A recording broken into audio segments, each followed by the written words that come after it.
Early Western Travels, 1748 to 1846, Volume 7 *******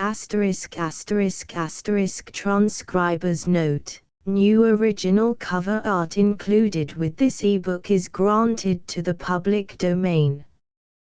Early Western Travels 1748 1846, a series of annotated reprints of some of the best and rarest contemporary volumes of travel, descriptive of the Aborigines and social and economic conditions in the Middle and Far West, during the period of early American settlement, edited with notes, introductions, index, etc., by Reuben Goldthwaites, LL.D. Editor of the Jesuit Relations and Allied Documents Wisconsin Historical Collections, Chronicles of Border Warfare, Hennepin's New Discovery, etc.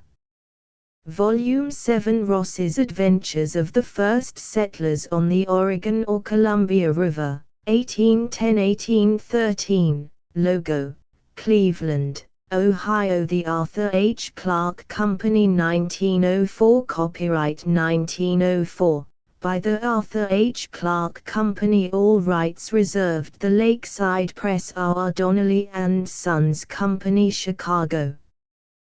Contents of Volume 7. Preface. The Editor. 9 Adventures of the First Settlers on the Oregon or Columbia River, being a narrative of the expedition fitted out by John Jacob Astor, to establish the Pacific Fur Company, with an account of the Indian tribes on the coast of the Pacific. Alexander Ross, one of the adventurer's authors. Preface. 21 Author's Table of Contents 23 Text 33 Appendix Chinook Vocabulary 321 A table of the weather at the mouth of the Columbia River, from the 22nd of March till the 22nd of July 1811 330. Illustrations to Volume 7 Map of the Columbia 18 Facsimile of original title, page 19.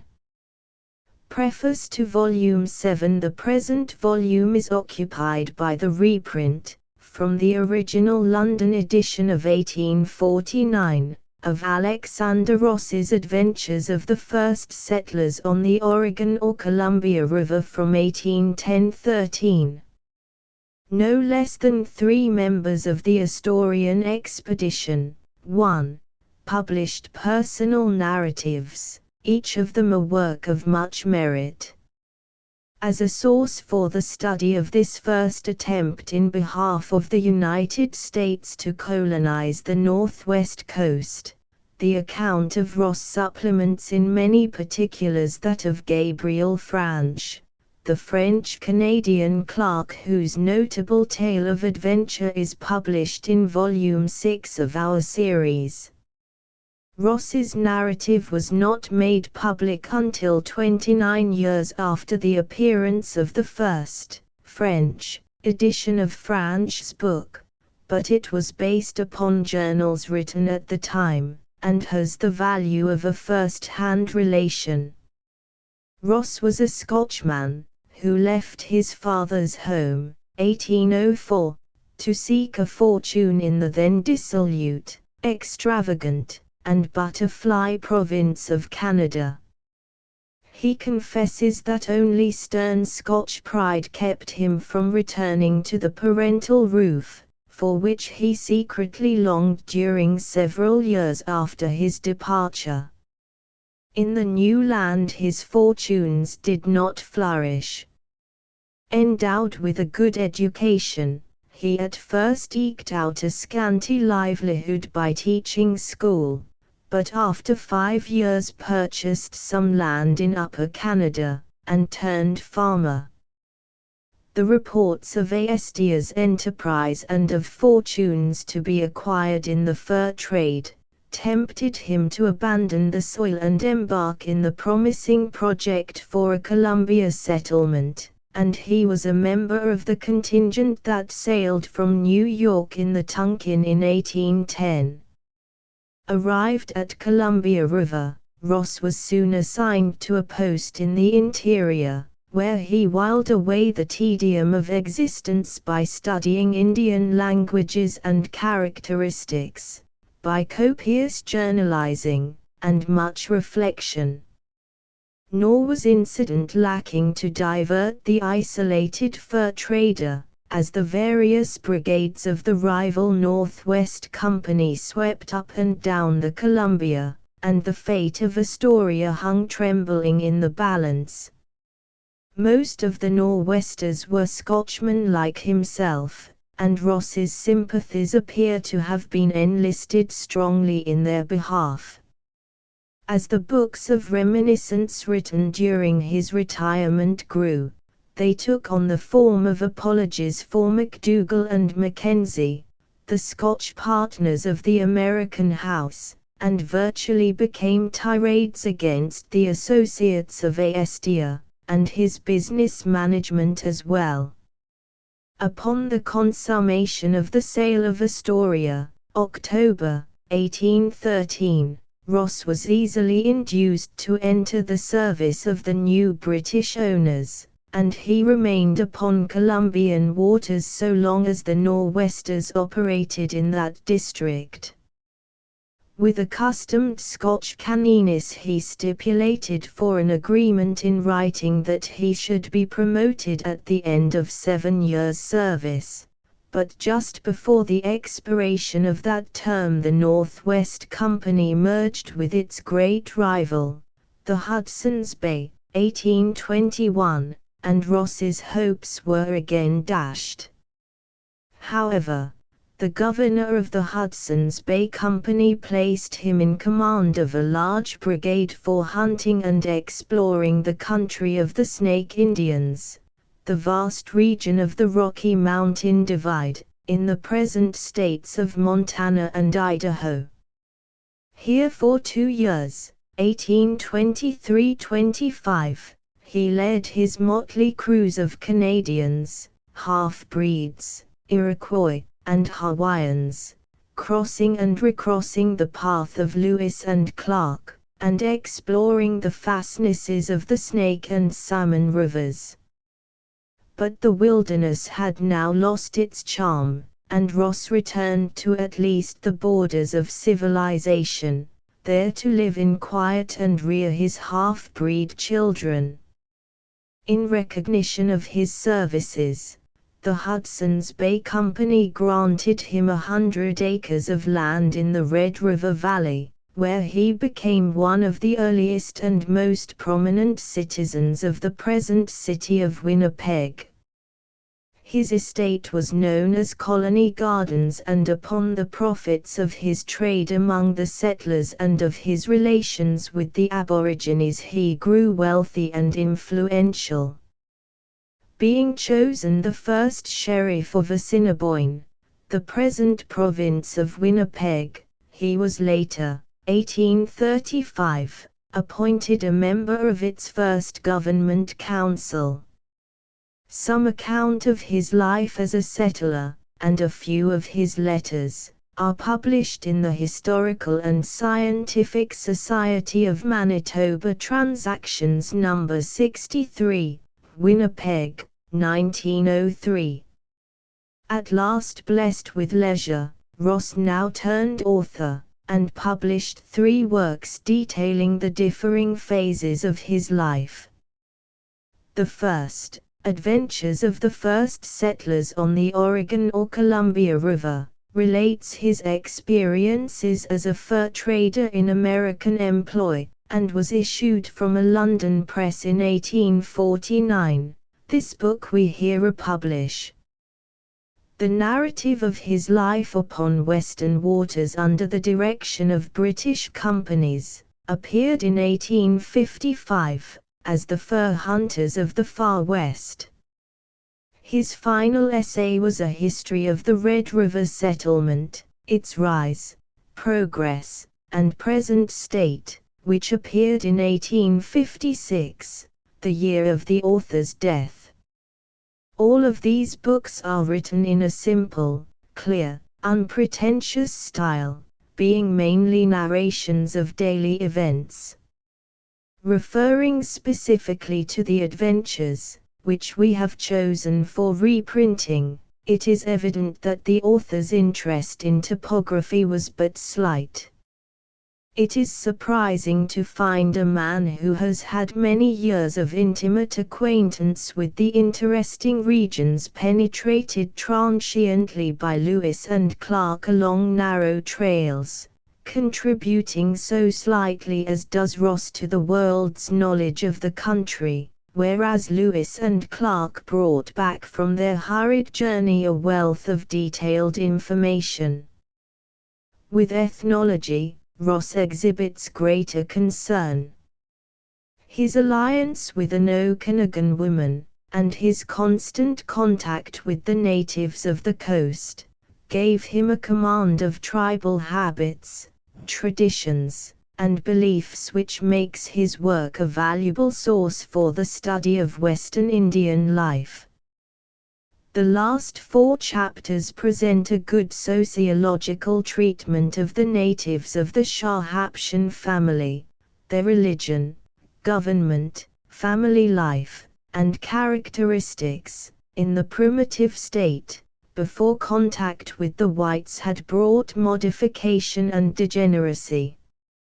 Ross's account of the Indians of the coast, the Clatsop and Chinookan tribes, gives evidences of truth and accurate observation. But it is chiefly as a narration of the fortunes of the Asturian expedition that we value Ross's book. Unlike Franch, he exhibits no reserve, and unhesitatingly expresses his opinion of the conduct of Captain Jonathan Thorne and Aestia's partners, during the now famous voyage. His accounts of the adventures of the Tonquin and its passengers are consequently the more vivid and personal of the two. The dramatic situation evidently appealed strongly to our author's temperament. The incidents at the Falkland and Hawaiian Islands, the irascibility and unreasonableness of Thorne's conduct, the useless sacrifice of life to the strictness of naval discipline, are related with no assuaging touch. Neither does the writer spare the reader an account of the hardships and trials of the adventurers, the poor and scanty food, the toil in felling trees and erecting buildings, the feuds and ill-feeling between the workers, and the caprices of the commanding partners. Later, in describing the transfer of Astoria and its property to British hands, our author unhesitatingly appears as an apologist for the transaction, and an advocate of the pro-British party.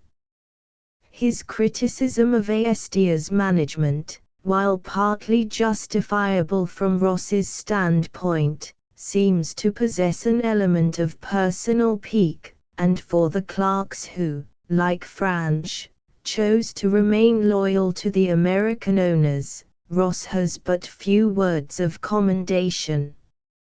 For a just estimate of the transaction, the reader must balance probabilities between the conclusions of Irving, Franch, and Ross, and likewise take into consideration the emergencies arising from the Anglo-American War. Aside from its historical value, Ross's adventures possesses abundant interest for all who are stirred by clearly delineated accounts of life in the great silent places of earth. Our author has a graphic touch, dangers from Indian treachery, perils of the forests and the waterways, thrilling escapes of every sort, lose nothing under his pen. Wilderness life is vividly portrayed, the sharp contrasts between civilization and savagery, the obstacles which beset man's progress through the vast solitudes of the Northwest, the forbidding aspects as well as the beauties of primeval nature. All these are presented with force and not seldom with charm. Assistance in annotating this volume has been received from Louise Phelps Kellogg, Ph.D., and Edith Catherine Lyle, Ph.D. R.G.T. Madison, Wyss, August, 1904. Alexander Ross's Adventures of the First Settlers on the Oregon or Columbia River, reprint of the original edition, London, 1849, Map of the Columbia. Adventures of the First Settlers on the Oregon or Columbia River, being a narrative of the expedition fitted out by John Jacob Astor, to establish the Pacific Fur Company, with an account of some Indian tribes on the coast of the Pacific. By Alexander Ross, one of the adventurers. London, Smith, Elder & Co., 65, Cornhill. 1849. Preface. Having been one of the first commercial adventurers to the Columbia River, and having spent 15 years of my life traveling among the savage tribes west of the Rocky Mountains, I was induced, from time to time, to note down such incidents and opinions, illustrative of savage life and manners, as appeared to me either new or interesting. To the characteristic details of Indian life, I have added that of personal adventure, the trials and misfortunes which the first adventurers had to undergo among the Indians in that quarter, connecting therewith an account of the trade and commerce of the country during the early days of that bold spirit which animated the first explorers of the Columbia. These different subjects have been arranged and, linked together in their natural order, so as to form one complete narrative, embodying the history of the Pacific Fur Company.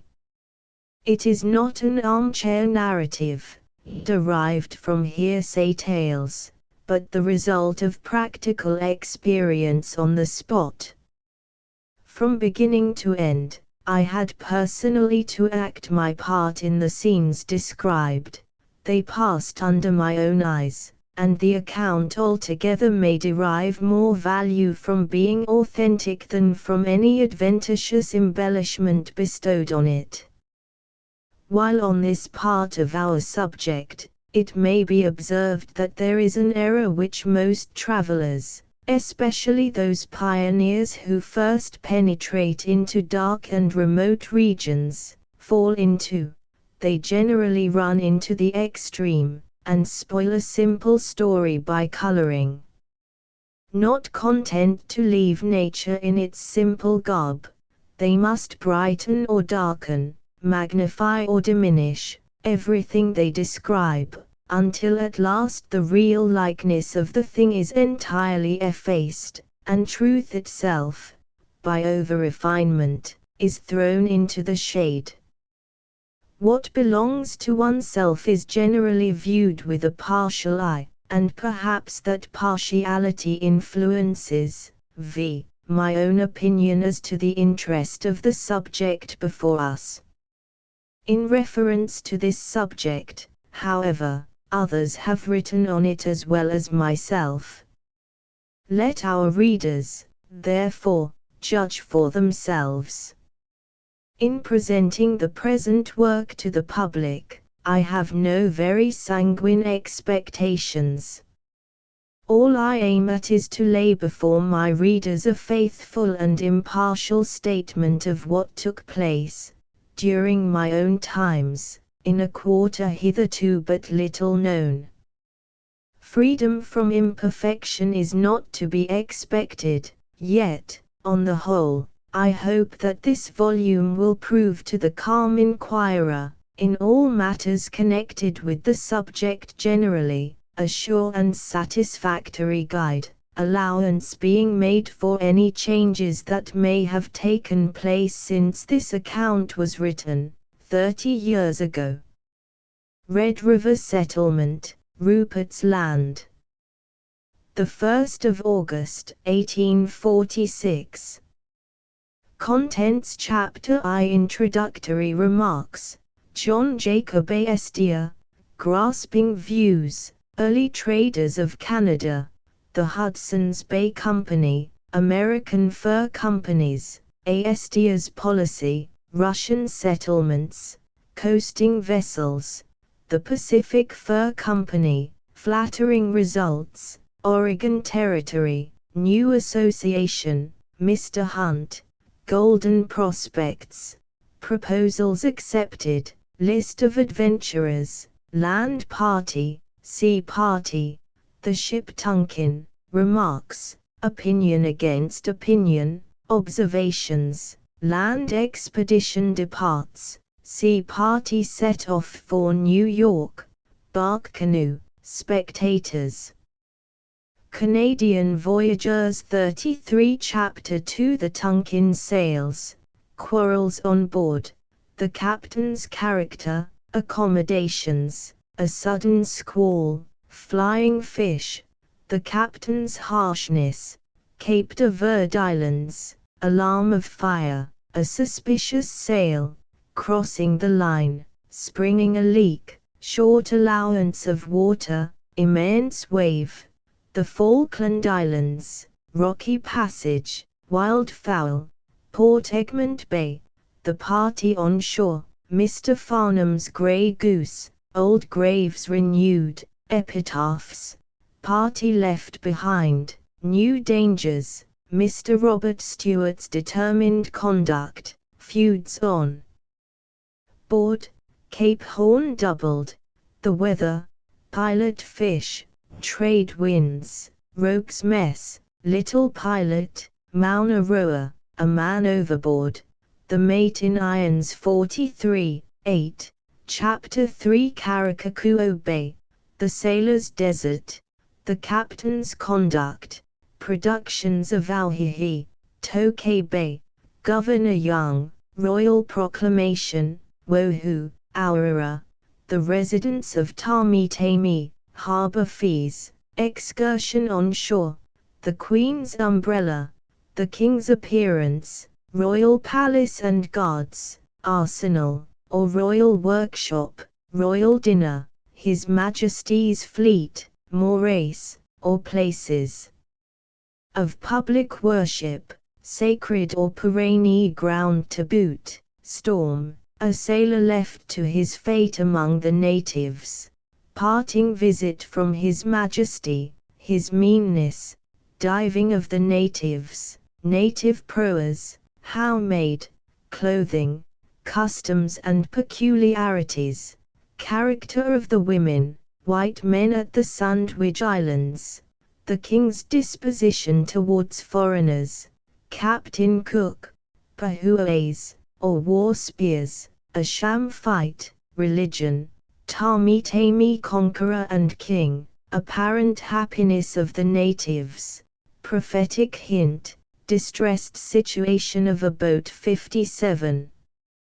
Chapter 4 Departure from the Sandwich Islands, Bad Weather, Livestock Destroyed, Columbia River, A Boat and Crew Lost, Captain's Conduct towards Mr. Fox, Mouth of the River, Bar and Breakers, Cape Disappointment, Point Adams, Narrow Escape of the Long Boat, Sounding the Bar, A Boat and Crew Left to Perish, The Ship in the Breakers, Critical Situation, Melancholy Narrative of Stephen Weeks, Search Made for the Lost Boat, and Narrow Escape, Long Boat Swamped, Fidelity of the Natives, Preparations for Leaving the Ship, Captain Thorne.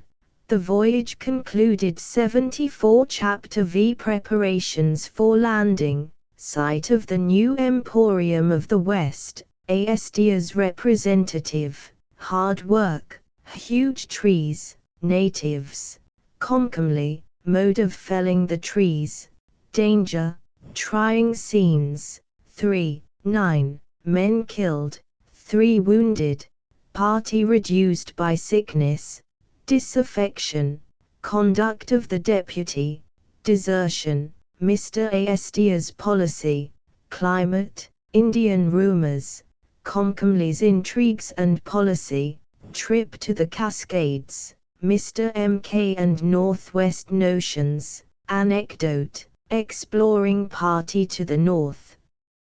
Several persons killed, hostile threats of the Indians, potatoes and other seeds planted, new building, Astoria, departure of the ship, dangerous situation of the whites, great assemblage of Indians, people under arms, blunderbuss accident, alarming moment, 2 strangers arrive, Mr. Thompson at Astoria, M. Dougall's policy, the 2 great functionaries 88 Chapter 6 the 10 tribes, number of warriors, their laws, chiefs' arbitrary power, dress, games, and arms of the men, dress of the women, slaves, and basket making, lewdness of the women, food, ornaments, the salmon, superstitious customs,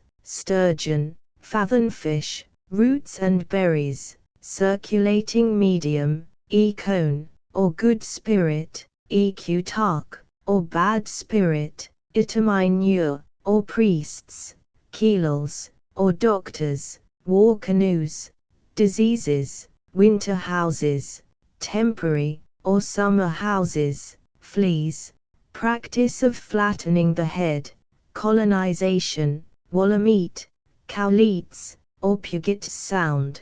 Conclusion 102 Chapter 7 First expedition into the interior, number of the party, tongue point, canoes swamped, sailing.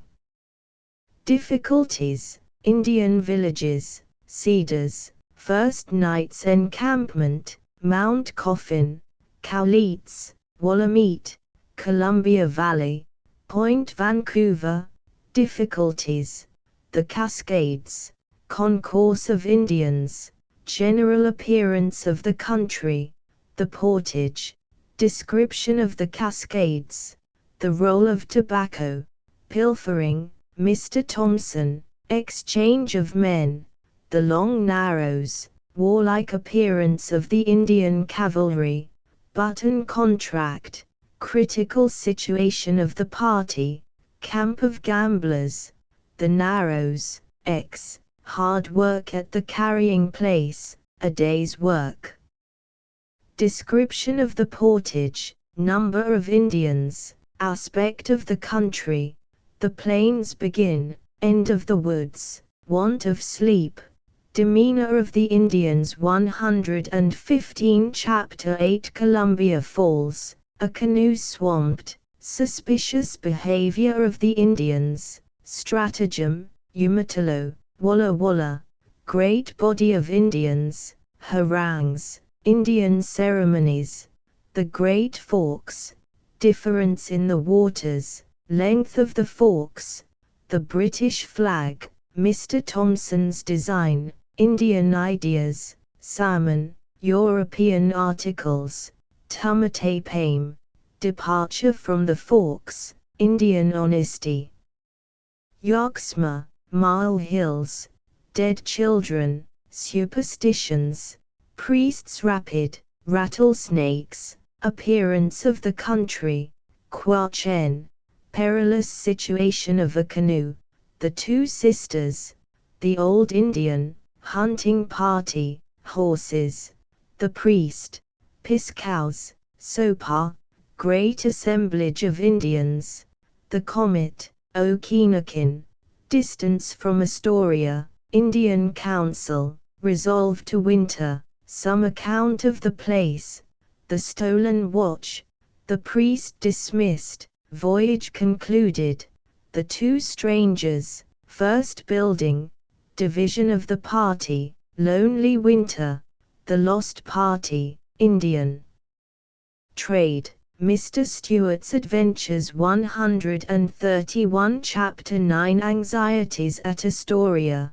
Indians Depart, A Schooner Built, The Dolly's First Trip, Criminal Curiosity, The Powder Keg, The Schooner Condemned, Mr. Astia's Cargoes, His Policy, Remarks on the Northwest Coast, Unwelcome Rumors, Calpo's Statement, Rumors Renewed, Hard Cases, Cholapia, Cassius Gal's Account of the Tonkin, Strange Indian, Cassius Gal's Conduct, His Character, His Design on Astoria, Remarks 159, 11, Chapter X Land Expedition, Hunt and Mackenzie, Montreal. Recruits, Larchine, Devout Farewell, Mackinac in 1810, Fur Traders of the South, Frolic Parties, Comparison between the South and North, Arrival at St. Louis, Recruiting Service, Yankees, Canoemen, Delays at St. Louis, Difficulties, Mr. Miller, The Missouri, Canadian Voyageurs, Winter Quarters, Mr. Hunt Revisits St. Louis, Mackenzie, Mr. Astia's Policy, The Yankees Desert, Winter Quarters Broken Up, Rocky Mountains, Pilot Knobs, New Scenes, Columbia River, The Horses Abandoned, Take to Canoes, The Canoes Abandoned, Trappers.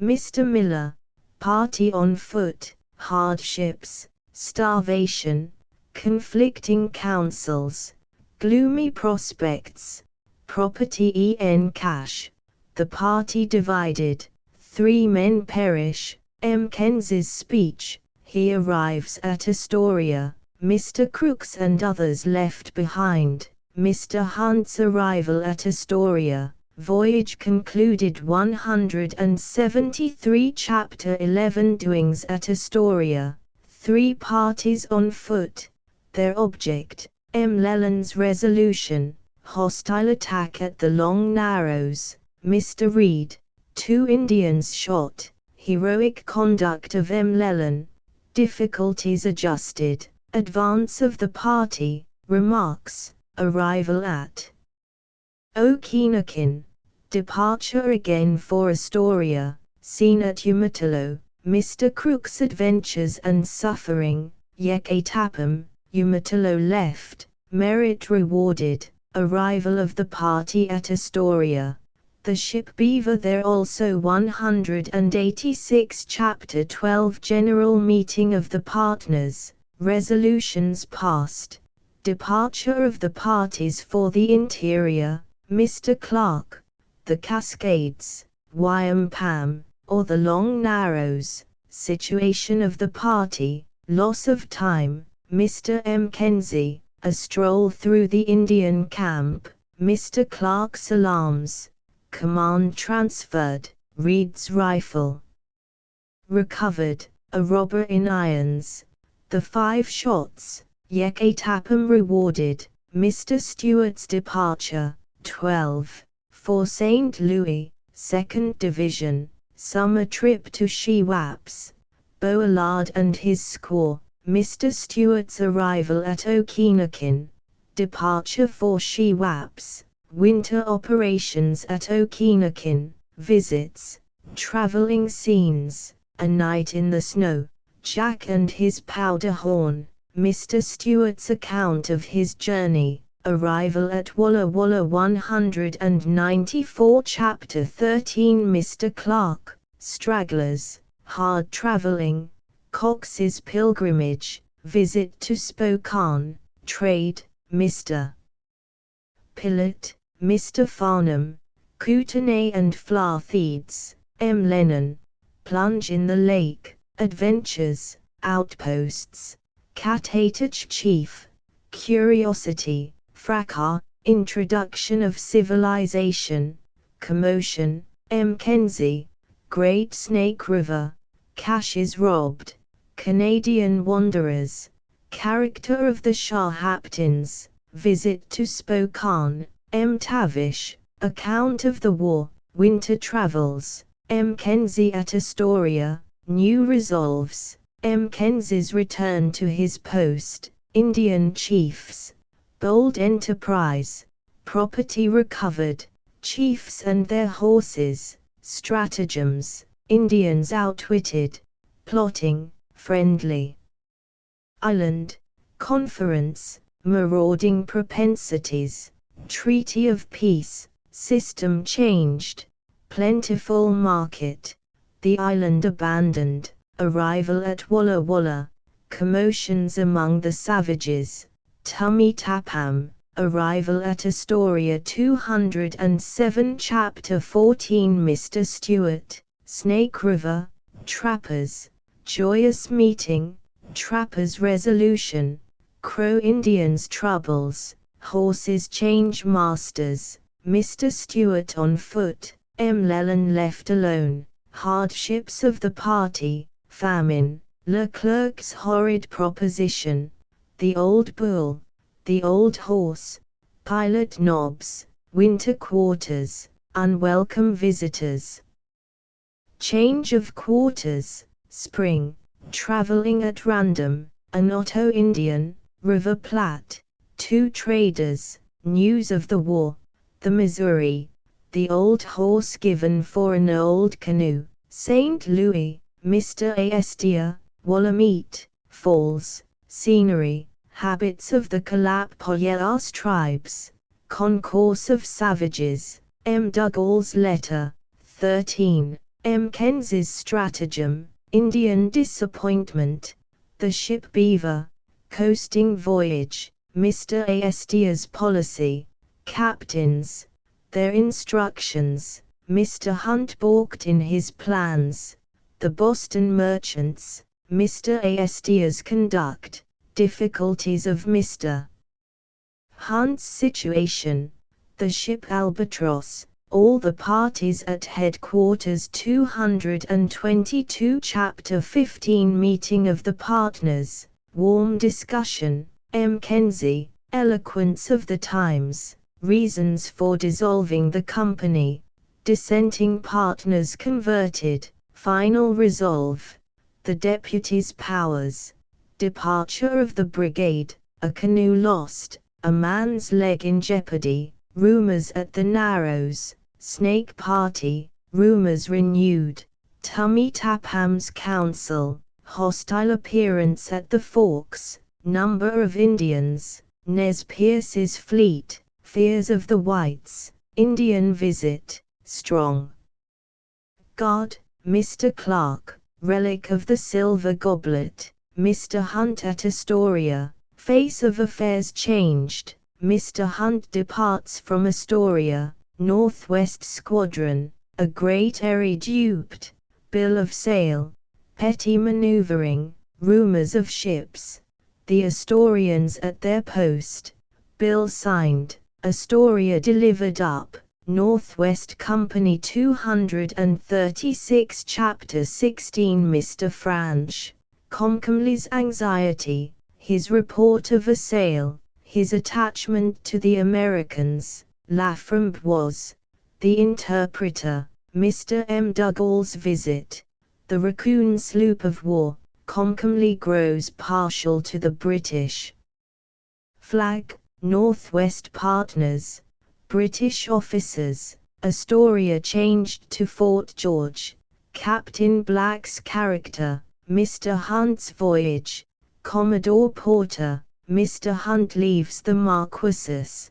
arrival at the Sandwich Islands, rumors, the ship Lark, 8 persons perish, Columbian affairs, the property delivered, no ice, the people assembled, voyage, the Cascade Banditti, 2 Northwest canoes, Northwest affray at the Cascades, Mr. Stewart wounded, Mr. Keith's conduct, preparations for war, the Great Expedition, conduct of the Cathla, Yoch Indians, expedition fails, the effect, remarks 246, 14, Chapter 17 Party to the Willamette. Hunt's voyage concluded.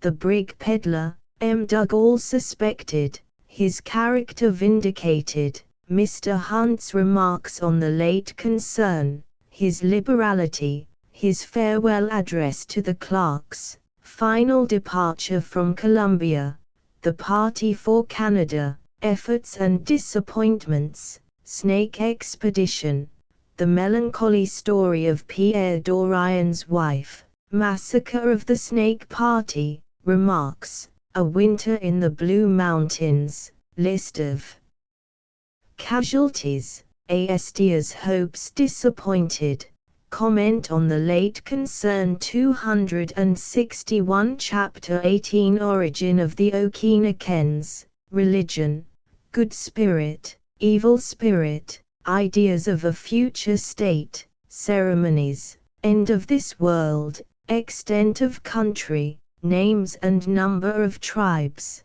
warriors, population, royal family, the great chief, or red fox, wild hemp, long journeys, barter, emblem of royalty, government, Indian ideas, council of chiefs, manners, employments, plurality of wives, brawls, dress and clothing, stratagems, a savage in wolf's clothing. Painted faces and sleek hair 272 Chapter 19 Marriage contracts, national custom, exchange of presents, nocturnal visits, the object, purchasing the bride, customs on the occasion, feuds and quarrels, Tlaquilorf, or Indian doctor, his office, precarious life, mode of paying him, manner of treating the sick, customs and ceremonies on the occasion, hard duty, superstitions, knowledge of roots and herbs, curing wounds, diseases, or general complaints, gambling, Salolacum, or the national game, manner of playing it, bets, gambling propensities, hot baths, manner of using them,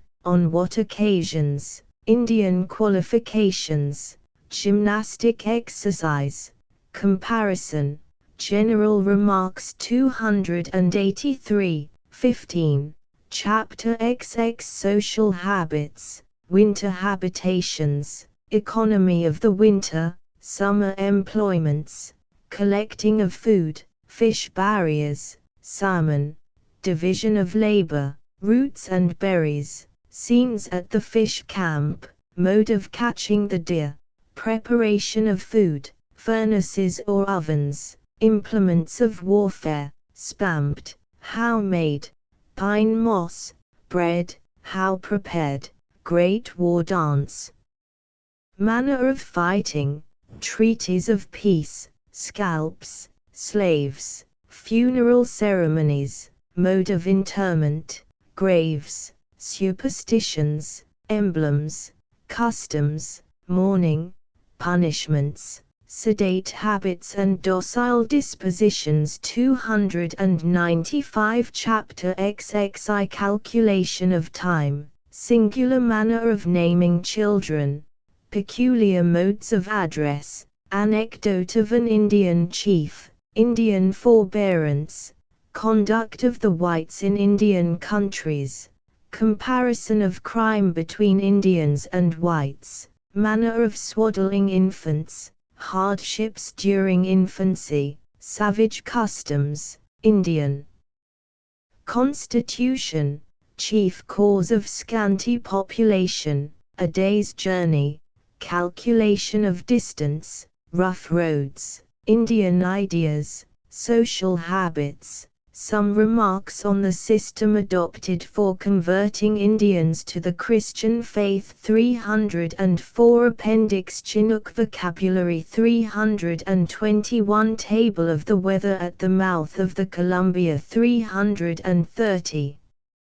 Adventures of the first settlers on the Columbia River Chapter I Introductory remarks, John Jacob Astor, Grasping Views, Early Traders of Canada, the Hudson's Bay Company, American Fur Companies, Astor's Policy, Russian Settlements, Coasting Vessels, the Pacific Fur Company, Flattering Results, Oregon Territory, New Association, Mr. Hunt, Golden Prospects, Proposals Accepted, List of Adventurers, Land Party, Sea Party, The Ship Tonkin, Remarks, Opinion Against Opinion, Observations, Land Expedition Departs, Sea Party. Set off for New York, Bark Canoe, Spectators, Canadian Voyageurs. When I first conceived the idea of writing the following narrative, my design was to begin with a brief outline of the discoveries already made on the coast of the Pacific, from Drake in 1579 to Vancouver in 1792, winking sad smiley to, or, rather, down to the present time, but, on second thoughts, I felt convinced that enough had been done already in that branch of, inquiry, or, at least, that the further prosecution of it might be better left to those who aspire to literary fame. Mine is an humbler ambition, not to figure as an author, but to record faithfully, as a trader, the events in which I bore a part, and, in so doing, to gratify a desire kindled by an acquaintance with strange scenes and new fields of action, in a remote country which is still but little known. The progress of discovery contributes not a little to the enlightenment of mankind, for mercantile interest stimulates curiosity and adventure, and combines with them to enlarge the circle of knowledge. To the spirit of enterprise developed in the service of commercial speculation, civilized nations owe not only wealth and territorial acquisitions, but also their acquaintance with the earth and its productions. The illustration of these remarks will be found in the following pages. Mr. Astor of New York, a German by birth, but a citizen of the United States, raised himself, by his adventurous and enterprising spirit, from small beginnings to be one of the wealthiest and most eminent merchants in America.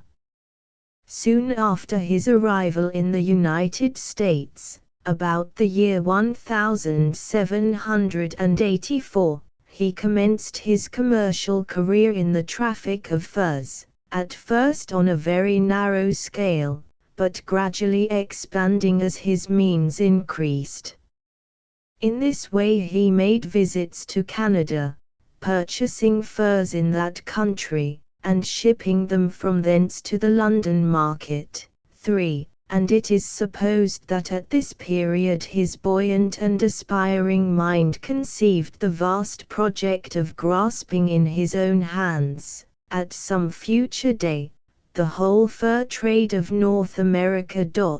3. The valuable furs and peltries scattered in former days over the extensive forests, lakes, and rivers of the Canadas, like the rich mines of Potosi and Mexico, invited many adventurers.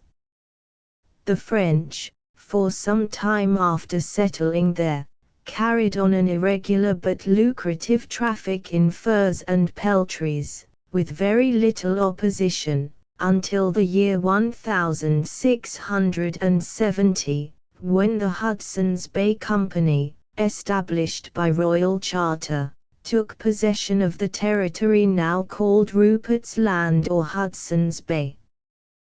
The Canada, or as it was more generally called, the Northwest Company, was formed in 1787, and these soon became the two great rival companies of the North, as we shall have occasion to notice more fully hereafter.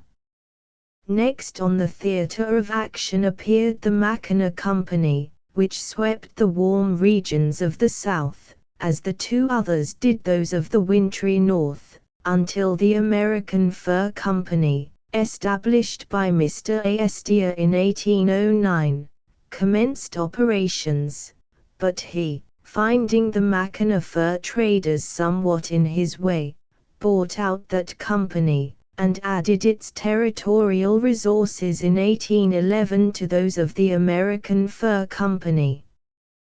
This body corporate was entitled the Southwest, in contradistinction to the Northwest Company.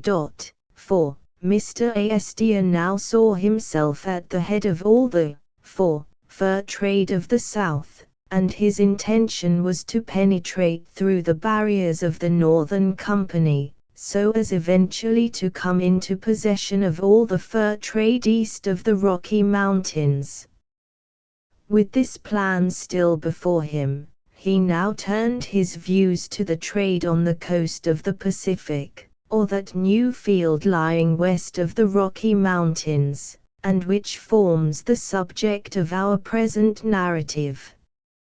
In this quarter the Russians alone had regular trading ports, opposite to Kamchatka, where they still carry on a considerable trade in furs and seal skins, sending them across the Pacific direct to China. Their capital is limited, and their hunting grounds almost entirely confined to the seacoast and islands around their establishments. The American coasting vessels also frequent this quarter, collecting vast quantities of valuable furs, which they convey to the Chinese market. This casual traffic by coasters yielded to their owners in former days, by means of the returning cargo, an average clear gain of 1,000% every second year, but these vessels are not so numerous of late, nor are the profits thus made so great as formerly. The comprehensive mind of Mr. Astor could not but see these things in their true light, and perceive that if such limited and desultory traffic produced such immense profits, what might not be expected from a well-regulated trade, supported by capital and prosecuted with system, at all events, the Russian trader would then be confined within his own limits, and the coasting vessels must soon disappear altogether. Towards the accomplishment of the great plan which he had in view, Mr. Astor now set about opening a new branch of the fur trade on the Pacific, under the appellation of the Pacific Fur Company, the Grand Central Depot of which was to be at the mouth of the Columbia River, the Oregon of the Spaniards. 5. By this means he contemplated carrying off the furs of all the countries west of the Rocky Mountains, at the same time forming a chain of trading posts across the continent, from the Atlantic to the Pacific, along the waters of the Great Missouri, connecting by this chain the operations of the Southwest Company on the east, with that of the Pacific Fur Company on the west side of the dividing ridge.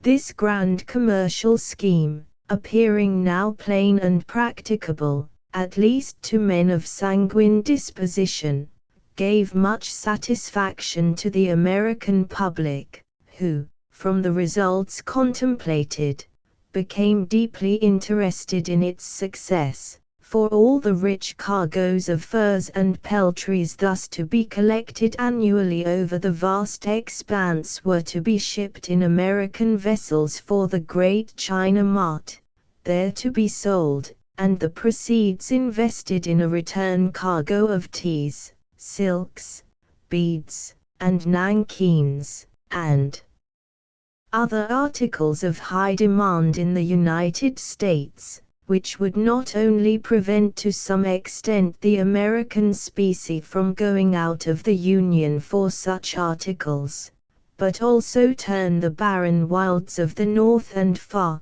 6, West into a source of national wealth. Some, however, of the more sagacious and influential among the Americans themselves observed to Mr. Astor at the time, that his plan would be likely to give umbrage to the British, and arouse them to assert more speedily their claims of prior discovery to the Oregon quarter, and that such a step would operate against him. To these suggestions Mr. Astor simply observed, that he had thought of that, but intended chiefly to employ in his undertaking British subjects, and that he should on that account give less offence. Besides, added he, the claims of prior discovery and territorial right are claims to be settled by government only, and not by an individual. Mr. Astor's plans, hitherto known only to a few, now began to develop themselves more publicly. On the first intimation of the scheme, the Northwesterns took the alarm, for having already, in the prosecution of their trade, penetrated to the west side of the Rocky Mountains, in the direction of New Caledonia and the north branch of the Columbia, where they expected to reap a rich harvest. They viewed Astor's expedition to that quarter with a jealous eye, according to the old adage that two of a trade seldom agree, but others again extolled the brilliant project, as the brightest gem in the American Union, and particularly many of the retired partners of the Northwest Company, who, not being provided for in some late arrangements, had left that concern in disgust, and therefore were the most likely, 7, to oppose with effect the ambitious views of their former coadjutors. These were just the men Mr. Astor had in his eye, men of influence and experience among savages, and who from their earlier days had been brought up in, and habituated to, the hardships of the Indian trade. To several of these persons Mr. Astor disclosed his plans and made proposals, whereupon Messrs. M.K., Mackenzie, M. Dugall, and Stewart, entered into his views, and became partners in the new concern. 6. The former of these gentlemen had accompanied Sir Alexander Mackenzie in his voyages of discovery to the North Polar Sea in 1789, and to the Pacific in 1793, the narratives of which are before the public, and most of the others had equal experience, and were all of them in some way or other related to the great men at the head of the Northwest Company. 7. Articles of association and co-partnership were therefore entered into and concluded at New York, in the spring of 1810, between those gentlemen and Mr. Astor, establishing the firm of the Pacific Fur Company, as already noticed, to which firm 5 other partners, namely, Messrs. Hunt, Crooks, Miller, M. Leland, and Clark, were soon afterwards added. 8. The association was not a joint stock concern. Mr. Astor alone furnished the capital, amounting to $200,000, divided into 100 shares of $2,000 each, with power to increase the capital to $500,000. The association was formed for a period of 28 years, but with this proviso, that it was to be dissolved if it proved either unprofitable or impracticable, after a trial of 5 years, during which trial, however, Mr. Astor, as stockholder, was alone to bear all expenses and losses, the other partners giving only their time and labor. Of the above shares, Mr. Astor held 50 in his own hands, Mr. Hunt, as his representative and chief manager of the business, 5, while the other partners, who were to carry on the trade with the Indians, were to have 4 each, in the event of the business succeeding. The remaining shares were reserved for the clerks, who joined the concern as adventurers, without any other remuneration than their chances of success at the end of the 5 years' trial. The only exceptions were Mr. Robert Stewart and myself, who were to have our promotion at the end of the 3rd year. From the proportion of interest, or number of shares in the hands of the stockholder and his representative, it will appear evident that the other partners, however unanimous they might be, could never have gained a majority of votes in any case over those which might have been by proxy appointed to represent Astor. At the head depot, or general rendezvous, was to be stationed Mr. Astor's representative. The person appointed to this important trust was Wilson Price Hunt, a gentleman from New Jersey, who alone, of the whole party, had never been engaged in the Indian trade, yet his active habits, perseverance, and enterprise, soon made good his want of experience. 9. And enabled him to discharge the duties of his station. In him was also vested the chief authority, or, in his absence, in M. Dugall. It was therefore to either or to both of these gentlemen that all Mr. Astor's measures were made known, and all his cargoes consigned. At the time when these novel schemes were first agitated, I was in Upper Canada, and the first intimation I had of them was in a letter from Mr. M.K., the senior partner, requesting an interview with me at Montreal. To Montreal I accordingly went in the month of May, and there, for the first time, I saw the gilded prospectus of the new company, and, accepting the proposals made to me by Mr. Astor, was the first to join the expedition, and who at the time would not have joined it, for, although the Northwesterns tried to throw all the cold water of the St. Lawrence on the project, yet they could not extinguish the flame it had spread abroad. The flattering hopes and golden prospects held out to adventurers, so influenced the public mind, that the wonder-stricken believers flocked in from all quarters to share in the wonderful riches of the far West. It need not be wondered at, if, under the influence of such extravagant expectations, many applicants appeared, but in accordance with Astor's plan, that the business should be carried on only by persons of well-tested merit and experience, for on their habits of perseverance and enterprise alone rested all hopes. 10. Of ultimate success. His assistants were selected with more than ordinary care, every poor fellow that engaged being led to believe that his fortune was already made.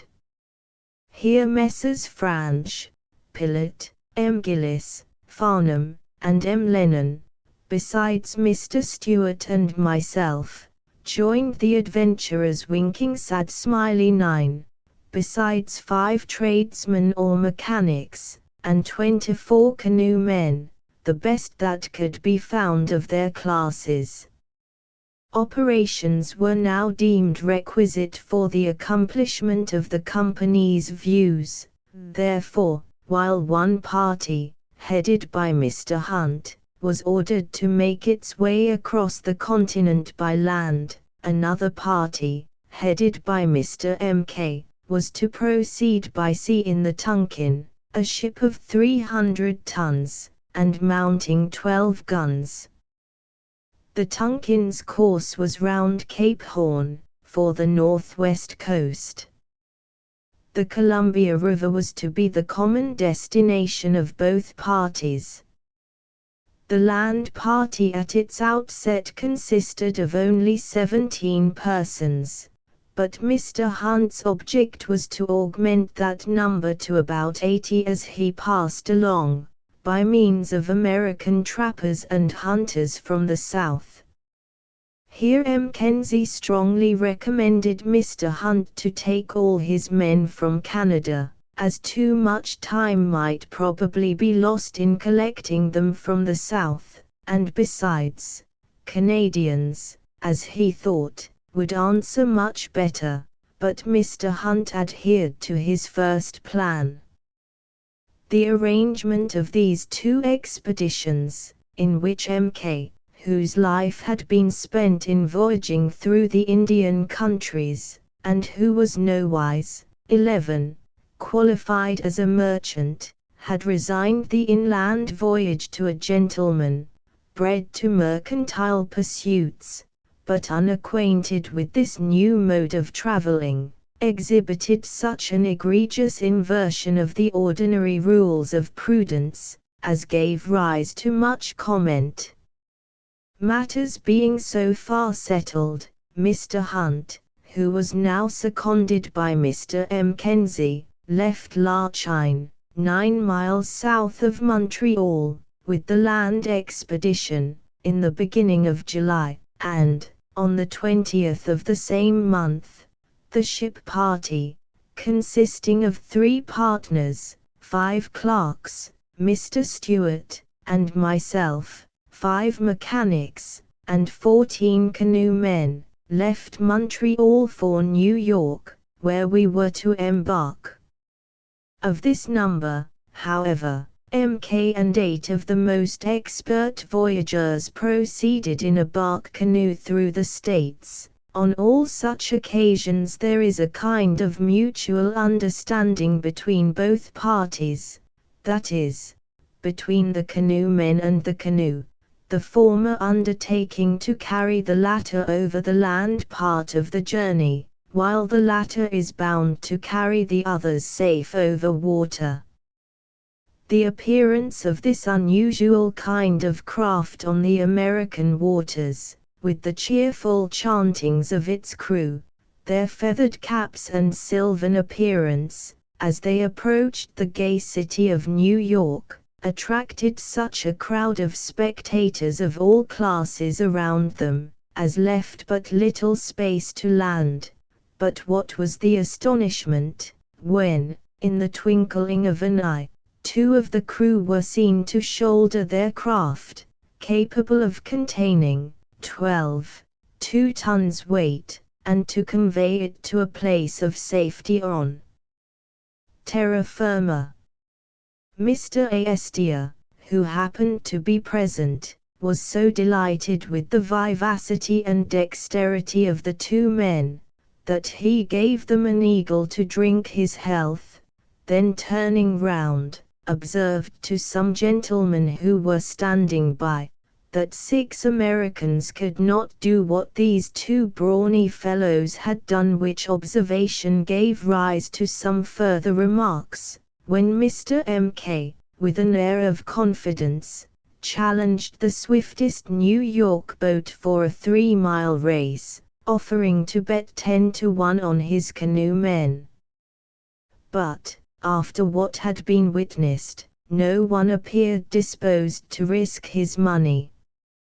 It is scarcely necessary in this place to observe, that the Canadian voyagers are among the most expert and venturesome canoemen in the world. 13. Chapter 2, 10. The Tonquin sails, quarrels on board, the captain's character, accommodations, a sudden squall, flying fish, the captain's harshness, Cape de Verde Islands, alarm of fire, a suspicious sail, crossing the line, springing a leak, short allowance of water, immense wave, the Falkland Islands, rocky passage, wild fowl, Port Egmont Bay, the party on shore, Mr. Farnham's grey goose, old graves renewed, epitaphs, party left behind, new dangers, Mr. Robert Stewart's determined conduct, feuds on board, Cape Horn. Doubled, the weather, pilot fish, trade winds, rogue's mess, little pilot, Mauna Roa, a man overboard, the mate in irons. On the 6th of September, 1810, all hands, 22 belonging to the ship, and 33 passengers, being on board, the Tonquin set sail, and a fresh breeze springing up, soon wafted her to a distance from the busy shores of New York. We had not proceeded far, when we were joined by the American frigate Constitution, which was to escort us clear of the coast. On the 7th, in the afternoon, we passed Sandy Hook Lighthouse, and the next day the Constitution returned. We dismissed our pilot, and were soon out of sight of land, steering a SE course. 14. So far all was bustle and confusion upon deck, and every place in the ship was in such topsy-turvy state, with what sailors call live and dead lumber, that scarcely any one knew how or where he was to be stowed, and it was in settling this knotty point that the crusty supremacy of the high-minded captain was first touched. Captain Jonathan Thorne had been brought up in the American Navy, had signalized himself, and upon the present occasion he stood upon his own quarter-deck. Matters went on well enough till we came to the mechanics. These young men had been selected from the most respectable of their class, had been promised by their employers situations as clerks in the trade whenever vacancies should occur, and in consequence, serving in the twofold capacity of clerks and tradesmen, they were entitled, by their engagements, whilst on board ship to the same treatment as the other clerks. But behold, when the captain came to assign them their place, it was not in either the second or the third cabin, no, nor in the steerage, but before the mast among the common sailors. In vain did they remonstrate, and equally vain was it for them to produce copies of their engagements, right or wrong, forward they must go. But that was not all. To the grievance of bad accommodations was added that of an insult to their feelings, by being compelled, as a further punishment for their obstinacy, to perform the duties of common seamen both by day and night. After this bit of a row with the captain, they applied for 15. Redress to the partners on board, the very persons with whom they had executed their agreements. The partners interposed, and in their turn remonstrated with the captain, but without effect. He remained inexorable. Both parties then getting into a violent passion, Mr. M.K. said that his people would defend themselves rather than suffer such treatment. On hearing this, the captain, suddenly turning round on his heel, defied Mr. M.K. and his people, adding that he would blow out the brains of the first man who dared to disobey his orders on board his own ship. In the midst of this scene, Mr. David Stewart, a good old soul, stepped up, and by his gentle and timely interference put an end to the threatening altercation.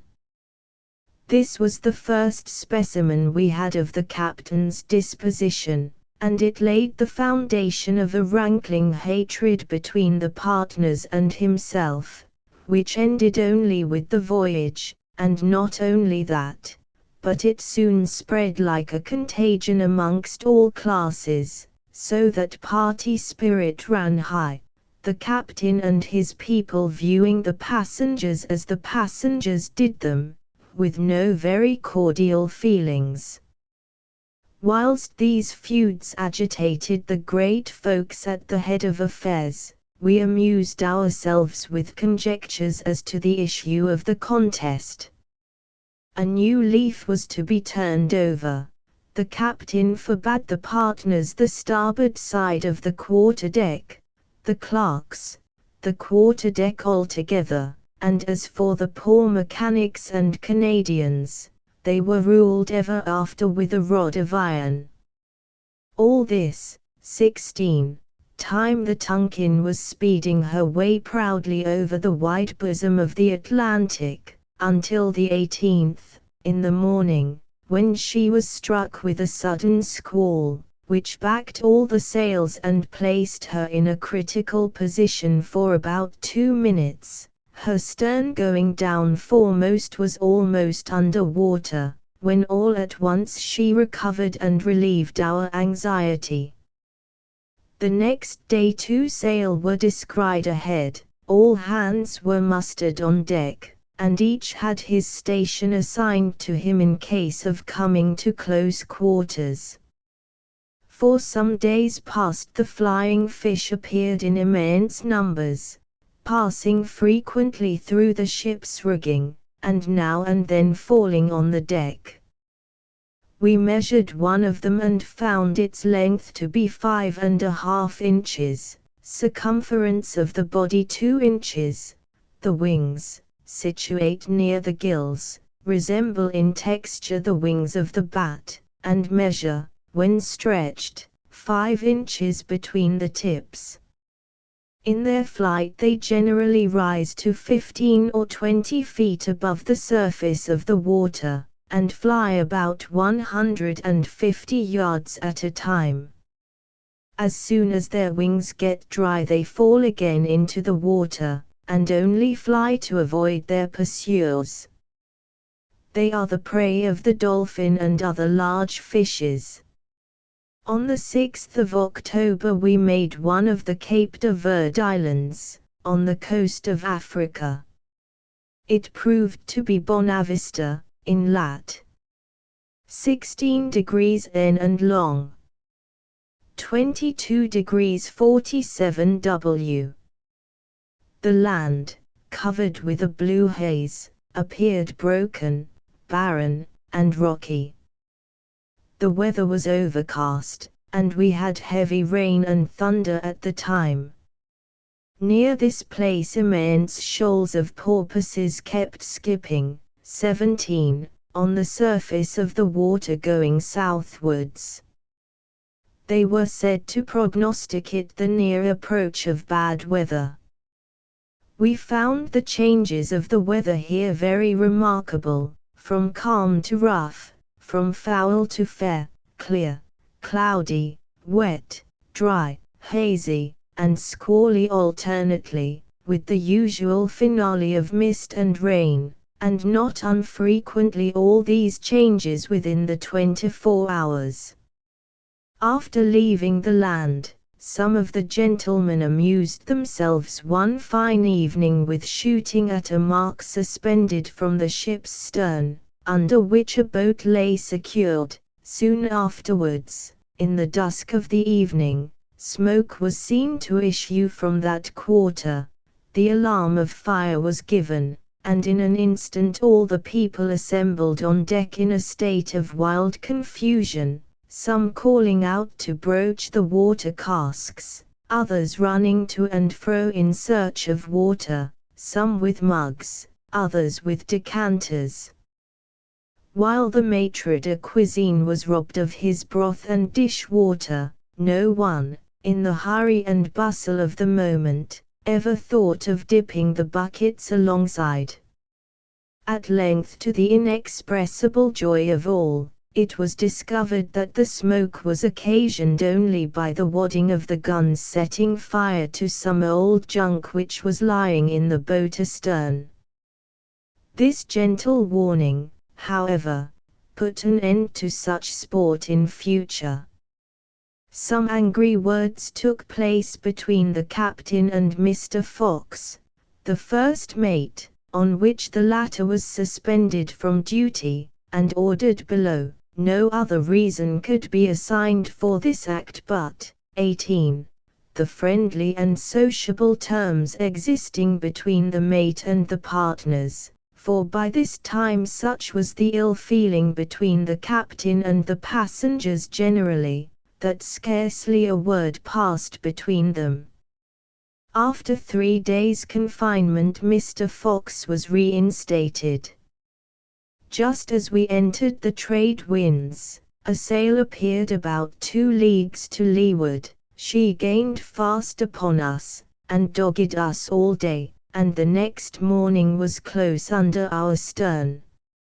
She appeared to be an armed brig, and pierced for 20 guns, and looked very suspicious. Very few hands, however, were to be seen on her deck, which might have been a maneuver to decoy us alongside. We were prepared for combat, at least as far as a good display of numbers on deck, for to our numbers, and not to either our skill or discipline, did we chiefly trust, and it is probable this show had the desired effect, for she soon bore away and we saw her no more. On the 25th, in long 26 degrees 24 W we crossed the equinoctial line, and here the usual ceremony of ducking was performed on such of the sailors as had never before entered the southern hemisphere. The heat was intense, the weather a dead calm, and the ocean smooth as a sheet of glass. The thermometer stood at 92 degrees in the shade. In lat. 3 degrees 17 S and long 26 degrees 40 W we spoke a brig from Liverpool bound to Pernambuco.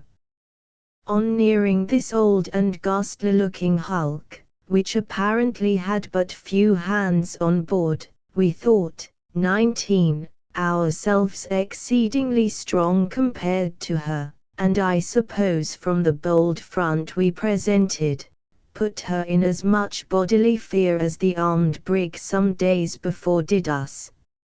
On the 10th of November a violent gale came on, which lasted for 50 hours without intermission, and did us considerable damage, our jib and jib boom being both carried off, and a leak of considerable extent sprung, but as it was easy of access, we soon got it stopped again.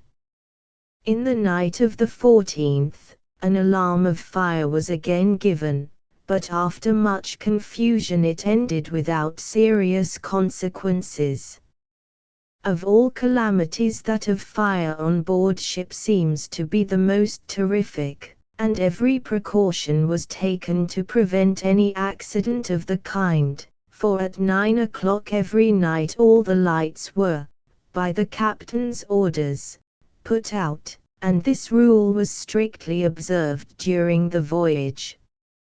In these latitudes we saw many turtle, and caught some of them sleeping on the water, one of which weighed 4 to 5 pounds. We also frequently met with what the sailors call a Portuguese man of war, or sea bladder, floating on the surface of the waters. In lat. 35 degrees S and 42 degrees 17 W we experienced another tempestuous gale, which lasted upwards of 40 hours. During this violent storm the ship labored hard, and sustained damage. 2 new leaks were observed, and many of the sails blown to rags.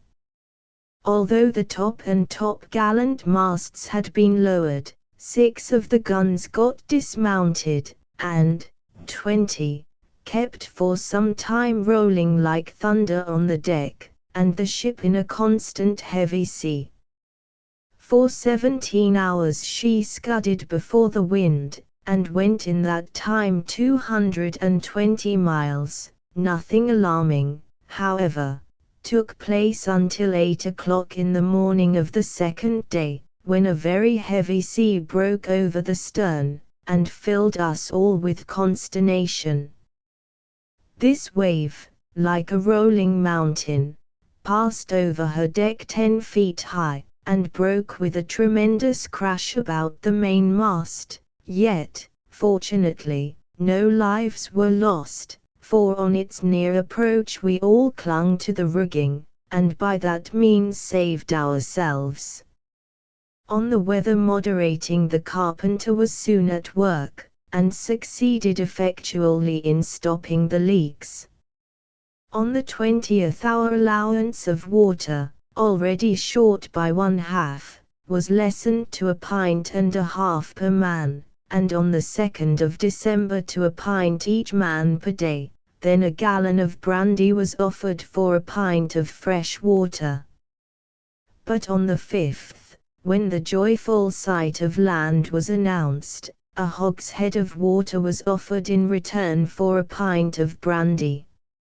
In the afternoon of this day, we made the N.W. point of one of the Falkland Islands, the rugged and solitary features of which presented a truly romantic appearance. Near this spot are 3 remarkable peaked rocks, or insular bluffs, of considerable height, and nearly equal distance from each other. We soon afterwards came close in with the shore, and beheld a rocky surface, with an aspect of hopeless sterility. 21. Here we came to an anchor, but the captain, not liking the place, changed his resolution of taking in water there. During the few hours, however, which we spent on shore, while the ship lay at anchor, one of the sailors, named Johnston, strolled out of the way. The captain, nevertheless, gave orders to weigh anchor, declaring that he would leave the fellow to his fate, but after much entreaty he consented to wait an hour, adding, that if the man did not return in that time he should never more set foot on board his ship. A party immediately volunteered to go in search of the lost tar. This party, after beating about in vain for some time, at last thought of setting fire to the few tufts of grass which here and there alone decked the surface. This expedient succeeded, and the man was found, having fallen asleep near the water's edge. But the hour had unfortunately elapsed, and the loss of a few minutes more so enraged the captain, that he not only threatened the man's life, but maltreated all those who had been instrumental in finding him. We then set sail, and had much difficulty in effecting a passage through a narrow strait which lay before us, interrupted in many places by ledges of rocks, which were literally covered with seals, penguins, white and grey geese, ducks, shags, albatrosses, eagles, hawks, and vultures. After making our way through this intricate pass, we again came to anchor. 22. On the 7th of December we anchored in Port Egmont Bay, for the purpose of taking in a supply of water. The bay or inlet of Port Egmont is about a mile long, and half a mile broad, and sheltered from almost every wind that blows. All hands now were set to work. 2 of the mates and 2/3 of the crew, together with the mechanics and Canadians, commenced replenishing the water casks, whilst the other 2 mates with the remainder of the people were employed on board repairing the rigging, and putting everything in a fit condition for a new start. During these operations the partners and clerks, and frequently the captain also, went sporting on shore, where wild fowl of all kinds stunned our ears with their noises, and darkened the air with their numbers, and were generally so very tame, or rather stupid, that we often killed them with sticks and stones, and the sailors in their boats often knocked down the ducks and penguins with their oars in passing the rocks. The only quadruped we saw on land was a wolverine of ordinary size, which one of our party shot. Our tent was pitched on shore, not above 400 yards from the ship. This was our sporting rendezvous. On the 10th all the water casks were ready, and the captain on going on board that evening said to Mr. M. Dugall, that the ship would probably sail the next day. Soon after, however, Messrs. M.K. and M. Dugall also went on board, where they passed the night, but coming ashore, 23, the next morning, they told us that the ship would not sail till the 12th, and that all hands were ordered on board on that night.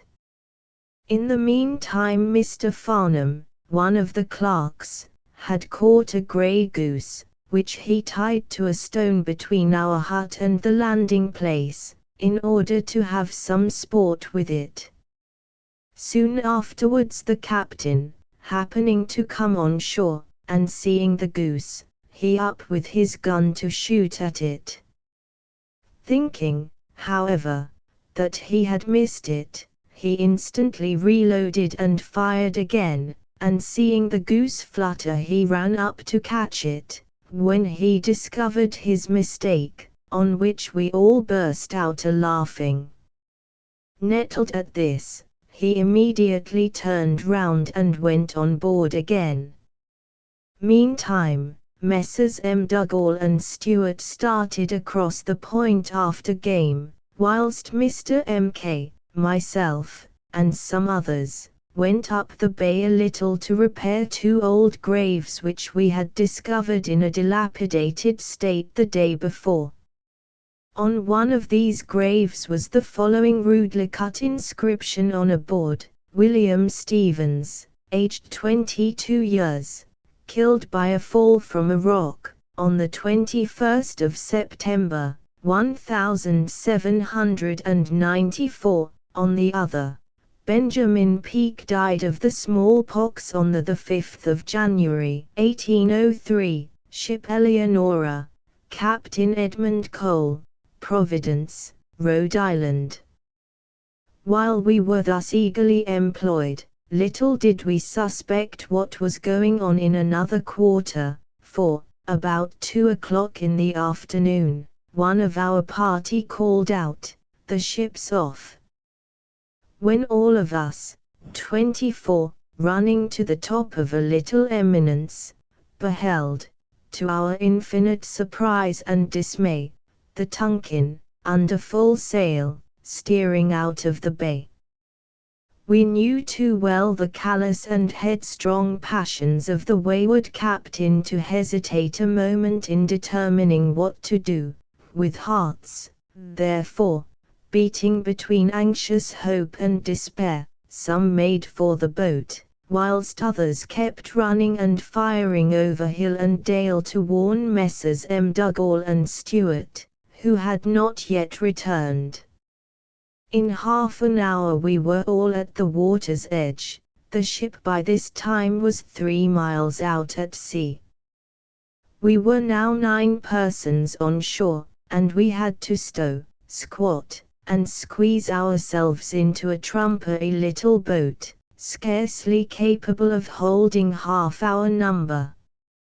In this dreadful dilemma, we launched on a rough and tempestuous sea, and, against wind and tide, followed the ship. The wind blowing still fresher and fresher, Every succeeding wave threatened our immediate destruction. Our boat already half full of water, and ourselves, as may be supposed, drenched with the surges passing over her, we gave up all hope of succeeding in the unequal struggle, and a momentary pause ensued, when we deliberated whether we should proceed in the perilous attempt or return to land.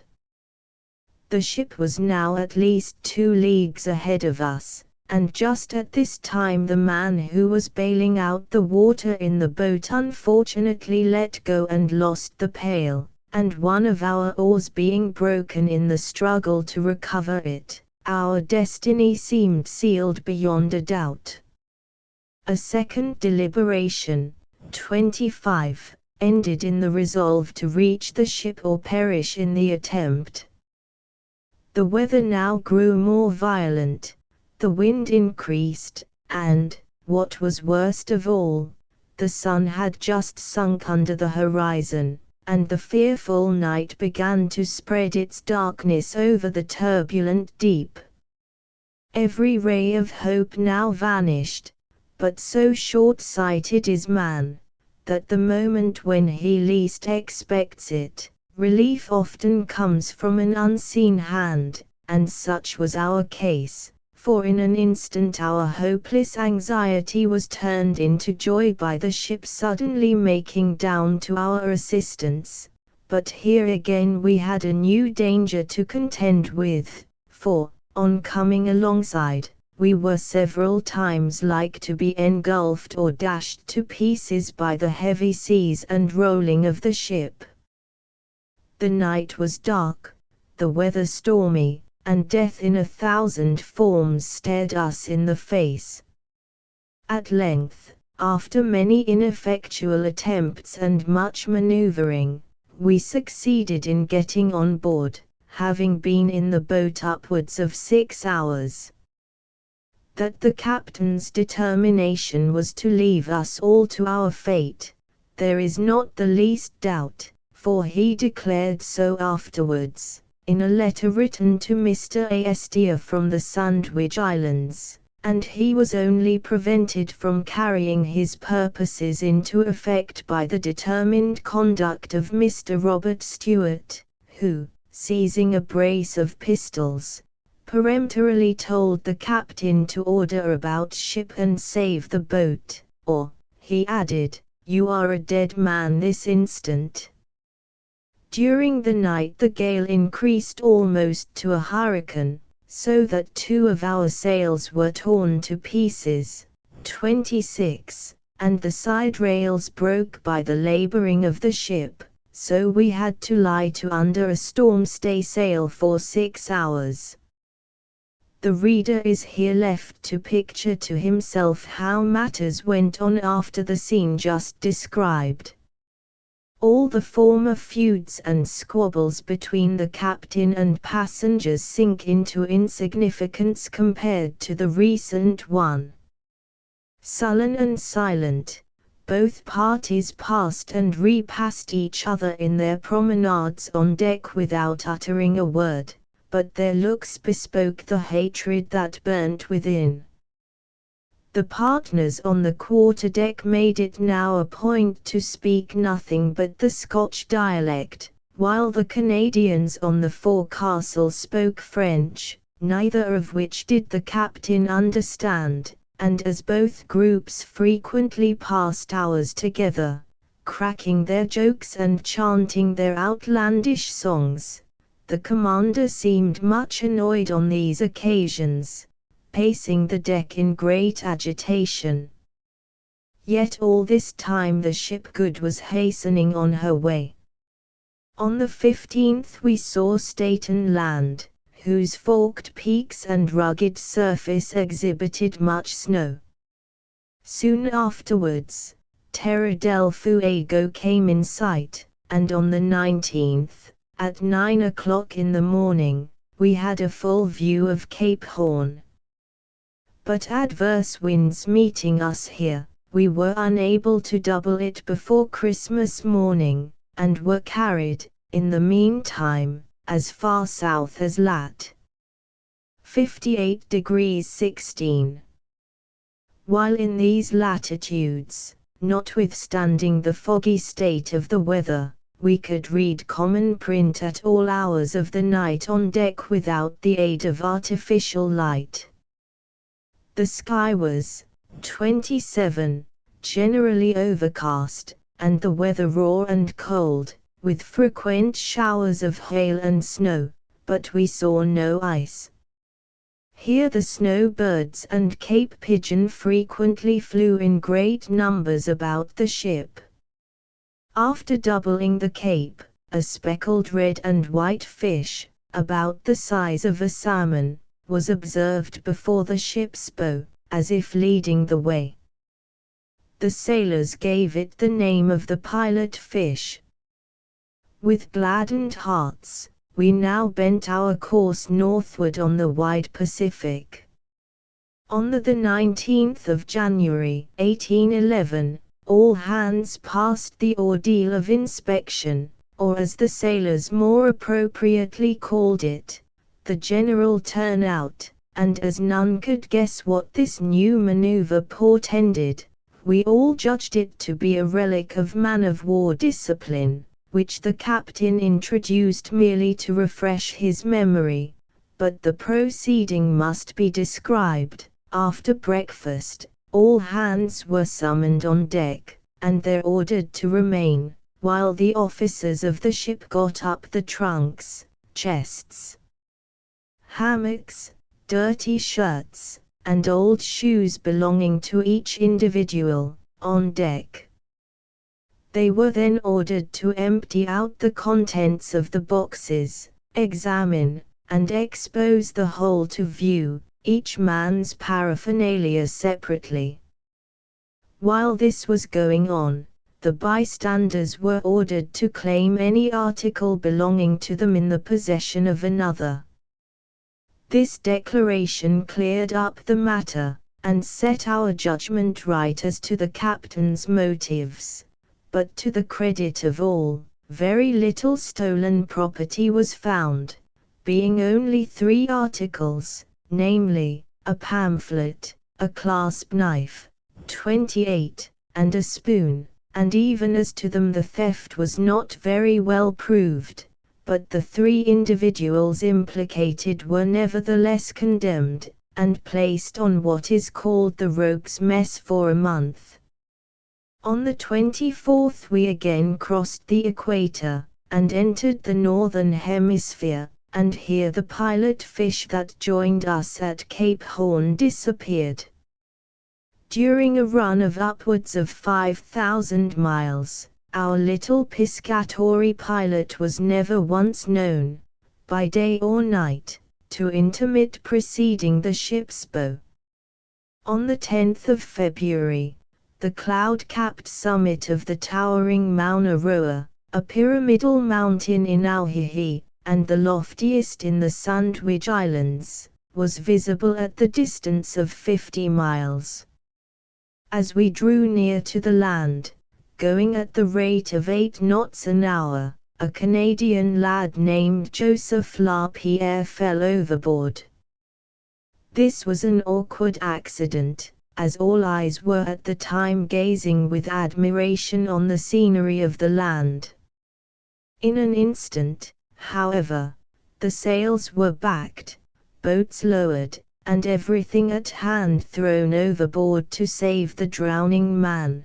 But before he could be picked up the ship had distanced him more than a mile, and when the boatswain reached the ship with the body, the captain, in his usual sympathizing mood, peremptorily ordered him about to pick up all the trumpery which had been thrown into the water. This took a considerable time. The apparently lifeless body was then hoisted on board, and every means tried to restore animation, and at last, by rolling the body in warm, 29, blankets, and rubbing it with salt, the lad recovered, after being 38 minutes in the water, and though unable to swim. Mr. Fox, who had again fallen under the captain's displeasure, and who had been, in consequence, off duty for a week past, was reinstated this morning. This was no sooner done, however, than the fourth mate, the captain's own brother, was put into irons. The young Thorn was as factious and morose a subject as his brother, with this only difference, that he had less power to do mischief. He had maltreated one of the passengers, and the captain, in order to show impartiality, awarded him the above punishment. 30. Chapter 3, 11. Karakakuo Bay, the Sailor's Desert, the Captain's Conduct, Productions of Auhihi, Tokay Bay, Governor Young, Royal Proclamation, Wohu, Aurora, the Residents of Tamitami, Harbour Fees, Excursion on Shore, the Queen's Umbrella, the King's Appearance, Royal Palace and Guards, Arsenal, or Royal Workshop, Royal Dinner, His Majesty's Fleet, Morace, or places of public worship, sacred or perennial ground to boot, storm, a sailor left to his fate among the natives, parting visit from His Majesty, his meanness, diving of the natives, native proas, how made, clothing, customs and peculiarities,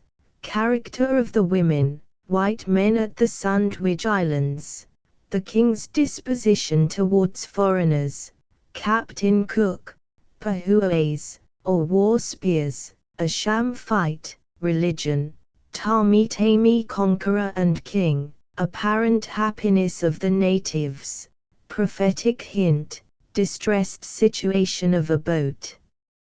On the 13th of February the ship anchored in Karakakuo Bay, in the island of Auhihi, and within a mile of the place where the unfortunate Captain Cook fell in 1779.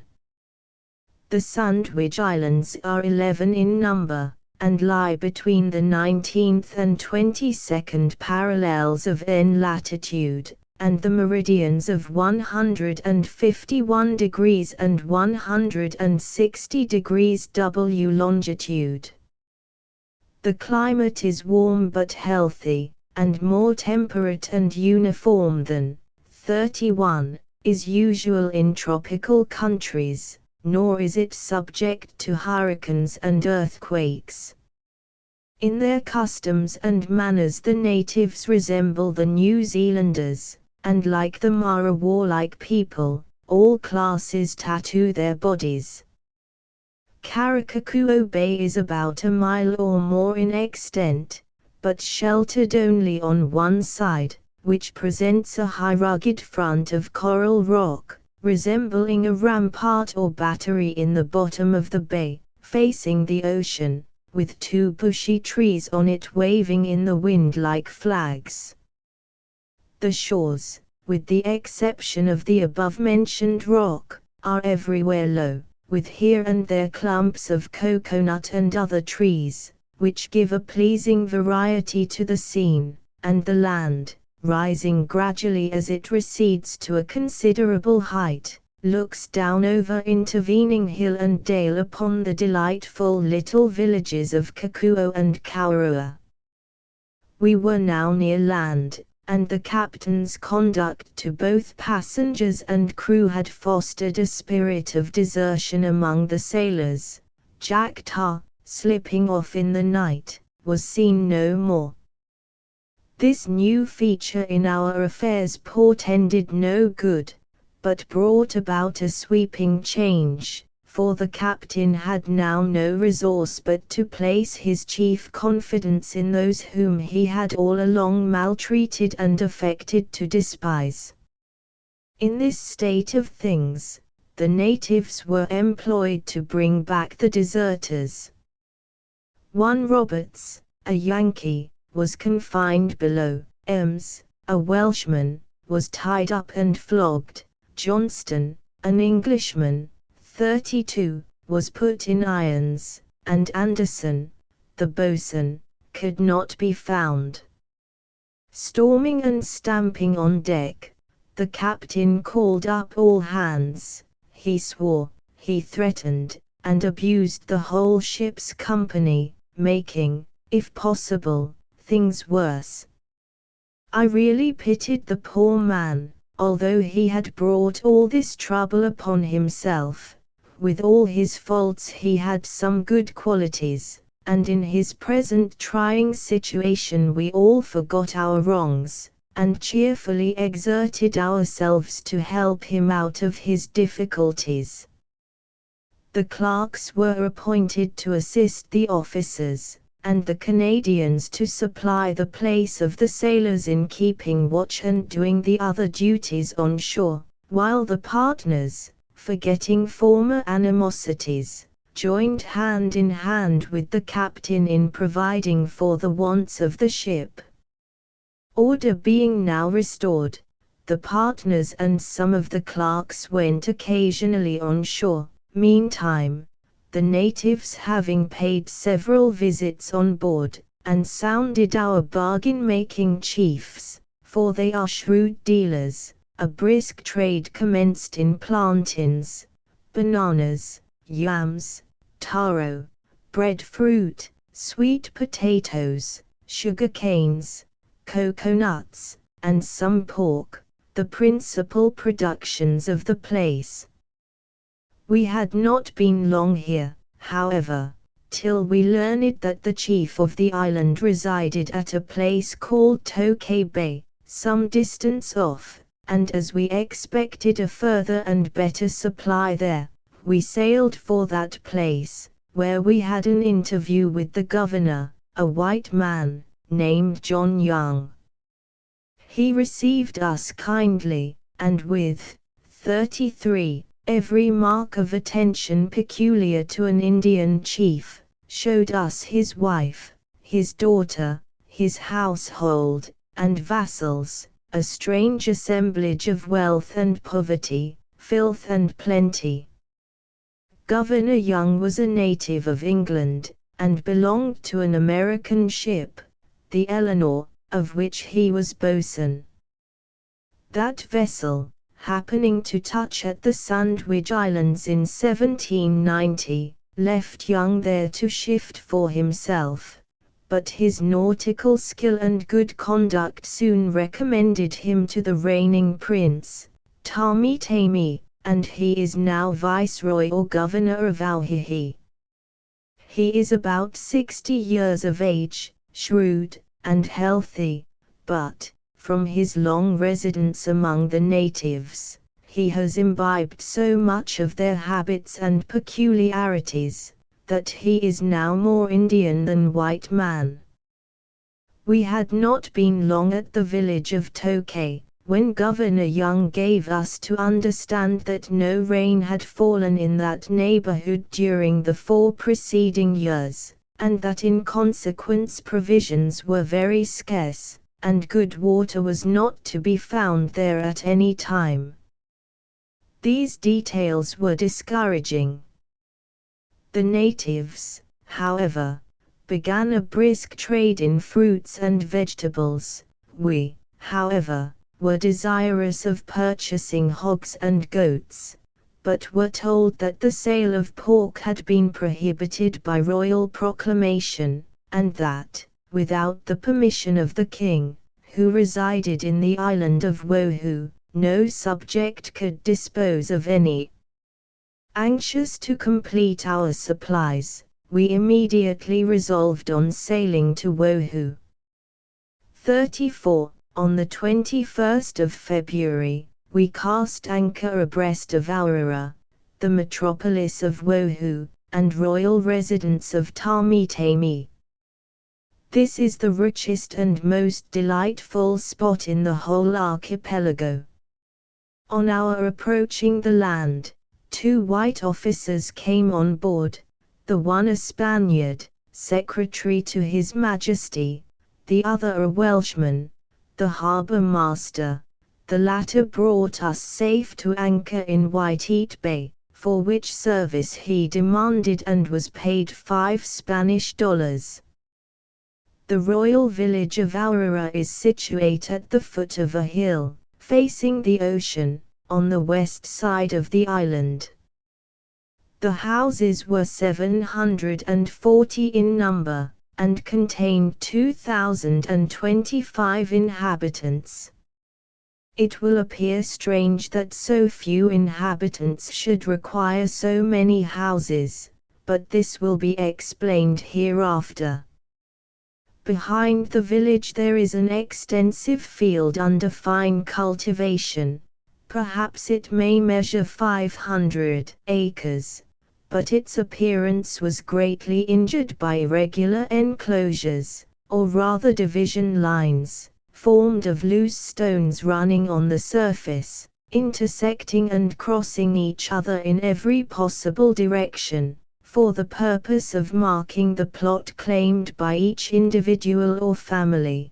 The whole is cultivated with much skill and industry, the soil teemingly rich, and the labor abundant, with here and there small watercourses and aqueducts.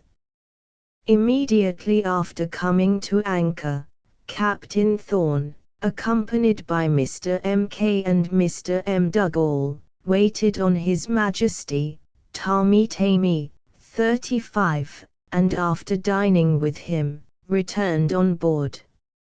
In the afternoon His Majesty and 3 Queens returned the visit in state, the royal canoe being paddled by 16 chiefs, with the state arm chest on board. Their Majesties were received with becoming ceremony. The flag was displayed, and 3 guns fired. The king was conducted to the cabin followed by his valet, who held a spitting box in his hand, but the queens preferred remaining on deck.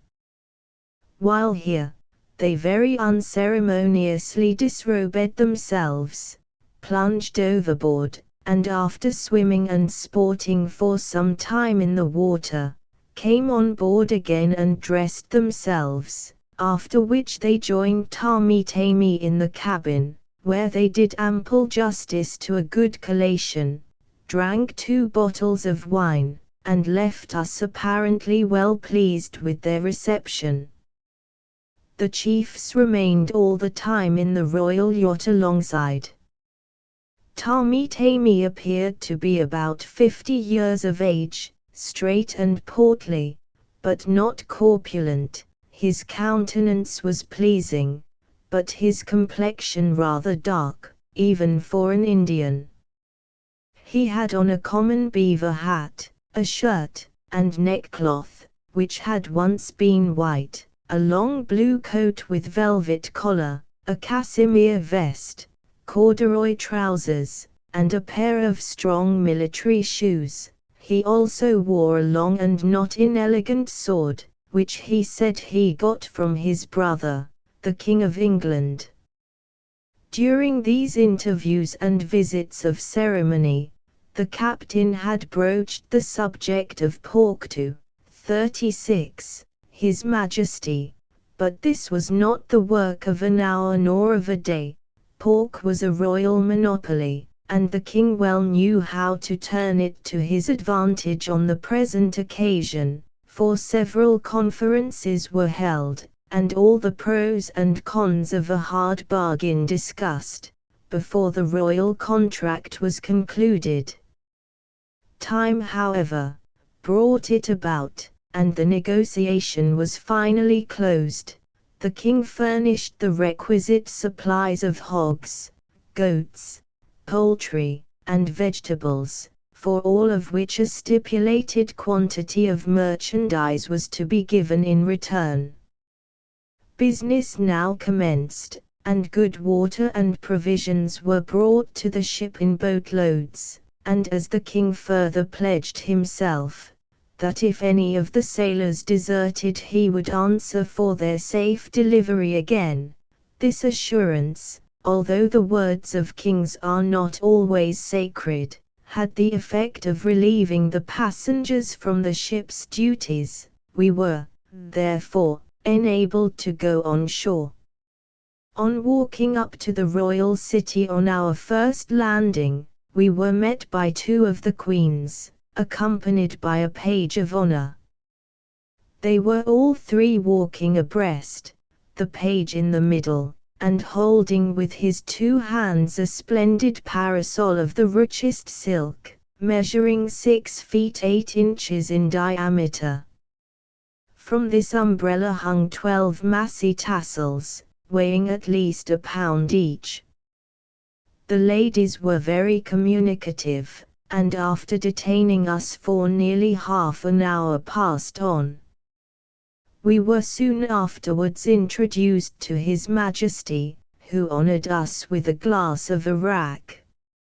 Here, 37, we had a full view of the royal palace, the royal family, and the lifeguards.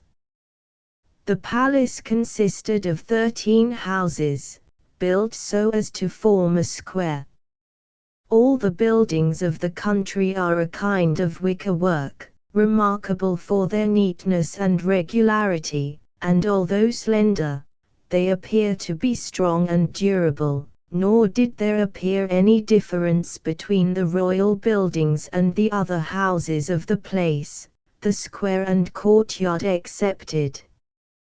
The king occupied 3 of these houses, one for eating, another for sleeping, and the third for business, which may be called the audience chamber.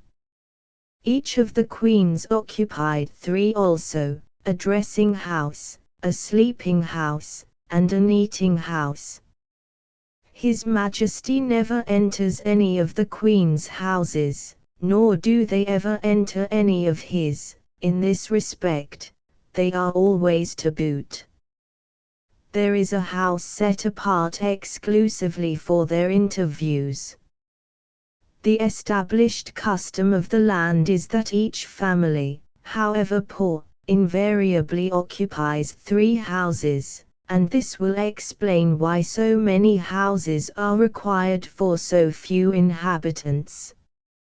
We also saw 2 of the king's sons. One of them was in disgrace and tabooed, that is, interdicted from speaking with anybody. We were next shown the lifeguards, consisting of 40 men, accoutred in something of the English style, with muskets, belts, and bayonets, but their uniform was rather old and shabby. The parade ground, or place where the guards were on duty, lay just behind the royal buildings, on a level square green spot made up for the 38 purpose, and on which were placed 18 4 or 6 pounders, all mounted, and apparently in good order. From this we proceeded to a long narrow range of buildings, where a number of artisans were at work, making ship, sloop, and boat tackling, ropes, blocks, and all the other etceteras required for His Majesty's fleet, while others again, in a wing of the same building, were employed in finishing single and double canoes, the former for pleasure, the latter for commercial purposes. At the far end of the buildings was erected a blacksmith's forge, and beyond that, in a side room, lay the masts, spars, and rigging of a new schooner. The tools used by the different workmen were very simple, slender, few, and ill-made, and yet the work done by them surprised us. While in the workshops, Mr. M.K. took a fancy to a small knot of wood, about the size of a pint pot, and asked it of the king. His Majesty took the bit of wood in his hand, and after looking at it for some time turned round to Mr. M.K. and said, "This is a very valuable piece of wood, it is the finest koi, and what my heirs make their pipes of. But if you will give me a new hat for it, You can have it." Mr. M.K. smiled, adding, "Your Majesty shall have it." So the bargain was struck, but Mr. M.K. fell in love with no more of His Majesty's wood. They make their own cloth, cordage, salt, sugar, and whiskey. 39. The king then invited us to dine, and entering a small wretched hovel adjoining the workshop, we all sat down round a dirty little table, on which was spread some viands, yams, taro, coconuts, pork, breadfruit, and arrack.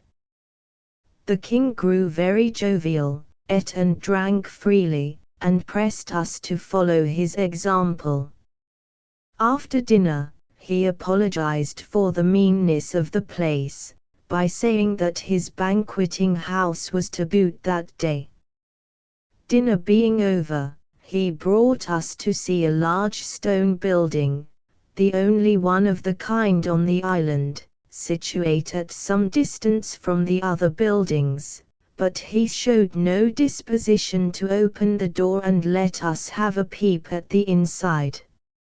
He said it cost him $2,000. We were told the royal treasure and other valuables were kept there. Behind the stone building, and near the shore, was lying at anchor an old ship of about 300 tons, with some guns and men on deck, said to be the guard ship. From this position, we saw 16 vessels of different sizes, from 10 to 200 tons, all lying in a wretched and ruinous condition along the beach, some on shore, others afloat, but all apparently useless. The day being excessively warm, and our curiosity gratified, we took leave of His Majesty, and stayed for the night at the house of a Mr. Brown, an American settler, who had resided on the island for several years. After passing an agreeable night, we bade adieu to our hospitable landlord, and set out to view the morais, or places of public worship. Of these, Aurora, 40, alone contains 15 of this description. Each morai is composed of several miserable-looking little huts, or houses. Passing by all the inferior ones, we at length reached the king's morai, or principal one of the place. It consisted of 5 low, gloomy, and pestiferous houses, huddled close together, and alongside of the principal one stood an image made of wood, resembling a pillar, about 28 feet high, in the shape of the human figure, cut and carved with various devices, the head large, and the rude sculpture on it presenting the likeness of a human face, carved on the top with a black cowl. About 30 yards from the houses, all round about, was a clear spot called the King's Tabut ground surrounded by an enclosure. This sacred spot is often rigorously tabooed and set apart for penance. It was while walking to and fro on this solitary place that we saw Tatuira, the king's eldest son, who was in disgrace. We were prevented from entering within the enclosure.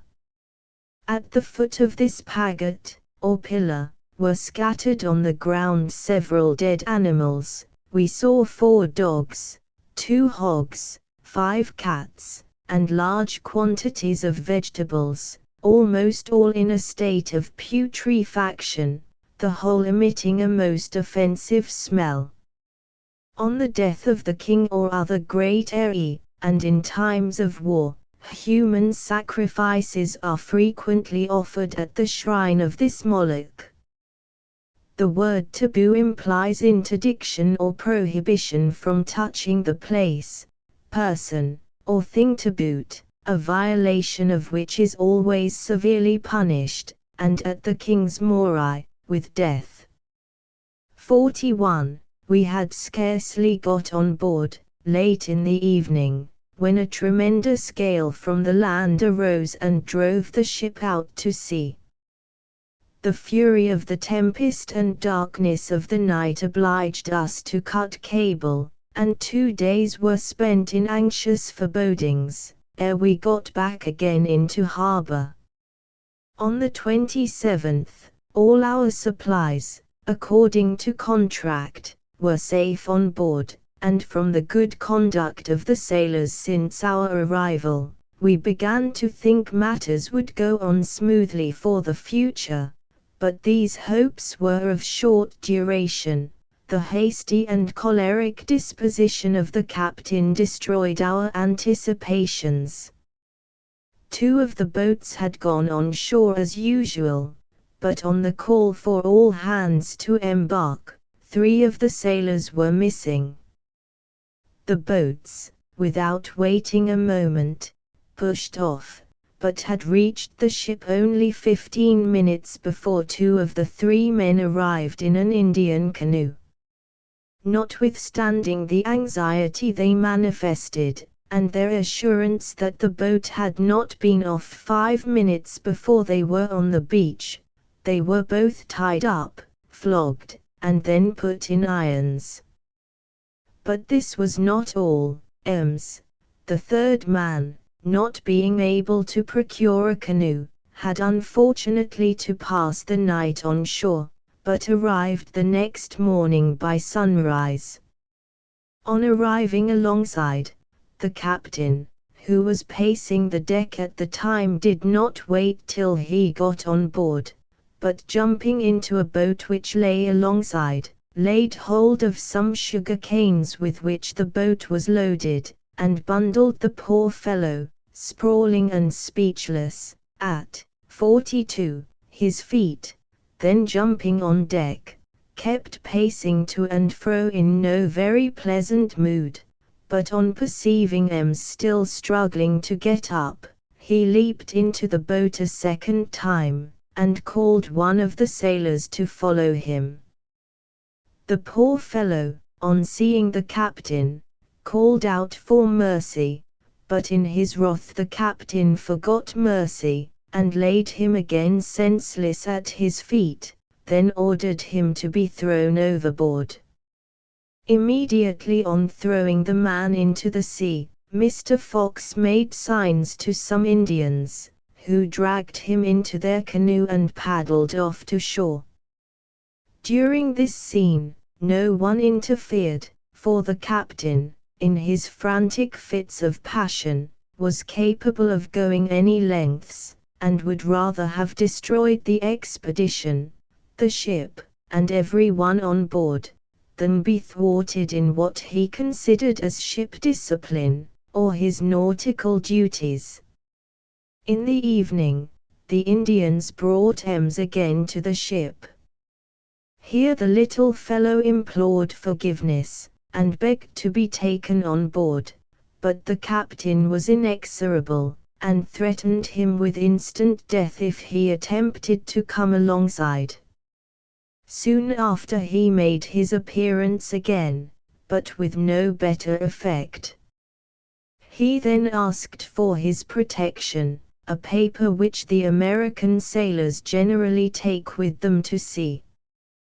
The captain returning no answer to this request, Mr. Fox contrived to throw his clothes and protection overboard unperceived, at the same time making signs to the Indians to convey them to Ems. On receiving the little bundle, he remained, 43, for some time without uttering a word. At last, bursting into tears, he implored again and again to be admitted on board, but to no purpose. All hopes now vanishing, the heroic little fellow, standing up in the canoe, took off his cap, and waving it in the air, with a sorrowful heart bade adieu to his shipmates.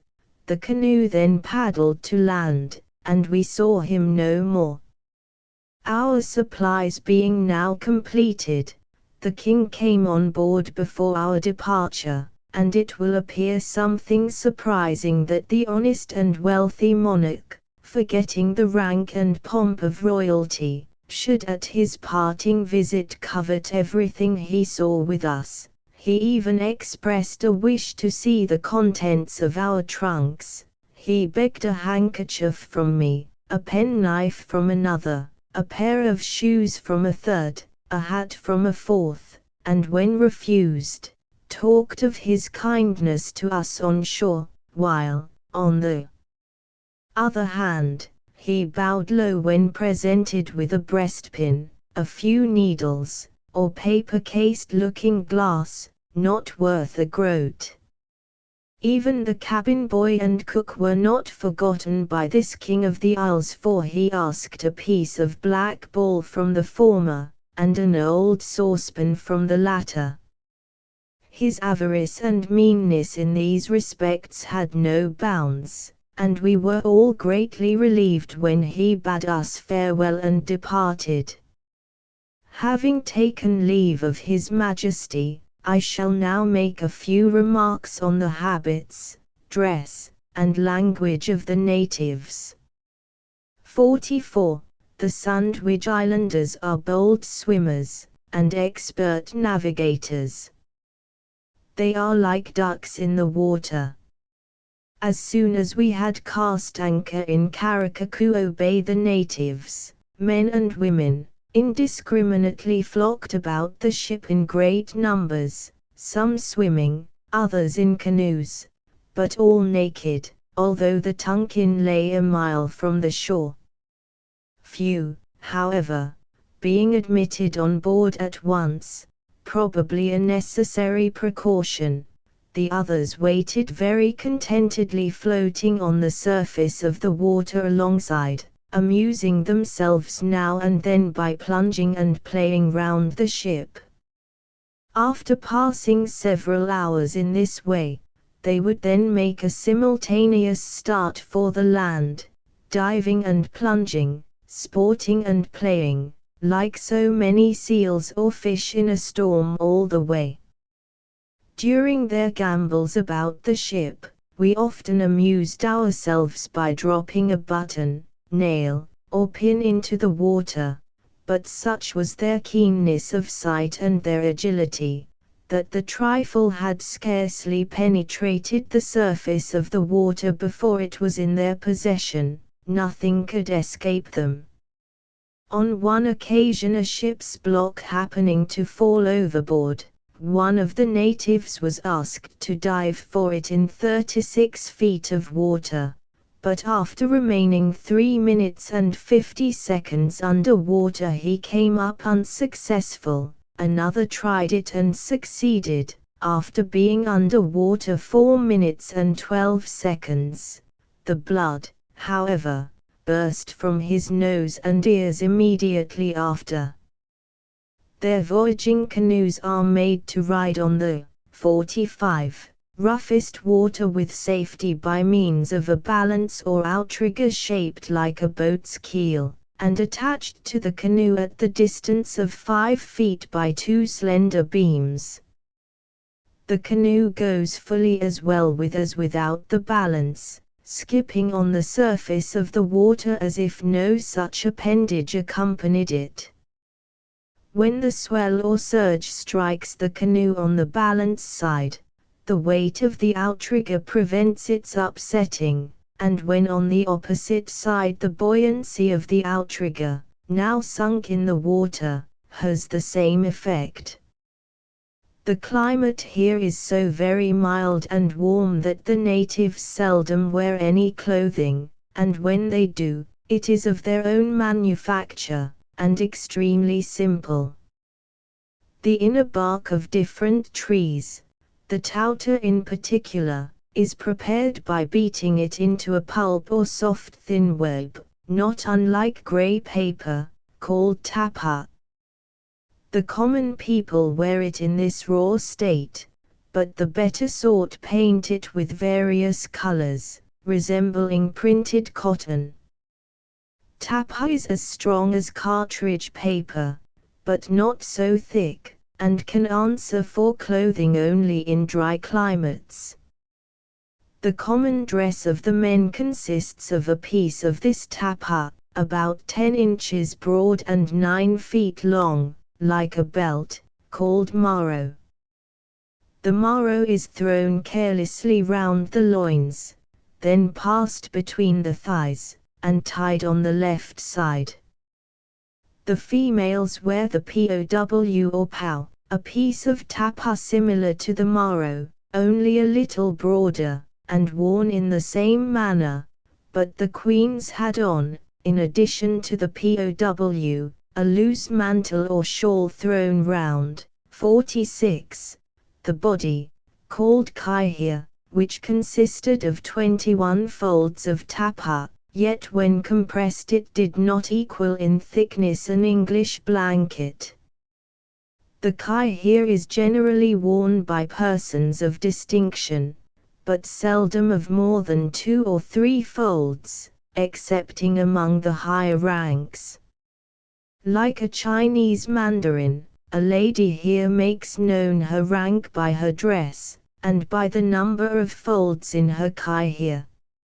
A custom prevalent here, and which is, I believe, peculiar to these islanders, is, that the women always eat apart from the men, and are forbidden the use of pork. The favorite dish among all classes is raw fish, mashed or pounded in a mortar. Considering their rude and savage life, these people are very cleanly.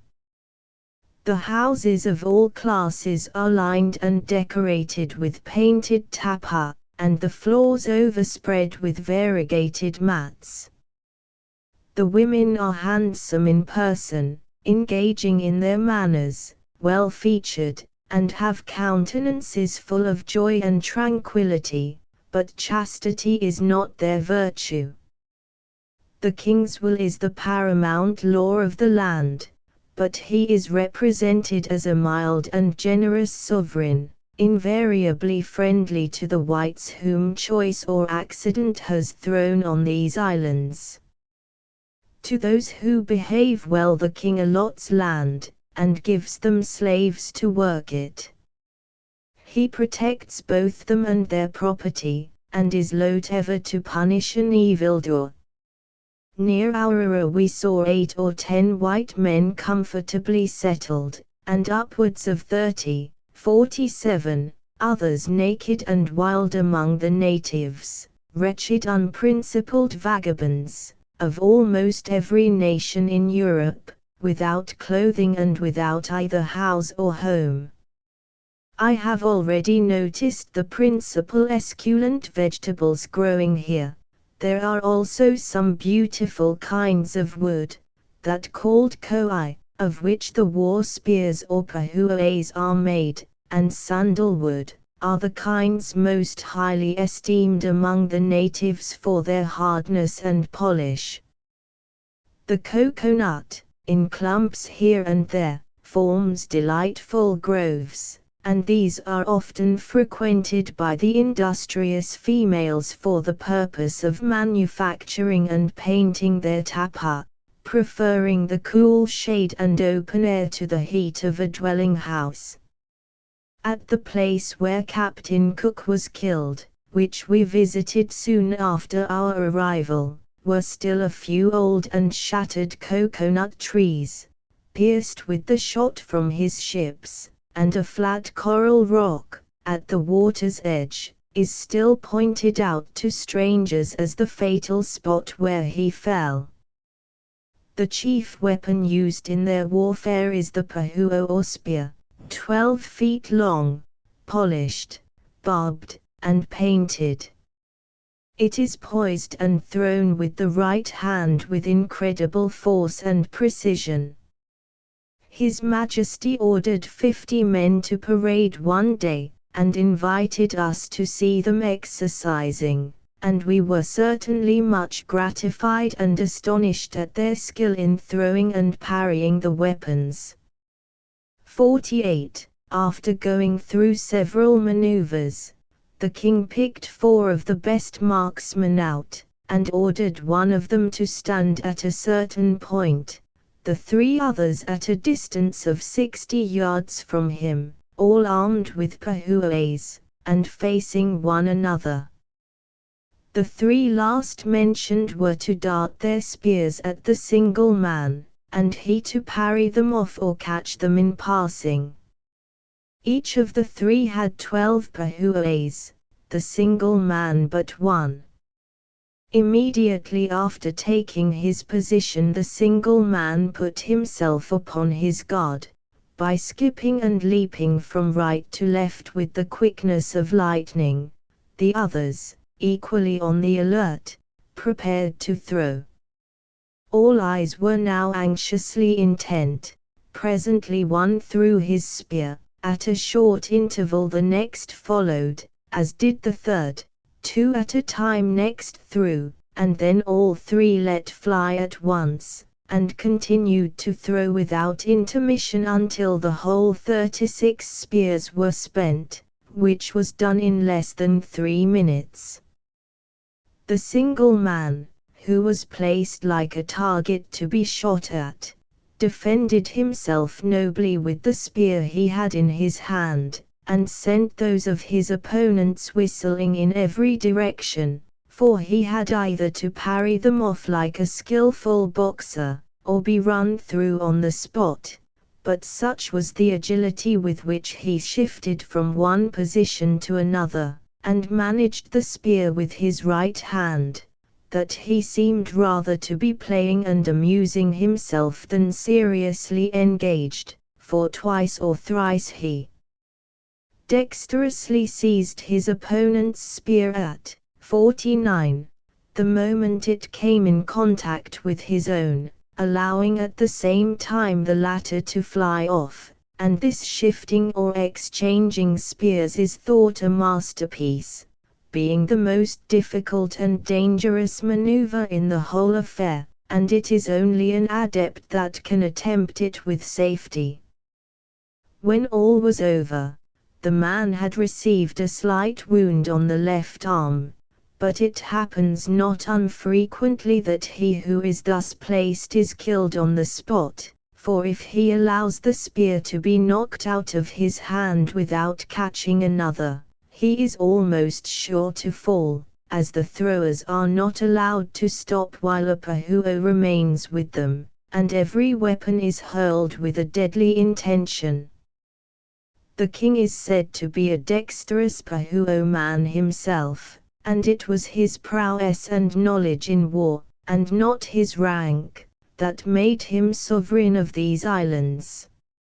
After the people had dispersed, the man who had acted so conspicuous a part in the exhibition just described, came to us and offered to risk his life for a handkerchief, at the distance of 20 yards, telling us to select the best marksman among us, with a fowling piece either with shot or ball, and he would stand before him, and either win the handkerchief or lose his life. We were not disposed, however, to accept the challenge, but gave the fellow a handkerchief and sent him about his business. All the islands of this group, excepting one, have, 50, acknowledged Tamitami as their king, and the jarring interests and feuds of the different islands have at last sunk into a system of union which, if we may judge from appearance, renders this country, under its present government, an earthly paradise, and the inhabitants thereof as free from care, and perhaps as happy, as any in the globe. But mark! Civilized man has now begun to trade on its innocent and peaceful soil. There is an end, therefore, to all primeval simplicity and happiness. These people speak with a quickness which almost baffles imitation, and in very many instances, the same word is repeated twice. The language is bold and masculine, and, although the accent be clear, is very difficult to be attained by the whites. We shall now take our leave of the friendly and hospitable natives of these islands. On His Majesty leaving the ship, a boat was sent to shore for a few remaining articles. Meantime, preparations were made for weighing anchor. The wind from the sea beginning to blow retarded the boat's return, and the delay so nettled our worthy commander, that he gave orders to set sail, and the ship stood out to sea, leaving the boat to follow as she could. The wind soon increasing to a gale, the boat had to struggle with a tempestuous sea for 6 hours, during which time we expected every minute to witness her destruction. The Falkland Island affair was yet fresh in our 51 minds, and this seemed to equal, if not surpass it in cruelty. At length, however, the ship bore down, and with much difficulty rescued the boat's crew from a watery grave. 52. Chapter 4, 12. Departure from the Sandwich Islands. Bad weather, livestock destroyed, Columbia River, a boat and crew lost, captain's conduct towards Mr. Fox, mouth of the river, bar and breakers, Cape Disappointment, Point Adams, narrow escape of the long boat, sounding the bar, a boat and crew left to perish, the ship in the breakers, critical situation, melancholy narrative of Stephen Weeks, search made for the lost boat, and narrow escape, long boat swamped, fidelity of the natives, preparations for leaving the ship, Captain Thorne, the voyage concluded. On the 1st of March, 1811, we took our departure from the Sandwich Islands, steering direct for Columbia River. The first step taken, after leaving the land, was to liberate those who had been put in irons. Poor fellows! They considered themselves particularly unfortunate, and doubly punished, in not having been partakers of the pleasures which the others had enjoyed on shore. All our thoughts now tended to one point, and the hope of soon terminating a long and irksome voyage made us forget all former misunderstandings, and a few days passed in harmony and good fellowship, until the 12th, when the weather becoming squally and cold, with snow, 53, and sleet, the partners wished to serve out some articles of clothing to the passengers, who now began to feel very sensibly the change of climate, but the captain considered the broaching of a bale or box as an encroachment on his authority, and a violation of ship rules, and therefore steadily opposed it. This gave rise to bad blood on both sides. The partners swore they would have such articles as they wanted, the captain swore they should touch nothing. The dispute went to such a height that pistols were resorted to, and all, from stem to stern, seemed for a moment involved in the flame of civil war, but on this, as on a former occasion, Mr. David Stewart and some others interfering brought about a reconciliation. The partners desisted, the captain kept his bales and boxes untouched, and the men froze in the icy rigging of the ship until many of them were obliged to take to their hammocks. On the 14th, in lat. 37 degrees N and long. 137 degrees W, a violent gale came on, which increased almost to a hurricane, and lasted 4 days without intermission, during which we were much puzzled in maneuvering the ship. She had sprung a leak, but not seriously. Sometimes we had to let her scud before the wind, sometimes she lay to, sometimes under one sail, sometimes under another, laboring greatly, and much anxiety was felt by all on board. During this storm, almost everything on deck was carried off or dashed to pieces, all our livestock were either killed or washed overboard, and so bad was the weather, 54, first with rain, and then with sleet, hail, frost, and snow which froze on the rigging as it fell, that there was no bending either ropes or sails, and the poor sailors were harassed to death. But bad and harassing as this state of things was, it proved to be only the beginning of our troubles, and a prelude to far greater trials.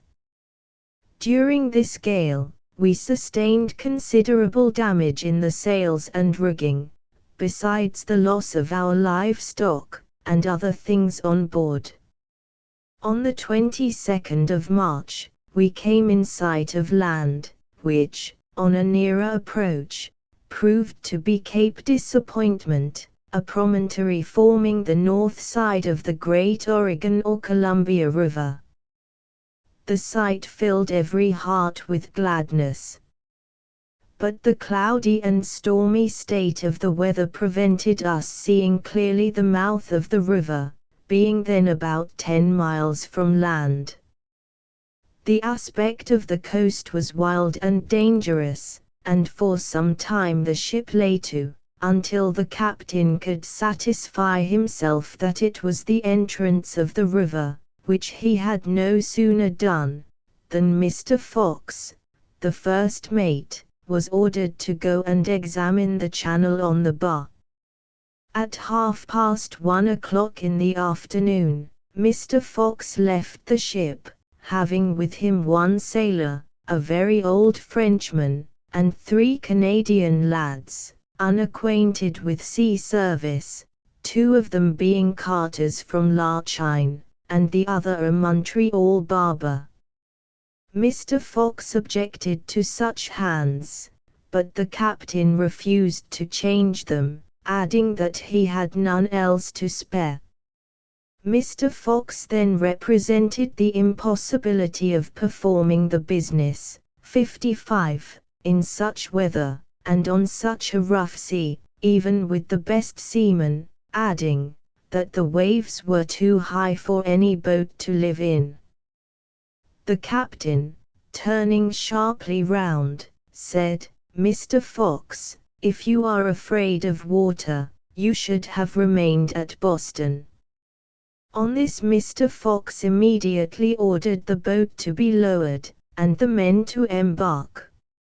If the crew was bad, the boat was still worse, being scarcely seaworthy, and very small. While this was going on, the partners, who were all partial to Mr. Fox, began to sympathize with him, and to intercede with the captain to defer examining the bar till a favorable change took place in the weather. But he was deaf to entreaties, stamped, and swore that a combination was formed to frustrate all his designs. The partners' interference, therefore, only riveted him the more in his determination, and Mr. Fox was peremptorily ordered to proceed. He, seeing that the captain was immovable, turned to the partners with tears in his eyes and said, "My uncle was drowned here not many years ago, and now I am going to lay my bones with his." He then shook hands with all around him, and bade them adieu. Stepping into the boat, "Farewell, my friends," said he, "we will perhaps meet again in the next world." And the words were prophetic. The moment the boat pushed off, all hands crowded in silence to take a last farewell of her. The weather was boisterous, and the sea rough, so that we often lost sight of the boat before she got 100 yards from 56, the ship, nor had she gone that far before she became utterly unmanageable, sometimes broaching broadside to the foaming surges, and at other times almost whirling round like a top, then tossing on the crest of a huge wave would sink again for a time and disappear altogether. At last she hoisted the flag. The meaning could not be mistaken. We knew it was a signal of distress. At this instant all the people crowded round the captain, and implored him to try and save the boat, but in an angry tone he ordered about ship, and we saw the ill-fated boat no more. Mr. Fox was not only an able officer, but an experienced seaman, and a great favorite among all classes on board, and this circumstance, I fear, proved his ruin, for his uniform kindness and affability to the passengers had from the commencement of the voyage drawn down upon his head the ill will of his captain, and his being sent off on the present perilous and forlorn undertaking, with such awkward and inexperienced hands, whose language he did not understand, is a proof of that ill will. The mouth of Columbia River is remarkable for its sandbars and high surf at all seasons, but more particularly in the spring and fall, during the equinoctial gales. These sandbars frequently shift, the channel of course shifting along with them, which renders the passage at all times extremely dangerous. The bar, or rather the chain of sand banks, over which the huge waves and foaming breakers, 57, roll so awfully, is a league broad, and extends in a white foaming sheet for many miles, both south and north of the mouth of the river, forming as it were an impracticable barrier to the entrance, and threatening with instant destruction everything that comes near it. The river at its mouth is 4½ miles broad, confined by Cape Disappointment on the north, and Point Adams on the south. The former is a rocky cliff or promontory, rising about 500 feet above the level of the water, and covered on the top with a few scattered trees of stinted growth, the latter a low sandy point, jutting out about 300 yards into the river, directly opposite to Cape Disappointment. The deepest water is near the cape, but the channel is both narrow and intricate. The country is low, and the impervious forests give to the surrounding coast a wild and gloomy aspect.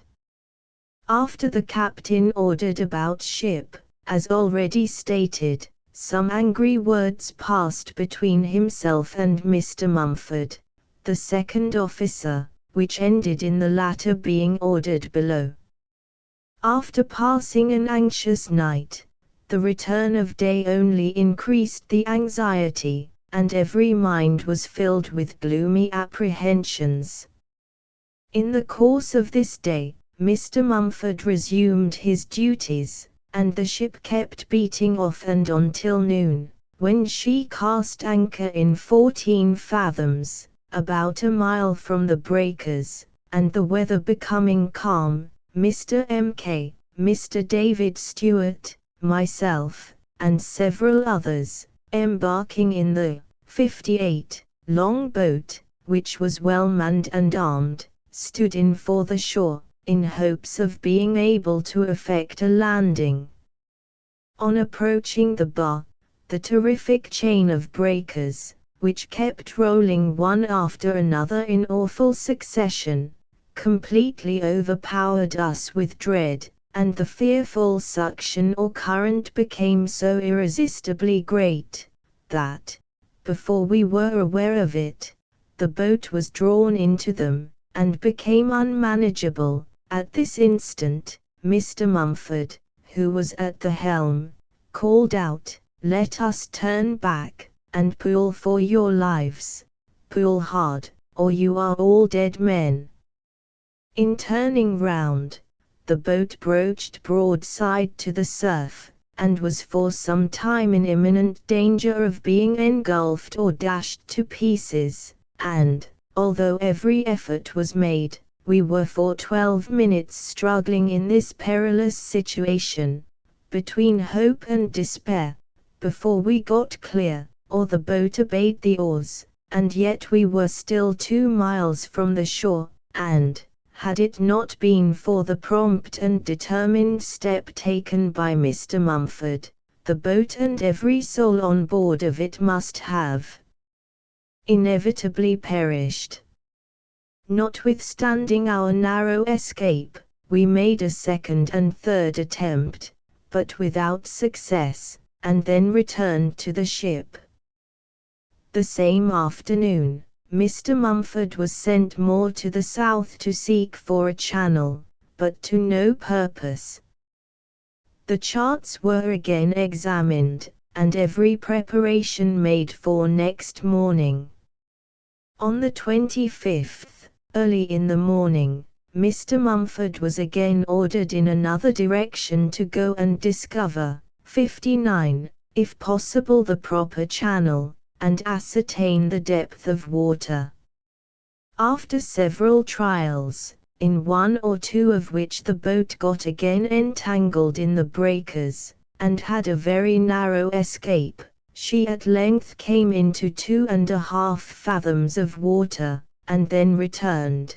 But the captain seemed to hint that Mr. Mumford had not done so much as he might have done, or in other words, he was dissatisfied. Indeed, his mind was not in a state to be satisfied with anything, not even with himself, but his officers, whatever they did, were sure to displease.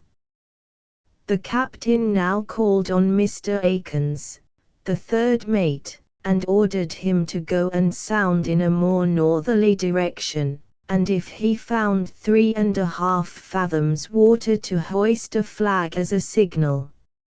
At 3 o'clock in the afternoon, Mr. Akins, together with the sailmaker, armourer, and 2 Sandwich Islanders, embarked in the pinnace, and proceeded to the bar.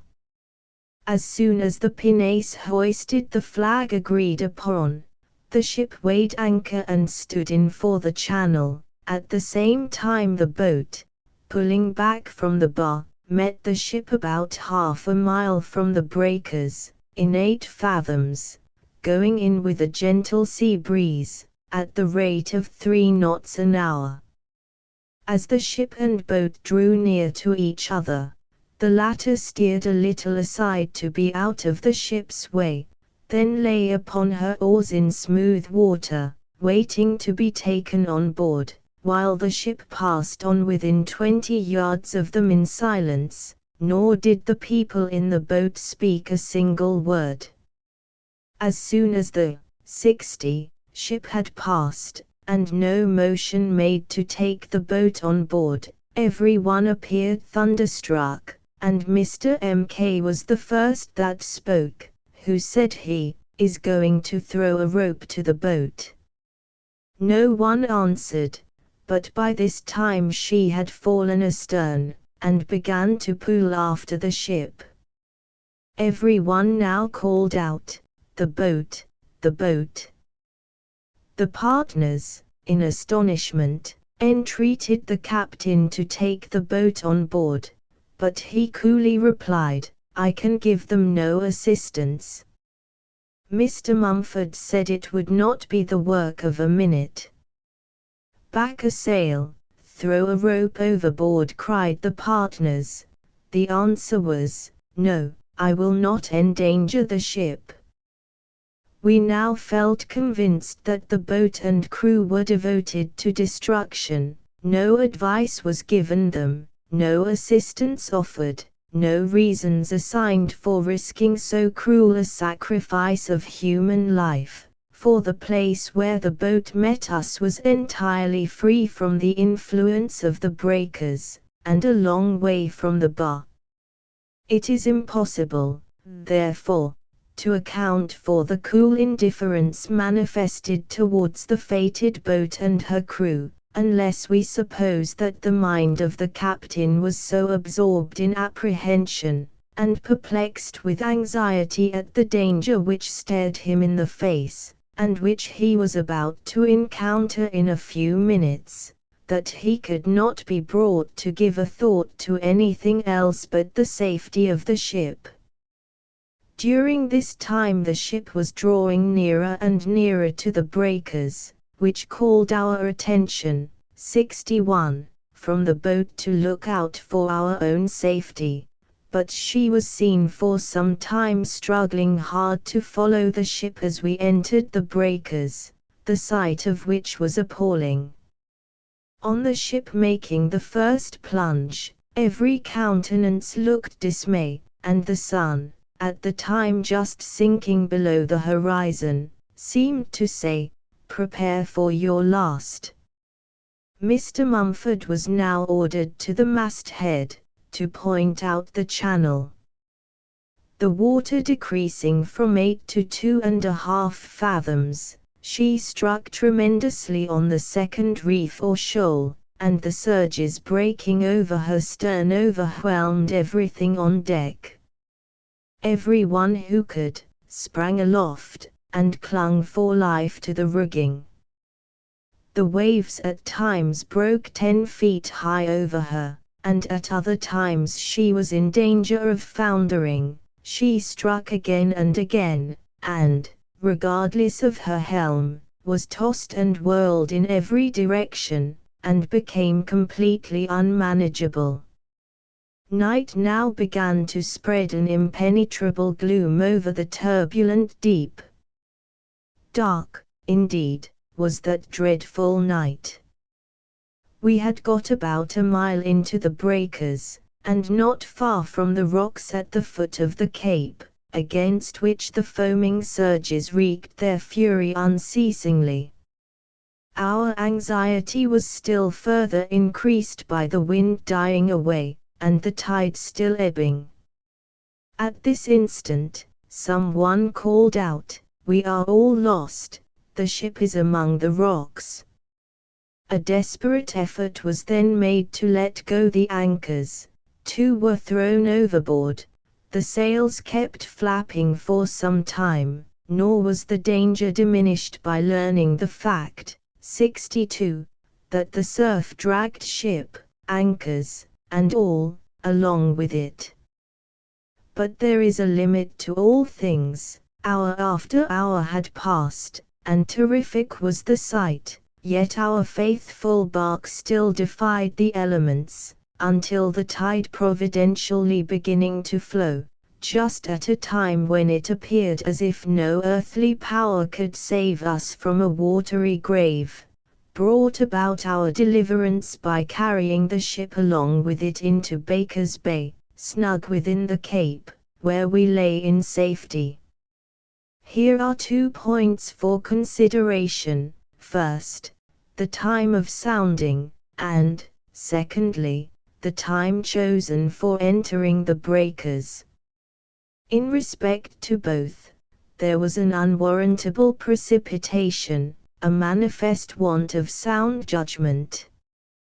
We made the land in the middle of a storm, the channel and coast both unknown to us, and without either pilot or guide. Under such circumstances, it was evident to all that no boat could live on the water at the time, far less reach the shore, and our entering the breakers at so late an hour, the sun at the time not being 50 minutes above the horizon, the channel also being unexplored, was certainly a premature and forlorn undertaking, but there existed such disunion, such a spirit of contradiction on board, that the only wonder is how we ever got so far.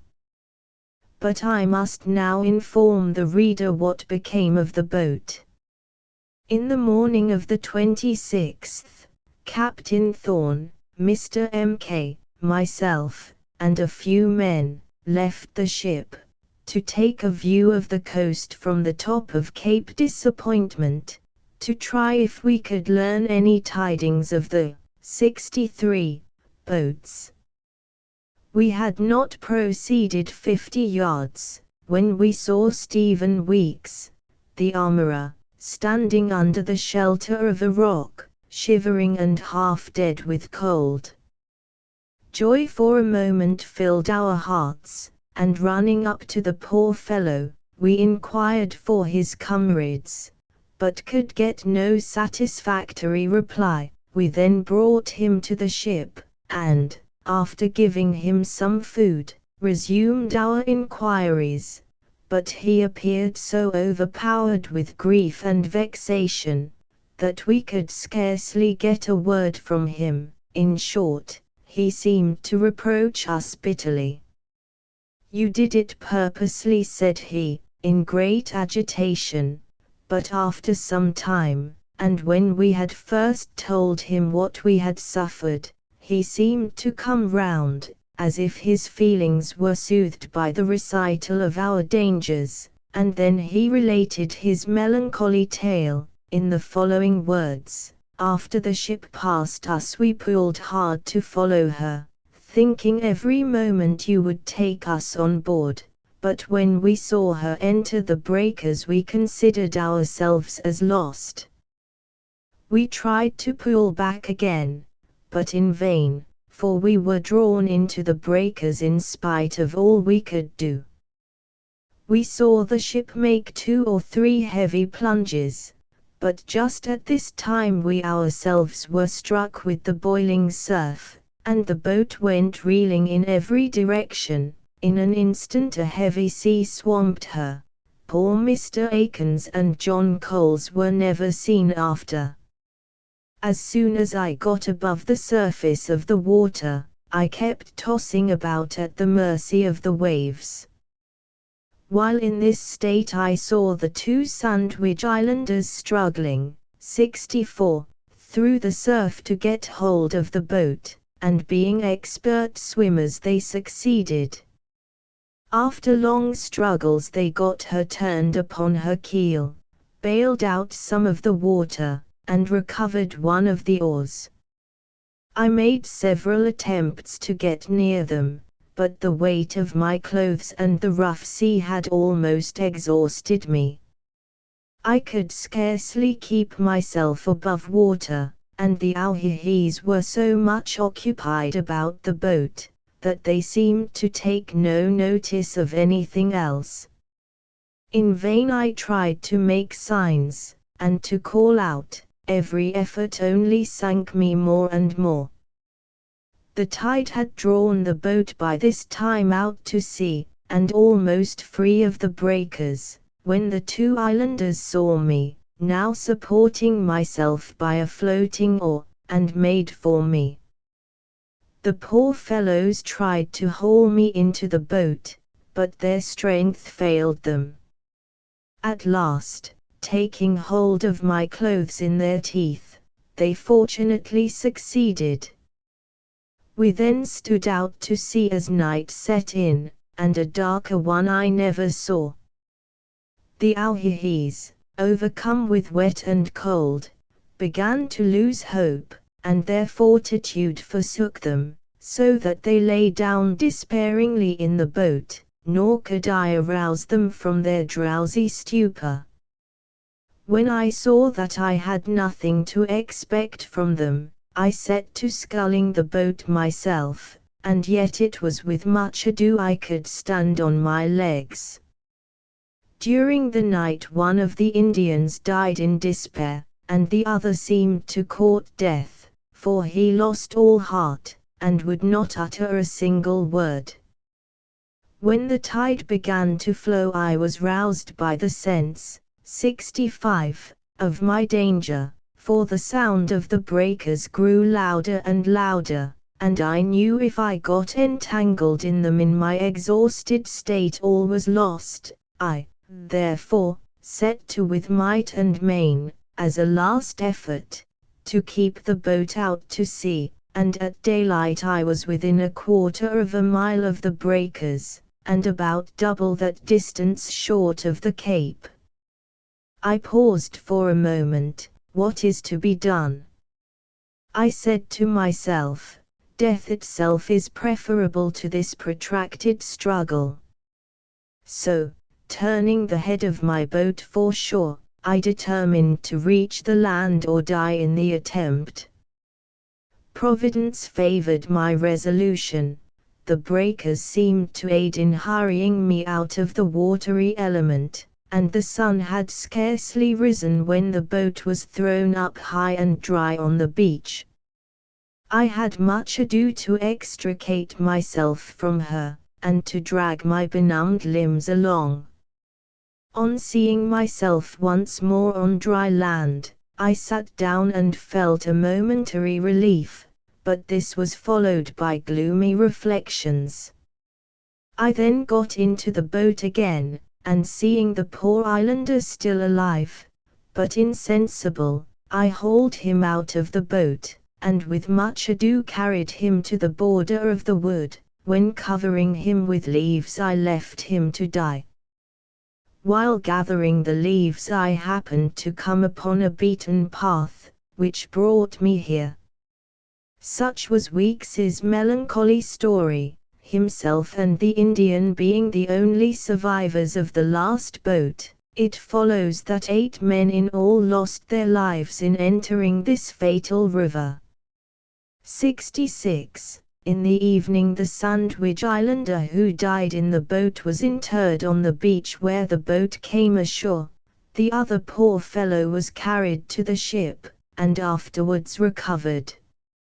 On the 27th I was appointed to head a party to go in search of the boat that was lost on the 22nd, but after examining the coast for upwards of 40 miles southwards, not a trace of our missing friends was discovered, nor did we ever learn any tidings of them. We had on this occasion a specimen of Chinook navigation. While crossing the river in an Indian canoe, on our way back to the ship, we were suddenly overtaken by a storm, and our craft was upset in the middle of the passage.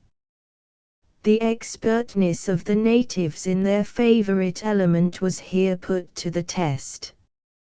At this time we were upwards of 2 miles from the shore, while 8 persons unable to swim were floating in every direction, coats, hats, and everything else adrift, and all depending on the fidelity of the 4 Indians who undertook to carry us over.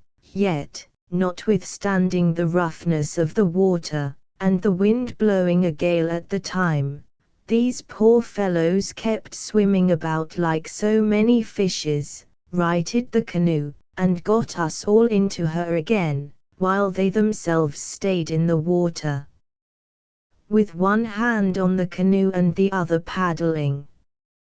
In this manner they supported themselves, tossing to and fro, till we bailed the water out of our frail craft, and got under way again. Here it was that, 67, the Indians showed the skill and dexterity peculiar to them. The instant the canoe rose on the top of a wave, those on the windward side darted down their long paddles to the armpits in the water to prevent her from upsetting, while those on the lee side at the same moment pulled theirs up, but kept ready as soon as the wave had passed under her to thrust them down again in a similar manner, and thus by their alternate movements they kept the canoe steady, so that we got safe to shore without another upset, and with the loss of only a few articles of clothing, but we suffered severely from wet and cold.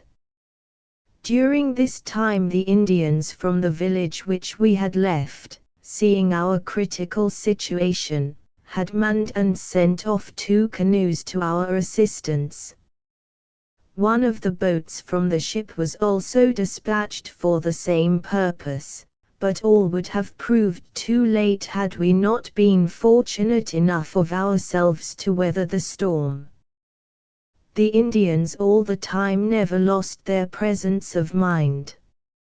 Indeed, it was supposed, from the skillful manner in which they acted afterwards, that the sordid rascals had upset us wilfully, in order to claim the merit of having saved us, and therewith a double recompense for their trip. The boat which had put off to our assistance was upset on her return to the ship, and had it not been for the 2 Indian canoes that followed us, its crew would have all perished. 68. On the 4th of April the longboat was swamped off Chinook Point, when 10 persons were saved by Comcomly and his people. On this occasion, however, many articles of value were lost, so that every hour admonished us that we stepped on insecure and slippery ground.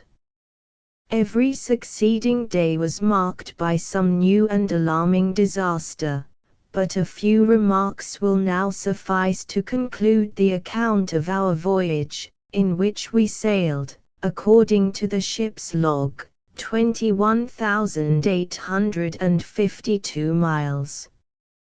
Captain Thorne was an able and expert seaman, but, unfortunately, his treatment of the people under his command was strongly tinctured with cruelty and despotism. He delighted in ruling with a rod of iron, his officers were treated with harshness, his sailors with cruelty, and everyone else was regarded by him with contempt. With a jealous and peevish temper, he was easily excited, and the moment he heard the Scotch Highlanders speak to each other in the Scottish dialect, or the Canadians in the French language, he was on his high horse, making everyone on board as unhappy as himself. And this brings us down to the period of our departure from the ship, a period to which we all anxiously looked forward, and the satisfaction both felt and expressed was universal, when the general order was read that all the passengers should prepare to land on the following day. 69. Chapter V. 13. Preparations for landing.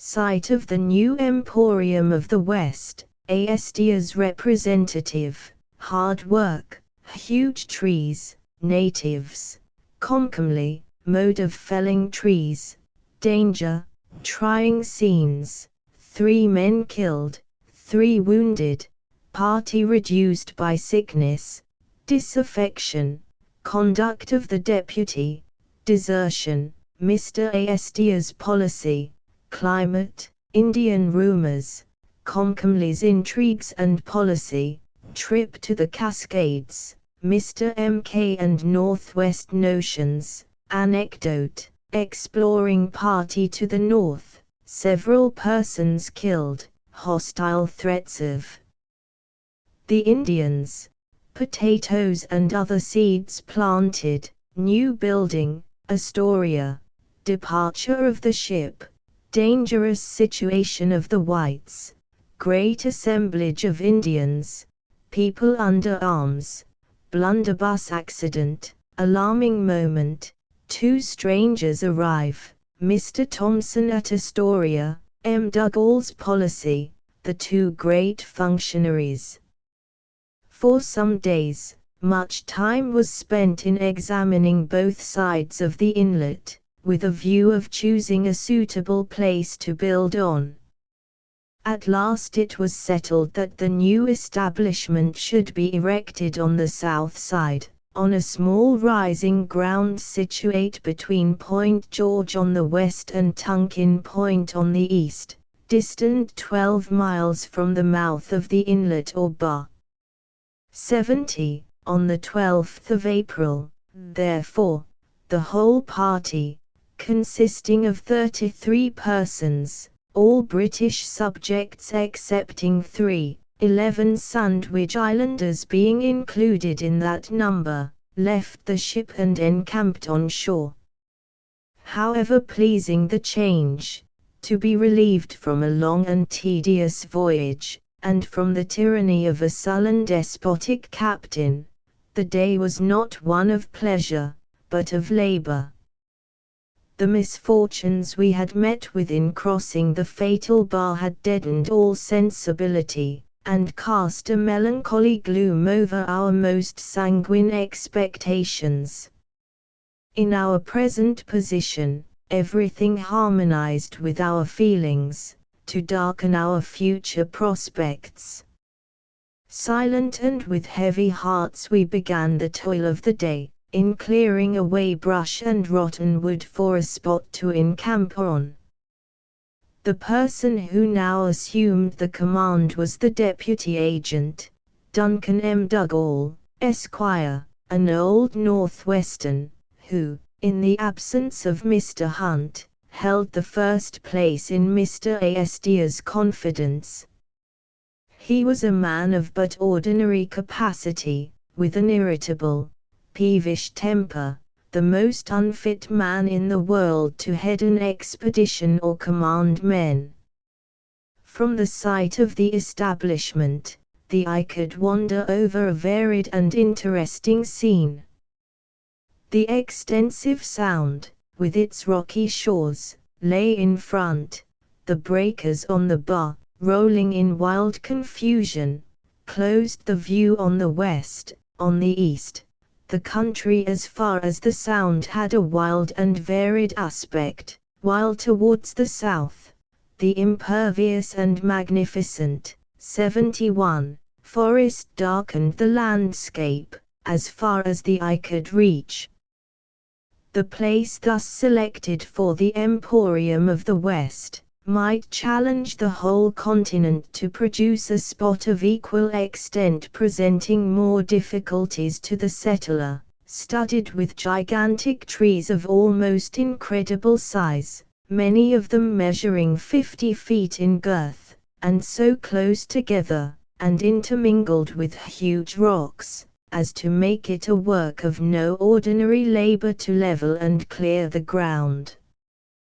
With this task before us, every man, from the highest to the lowest, was armed with an axe in one hand and a gun in the other, the former for attacking the woods, the latter for defense against the savage hordes which were constantly prowling about. In the garb of laborers, and in the sweat of our brow, we now commenced earning our bread. In this manner we all kept toiling and tearing away, from sunrise till sunset, from Monday till Saturday, and during the nights we kept watch without intermission. On our first arrival, the natives of the place appeared very friendly towards us, owing no doubt to some trifling presents which they now and then received from us, but still, circumstances occurred occasionally which indicated treachery, and kept us always on our guard, against the more distant tribes in particular, for their attitude was invariably shy and hostile. Our ill opinion of them proved but too true in the sequel, but we had all along received every assurance of fidelity and protection from Comcomly, 72, the principal chief of the place, and in him we reposed much confidence. The frame of a coasting vessel, to be named the Dolly, was brought out on board the Tunkin, and as soon as we had got a spot cleared, the carpenters were set to work, to fit her up for immediate service, but the smallness of her size, of only 30 tons, rendered her useless for any purpose but that of navigating the river. It would have made a cynic smile to see this pioneer corps, composed of traders, shopkeepers, voyageurs, and auhihis, all ignorant alike in this new walk of life, and the most ignorant of all, the leader. Many of the party had never handled an axe before, and but few of them knew how to use a gun, but necessity, the mother of invention, soon taught us both. After placing our guns in some secure place at hand, and viewing the height and the breadth of the tree to be cut down, the party, with some labor, would erect a scaffold round it. This done, 4 men, for that was the number appointed to each of those huge trees, would then mount the scaffold, and commence cutting, at the height of 8 or 10 feet from the ground, the handles of our axes varying, according to circumstances, from 2½ to 5 feet in length. At every other stroke, a look was cast round, to see that all was safe, but the least rustling among the bushes caused a general stop. More or less time was thus lost in anxious suspense. After 73, listening and looking round, the party resumed their labor, cutting and looking about alternately. In this manner the day would be spent, and often to little purpose, as night often set in before the tree begun within the morning was half cut down. Indeed, it sometimes required 2 days, or more, to fell one tree, but when nearly cut through, it would be viewed 50 different times, and from as many different positions, to ascertain where it was likely to fall, and to warn parties of the danger. There is an art in felling a tree, as well as in planting one, but unfortunately none of us had learned that art, and hours together would be spent in conjectures and discussions, one calling out that it would fall here, another, there. In short, there were as many opinions as there were individuals about it, and, at last, when all hands were assembled to witness the fall, how often were we disappointed! The tree would still stand erect, bidding defiance to our efforts, while every now and then some of the most impatient or foolhardy would venture to jump on the scaffold and give a blow or 2 more. Much time was often spent in this desultory manner, before the mighty tree gave way, but it seldom came to the ground. So thick was the forest, and so close the trees together, that in its fall it would often rest its ponderous top on some other friendly tree. Sometimes a number of them would hang together, keeping us in awful suspense, and giving us double labor to extricate the one from the other, and when, 74, we had so far succeeded, the removal of the monster stump was the work of days.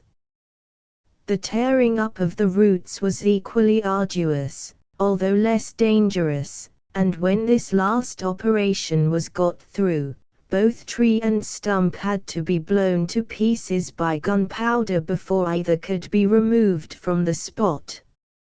Nearly 2 months of this laborious and incessant toil had passed, and we had scarcely yet an acre of ground cleared. In the meantime 3 of our men were killed by the natives, 2 more wounded by the falling of trees, and 1 had his hand blown off by gunpowder. But the labor, however trying, we were prepared to undergo. It was against neglect and ill treatment that our feelings revolted. The people suffered greatly from the humidity of the climate. The Sandwich Islanders, used to a dry, pure atmosphere, sank under its influence. Damp fogs and sleet were frequent, and every other day was a day of rain. Such is the climate of Colombia at this season of the year, and all this time we were without tents or shelter. Add to this the bad quality of our food, consisting solely of boiled fish and wild roots, without even salt, and we had to depend at all times on the success or goodwill of the natives for our daily supply, which was far from being regular, so that one half of the party, on an average, were constantly on the sick list, and on more than one occasion I have seen the whole party so reduced that scarcely, 75, one could help the other, and all this chiefly owing to the conduct of Mr. Astor, first, in not sending out a medical man with the party, and, secondly, in his choice of the great Pasha, M. Dugall, whom he placed at the head of his affairs. The sick and the sound both fared alike, the necessities of both were overlooked, while he, himself, was served in state, for a good many articles of provision had been put on shore before the ship sailed.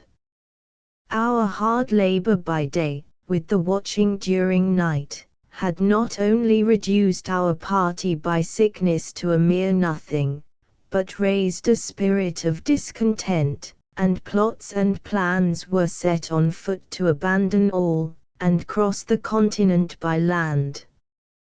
This extravagant resolution was, however, overruled by the more moderate of the malcontents, yet it resulted in a party waiting on M. Dugall with the view of bettering the existing state of things, and opening his eyes to his own situation, but this produced no good effect, it rather augmented the evil, and a second deputation proved equally unsuccessful. At last 4 men deserted, and had proceeded 80 miles up the river when they were laid hold of by the Indians and kept in a tent, nor would the stern and crafty chief of the tribe deliver them up until he had received a ransom for them. Yet all this could not open the eyes of M. Dugall, nor was it till he had rashly ventured to provoke all classes, that he began to see clearly that he was standing on the verge of a precipice. Everything at 76, this moment seemed at a stand. The folly and imprudence of the man in power had nearly extinguished all hopes of success. Another party of 6 men, headed by one of the Americans, deserted, but were brought back the 3rd day by our friendly chief, Comcomly. We had some time ago found out that the sordid hope of gain alone attached this old and crafty chief to the whites. The desertion of these parties, and the number confined by sickness, began now to admonish the man at the head of affairs that he had probably gone a step too far, and that it is much easier to destroy than restore confidence. He suddenly changed for the better, tents were distributed among the sick, and more attention was paid to their diet, still there was no medical man to attend the sufferers. In this case we surely look in vain for that sagacity and forethought which Mr. Astor was thought to possess. His own interest was involved in the result, and nothing could more clearly prove his reckless indifference for the lives of his people than his not providing a medical man of some kind or other, either for his ship or his infant colony. But feuds and petty grievances among ourselves, arising chiefly from our minds being soured by hardships, were not the only obstacles we had to contend with. Our weakness and forlorn situation began to open our eyes to a sense of common danger, and fear began to exercise its influence, so that unanimity alone could enable us to oppose a 77 common enemy. Rumors from all quarters and suspicious appearances had raised an alarm that the distant tribes were forming some dark design of cutting us off, and reports countenancing this belief were daily brought us by Comcomly and his people. We now established a regular patrol of 6 men, which diminished our laboring body to a mere nothing, but under such circumstances self-preservation obliged us to adopt every precaution. Comcomly was sent for, and questioned on the occasion, but all we could learn from him was, that the hostile tribes were a very bad people, and ill-disposed towards the whites, and this we had no reason to disbelieve, because Comcomly and his people were the only Indians who had regularly traded with us.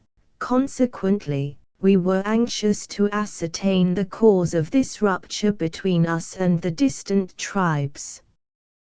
We had now begun to pick up a few words of the language, and were given to understand that the crafty Chinooks, like the cat in the fable, had fomented and nourished the misunderstanding between us and the distant tribes, that they had artfully impressed the latter with the idea that we were hostile towards them, and, by the same crafty policy, assuring us of their enmity. By this stratagem, they kept them from coming near us, thereby monopolizing all the trade themselves, by buying up all the furs, and selling them again to us at double their first cost. As soon, however, as we were convinced of the 78 intrigues of old Comcomly and his people, we set about counteracting them. For this purpose, several parties were sent up the country in different directions, to do away with the unfavorable impressions, and to convince the natives, far and near, of our friendly intentions to all.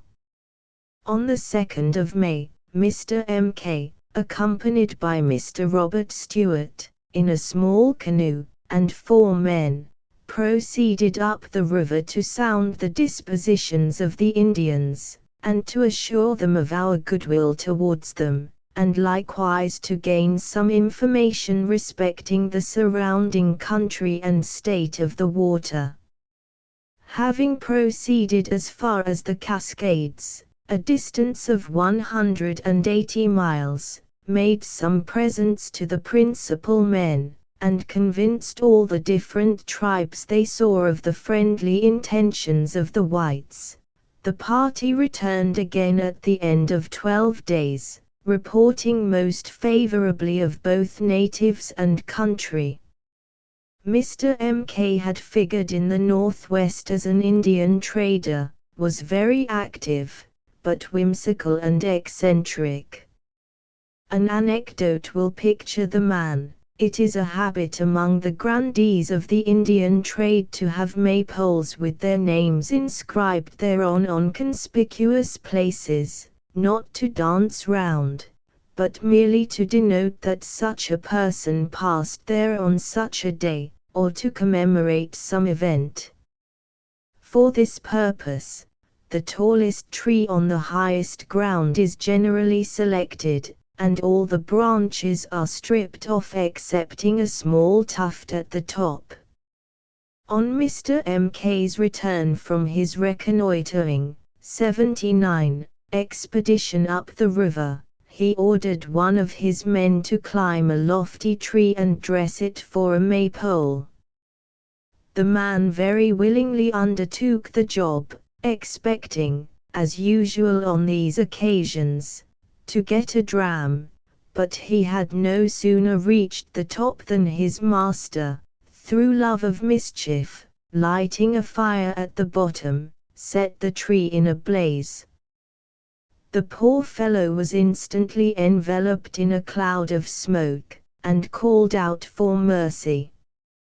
Water was dashed on the tree, but this only increased the danger by augmenting the smoke, for the fire ran up the bark of the gummy pine like gunpowder, and was soon beyond our reach, so that all hope of saving the man's life was at an end. Descending a little, However, he leaped, in despair, onto a branch of another tree, which fortunately offered him a chance of safety, and there he hung between earth and heaven, like a squirrel on a twig, till another man, at no small risk, got up and rescued him from his perilous situation.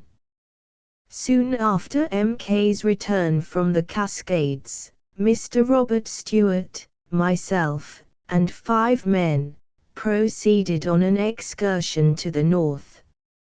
It was here that we became fully acquainted with the dangerous effects of the Chinook policy.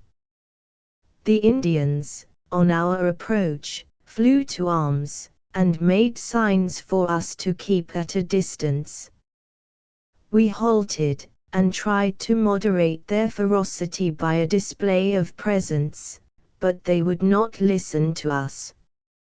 Their forces were collecting fast, every moment's delay increased our danger, and, fearful of being surrounded, we were deliberating on a hasty, retreat, when, fortunately, a friendly Indian happened to arrive, by means of whom we got into conversation with the others, and the result was that they explained and cleared up the matter to our utmost satisfaction, and showed us several piles of furs laid up in store waiting the Chinook traders, but when they saw and compared the prices we paid with that which the Chinooks were in the habit of giving them, they put their hands on their mouths in astonishment, and strongly urged us to return again, saying they would never more trade with the one-eyed chief. We got back again to the establishment on the 15th day, yet, notwithstanding the apparent friendly impression we had made on these sordid and treacherous rogues, we had a very narrow escape in crossing one of the rivers, for a party of them had got before us, taken up a strong position on the opposite bank, and disputed the passage, but, by a little maneuvering, we defeated their intentions. Soon afterwards, however, one of our men was killed by them, and on another occasion, a Mr. Mackenzie and his whole party, consisting of 8 men, were cut to pieces by them. But we shall now return, for a moment, to notice what was going on at the establishment. On the 4th day after our landing, we planted some potatoes and sowed a few garden seeds, and on the 16th of May we laid the foundations of our first building, but in order to procure suitable timber for the purpose, we had to go back some distance, the wood on 81, the site being so large and unmanageable, and for want of cattle to haul it, we had to carry it on our shoulders, or drag it along the ground, a task of no ordinary difficulty. For this purpose, 8 men were harnessed, and they conveyed in 6 days all the timber required for a building or store of 60 feet long by 26 broad. On the 18th, as soon as the foundation was completed, the establishment was named Astoria, in honor of Aestia, the projector of the enterprise. The Tonquin, in the prosecution of her voyage along the coast, left Astoria on the 1st of June, and crossed the bar on the 5th, when we saw her for the last time. The captain had landed but a small part of the cargo, intending on his return to put the rest on shore, but with his ship all was lost, and Astoria, in consequence, was left almost destitute of the necessary articles of trade. Mr. M.K., as supercargo, went on board with Mr. Lewis and 2 Canadians, but Mr. Mumford, the second officer, was dismissed and sent on shore. On M.K.'s embarking, he called me aside, and taking me by the hand recommended his son to my care, then adding, "You see," said he, "how unfortunate we are. The captain, in one of his frantic fits, has now discharged the only officer on board," alluding to Mr. Mumford. "If you ever see us safe back, it will be a miracle." So saying, we parted, and he slept on board. The departure of the ship unfolded to us the danger of our situation. It is allowed by all experienced fur traders, 82, that in forming an establishment among savages, the first consideration is safety, and although we had been aware that the ship's stay protected the embryo settlement, and that her departure would proclaim to all the hostile tribes around our defenseless state, yet was there any preparation made for the event? None. When the ship left us, not a gun was mounted, not a palisade raised, nor the least precaution taken to secure either life or property. Such was the character of the man whom Mr. Astor placed at the head of his affairs. The Indians from all quarters now began to assemble in such swarms, that we had to relinquish all labor, and think only of defense. We naturally put the worst construction on so formidable an array of savages in arms. On the other hand, the arrival of the different tribes might have been produced by the steps we had lately taken in regard to the Chinook policy, of assuring them of our friendly intentions, but the departure of the ship had left us so powerless and weak, that we could not help suspecting their intentions, and our suspicion was strengthened by the absence of Comcomly and his people, who had avoided coming near us ever since the arrival of the strangers. We had frequently sent for the crafty chief, but he as frequently disappointed us, until he was given to understand that a large present would be the reward of his good offices in the present emergency, for we had reason to believe that now, as on former occasions, he was very, 83, busy in laboring to conceal the truth, or, in other words, sowing the seeds of alienation, in order that he and his people might as usual engross all the foreign trade themselves. At length Comcomly arrived. Necessity compelled us to dissemble our opinion of his conduct. He was received with open arms, behaved well, and rendered us essential services. We now opened a friendly intercourse with the strangers, traded with each tribe in turn, made some presents, and they left us, apparently well satisfied with the friendly reception they had experienced, while we were no less agreeably relieved by their departure. The guard was reduced, and the people set to work as usual. Comcomly and his 2 sons received each a suit of chief's clothing, nor did they omit to insinuate, that to their influence and good offices we not only owed our safety, but were indebted for all the furs obtained from our distant visitors. Some days afterwards, however, an awkward circumstance took place, which threatened to involve us again in serious troubles. While in the act of removing some leaf tobacco, an Indian was detected in the act of pilfering, for they are notorious thieves.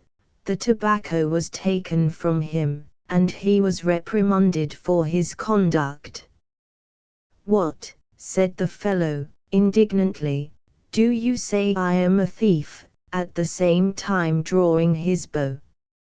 Dougall then ordered him to be handcuffed and imprisoned, with a sentinel over him, in one of the deep but open pits, out of 84, which a large tree had been dug. In the night, however, he contrived to effect his escape, carrying off not only his irons, but the sentinel's gun along with him. Next day Comcomly, accompanied by a large retinue, arrived at Astoria. The great Mufti, as usual, was ushered into the tent of state.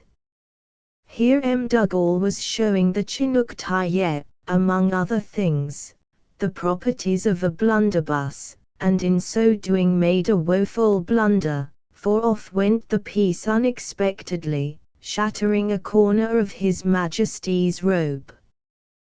The report and the dense smoke issuing from the place proclaimed danger, and the affrighted chief, darting out of the tent without his robe, cap, or gun, began calling to his people, who in a moment, giving the war whoop and arming themselves, fiercely menaced the whites with destruction. In the meantime one of our sentinels, hearing the report of the gun, and seeing the tent enveloped in a cloud of smoke, and the chief running off at full speed from it, supposed that he had murdered Mdugall, and fired after him, calling out treason. Murder! At the sound of which our people flew to arms, and every man, with his finger on the trigger of his gun, advanced to the spot. Mdugall and myself, who fortunately knew the circumstances, hastened to run in between the hostile ranks, making signs of peace, and after a tumultuous moment, the mysterious affair was explained without bloodshed. Yet long afterwards the chief retained some suspicion that a plot had been formed against his life. 85. Among the many visitors who every now and then presented themselves, were two strange Indians, in the character of man and wife, from the vicinity of the Rocky Mountains, and who may probably figure in our narrative hereafter. The husband, named Keokumeni, was a very shrewd and intelligent Indian, who addressed us in the Algonquin language, and gave us much information respecting the interior of the country. On the 15th of July, we were rather surprised at the unexpected arrival of a Northwest proprietor at Astoria, and still more so at the free and cordial reception given to an opponent. Mr. Thompson, Northwest-like, came dashing down the Columbia in a light canoe, manned with 8 Iroquois and an interpreter, chiefly men from the vicinity of Montreal. Mdugall received him like a brother. Nothing was too good for Mr. Thompson. He had access everywhere, saw and examined everything, and whatever he asked for he got, as if he had been one of ourselves. Mr. Thompson at once recognized the two strange Indians, and gave us to understand that they were both females. His own visit had evidently no other object but to discourage us, a maneuver of the Northwest policy to extend their own trade at the expense of ours, but he failed. The dangers and difficulties, which he took great pains to paint in their worst colors, did not deter us. He forgot that in speaking to us, he was speaking to Northwesterns, men as experienced and as cunning as himself. The 86 Northwest had penetrated to the west side of the mountains as early as 1804, and had in 1811 2 or 3 small posts on the waters of the Columbia, exclusive of the New Caledonia quarter. Everyone knew this, and knowing it, how could we account for the more than warm and unreserved welcome Mr. Thompson met with from Astia's representative? Unless, as some thought at the time. M. Dugall was trying to pay Mr. Thompson back with his own coin, by putting on a fair face, so as to dupe him into an avowal of his real object. This is more than probable, for in point of acuteness, duplicity, and diplomatic craft, they were perhaps well matched. 87.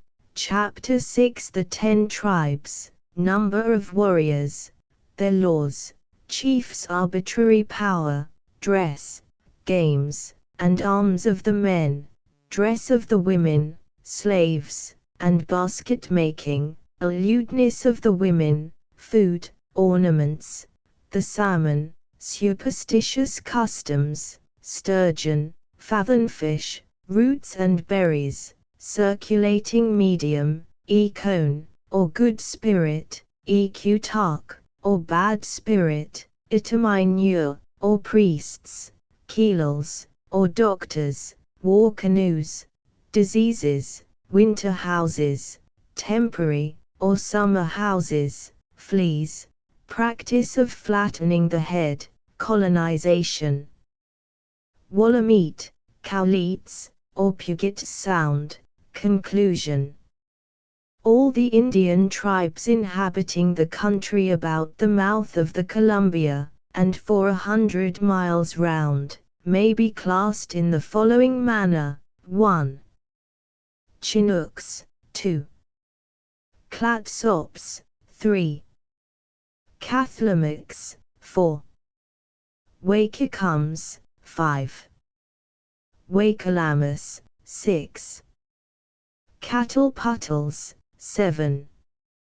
Clatskanias, 8. Kilimics, 9. Moldnomas, and 10.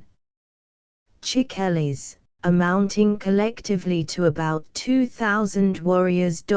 14. But they are a commercial rather than a warlike people. Traffic in slaves and furs is their occupation. They are said to be decreasing in numbers. All these tribes appear to be descended from the same stock, live in rather friendly intercourse, 88, with, and resemble one another in language, dress, and habits. Their origin, like that of the other aborigines of the continent, is involved in fable, although they pretend to be derived from the muskrat. Polygamy is common among them, and a man may have as many wives as he pleases, but he is bound to maintain his own children. In war, every man belonging to the tribe is bound to follow his chief, and a coward is often punished with death. All property is sacred in the eye of the law, nor can anyone touch it excepting the principal chief, or head taiyet, who is above the law, or rather he possesses an arbitrary power without any positive check, so that if he conceive a liking to anything belonging to his subjects, be it a wife or a daughter, he can take it without infringing the law, but he must, nevertheless, pay for what he takes, and their laws assign a nominal value to property of every kind.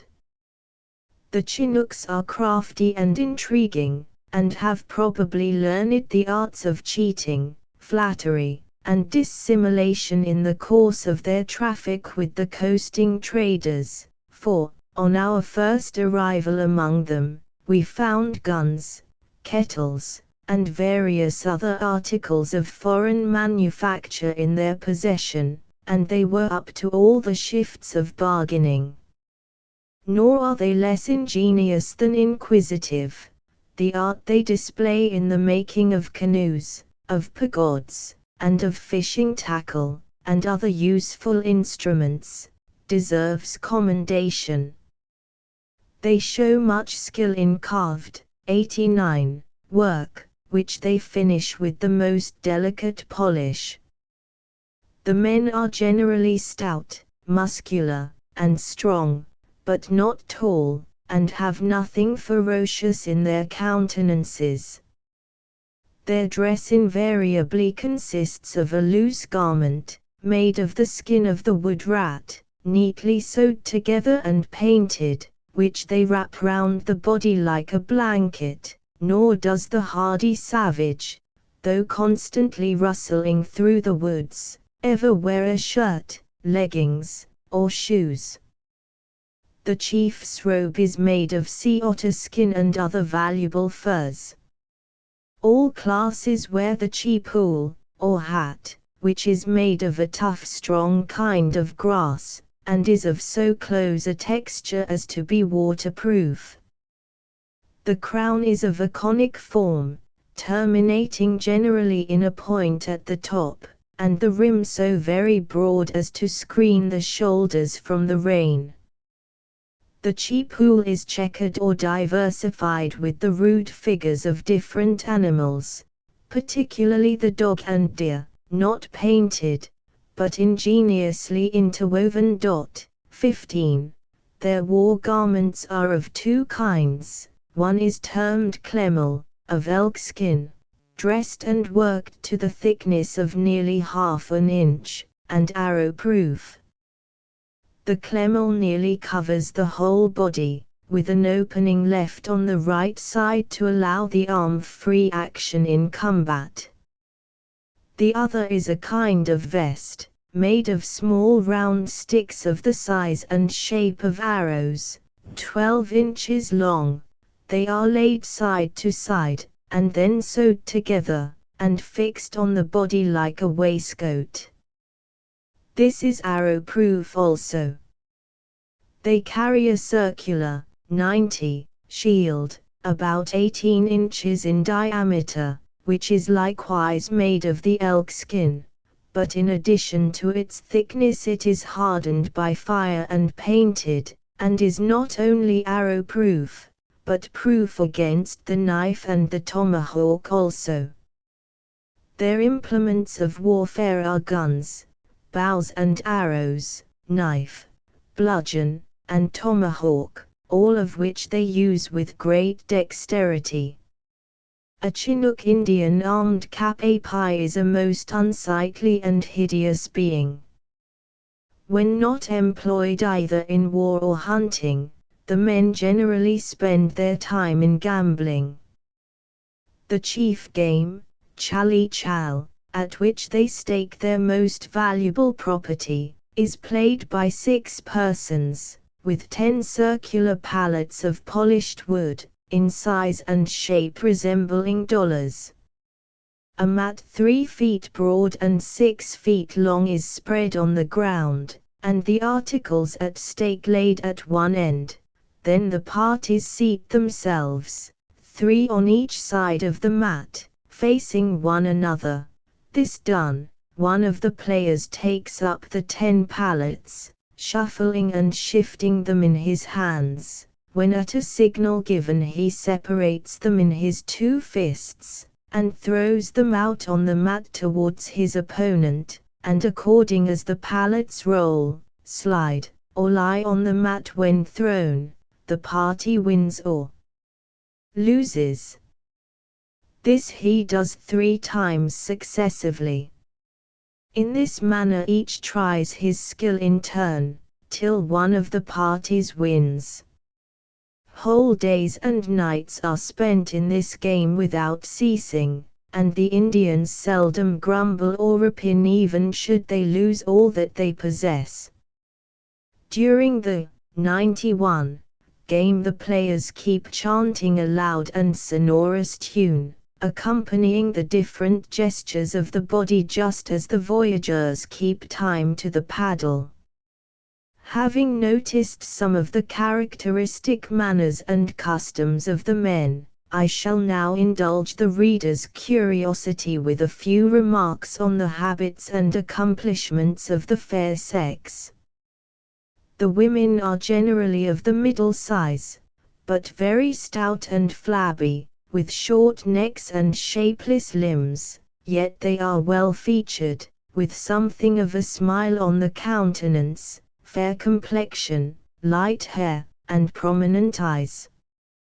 In addition to the rat garment used by the men, the women wear a kind of fringed petticoat suspended from the waist down to the knees, made of the inner rind of the cedar bark, and twisted into threads, which hang loose like a weaver's thumbs, and keep flapping and twisting about with every motion of the body, giving them a waddle or duck gait.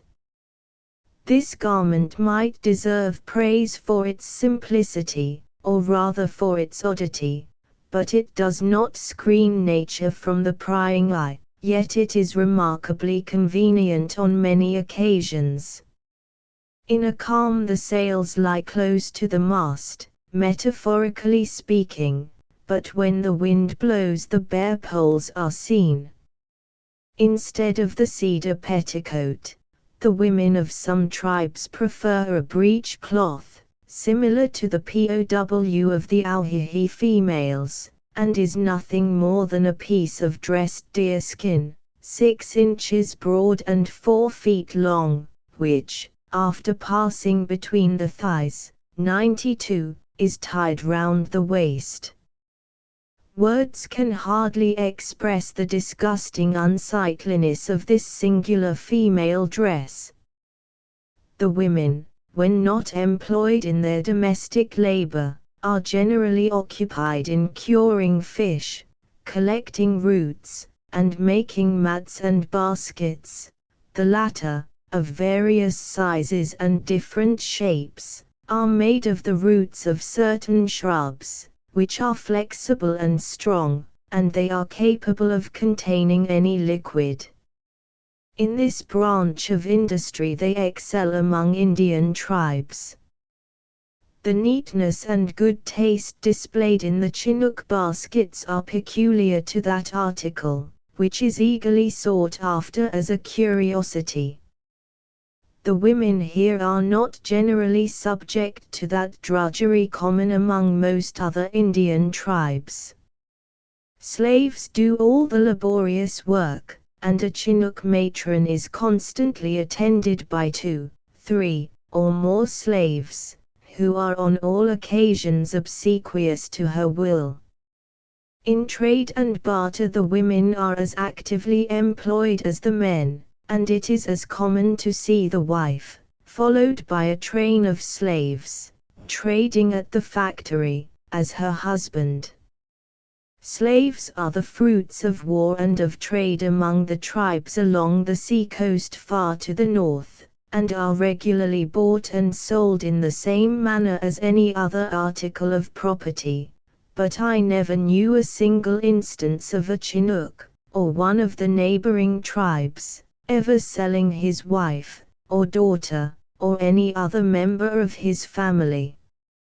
Chastity is not considered a virtue by the Chinook. 93. Women, and their amorous propensities know no bounds.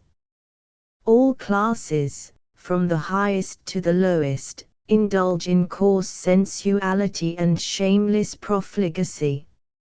Even the chief would boast of obtaining a paltry toy or trifle in return for the prostitution of his virgin daughter. The females are excessively fond of singing and adorning their persons with the fantastic trinkets peculiar to savages, and on these occasions the slaves are generally rigged out the best, in order to attract attention and procure admirers. All classes marry very young, and every woman, whether free-born or a slave, is purchased by her husband. Children are suckled at the breast till their 2nd or 3rd year, and the mother, in consequence, becomes an old hag at the age of 35. The women have also their own amusements. Their chief game, called a mintook, is played by 2 only, with 4 beaver teeth, curiously marked and numbered on one side, which they throw like dice. The 2 women being seated on the ground, face to face, like the men at Chalechal, one of them takes up the teeth, keeps shaking them in her hands for some time, then throws them down on the mat, counts the numbers uppermost, and repeating the sum thrice, hands the teeth over to the other party, who proceeds in like manner. The highest number wins. At this game, trinkets of various descriptions and value are staked. On a fine day, it is amusing to see a whole camp or village, both men and women, 94, here and there in numerous little bands, gambling, jeering, and laughing at one another, while groups of children keep in constant motion, either in the water or practicing the bow and arrow, and even the aged take a lively interest in what is passing, and there appears a degree of happiness among them, which civilized men, wearied with care and anxious pursuits, perhaps seldom enjoy. These people live by hunting and fishing, but the greater part of their food is derived from the waters. The Columbia salmon, of which there are 2 species, are perhaps as fine as any in the world, and are caught in the utmost abundance during the summer season, so that, were a foreign market to present itself, the natives alone might furnish 1,000 tons annually. The largest caught in my time weighed 47 pounds. Sturgeon also are very abundant, and of uncommon size, yet tender and well flavored, many of them weighing upwards of 700 pounds, and one caught and brought to us, measured 13 feet 9 inches in length, and weighed 1,130 pounds. There is a small fish resembling the smelt or herring, known by the name of ulican, which enters the river in immense shoals, in the spring of the year. The ulicans are generally an article of trade with the distant tribes, as they are caught only at the entrance of large rivers. To prepare them for a distant market, they are laid side to side, head and tail alternately, and then a thread run through both extremities links them together, in which state they are dried, smoked, 95, and sold by the fathom, hence they have obtained the name of fathom fish. 16. Roots and berries likewise form no inconsiderable portion of the natives' food. Strawberries are ripe in January. The wapato, a perennial root, of the size, shape, and taste of the common potato, is a favorite article of food at all times of the year. This esculent is highly esteemed by the whites. Many other roots and berries are to be had, all of which grow spontaneously in the low marshy ground. 17. Fish, roots, and berries can therefore be had in perfection, all along the coast, every month in the year. But not a fish of any kind is taken out of the ocean. The circulating medium in use among these people is a small white shell called higua, about 2 inches long, of a convex form, and hollow in the heart, resembling in appearance the small end of a smoking pipe. The higua is thin, light, and durable, and may be found of all lengths, between 3 inches down to 1/4 of an inch, and increases or decreases in value according to the number required to make a fathom, by which measure they are invariably sold. 30 to a fathom are held equal in value to 3 fathoms of 40, to 4 of 50, and so on. So high are the higua prized, that I have seen 6 of 2½ inches long refused for a new gun. But of late, since the whites came among them, the beaver skin called ina has been added to the currency, so that, by these two articles, which form the medium of trade, all property is valued, and all exchange fixed and, 96, determined. An Indian, in buying an article, invariably asks the question, Quint shik higwa? Or, Quint shikina? That is, how many higwa? Or, how many beaver skins is it? All Indians are more or less superstitious, and we need scarcely be surprised at that trait in their character, when even civilized men respect so many prejudices. Every great chief has one or more pagods or wooden deities in his house, to which, in all great councils of peace or war, he presents the solemn pipe, and this is the only religious temple known among them. They acknowledge a good and a bad spirit, the former named Ikon, the latter Ekutark. The Itaminures, or priests, are supposed to possess a secret power of conversing with the Ikon, and of destroying the influence of the Ekutark.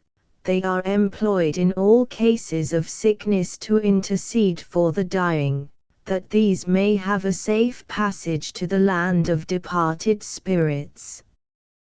Besides the Itaminure, there is another class called Keelals, or doctors, and it is usual for women, as well as men, to assume the character of a Keelal, whose office it is to administer medicine and cure diseases. But the antic gestures, rude and absurd ceremonies gone through by them in visiting the sick, are equally useless and ridiculous. Humming, howling, singing, and rattling of sticks, as if miracles were to be performed by mere noise. Yet if we forget these useless gesticulations, which may be called the ornamental part, we must, 97, allow them to be a serviceable and skillful class of people. Their knowledge of roots and herbs enables them to meet the most difficult cases, and to perform cures, particularly in all external complaints.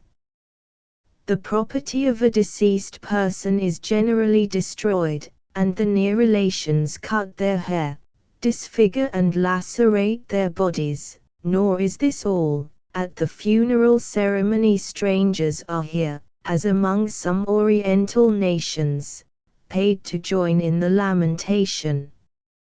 All, excepting slaves, are laid in canoes or wooden sepulchres, and conveyed to some consecrated rock or thicket assigned for the dead, but slaves are otherwise disposed of, that is, if he or she dies in summer, the body is carelessly buried, but if in winter, a stone is tied about the neck, and the body thrown into the river, and none but slaves ever touch a slave after death.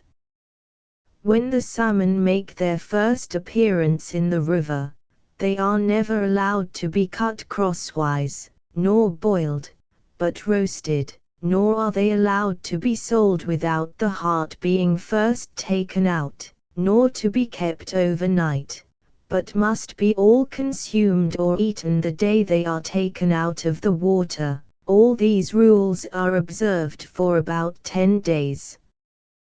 These superstitious customs perplexed us at first not a little, because they absolutely refused to sell us any unless we complied with their notions, which of course we consented to do.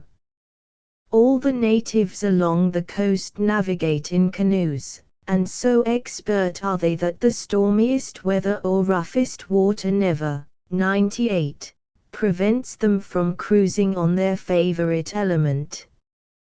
The Chinook and other war canoes are made like the Burman barge, out of a solid tree, and are from 40 to 50 feet long, with a human face or a white-headed eagle, as large as life, carved on the prow, and raised high in front. If we may judge from appearances, these people are subject to but few diseases. Consumption and the venereal disease are the complaints most common amongst them. From their knowledge in simples, they generally succeed in curing the latter even in its worst stages. In winter they live in villages, but in summer rove about from place to place.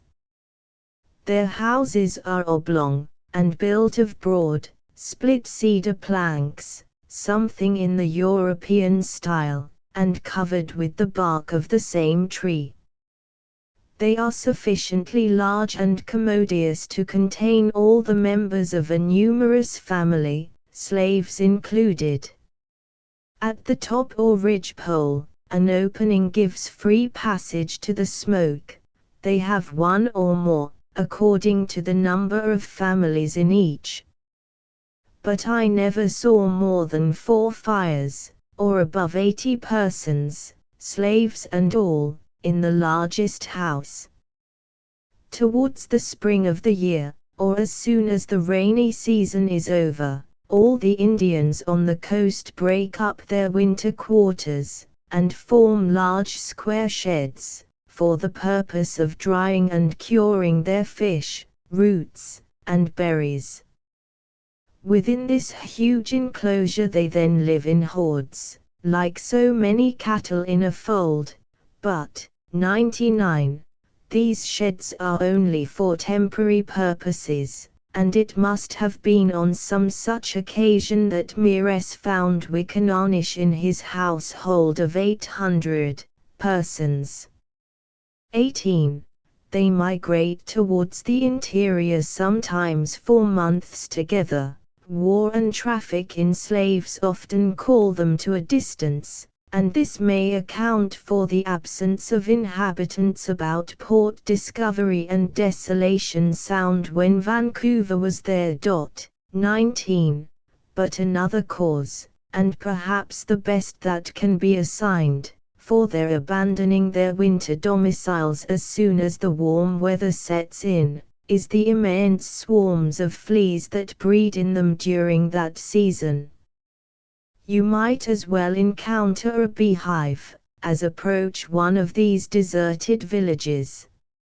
Among other fantastic usages, many of the tribes on the coast of the Pacific, and particularly those about Columbia, flatten the heads of their children. No sooner, therefore, is a child born, whether male or female, than its head is put into a press, or mold of boards, in order to flatten it. From the eyebrows, the head of a Chinook inclines backward to the crown, the back part inclining forward, but in a less degree.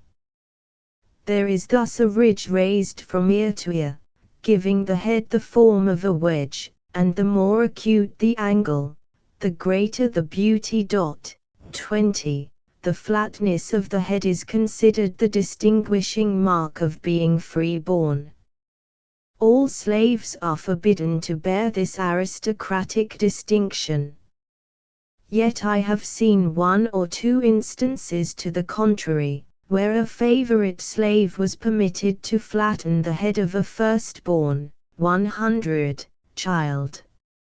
No such custom is practiced in any part of the interior. But all nations, civilized as well as savage, have their peculiar prejudices. The law of the land compels a South Sea Islander to pull out a tooth, a Northern Indian cuts a joint off his finger, national usage obliges a Chinese lady to deform her feet, an English lady, under the influence of fashion, compresses her waist, while a Chinook lady deforms her head. But Solomon hath said, that which is crooked cannot be made straight. As tracts suitable for agricultural purposes, may be mentioned several fertile and rich flats on the Columbia, although the country generally presents but a rocky, light, and sandy soil. On the south side, the river is joined, about 80 miles above Astoria, by the Willamette, a fine clear stream, 300 miles long, which, with its tributary rivulets, fertilizes one of the finest valleys west of the Rocky Mountains. The Willamette was always called by the whites, the Garden of the Columbia. For 40 miles the river is navigable for boats of the largest size, to the falls, but there it is barred across by a ledge of rocks, over which the whole body of water descends, a height of 30 feet, in one smooth green sheet.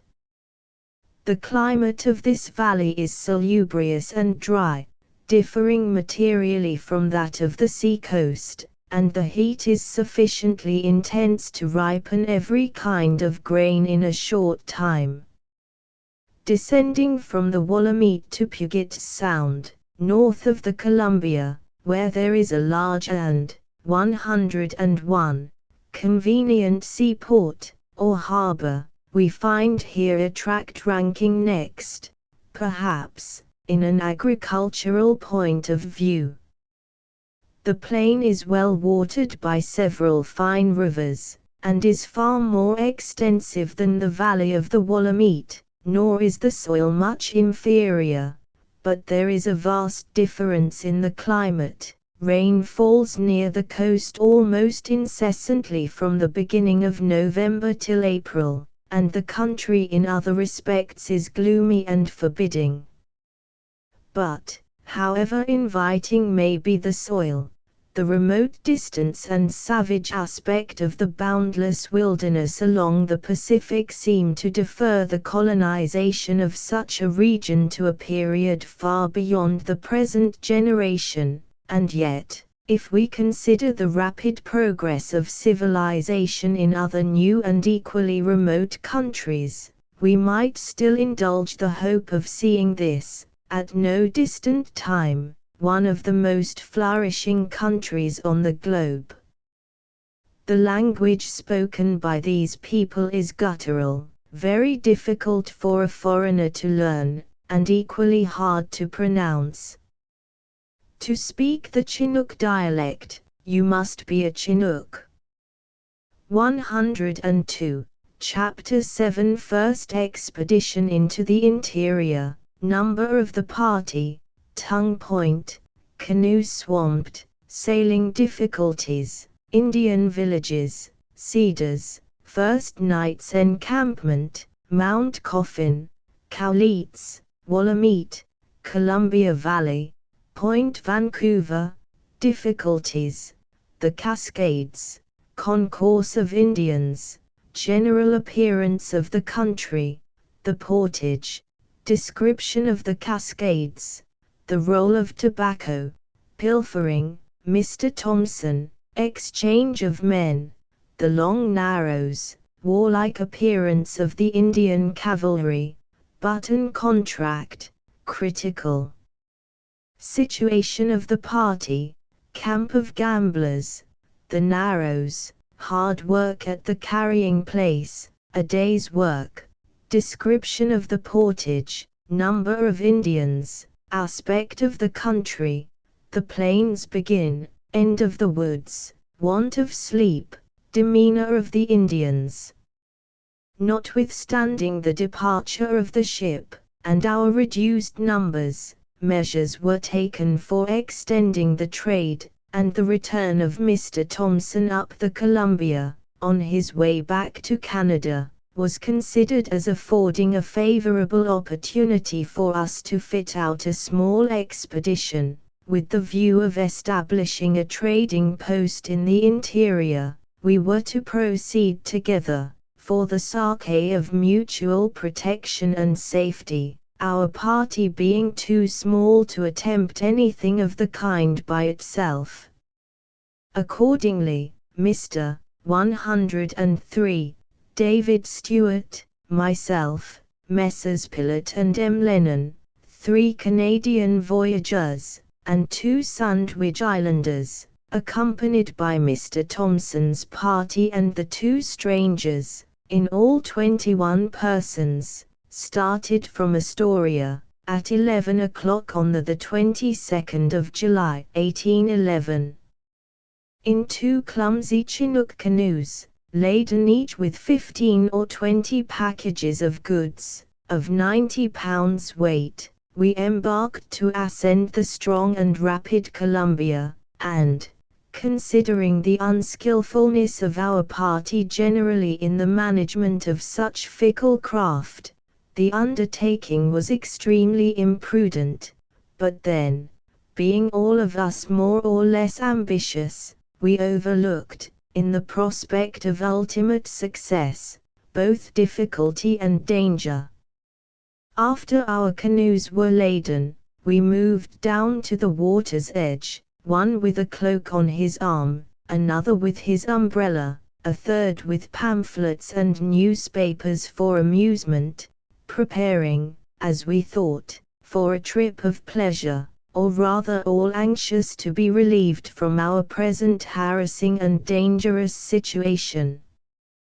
The wind being fair and strong, we hoisted sail, but had not proceeded to Tongue Point, a small promontory in the river, not 3 miles distant from Astoria, when the unfriendly wind dashed our canoes, half filled with water, on the shore, and, as we were not able to double the point, we made a short passage across the isthmus, and then, being somewhat more sheltered from the wind, proceeded, but had not got many miles before our progress was again arrested by a 104, still worse accident, for while passing among the islands and shoals, before rounding Othlamok Point, at the head of Gray's Bay, the wind and swell drove us on a sandbank, where we stuck fast, the waves dashing over us, and the tide ebbing rapidly. 21. Down came the mast, sail, and rigging about our ears, and, in the hurry and confusion, the canoes got almost full of water, and we were well drenched. Here we had to carry the goods and drag the canoes till we reached deep water again, which was no easy task. This disaster occupied us about 2 hours, and gave us a foretaste of what we might expect during the remainder of the voyage. Cloaks and umbrellas, so gay in the morning, were now thrown aside for the more necessary paddle and carrying strap, and the pamphlets and newspapers went to the bottom. Having, however, got all put to rights again, we hoisted sail once more, past Puget's Island, and then the great Whylewet's village, situated on Oak Point, where the river makes a sudden bend to S.S.E. Sad Smiley 22. Here, on the south side, the rocks became high and the current strong, and night coming on us before we could reach low ground, we were compelled to encamp on the verge of a precipice, where we passed a gloomy night, drenched with wet, without fire, without supper, and without sleep. During this day's journey, both sides of the river presented a thick forest down to the water's edge, the timber being large, particularly the cedars. The Sound, from Cape Disappointment, 105, to the head of Gray's Bay, which we passed today, is about 25 miles in length, and varies from 4 to 7 in breadth. On the 23rd, after a restless night, we started, stemming a strong and almost irresistible current by daylight. Crossing to the north side, not far from our encampment, we passed a small rocky height, called Coffin Rock, or Mount Coffin, a receptacle for the dead. All over this rock, top, sides, and bottom, were placed canoes of all sorts and sizes, containing relics of the dead, the congregated dust of many ages. Not far from Mount Coffin, on the same side, was the mouth of a small river, called by the natives Cowleets, near which was an isolated rock, covered also with canoes and dead bodies. This sepulchral rock has a ghastly appearance, in the middle of the stream, and we rode by it in silence. Then passing Deer's Island, we encamped at the mouth of the Wallameet. 23. The waters of the Columbia are exceedingly high this year, all the low banks and ordinary watermarks are overflowed, and the island inundated. At the mouth of the Wallameet commences the great Columbian Valley of Lewis and Clark, but in the present state of flood, surrounded on all sides by woods almost impervious, the prospect is not fascinating. The Indians appeared very numerous in several villages.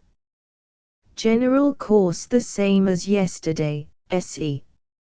On the 24th, after a good night's rest, and having, 106, made some trifling presents to a principal chief, named Caiusno, 24, we proceeded on our voyage, but had not gone far, when we passed another and larger branch of the Wallameet, so that this river enters the Columbia by two channels, from the last of which the Columbia makes a gradual bend to the Ene.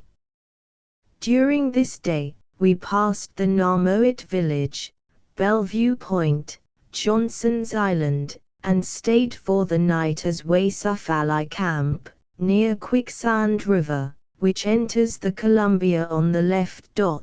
25. Bellevue Point on the right-hand side of the river, although but low, presents a scene of great beauty, compared to what we had yet seen during the voyage. Here the eye is occasionally relieved from the monotonous gloomy aspect of dense woods, by the sight of green spots, clumps of trees, small lakes, and meadows alternately. On the 25th, early this morning, we arrived at and passed Point Vancouver, so named after the celebrated navigator, and the extreme point of Broughton's survey of the Columbia.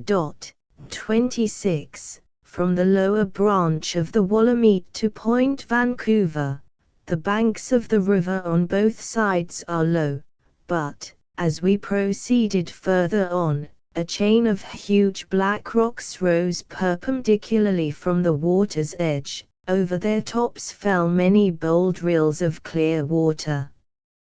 Hemmed in by these rocky heights, the current assumed double force, so that our paddles proved almost ineffectual, and, to get on, we were obliged to drag ourselves along from point to point, by laying 107 hold of bushes and the branches of overhanging trees, which, although they impeded our progress in one way, aided us in another. After a day of severe toil, we halted for the night. We saw but 5 Indians all this day, and, for the first time, now came to our camp at night. The ebb and flow of the tide is not felt here. The country, generally, has a wild and savage appearance, course, ene. On the 26th, it was late this morning before we could muster courage to embark. The burning sun of yesterday, and the difficulty of stemming the rapid current, had so reduced our strength that we made but little headway today, and, after being for 6 hours rowing as many miles, we stopped, tired and rather discouraged, course, ene. On the 27th, we were again early at work, making the best of our way against a turbulent and still increasing current. As we advanced, the river became narrower, the hills and rocks approaching nearer and nearer to the river on either side. Here the view was very confined, and by no means cheering. We, however, continued our toil till late in the evening, when, in place of a uniform smooth and strong current, as usual, the water became confused and reply, with whirlpools and cross currents, indicating the proximity of some obstruction. At the foot of a rocky cliff, which we named in Shoch Castle, 27, we put ashore for the night, nor did we see a single Indian all day. Mr. Thompson encamped on one side, 108, of the river, and we on the other. General course, today, nearly east. During last night the water rose 10 inches. This was supposed to be occasioned by the tide, although, after passing Bellevue Point, the influence of tide was not perceptible on the current. From the mouth of the river to this place, a distance of 180 miles, there is sufficient depth of water for almost any craft to pass. Even ships of 400 tons might reach in Shoch Castle had they power to stem the current. As regards agricultural purposes, Bellevue Point and the valley of the Willamette were the most favorable spots we met with. Generally speaking, the whole country on either side of the river, as far as the eye could reach, presented a dense, gloomy forest. We found, however, a marked improvement in the climate. Here the air is dry and agreeable.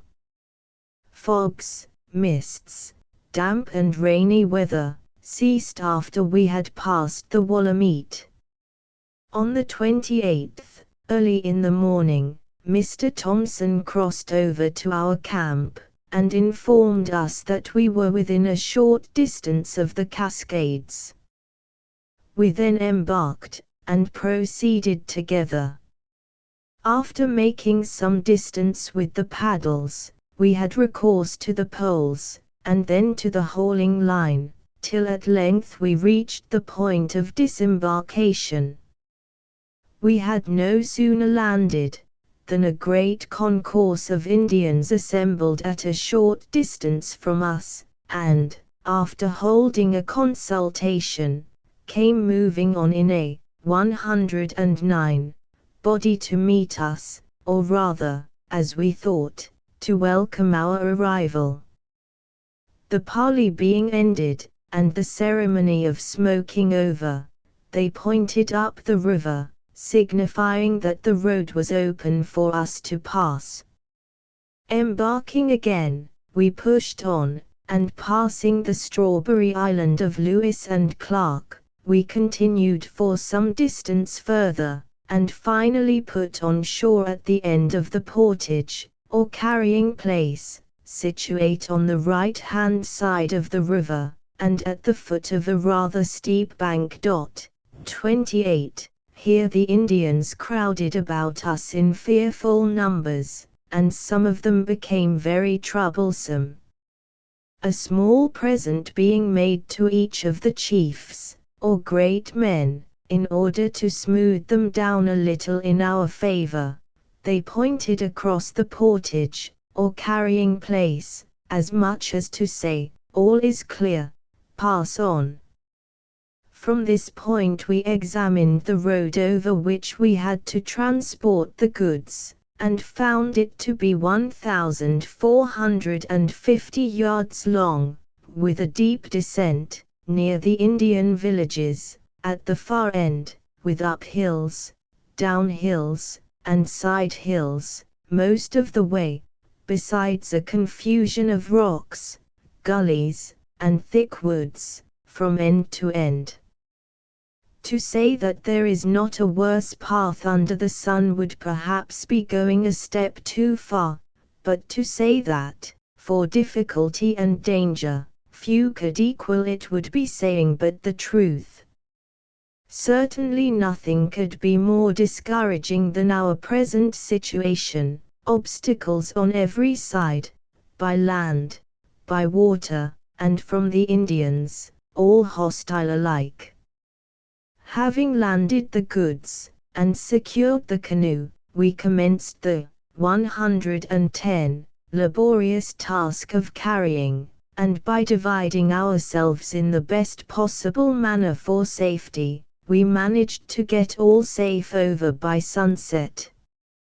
Not being accustomed myself to carry, I had of course, as well as some others, to stand sentinel, but seeing the rest almost wearied to death, I took hold of a roll of tobacco, and after adjusting it on my shoulder, and holding it fast with one hand, I moved on to ascend the first bank, at the top of which, however, I stood breathless, and could proceed no farther.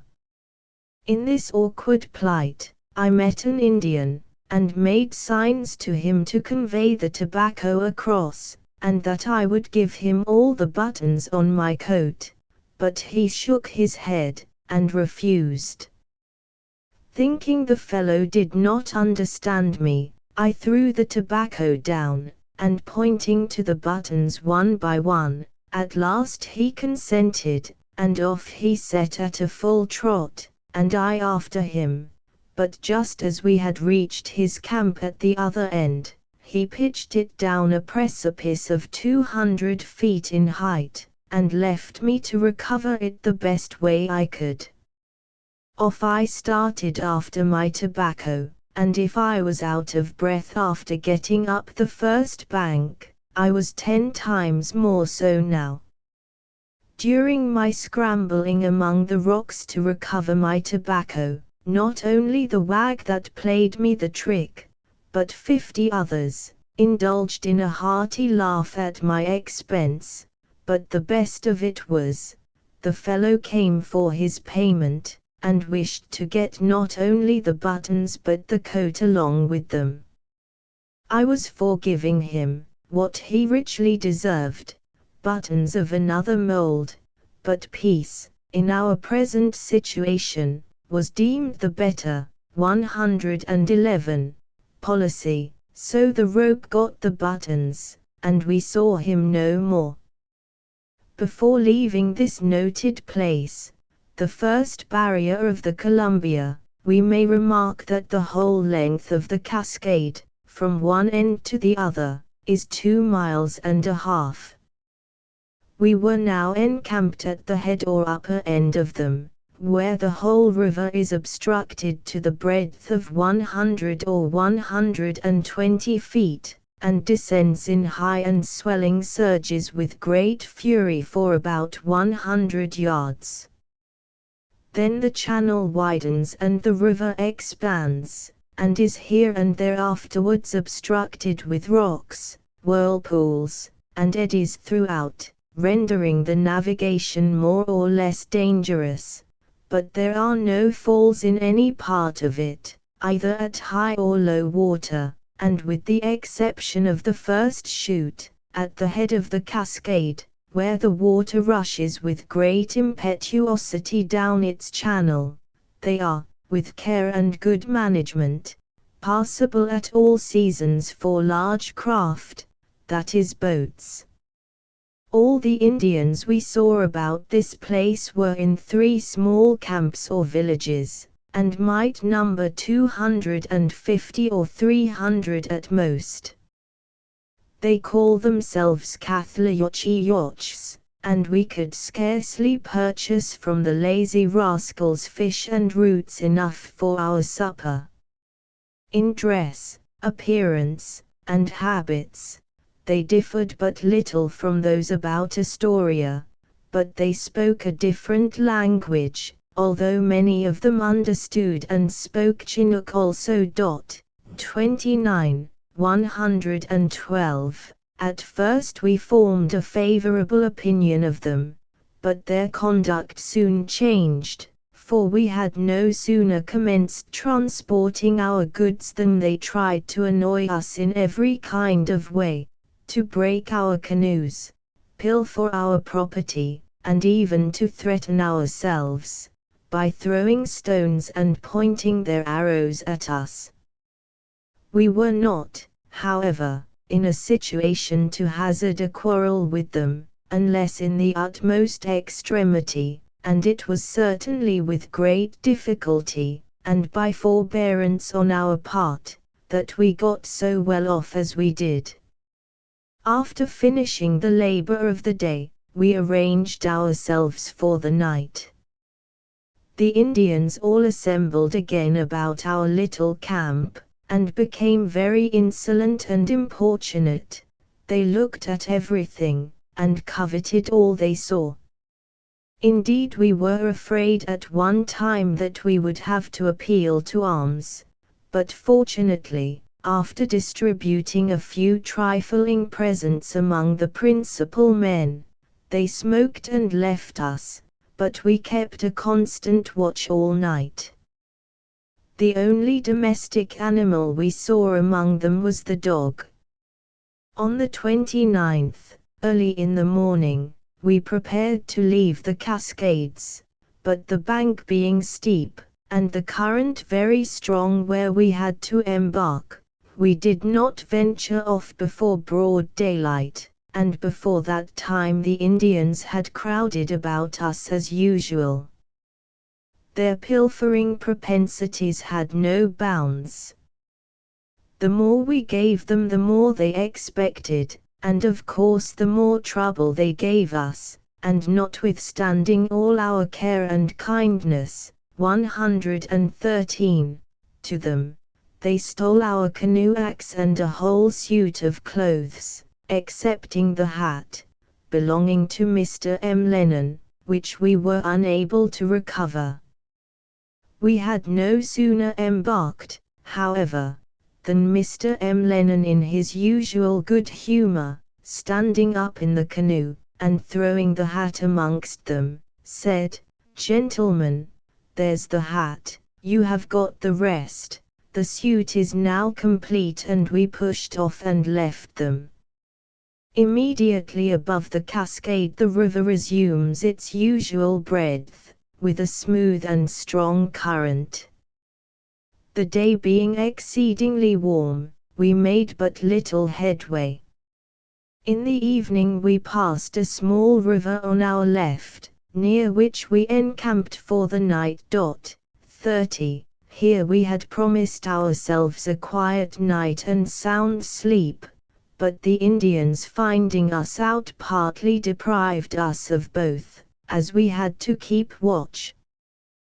They were but few, however, and therefore peaceable. Course this day, NNE.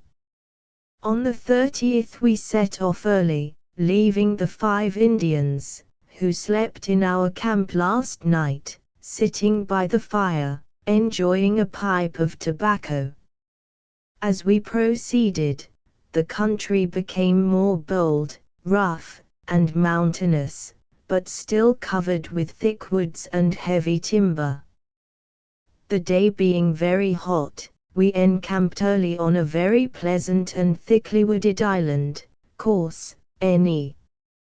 On the 31st, after breakfast, Mr. Thompson and party left us to prosecute their journey, and Mr. Stewart, in one of our canoes, accompanied him as far, 114, as the Long Narrows, nor did he return till late in the afternoon, and then thinking it too late to start, we passed the remainder of the day in camp, enjoying the repose which we had so much need of. The 2 strangers remained with us. On Mr. Thompson's departure, Mr. Stewart gave him one of our Sandwich Islanders, a bold and trustworthy fellow, named Cox, for one of his men, a Canadian, called Bollard. 31, Bolard had the advantage of being long in the Indian country, and had picked up a few words of the language on his way down. Cox, again, was looked upon by Mr. Thompson as a prodigy of wit and humour, so that those respectively acceptable qualities led to the exchange. On the 1st of August we left our encampment at daylight, but a strong headwind impeded our progress, and not being able to get on, we put ashore, and encamped at a much earlier hour than we wished. Course, N.E. On the 2d, at 3 o'clock in the afternoon, we reached Sunday Bay, at the foot of the Narrows. The Indians, being apprised of our coming, had assembled, as might be expected, in great numbers, and presented to us quite a new sight, being all armed cap a pie, painted, and mounted on horseback. To us in our present situation they were rather objects of terror than of attraction, but we had to put the best face we could on things, so we landed our goods and invited them to smoke with us. We had not hitherto settled upon any plan, whether, 115, to continue our route by water up the long Narrows, or undertake the portage by land, both appearing equally difficult and equally dangerous. At last we adopted the latter plan, because it was recommended by the Indians, in whose power we were either way. The plan being now settled, we bargained with the chiefs for the carriage of the goods. 10 metal buttons for each piece was the price stipulated, which reduced our stock by exactly 2½ gross, and in less than 10 minutes after the whole cavalcade, goods and all, disappeared, leaving us standing in suspense and amazement. While we were in this painful state of anxiety, one man and an Indian were left to guard the canoes, whilst the rest of us, carrying what we could on our backs, followed the Indians on foot to the other end of the portage, where we arrived at sunset, and found, to our great satisfaction, all the property laid together in safety, and guarded by the chiefs. Having paid the Indians what we promised, and a small recompense to the different chiefs, we arranged our little camp for the night, the chiefs promising us their protection. All the Indians now flocked around us, men, women, and children, and spent the whole night in smoking, dancing and singing, while we kept watch in the center of the ominous circle. During the night, however, notwithstanding the chief's guarantee of protection, we perceived some suspicious movements, which gave us considerable alarm. We had recourse again and again to the chiefs, who at last admitted, 116, that there was some indication of danger, but added that they were still our friends, and would do their utmost to protect us. Just at this moment, as we were consulting with the chiefs, several harangues were made in the camp, the smoking ceased, and the women and children were beginning to move off. It was a critical moment. We saw the cloud gathering, but could not dispel it. Our fate seemed to hang upon a hair.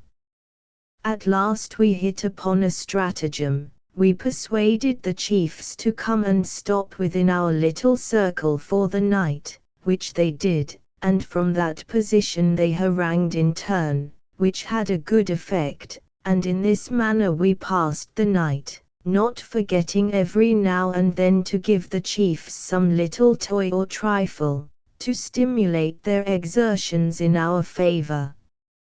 Early in the morning of the 3rd, 4 of us returned to the other end of the portage, and by 2 o'clock got one of the canoes safe across.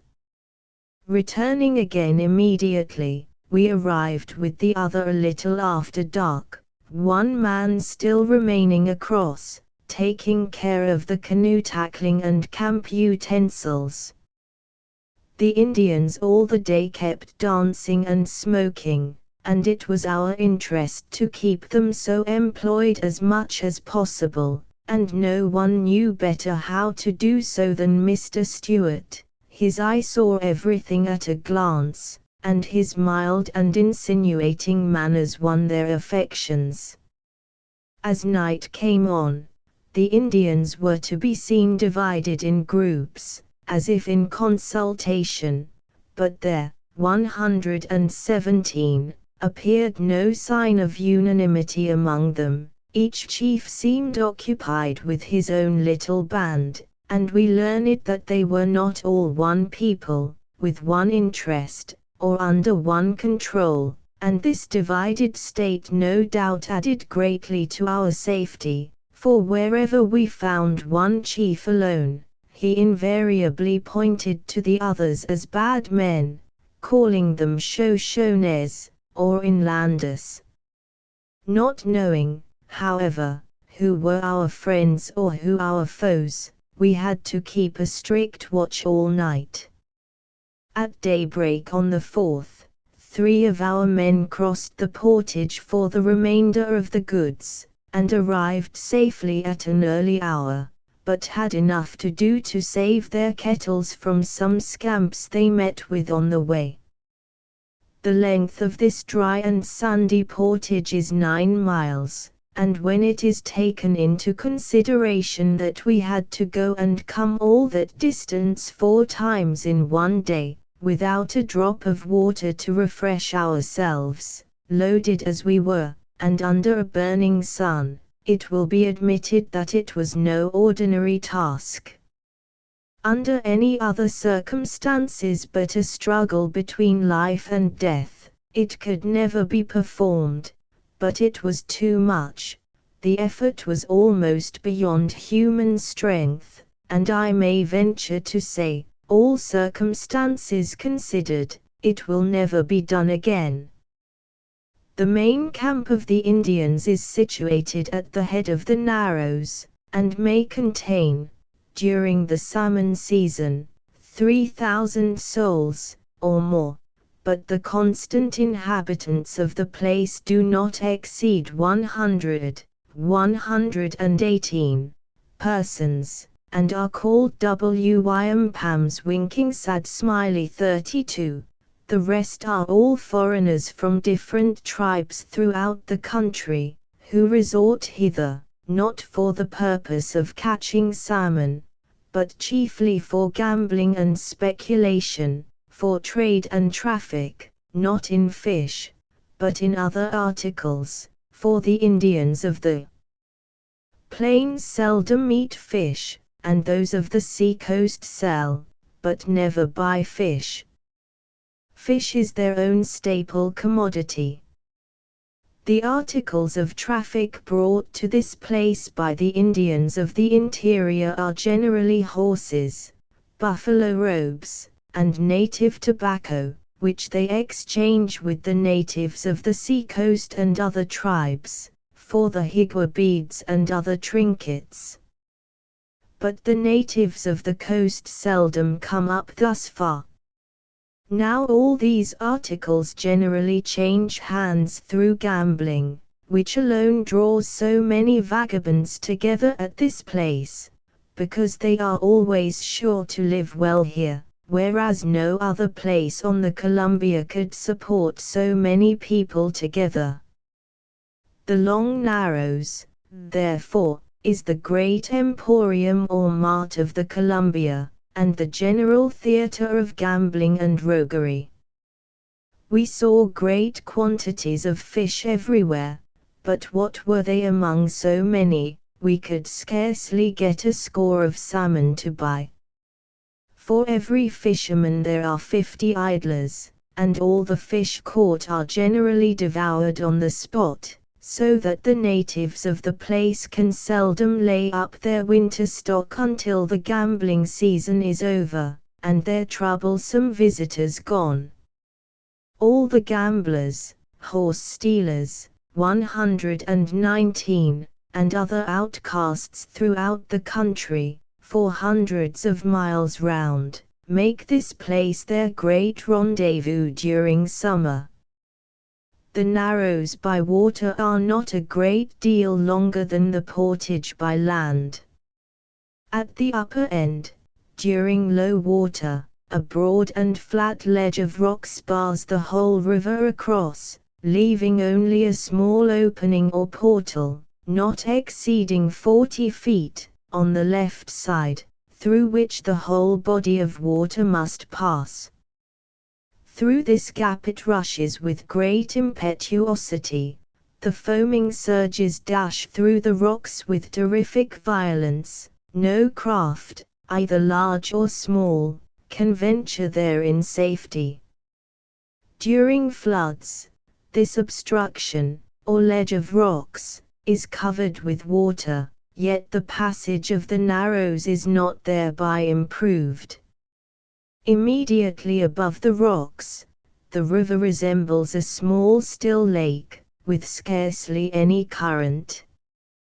The general aspect of the country around the long narrows cannot be called agreeable. The place is lone, gloomy, and the surface rugged, barren, and rocky, yet it is cheering in comparison with the dense forests which darken the banks of the river to this place. At the foot of the narrows the whole face of nature is changed, like night into day. There the woody country ceases on both sides of the river at once, and abruptly, the open and barren plains begin. The contrast is sudden, striking, and remarkable. Distance from the Cascades to this place 70 miles. The great bend or elbow of the Columbia is 120, formed by the long narrows. Here, on the west side, terminates that long, high, and irregular chain of mountains which lie parallel to the coast, dividing the waters which flow into the Pacific on the west, from those running into the Columbia on the east. This range abounds in beaver and elk, and is often frequented by the industrious hunter. At the Indian tents we saw several small packages of beaver, but we purchased none, our canoes being too small, and, besides, they will always find their way to Astoria. We have all along, however, impressed on the natives the object of our visit to their country, and the value of beaver. The Indians have been more troublesome, more importunate and forward today than at any time since our arrival among them. They often expressed a wish to see what we had in our bales and boxes. The chiefs also gave us to understand that their good offices merited a reward, and they could not comprehend why people who had so much as we were not more liberal. We endeavored to satisfy their demands, and towards evening the chiefs were invited to sleep in our camp, but for us there was no sleep, there is no rest for the wicked. 121, Chapter 8 Columbia Falls, a canoe swamped, suspicious behavior of the Indians, stratagem, Umatalo, Walla Walla, great body of Indians, harangues, Indian ceremonies, the Great Forks, difference in the waters, length of the forks, the British flag, Mr. Thompson's design, Indian ideas, salmon, European articles, Tumatapame, departure from the forks, Indian honesty, Yaxma, Mile Hills, dead children, superstitions, priests rapid, rattlesnakes, Appearance of the country, question, perilous situation of a canoe. The two sisters, the old Indian, hunting party, horses, the priest, piss cows, sopa, great assemblage of Indians, the comet, Okinakin, distance from Astoria, Indian council, resolved to winter, some account of the place, the stolen watch, the priest dismissed, voyage concluded, the two strangers, first building, division of the party, lonely winter, the lost party, Indian trade, Mr. Stewart's adventures. On the 5th of August, early in the morning, after making the chiefs a few presents, we proceeded, and had the singular good luck to get off with the loss of only one paddle. As we left the beach, the sullen savages crowded to the water's edge, and in silence stood and gazed at us, as if reproaching themselves for their forbearance. As we proceeded, the banks, 122, of the river were literally lined with Indians. Having ascended about 7 miles, we arrived at the falls, the Great Columbia Falls, as they are generally called, but, from the high floods this year, they were scarcely perceptible, and we passed them without ever getting out of our canoes. In seasons of low water, however, the break or fall is about 20 feet high, and runs across the whole breadth of the river, in an oblique direction. The face of the country about this place is bare, rugged, and rocky, and, to our annoyance, every point was swarming with Indians, all as anxious to get to us as we were to avoid them. Our exertions, and the want of sleep for the last 3 nights in succession, almost stupefied us, and we were the more anxious to find some quiet resting place for the night. We halted a short distance above the falls, and there encamped. The current was strong, and rapid the whole of this day. Course, north. On the 6th, after passing a comfortless and almost sleepless night, owing to the crowd of Indians that had collected about us, we were on the water again before sunrise, stemming a strong and rapid current. About a mile from our last encampment, and opposite to a rocky island, the river Loham enters the Columbia on the east side. 33, its breadth is considerable, but the depth of water at its mouth is scarcely sufficient to float an Indian canoe, and over the rocky bottom it made a noise like thunder. Proceeding from this place, we observed, a short distance ahead, 123, a very large camp of Indians, and in order to avoid them we crossed over towards the left shore, but found the current so powerful, that we had to lay our paddles aside and take to the lines. In this rather dangerous operation, we had frequently to scramble up among the rocks.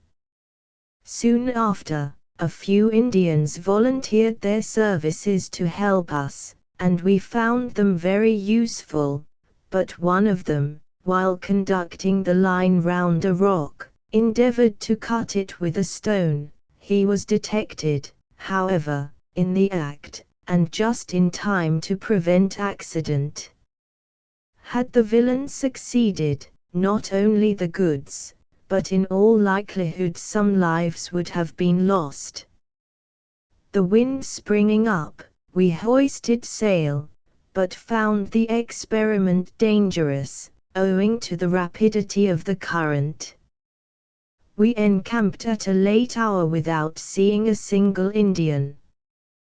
Course as yesterday. On the 7th, early in the morning, we passed the river Day, not broad, but pretty deep, and distant about 30 miles from the river Loham. 34. In all directions, the face of the country is one wide and boundless plain, with here and there some trifling inequalities, but not a tree nor bush to be seen. General course as yesterday. On the 8th, after a quiet and comfortable night's rest, we embarked early, and hoisting sail with a fair wind, we scudded along at a good rate till 2 o'clock in the afternoon, when, all of a sudden, a squall overtook us and broke the mast of one of our canoes, which, in the hurry and confusion of the moment, 124, filled with water, so that we had great difficulty in getting safe to shore. The day being fine, we set about drying our things, and for that purpose began to spread them out, for every article had got thoroughly soaked. But this task we had no sooner commenced than the Indians flocked about us in great numbers. We therefore soon perceived the impropriety and danger of exhibiting so great a temptation before their eyes. In a few minutes we were almost surrounded by bows and arrows, one volley of which might have extinguished the expedition forever, and one of the fellows had the audacity to shoot an arrow into one of our bales, as a warning of what might follow. In short, we thought we could read in the savage expression of their countenances some dark design. We therefore immediately commenced loading. Wet and dry were bundled together, and put into the canoes, and in order to amuse for a moment, and attract the attention of the crowd, I laid hold of an axe, and set it up at the distance of 80 yards. Then taking up my rifle, drove a ball through it. This maneuver had the desired effect. While the Indians stood gazing with amazement at the hole in the axe, our people were not idle. We embarked and got off without a word on either side. Having reached a small, snug island near the Suppa River, we put ashore for the night. 35. Course as yesterday. The 9th, we remained all day encamped drying the goods, and were visited only by the Indians in one canoe, who sold us a fine salmon. 125. On the 10th, at an early hour, we proceeded on our voyage, and met with no obstacle till the evening, when we arrived at the foot of a long and strong rapid, where we encamped near the mouth of a considerable river called Umatalo, which enters the Columbia here. This river takes its rise in a long range of blue mountains, which runs nearly east and west, and forms the northern boundary of the Great Snake Nation. Opposite to our encampment, on the west side, is situated a large mound or hill of considerable height, which, from its lonely situation and peculiar form, we called Dumbarton Castle. 36. During this day we saw many Indians, all occupied in catching salmon. Course as usual. On the 11th we commenced ascending the rapid, a task which required all our skill and strength to accomplish, and paddles, poles, hauling lines, and carrying straps were in requisition in turn, and yet half the day was consumed ere we got to the top. At the foot of this rapid, which is a mile in length, the river makes a quick bend to the east for about 2 miles, then comes gradually round again to the north from the head of the rapid. The channel of the river is studded on both sides with gloomy black rocks arranged like colonnades, for upwards of 20 miles. Here are some sandy islands also, on one of which we encamped, and a dark and cheerless encampment it was, surrounded and shaded by these gloomy heights. On the 12th we left our camp early, and in a short, 126, time came to the Colonnade Rocks, which suddenly terminated in two huge bluffs, one on each side of the river, exactly opposite to each other, like monumental columns. The river between these bluffs lies right south and north. 37. The banks of the river then become low with sand and gravel, and the plains open full to view again, particularly on the east side. Close under the right bluff issues the meandering Walla Walla, a beautiful little river, lined with weeping willows. It takes its rise in the Blue Mountains already noticed. At the mouth of the Walla Walla a large band of Indians were encamped, who expressed a wish that we should pass the day with them. We encamped accordingly, yet for some time not an Indian came near us, and those who had invited us to pass the day with them seemed to have gone away, so that we were at a loss what construction to put upon their shyness. But in the midst of our perplexity we perceived a great body of men issuing from the camp, all armed and painted, and preceded by 3 chiefs. The whole array came moving on in solemn and regular order till within 20 yards of our tent. Here the 3 chiefs harangued us, each in his turn, all the rest giving, every now and then, a vociferous shout of approbation when the speaker happened to utter some emphatical expression. The purport of these harangues was friendly, and as soon as the chiefs had finished they all sat down on the grass in a large circle, when the great calumet of peace was produced, and the smoking began. Soon, 127, after the women, decked in their best attire, and painted, arrived, when the dancing and singing commenced, the usual symbols of peace and friendship, and in this pleasing and harmonious mood they passed the whole day. The men were generally tall, raw-boned, and well-dressed, having all buffalo robes, deerskin leggings, very white, and most of them garnished with porcupine quills. Their shoes were also trimmed and painted red. Altogether, their appearance indicated wealth. Their voices were strong and masculine, and their language differed from any we had heard before. The women wore garments of well-dressed deerskin down to their heels, many of them richly garnished with beads, higuas, and other trinkets, leggings and shoes similar to those of the men. Their faces were painted red. On the whole, they differed widely in appearance from the Piscataway tribes we had seen along the river. The tribes assembled on the present occasion were the Walla Wallas, the Shawhaptons, and the Cayuses, forming altogether about 1,500 souls.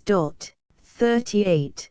The Shawhaptons and Cayuses, with part of the Walla Wallas, were armed with guns, and the others with bows and arrows.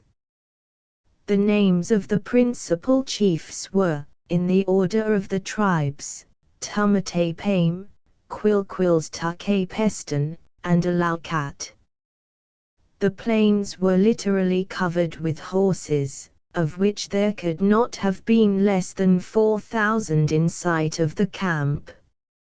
On the 13th, we prepared to be off as early as 128 possible, but Tumatapame would not let us go till we had breakfasted on some fine fresh salmon.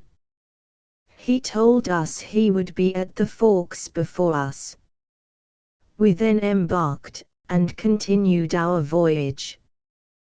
The banks on both sides of the river, above the Walla Walla, are low, and the country agreeable.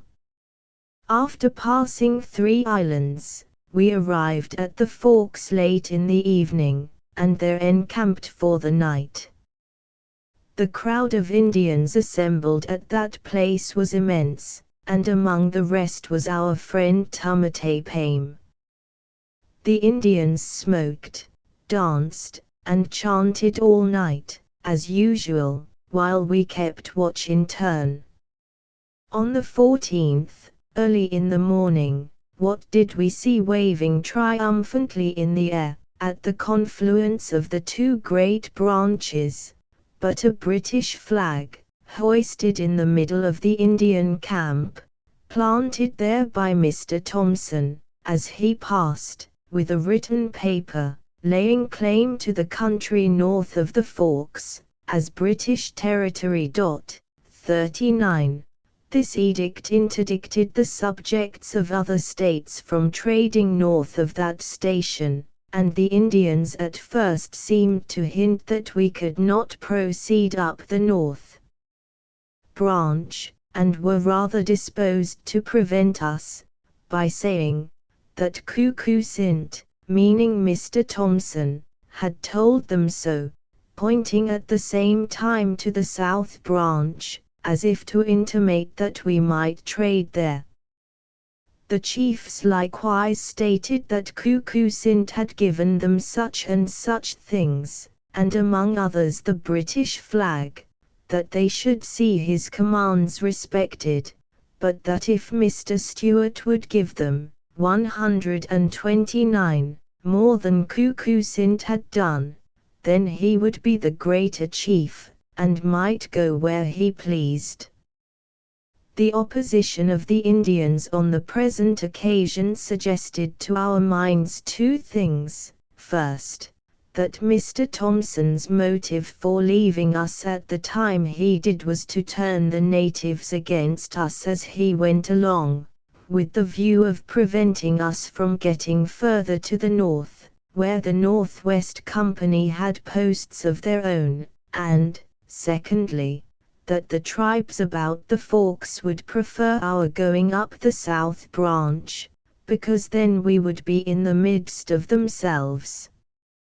But it was our interest then to defeat these schemes, and so completely did we upset Mr. Thompson's plans, that I verily believe had he to pass there again, he would have some difficulty in effecting his purpose. Mr. Thompson's conduct reminds us of the husbandman and the snake in the fable. That he who had been received so kindly, treated so generously, and furnished so liberally by us, should have attempted to incite the Indians against us, in our helpless and almost forlorn state, was conduct which the world must condemn. At the junction of the 2 great branches of the Columbia, the country around is open and very pleasant, and seems to be a great resort, or general rendezvous, for the Indians on all important occasions. The southeast branch is known by the name of Lewis's River, the north by that of Clark's, in honor of the first adventurers. 40. They are both large rivers, but the north branch is considerably the larger, 130, of the 2. At the junction of their waters, Lewis's River has a muddy or milk and water appearance, and is warm, while Clark's River is bluish, clear, and very cold. The difference of color, like a dividing line between the 2 waters, continues 4 miles below their junction.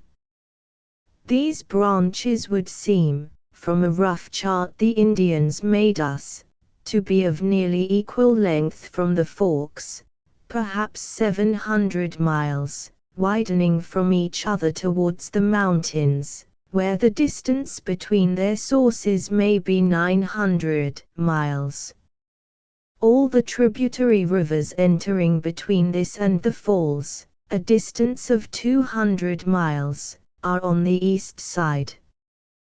The most important fishing place on the Columbia, after the Long Narrows, is here, or rather a little below this, towards the Umatilla.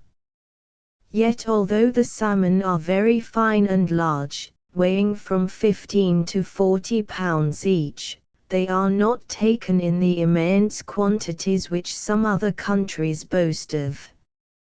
A Colombian fisherman considers it a good day's work to kill 100 salmon, whereas, at the Coppermine River, a fisherman will kill 1,000 a day, and a Kamchatkan, it is said, will kill, with the same means, 10,000 a day.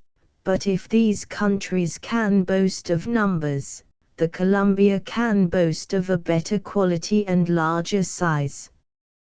The only European articles seen here with the Indians, and with which they seemed perfectly contented, were guns, and here and there a kettle, or a knife, and, indeed, the fewer the better.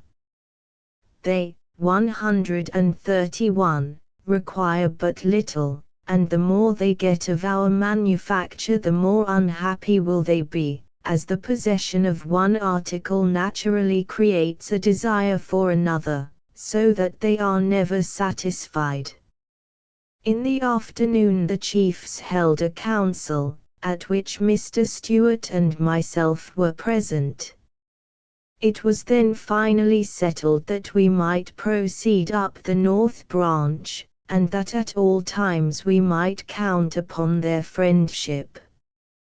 This being done, Tumatapaim came to our tent, smoked a pipe, and took supper with us, and as he was going off, Mr. Stewart presented him with a suit of his own clothes, which highly pleased the great man.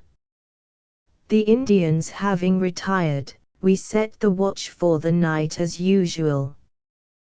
Tumatapaim is a middle-aged man, well-featured, and of a very agreeable countenance, and what is still better, he is, to all appearance, a good man, was very kind to us, and rendered us considerable service, but the other two chiefs appeared to take precedence of him in all matters of importance. On the 16th, we left the Forks and proceeded up the North Branch, which to the eye is as broad and deep here as below the Forks. About 12 miles up, a small river entered on the west side, called Yaxma.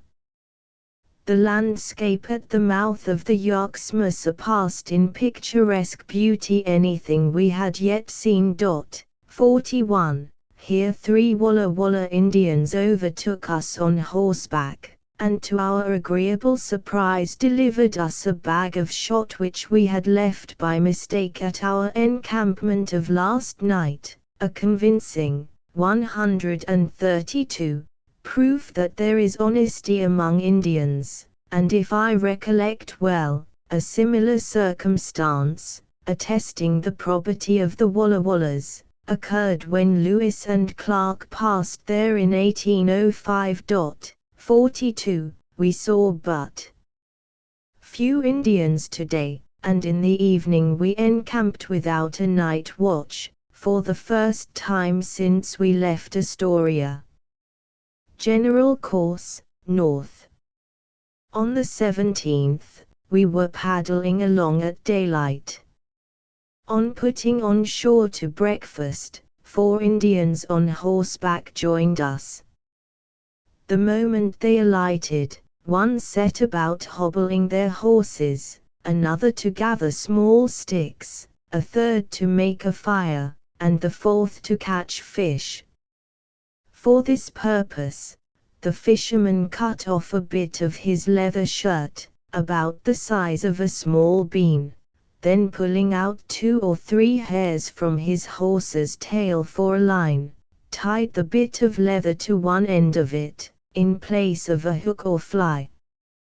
Thus prepared, he entered the river a little way, sat down on a stone, and began throwing the small fish, 3 or 4 inches long, on shore, just as fast as he pleased, and while he was thus employed, another picked them up and threw them towards the fire, while the third stuck them up round it in a circle, on small sticks, and they were no sooner up than roasted. The fellows then sitting down, swallowed them, heads, tails, bones, guts, fins, and all, in no time, just as one would swallow the yolk of an egg. Now all this was but the work of a few minutes, and before our man had his kettle ready for the fire, the Indians were already eating their breakfast.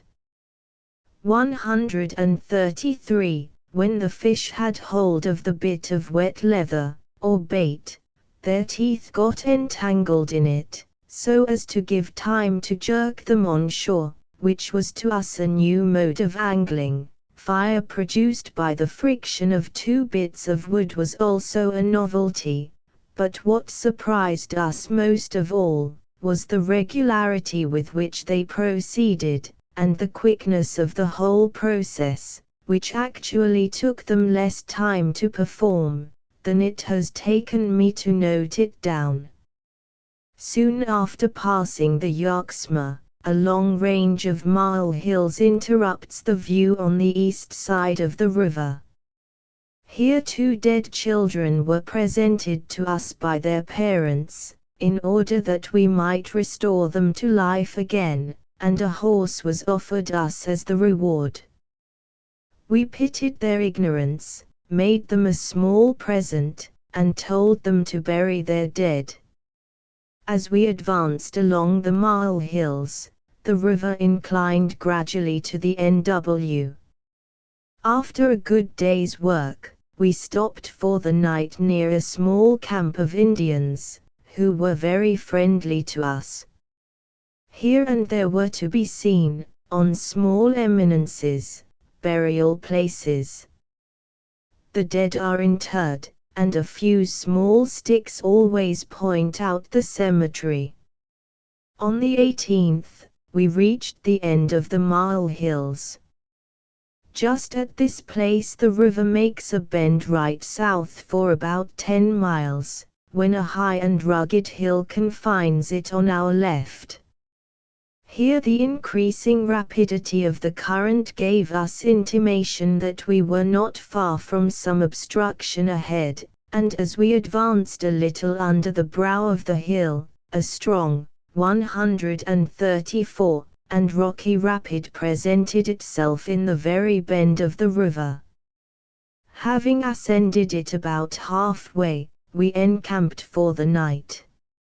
Here a large concourse of Indians met us, and after several friendly harangues, commenced the usual ceremony of smoking the pipe of peace, after which they passed the night in dancing and singing. The person who stood foremost in all these introductory ceremonies, was a tall, meager, middle-aged Indian, who attached himself very closely to us from the first moment we saw him. He was called Harkilaf, which signifies doctor, or rather priest, and as this personage will be frequently mentioned in the sequel of our narrative, we have been thus particular in describing him. We named the place Priest's Rapid after him. The name of the tribe is Skumo-Inumaks. They appear numerous and well affected towards the whites. From the Priest's Rapid, in a direct line by land to the mouth of the Umatalo, the distance is very short, owing to the great bend of the river between the 2 places. The Priest's Rapid is more than a mile in length, and is a dangerous and intricate part of the navigation.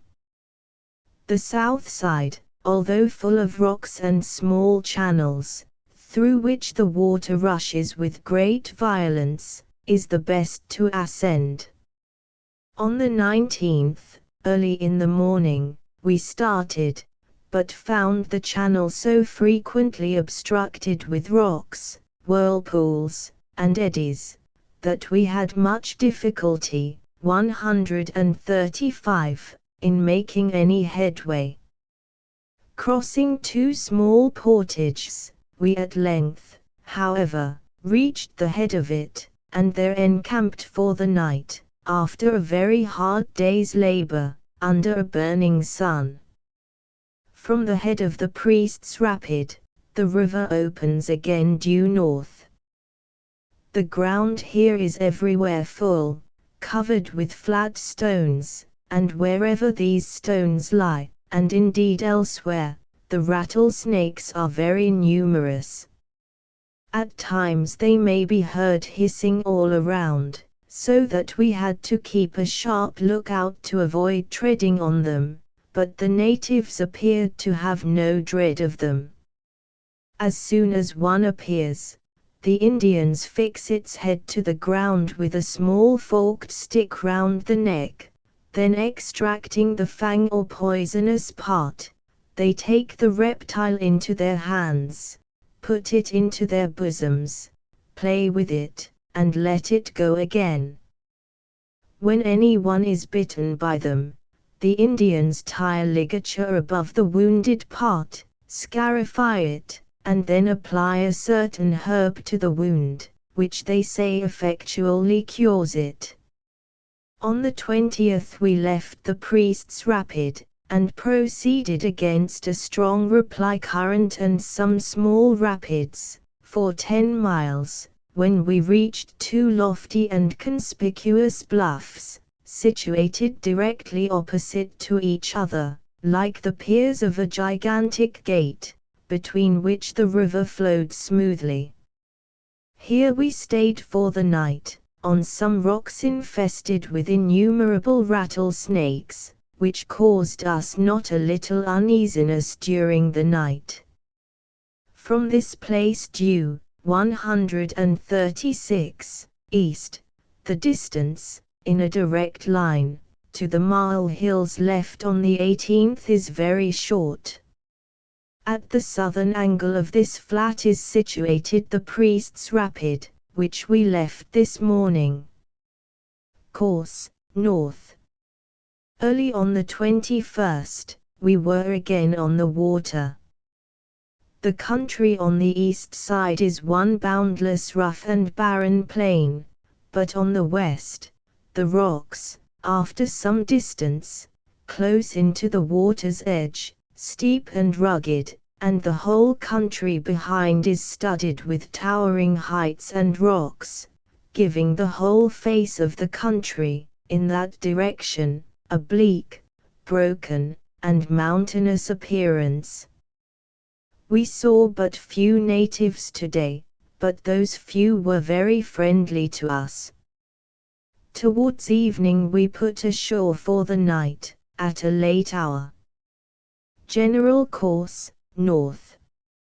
On the 22nd we left our camp early, and soon reached the foot of a very intricate and dangerous rapid, so full of rocks that at some little distance off the whole channel of the river, from side to side, seemed to be barred across, and the stream to be divided into narrow channels, whirlpools, and eddies, through which we had to pass.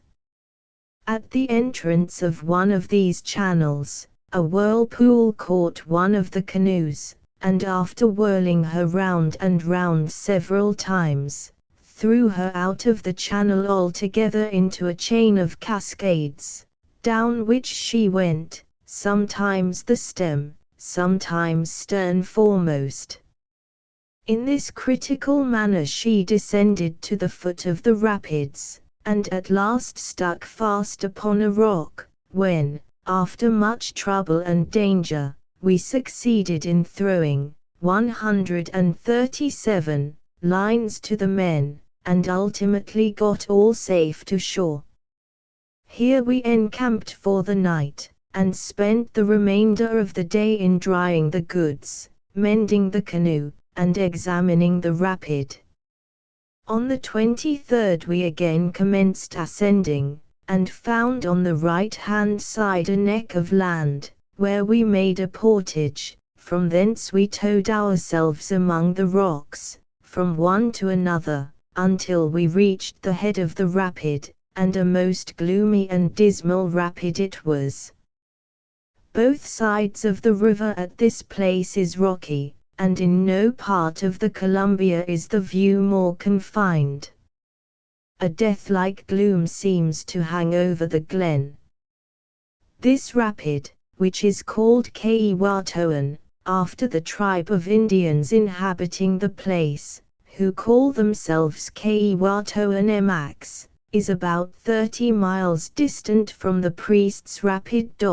43. Having got clear of the rapid early in the day, we proceeded on a smooth current for some little distance, when the river makes a short bend nearly west. Here, on the south side, were observed two pillars on the top of an eminence, standing erect side by side, which we named the Two Sisters. 44.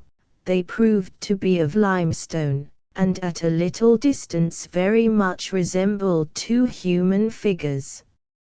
From the Two Sisters, the river turns to the north again, where once more we had a sight of the open country.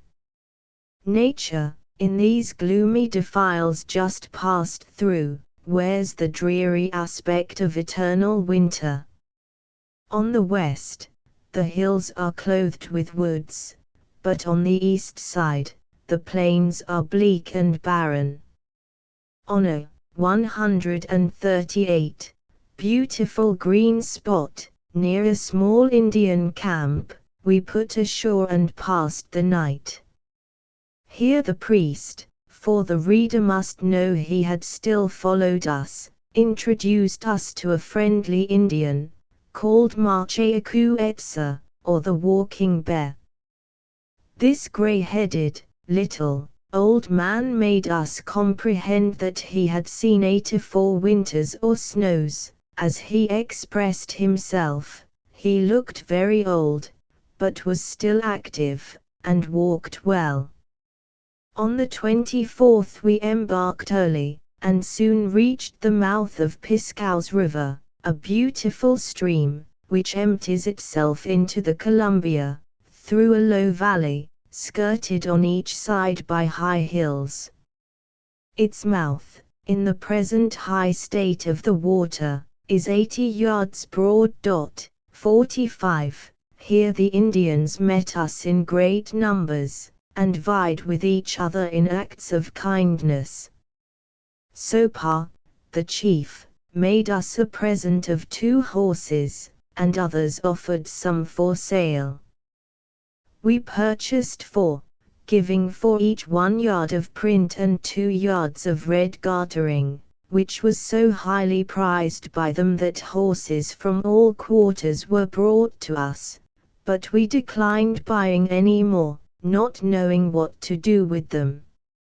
Our 6 horses were now delivered over in charge to the priest, who was to proceed with them by land. The higher we ascend the river, the more friendly and well disposed are the aborigines towards us. Sopar invited us to pass the day with him, which we did, and were highly gratified to see the natives hunt the wild deer on horseback. They killed several, 139, head of game close to our camp, and we got a 2 days' supply of venison from them. Sopar and his tribe kept smoking, dancing, and singing the whole night, and at every pause a loud and vociferous exclamation was uttered, denoting that they were happy now. The whites had visited their land, poverty and misery would no longer be known amongst them. We passed the night without keeping watch. On the 25th we left Piscou's, and proceeded on our voyage, passing another small river, named Intiklook, and from thence to Oak Point, at the foot of a steep crag, where we passed the night.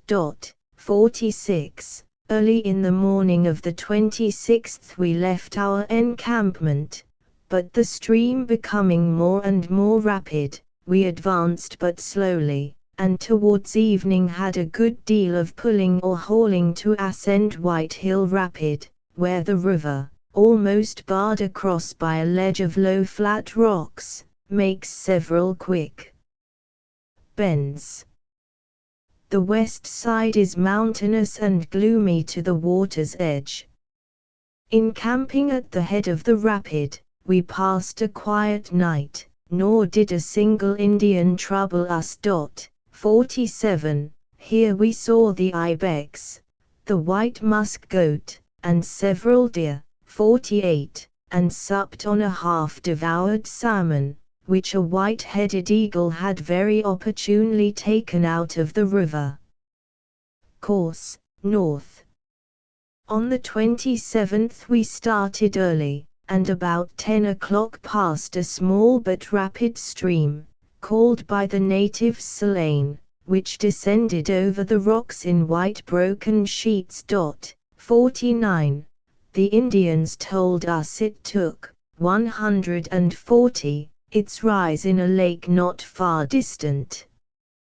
From Selane, the hills on the west side receded, and the river became smooth. Meeting with some Indians, we put ashore, and the priest, with his horses, joining us soon after, we passed the night together. Here we got some salmon, roots, and berries from the Indians, which proved a very seasonable supply. The Indians were very friendly, communicative, and intelligent. On the 28th, after dispatching the priest with his charge, we left our camp and pursued our voyage against a strong current. The country on both sides was open, and the banks of the river low, yet many rapid places detained us long, and this detention was increased by a strong head-wind, which so fatigued us that we halted early. On our way today, we saw many deer and some beavers swimming about, but they were very shy. On the 29th we reached the foot of a short but strong rapid, where the river abruptly veers round to east. Opposite to this rapid enters a tributary stream, which the Indians call Buttle Mule Morch, or Salmon Fall River. 50. It is less than the Piscaus, shallow, and full of stones, having its source near the foot of some lofty mountain not far distant. After making a discharge, we got over the rapid, and encamped for the night. Here the Indians assembled in friendly crowds, according to their usual habit, presented us with abundance of salmon, offered many horses for sale, and were in all other respects exceedingly, 141, kind. Here also they invited us to remain, to build, and to winter among them. They said their country abounded in beaver, nor should we want for provisions. On the 30th, just as we were pushing off from the shore early in the morning, a large band of Indians, all mounted on horseback, arrived at our camp. We immediately put about to receive them, which was no sooner done than harangue after harangue, smoking, and specifying commenced, and after one party, another arrived, so that we were absolutely obliged to remain the whole day where we were. From the strangers we learned that there were whites before us, but a long way off. The Indians showed us a gun, tobacco, and some other articles, which they said had been purchased from the whites ahead, which confirmed the report. We therefore at once suspected that it must be a party of the Northwesterns, and here Mr. Stewart, for the first time, began to think of finding a suitable place to winter in. On the 31st, we parted early from our friendly visitors, and shaping our course in an easterly direction along the bend of the river, we pushed on for about 9 miles till we reached the mouth of a smooth stream called Okinakin, which we ascended for about 2 miles, leaving the main Columbia for the first time, and then pitched our tents for the night. A great concourse of Indians followed us all, 142, day, and encamped with us. After acquainting them with the object of our visit to their country, they strongly urged us to settle among them. For some time, however, Mr. Stewart resisted their pressing solicitations, chiefly with the view of trying their sincerity, but, at last consenting, the chiefs immediately held a council, and then pledged themselves to be always our friends, to kill us plenty of beavers, to furnish us at all times with provisions, and to ensure our protection and safety. During this afternoon we observed, for the first time, about 20 degrees above the horizon, and almost due west, a very brilliant comet, with a tail about 10 degrees long. The Indians at once said it was placed there by the Good Spirit, which they called Skomoltsquisses, to announce to them the glad tidings of our arrival, and the omen impressed them with a reverential awe for us, implying that we had been sent to them by the Good Spirit, or Great Mother of Life. On the 1st of September, 1811, we embarked, and descending the Okinakin again, landed on a level spot, within half a mile of its mouth. There we unloaded, took our canoes out of the water, and pitched our tents, which operation concluded our long and irksome voyage of 42 days. The mouth of the Okinakin is situate 600 miles up the Columbia, and enters it through a low-level plain, a mile wide. This plain is surrounded on all sides by high hills, so that in no direction does the view extend far. 143.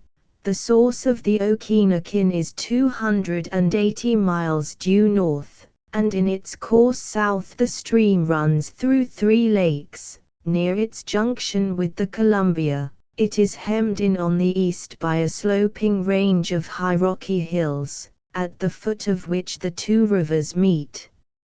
On the south bank of the Okinakin, half a mile from its mouth, was the site pitched upon for the new establishment. The general aspect of the surrounding country is barren and dreary. On the west the hills are clothed with thick woods, a dense forest. On the south and east, the scene is bare, but to the north the banks of the river were lined with the willow and poplar, and the valley through which it meanders presents a pleasing landscape. Here it may be remarked, that all the tributary rivers from this place to the falls, a distance of 200 miles, enter on the right hand, or west, side of the Columbia, having their sources in the lofty range of mountains which terminates at the Great Narrows, as noticed by me on the 4th of August, so that from this point, or rather a few miles below this, the Columbia runs south to the Narrows, nor is the distance from this place to the Pacific, in a direct line due west by land, far off. If we can rely on Indian report, it is not 150 miles. 51. Soon after the tent was pitched, the priest arrived with his horses all safe. In the course of the day, Mr. Stewart missed his timepiece, which had been stolen out of the tent, a general search was made, and 144. The watch was found, by hearing it strike, although concealed under the dry sand in the face of the bank. The theft was traced to the holy man, the priest, which circumstance greatly lessened the high opinion we had formed of him. On this discovery being made, he was paid for his services and dismissed. This little incident taught us that, however strong might be the friendly professions of the natives, it was still necessary to guard against their pilfering propensities. In the account of our voyage, I have been silent as to the 2 strangers who cast up at Astoria, and accompanied us from thence, but have noticed already, that instead of being man and wife, as they at first gave us to understand, they were in fact both women, and bold adventurous Amazons they were. In accompanying us, they sometimes shot ahead, and at other times loitered behind, as suited their plans. The stories they gave out among the unsuspecting and credulous natives, as they passed, were well calculated to astonish as well as to attract attention. Brought up, as they had been, near the whites, who rove, trap, and trade in the wilderness, they were capable of practicing all the arts of well-instructed cheats, and, to effect their purpose the better, they showed the Indians an old letter, which they made a handle of, and told them that they had been sent by the great white chief, with a message to apprise the natives in general that gifts, consisting of goods and implements of all kinds, were forthwith, 145, to be poured in upon them, that the great white chief knew their wants, and was just about to supply them with everything their hearts could desire, that the whites had hitherto cheated the Indians, by selling goods in place of making presents to them, as directed by the great white chief.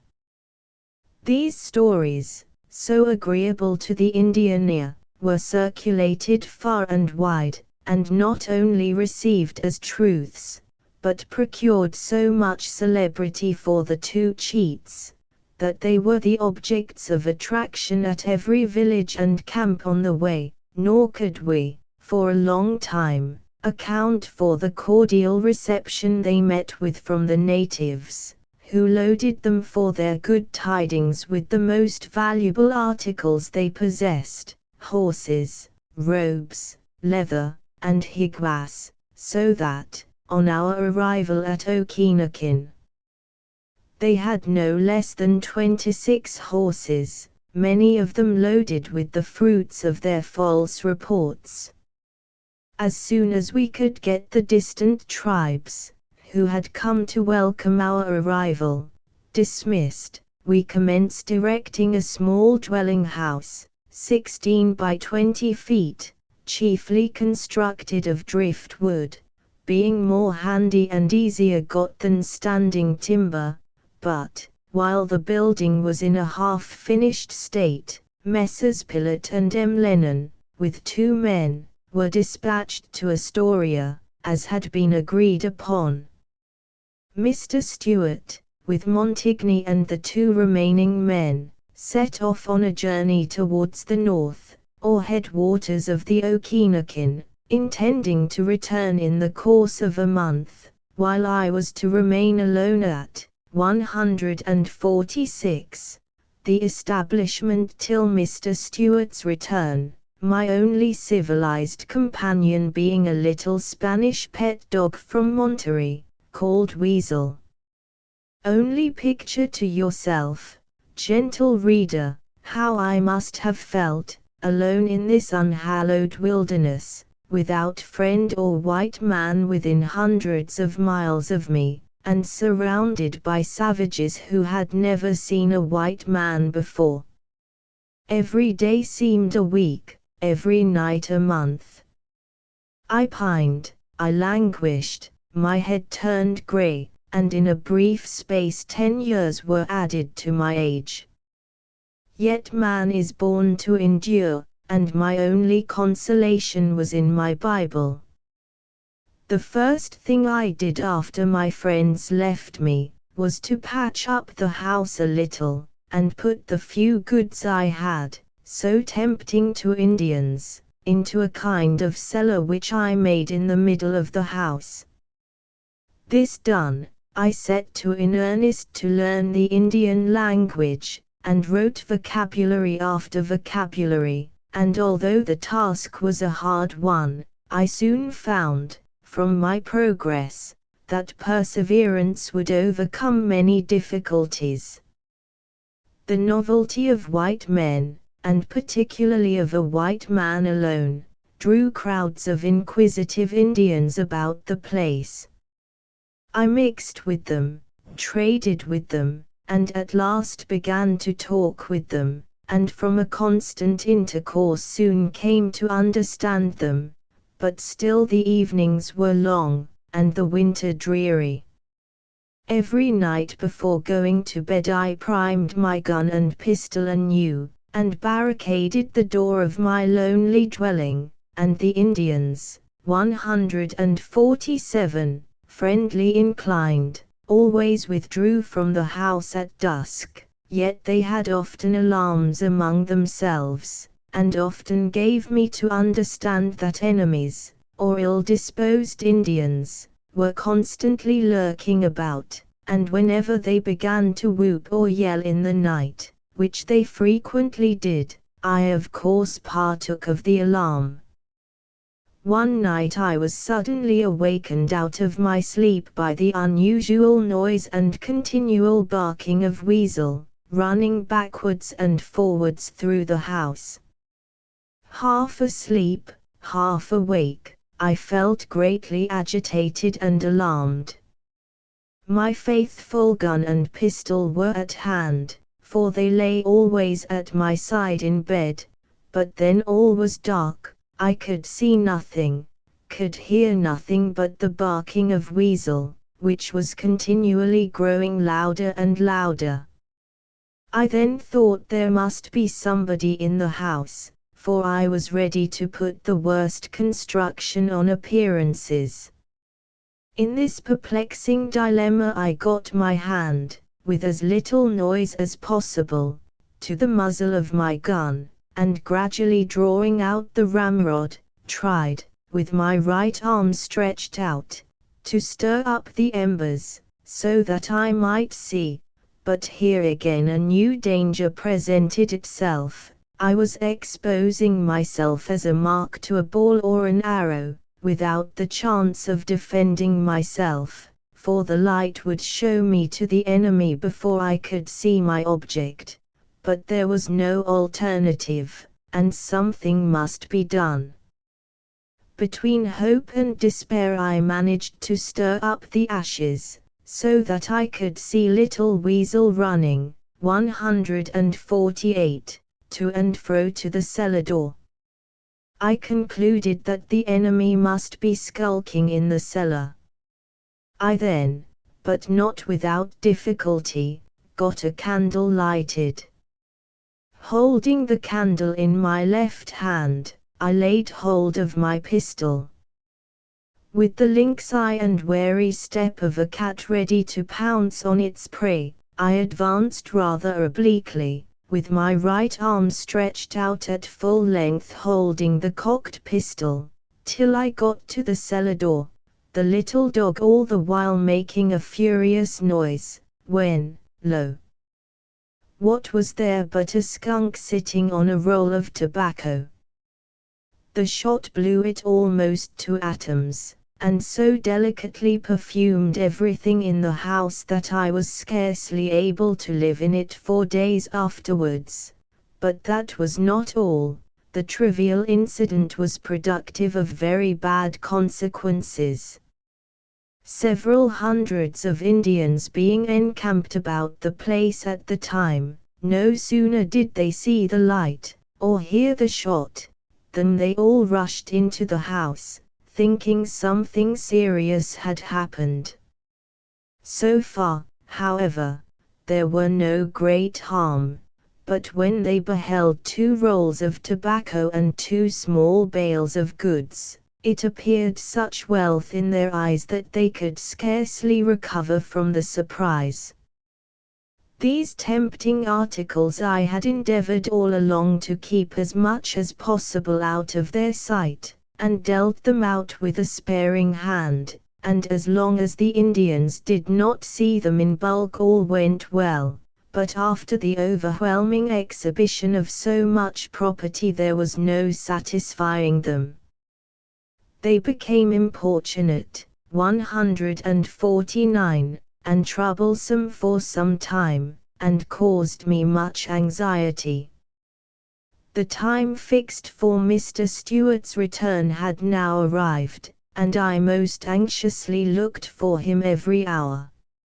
Often had I reason to curse the intrusion of the skunk into my house. After some time, however, things settled down again to their usual level, and good order and good feelings were again renewed between us. October had now passed by and November also, but no Mr. Stewart came, and various reports were circulated by the Indians as to his fate, and I myself now began to despair of his return. The delay of Mr. Stewart's party had a visible effect on the conduct of the Indians. They became more bold, neglected their hunting, and loitered about the place, as if in expectation of some sudden change. Strange Indians were every day swelling the camp. They held councils, too. Altogether they were a changed people.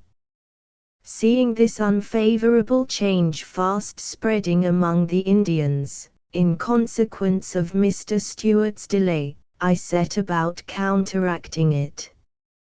I assembled all the chiefs and other great men, and after smoking the pipe of friendship, told them not to be uneasy at Mr. Stewart's absence, that I could easily account for it, that finding the country rich in furs as he went along, and the Indians peaceable and well disposed, he had most probably gone off to the white men's land for more goods, and would be back early with a rich supply and many people, so that, 150, all their wants would be satisfied, that those who hunted best would get most, that they had better exert themselves in hunting and procuring furs, that their success would entitle them to the favor of Mr. Stewart and the great white chief, and that I would not fail to represent their conduct in the fairest light.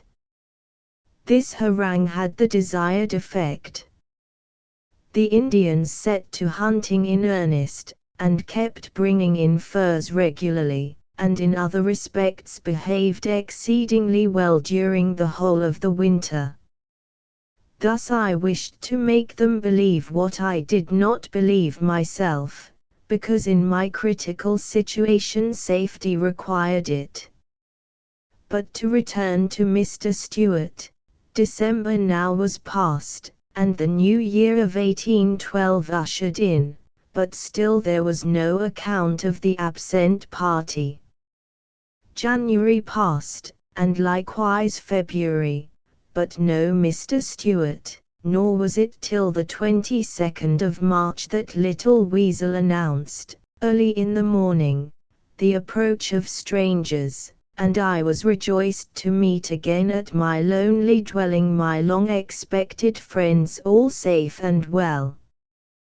During Mr. Stewart's absence of 188 days I had procured 1,550 beavers, besides other peltries, worth in the Canton market 2,250 L. sterling, and which on an average stood the concern in but 5.5d a piece, valuing the merchandise at sterling cost, or in round numbers 35l. Sterling, a specimen of our trade among the Indians. Here follows Mr. Stewart's account of his journey. 151. After leaving this place, said he, we bent our course up the Okinakin, due north, for upwards of 250 miles, till we reached its source, then crossing a height of land fell upon Thompson's River, or rather the south branch of Fraser's River. 52. After travelling for some time amongst a powerful nation called the Shiwaps. The snow fell while we were here in the mountains, and precluded our immediate return, and after waiting for fine weather the snows got so deep that we considered it hopeless to attempt getting back, and, therefore, passed our time with the Shiwaps and other tribes in that quarter. 53. The Indians were numerous and well disposed, and the country throughout abounds in beavers and all other kinds of fur, and I have made arrangements to establish a trading post there the ensuing winter. On the 26th of February we began our homeward journey, and spent just 25 days on our way back. The distance may be about 350 miles. 152.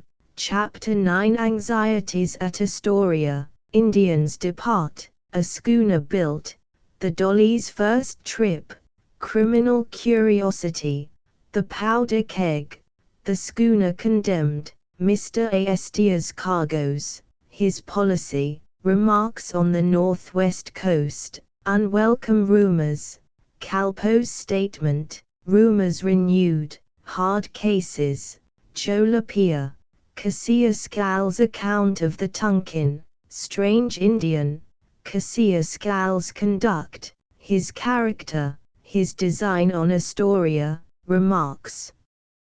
Having in the preceding chapters given a detailed account of our first expedition into the interior, we propose in the present briefly to notice the state of things at Astoria after our departure, and the fate of the Tonkin.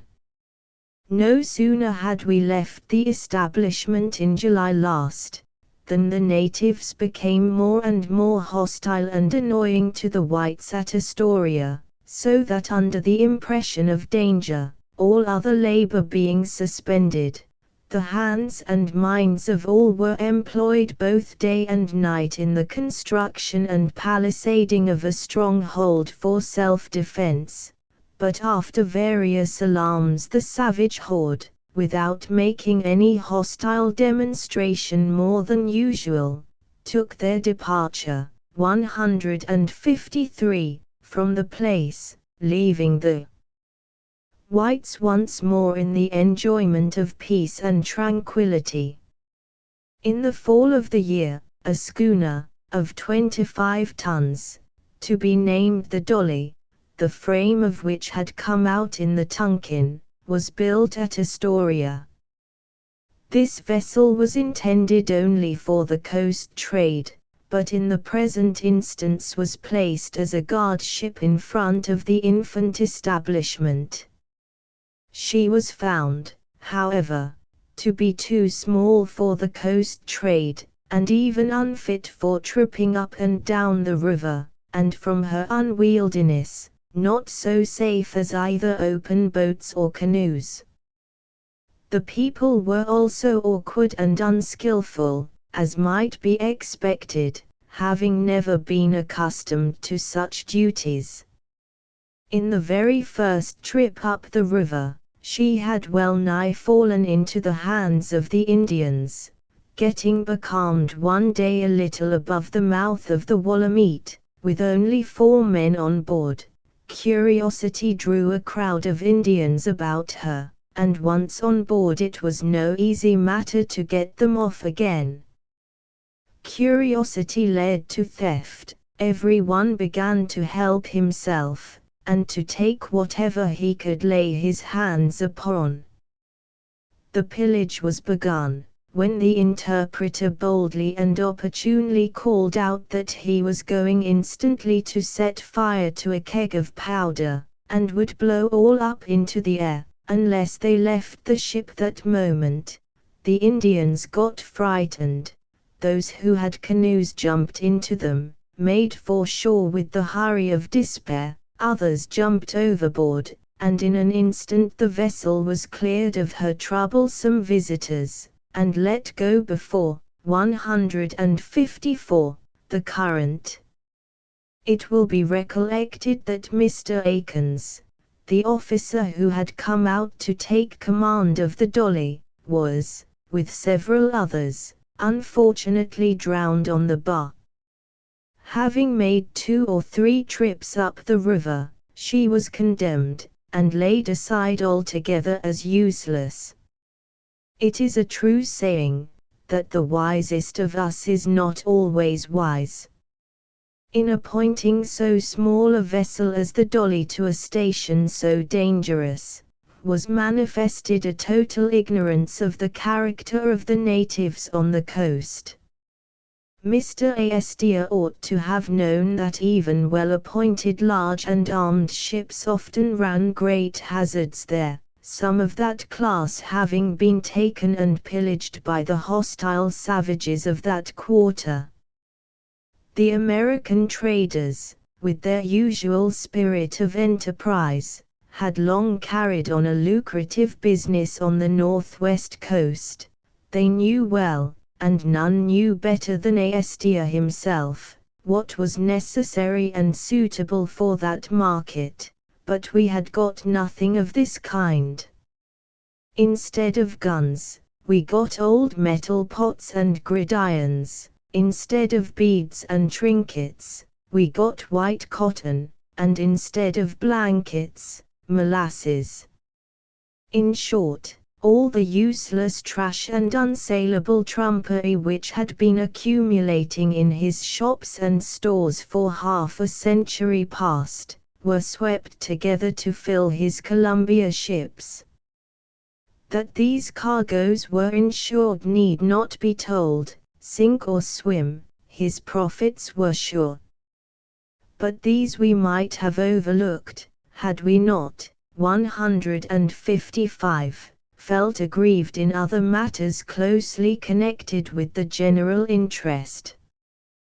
The articles of agreement entered into, and the promises of promotion held out, when the company was formed, were violated, and that without a blush, by the very man at the head of the concern, that man who held its destinies in his hand.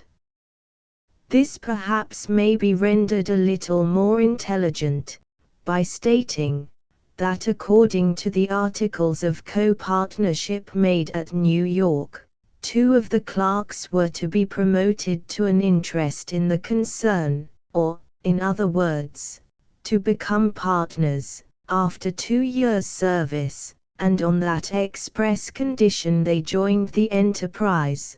But what will the reader say, or the world think, when it is told that a young man who had never seen the country was, by a dash of the pen, put over their heads, and this young man was no other than Mr. Astor's nephew?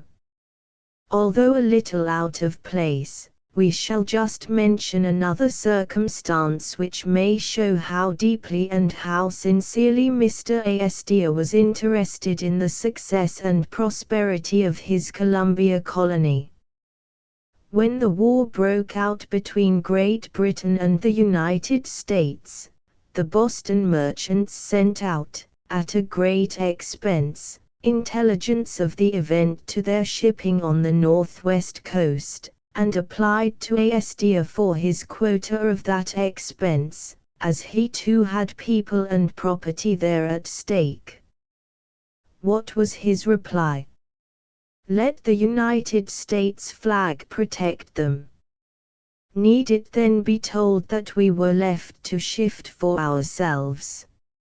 So much did Mr. Astor care about our safety. 156.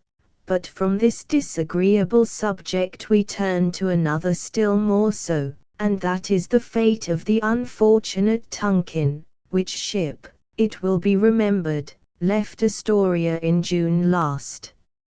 On the 5th of August, Calpo, 54, a friendly Chinook Indian, informed M. Dugall that it was current among the Indians that the Tunkin had been destroyed by the natives along the coast, and this was the first tidings the Astorians had of her fate. The report had spread quickly and widely, although we remained ignorant of the fact, for not many days after we had arrived at Okinakin, a party of Indians reached that place, on their return from the Great Salt Lake, as they called it, and gave us to understand by signs and gestures that a large ship, with white people in it, had been blown up on the water, and, in order the better to make us comprehend the subject, they threw up their arms in the air, blew with the mouth, and made the wild grimace of despair, to signify the explosion. On our part all was conjecture and suspense, unwilling as we were to believe what we did not wish to be true, but the more we reflected, the more we were disposed to believe the report, from the well-known fact that Mr. Astor's choice of a captain was most unfortunate. In this instance, he seemed to have wanted his usual sagacity, and this was the first rock on which his grand enterprise had split.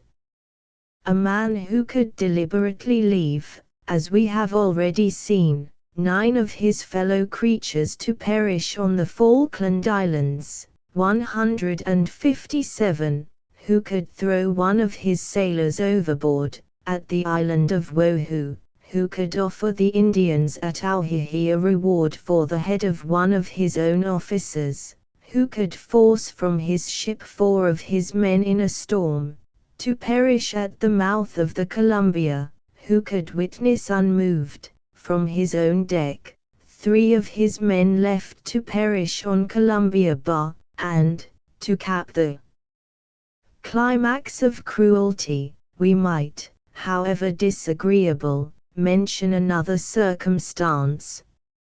On the 11th of February, 1811, while sailing on the high seas, a man named Joe Lapierre fell from the mainmast head overboard. The ship at the time going 8 knots, a boat was instantly lowered. In the meantime a hen coop, binnacle, and some boards were thrown into the water, but he failed to get hold of anything, and soon fell a good mile or more astern. When picked up he was in a state of insensibility, and the crew made all possible haste to reach the ship, but, as they were approaching, the captain, in a peremptory tone, ordered them back to pick up the hen coop, binnacle, and boards, before they came alongside, or put the man on board. The boat obeyed orders, went back again, picked up all, and returned to the ship at the end of 52 minutes, yet life was not quite extinct, for, after applying the usual remedies of salt, warm blankets, and friction, Lapierre revived.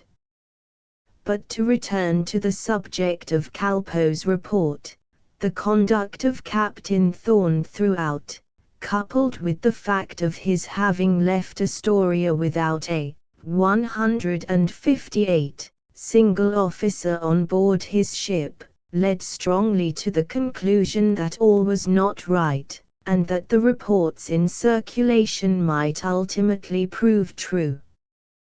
The facts above stated I myself witnessed, 50 others witnessed them also. they cannot be denied nor gainsaid, yet such was the man who enjoyed Mr. Astia's unbounded confidence.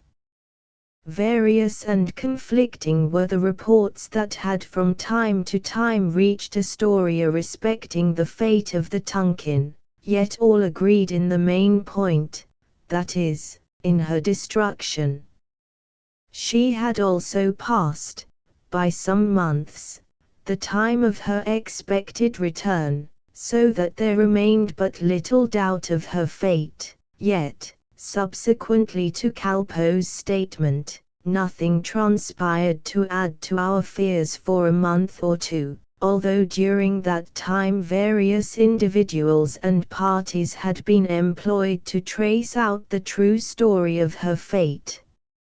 On the 12th of October, however, 3 Chinooks were fitted out, and set off with the determination not to return until they should reach the place where it was reported she had been cut off, or obtain certain accounts respecting her.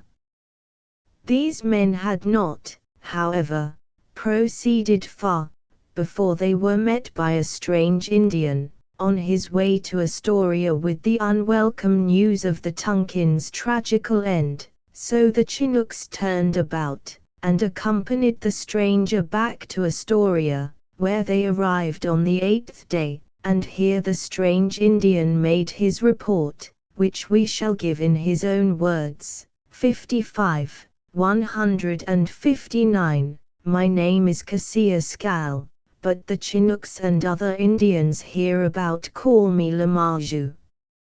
I belong to the Wikanook tribe of Indians near Nooka Sound. I have often been on board ships. The whites call me Jack. I understand most of the languages that are spoken along the coast. I can speak some Chinook, too. I have been twice at this place before, once by land and once by sea. I saw the ship Tunkin, Captain Thorne was her commander. I went on board of her at Woody Point Harbor in June last. We remained there for 2 days. We then sailed for Vancouver's Island, and just as we had got to it, a gale of wind drove us to sea, and it was 3 days before we got back again. The 4th morning we cast anchor in Iukwula, New Setu Bay.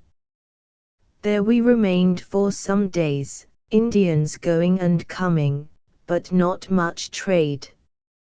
One day the Indians came on board in great numbers, but did not trade much, although they had plenty of skins.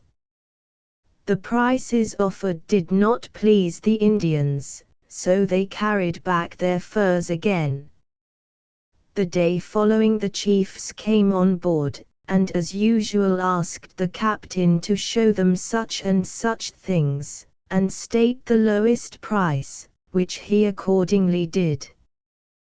They did not, however, trade, but pressed the captain for presents, which he refused.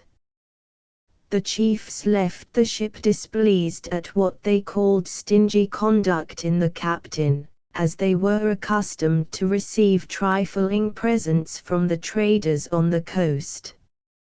In the evening of the same day, Mr. M.K. and 160, myself went on shore, and were well received by the chiefs, and saw a great many sea otter skins with the Indians.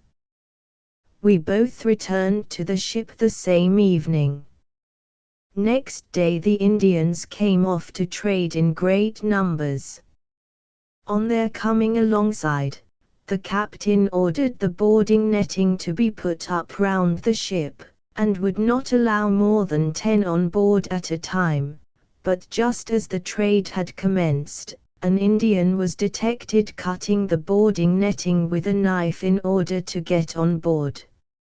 On being detected, he instantly jumped into one of the canoes which were alongside, and made his escape. The captain then, turning round, bade the chiefs to call him back. The chiefs smiled and said nothing, which irritated the captain, and he immediately laid hold of two of the chiefs, and threatened to hang them up unless they caused the delinquent to be brought back to be punished. The moment the chiefs were seized, all the Indians fled from the ship in consternation. The chiefs were kept on board all night with a guard over them. Food was offered them, but they would neither eat nor drink. Next day, however, the offender was brought to the ship and delivered up, when the captain ordered him to be stripped and tied up, but did not flog him. He was then dismissed. The chiefs were also liberated, and left the ship, refusing with disdain a present that was offered them, and vowing vengeance on the whites for the insult received. Next day not an Indian came to the ship, but in 161, the afternoon an old chief sent for Mr. M.K. and myself to go to his lodge. We did so, and were very kindly treated. Mr. M.K. was a great favorite among the Indians, and I have no doubt that the plot for destroying the ship was at this time fully arranged, and that it was intended, if possible, to save M.K.'s life in the general massacre. But not finding this practicable without the risk of discovery, he, as we shall soon learn, fell with the rest. When we were on shore we saw the chiefs, and they seemed all in good humor, and asked me if the captain was still angry, and on being assured that they would be well treated and kindly received by him if they went on board, they appeared highly pleased, and promised to go and trade the following day. Mr. M.K. returned to the ship that evening, but I remained on shore till the next morning. When I got on board, Mr. M.K. was walking backwards and forwards on deck in rather a gloomy mood, and considerably excited, himself and the captain having, as he told me, had some angry words between them respecting the two chiefs who had been kept prisoners on board, which was sorely against M.K.'s will. As soon as I got on deck, he called me to him. "Well," said he, "are the Indians coming to trade today?" I said, "They are." "I wish they would not come," said he again, adding, "I am afraid there is an undercurrent at work." After the captain's late conduct to the chiefs, I do not like so sudden, so flattering a change. There is treachery in the case, or they, 162, differ from all other Indians I ever knew. I have told the captain so. I have also suggested that all hands should be on the alert when the Indians are here, but he ridicules the suggestion as groundless. So let him have his own way. M.K. then asked me my opinion. I told him it would be well to have the netting up. He then bid me go to the captain, and I went, but before I could speak to him, he called out, "Well, Cass, are the Indians coming today?" I said I thought so. He then asked, "Are the chiefs in good humor yet?" I said I never saw them in better humor. I humbled the fellows a little. "They'll not be so saucy now, and we will get on much better," said the captain.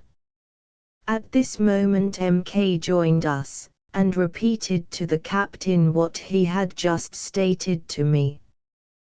The captain laughed, observing to M.K., "You pretend to know a great deal about the Indian character, you know nothing at all." And so the conversation dropped. Mr. MK's anxiety and perturbation of mind was increased by the manner in which the captain treated his advice, and having, to all appearance, a presentiment of what was brooding among the Indians, he refused going to breakfast that morning, put 2 pair of pistols in his pockets, and sat down on the larboard side of the quarter-deck in a pensive mood. In a short time afterwards, the Indians began to flock about the ship, both men and women, in great crowds, with their furs, and certainly I myself thought that there was not the least danger, particularly as the 163 women accompanied the men to trade, but I was surprised that the captain did not put the netting up. It was the first time I ever saw a ship trade there without adopting that precaution. As soon as the Indians arrived, the captain, relying no doubt on the apparent reconciliation which had taken place between MK and the chiefs on shore, and wishing perhaps to atone for the insult he had offered the latter, flew from one extreme to the other, receiving them with open arms, and admitting them on board without reserve, and without the usual precautions. The trade went on briskly, and at the captain's own prices. The Indians throwing the goods received into the canoes, which were alongside, with the women in them, but in doing so, they managed to conceal their knives about their persons, which circumstance was noticed by one of the men aloft, then by myself, and we warned the captain of it, but he treated the suggestions, as usual, with a smile of contempt, and no more was said about it, but in a moment or two afterwards, the captain began to suspect something himself, and was in the act of calling Mr. MK to him, when the Indians in an instant raised the hideous yell of death, which echoed from stem to stern of the devoted ship. The women in the canoes immediately pushed off, and the massacre began. The conflict was bloody but short. The savages, with their naked knives and horrid yells, rushed on the unsuspecting and defenseless whites, who were dispersed all over the ship, and in 164 minutes' time the vessel was their own. MK was the first man who fell. He shot one Indian, but was instantly killed and thrown overboard, and so sudden was the surprise that the captain had scarcely time to draw from his pocket a clasp knife, with which he defended himself desperately, killed 2, and wounded several more, till at last he fell dead in the crowd. The last man I saw alive was Stephen Weeks, the armorer. In the midst of the carnage, I leapt overboard, as did several other Indians, and we were taken up by the women in the canoes, who were yelling, whooping, and crying like so many fiends about the ship, but before I had got 2 gunshots from the ship, and not 10 minutes after I had left her, she blew up in the air with a fearful explosion, filling the whole place with broken fragments and mutilated bodies. The sight was terrific and overwhelming. Weeks must have been the man who blew up the ship, and by that awful act of revenge, 175 Indians perished, and some of the canoes, although at a great distance off, had a narrow escape. The melancholy and fatal catastrophe spread desolation, lamentation, and terror throughout the whole tribe. Scarcely anything belonging to the ship was saved by the Indians, and so terrifying was the effect, so awful the scene, when 2 other ships passed there soon afterwards, not an Indian would venture to go near them. I knew that the Tonkin belonged to the whites at Columbia. I was 18 days on, 165, bored of her, and had started long ago with the tidings of her tragical end, but falling sick, I was prevented from coming sooner. There might have been 24 days between the time the Tonkin left the Columbia and her destruction by the Indians. Thus ended the sad story of Cassius-Cal, a story which we at the time believed to be perfectly true, but not many days after, some Indians belonging to the same quarter reached Astoria also, and gave a somewhat different version of the affair, particularly as regarded Cassius-Cal himself, and what convinced us that he had acted a treacherous part, was the fact that on hearing that the other Indians were coming, he immediately absconded, and we saw him no more. These Indians confirmed Cassius-Cal's story in every respect as regarded the destruction of the ill-fated Tonkin, but persisted in assuring us that he was not on board at the time, and that he was privy to the whole plot. They said that before that affair he had caused the death of 4 white men, and that, early in the morning of the Tonkin's fatal day, he had induced the captain, through some plausible artifice, to send a boat with 6 men to shore, and that neither he nor the 6 men were on board at the time of her destruction. That in the evening of the same day, Cassius-Cal himself headed the party who went, and brought the 6 unfortunate men, after the ship was blown up, to the Indian camp, where they were first tortured with savage cruelty, and then all massacred in the most inhuman manner. 166. We have now brought the tragical story of the fated Tonkin nearly to a close.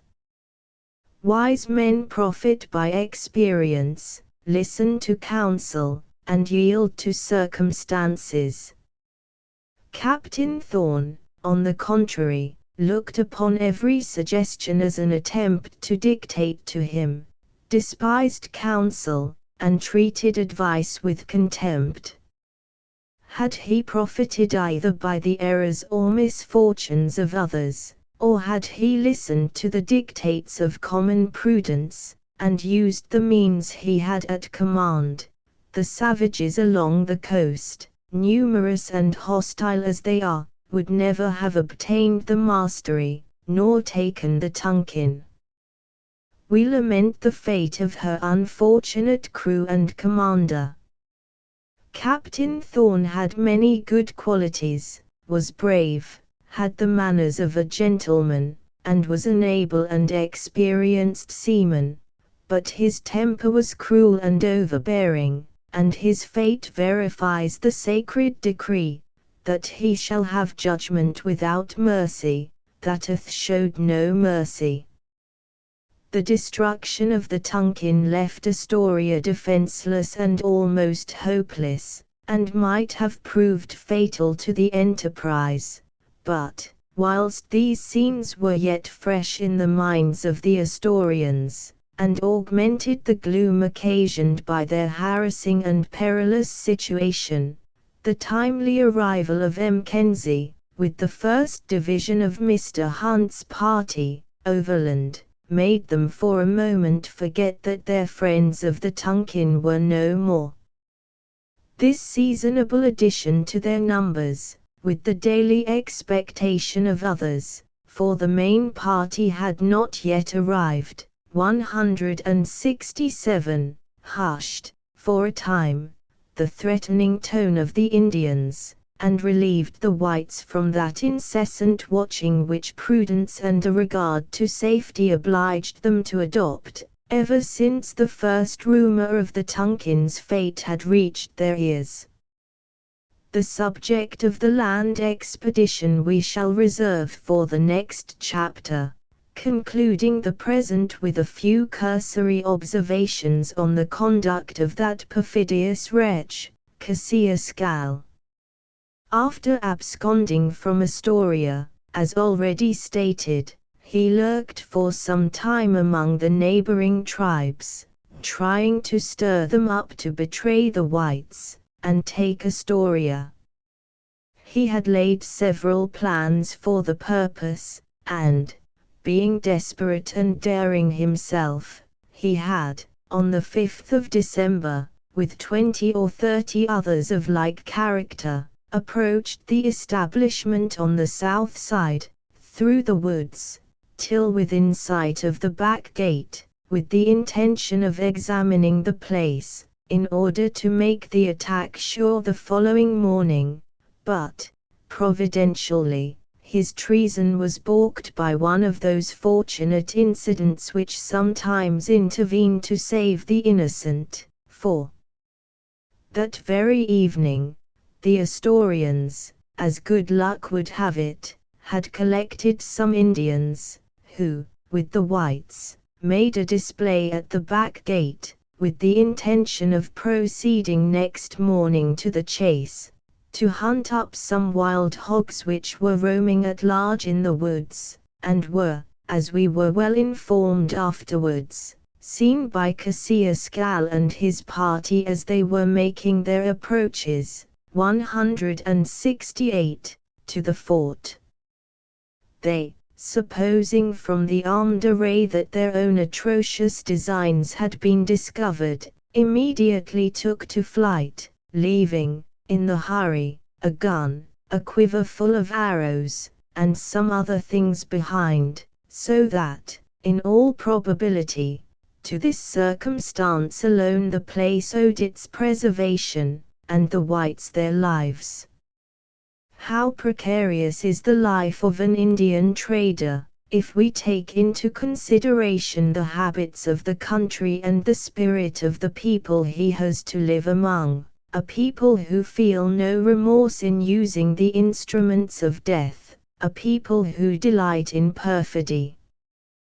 Perfidy is the system of savages, treachery and cunning the instruments of their power, and cruelty and bloodshed the policy of their country. 169, Chapter X, 56, Land Expedition, Hunt and Mackenzie, Montreal Recruits, Larchine, Devout Farewell, Mackinac in 1810, Fur Traders of the South, Frolic Parties, Comparison between the South and North, Arrival at St. Louis, Recruiting Service, Yankees, Canoemen, Delays at St. Louis, Difficulties, Mr. Miller, the Missouri, Canadian Voyageurs, Winter Quarters, Mr. Hunt revisits St. Louis, Mackenzie, Mr. Astia's Policy, the Yankees Desert, Winter Quarters broken up, Rocky Mountains, Pilot Knobs, New Scenes, Columbia River, the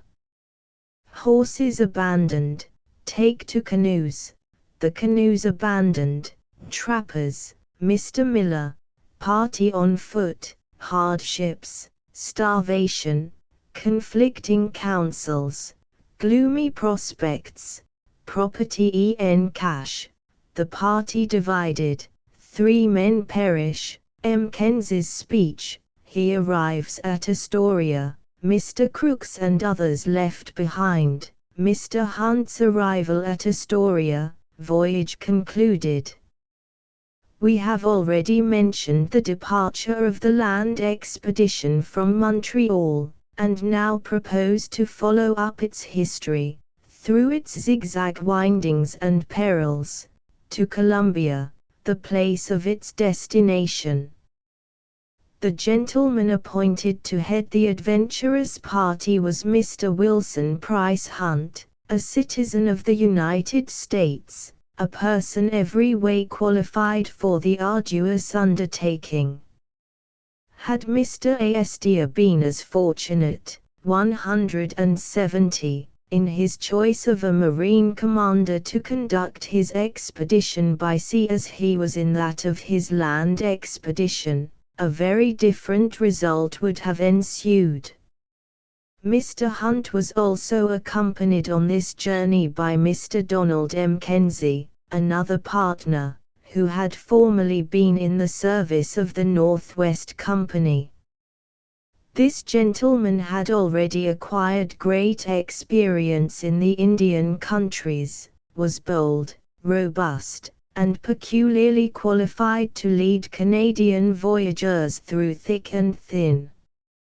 Mr. Astor placed great confidence in his abilities, perseverance, and prudence. Under, therefore, two such leaders as Hunt and Mackenzie, he had, in fact, everything to hope and little to fear. The trumpet of enterprise was, therefore, no sooner sounded at the office of the new company for recruits, than crowds of blustering voyageurs, of all grades and qualities, flocked thither to enroll themselves under the banner of this grand undertaking. Money was tempting, and Jean-Baptiste has ever been fond of novelty. The list of adventurers therefore might have been filled up in an hour, but a different line was pursued. Mackenzie was too sagacious and wary to be taken in by appearances. He drew a line of distinction, and selected those only who had already given proofs of capacity. The picking and choosing system, however, gave great offense to many. Consequently, those who had been rejected put every iron in the fire, out of pure spite, to discourage those, 171, already engaged, or about to engage, and the money once expended, little persuasion was required to effect their purpose. Mr. Mackenzie, from his knowledge of the Canadian character, wished to engage at once a sufficient number for the enterprise, so that no subsequent delays might interrupt their progress, and this was generally allowed to be the better plan, as we shall have occasion to notice hereafter. But Mr. Hunt, grave, steady, and straightforward, himself, detested the volatile gaiety and ever-changing character of the Canadian voyageurs, and gave a decided preference to Americans, and the mongrel Creoles of the South, who, as he alleged, might be got on the route, either at Mackinac or St. Louis, and this was the plan ultimately adopted, so that no more Canadian voyageurs were taken than were barely sufficient to man one large canoe. These men, however, were voyageurs of the first class, whose well-tried experience on the lakes, rivers, and frozen regions of the north, made them anticipate the pleasures of a holiday voyage on the waters of the south, hardy veterans, who thought of nothing but to toil and obey. Such were the men, second to no canoemen in Canada, that joined the expedition at Montreal. The party now assembled in high spirits, and after bidding a dozen adieux to their friends and companions, embarked at La Chine on the 5th of July. On arriving at St. Anne's, the devout voyageurs, according to usual custom, expressed a wish to go on shore to make, 172, their vows at the holy shrine before leaving the island. There, prostrate on the ground, they received the priest's benediction, then embarking, with pipes and song, hied their way up the Ottawa or Grand River for Mackinac, which place they reached on the 17th day. Michilimackinac, or Mackinac, was their first resting place after leaving La Chine, and here they had again to recommence the recruiting service, as at Montreal, with this difference, however, that the Montreal men are expert canoe men, the Mackinac men expert bottle men. That Canadians in general drink, and sometimes even to excess, must be admitted, but to see drunkenness and debauchery, with all their concomitant vices, carried on systematically, it is necessary to see Mackinac. Here Hunt and Mackenzie in vain sought recruits, at least such as would suit their purpose, for in the morning they were found drinking, at noon drunk, in the evening dead drunk, and in the night seldom sober. Hogarth's drunkards in Gin Lane and Beer Alley were nothing compared to the drunkards of Mackinac at this time.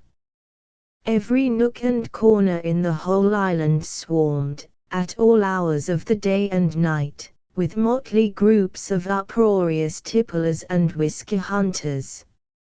Mackinac at this time resembled a great bedlam, the frantic inmates running to and fro in wild forgetfulness, so that Mr. Hunt, after spending several weeks, could only pick up a few disorderly Canadians, already ruined in mind and body, whilst 173, the crossbreeds and Yankees kept aloof, viewing the expedition, as an army views a forlorn hope, as destined to destruction. Mr. Hunt now saw and confessed his error in not taking Mackenzie's salutary advice to engage more voyageurs at Montreal, but regretted most of all the precious time they had lost to no purpose at Mackinac, and therefore set about leaving it as soon as possible. But before we take our leave of a place so noted for gallantry and gossiping, we may observe that it was, at the date of this narrative, the chief rendezvous of the Mackinac Fur Company, and 1,000 other petty associations of trappers and adventurers, all in some way or other connected with the Indian trade.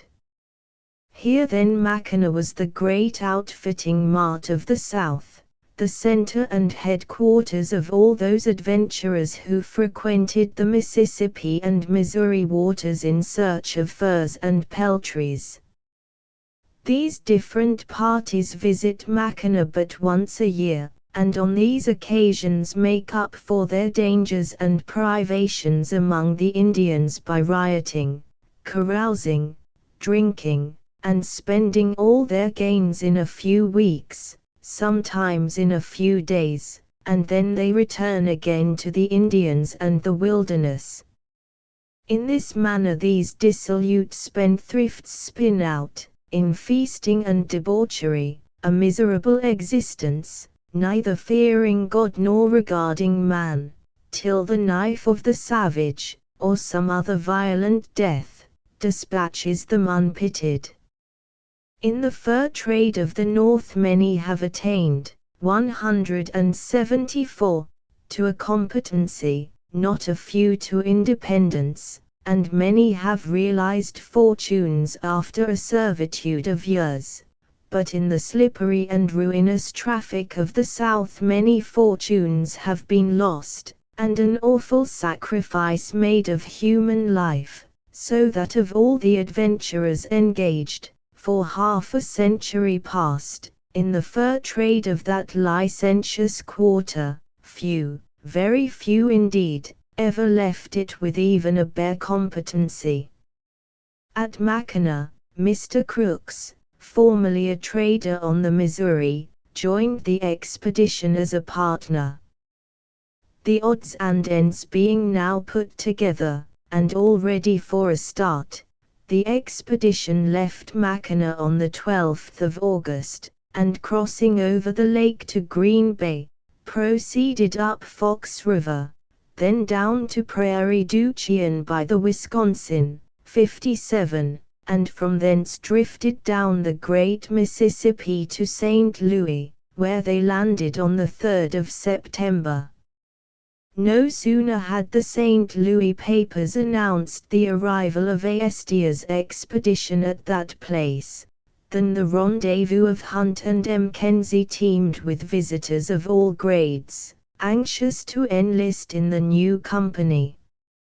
Pleased with the flattering prospect of soon completing their number, they commenced selecting such countenances as bespoke health and vigor, but, alas! few of that description was to be found in the crowd. The motley group that presented itself could boast of but few vigorous and efficient hands, being generally little better, if not decidedly worse, than those lounging about the streets of Mackinac, a 175 medley of French Creoles, old and worn-out Canadians, Spanish renegades, with a mixture of Indians and Indian half-breeds, enervated by indolence, debauchery, and a warm climate.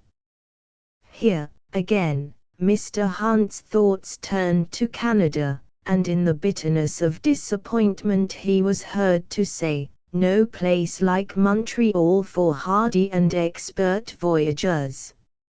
Several Yankees, however, sleek and tall as the pines of the forest, engaged as hunters and trappers, but here again another difficulty presented itself.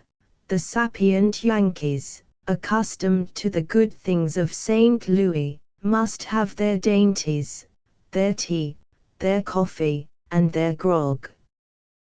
This caused a jealousy.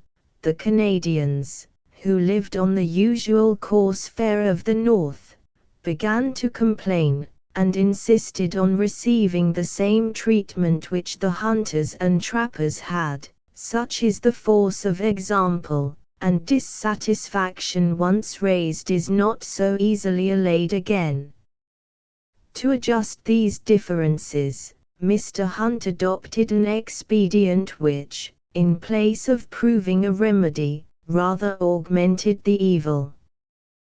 Thinking it easier, or at all events cheaper, to reduce his own countrymen, being but few in number, to the Canadian potluck, rather than pamper Jean-Baptiste with luxurious notions, he issued his orders accordingly, that all denominations should fare alike.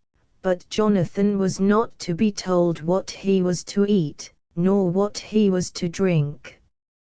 Finding, however, Mr. Hunt determined to enforce the order, the newcomers shouldered their rifles to a man, and, in the 176 true spirit of Yankee independence, marched off with their advance in their pockets, and the expedition saw them no more, and not only that, but they raised such a hue and cry against the parsimonious conduct of the new enterprise, that not a man could be afterwards got to engage, and this state of things the other traders, and particularly the Missouri Fur Company, turned to their advantage, by representing to the people the horrors, the dangers, and privations that awaited our adventurous friends, that if they were fortunate enough to escape being scalped by the Indians,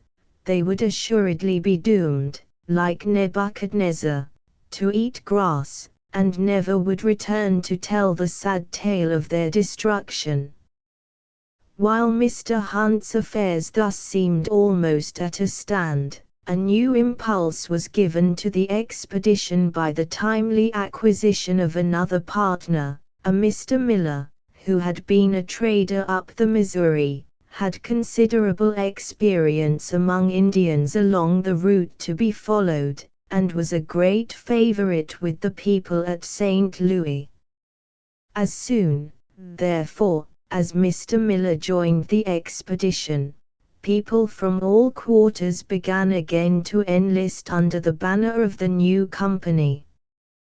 Canoemen, hunters, trappers, and interpreters were no longer wanting, and the number of each being completed, the expedition left St. Louis, after a vexatious delay of 48 days. On the 21st of October the expedition started, 177, in 3 boats, and soon after reached the mouth of the Missouri, up which the party proceeded. Our Canadian voyageurs were now somewhat out of their usual element. Boats and oars, the mode of navigating the great rivers of the South, were new to men who had been brought up to the paddle, the cheering song, and the bark canoe of the North.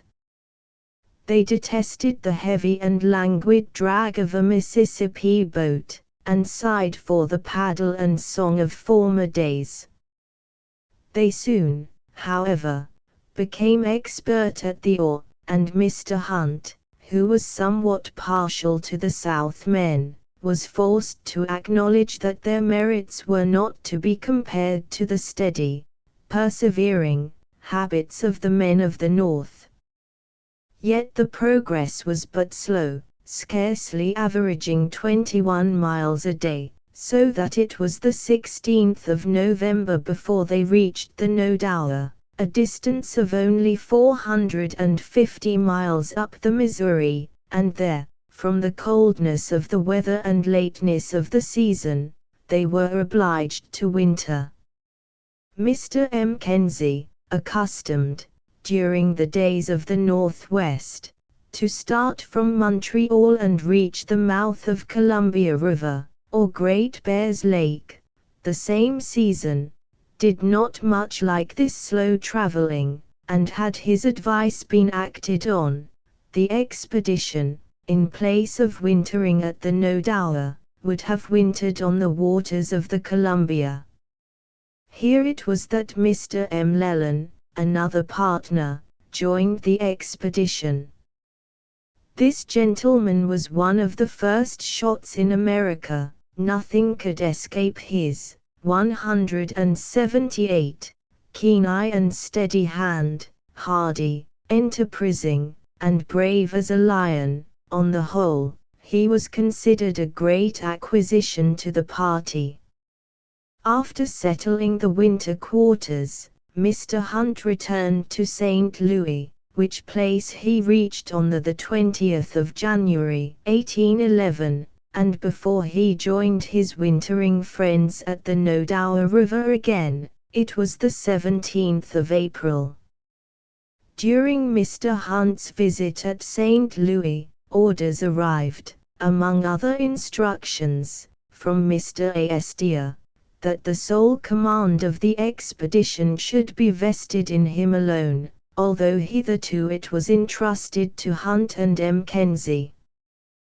This underhand proceeding of Astor's gave umbrage to the other partners, and particularly to Mackenzie, and added new difficulties to Mr. Hunt's situation, by throwing the whole responsibility of the enterprise upon him alone. But such was Astor, that no confidence could be placed in his arrangements. His measures, like the wind, were ever changing.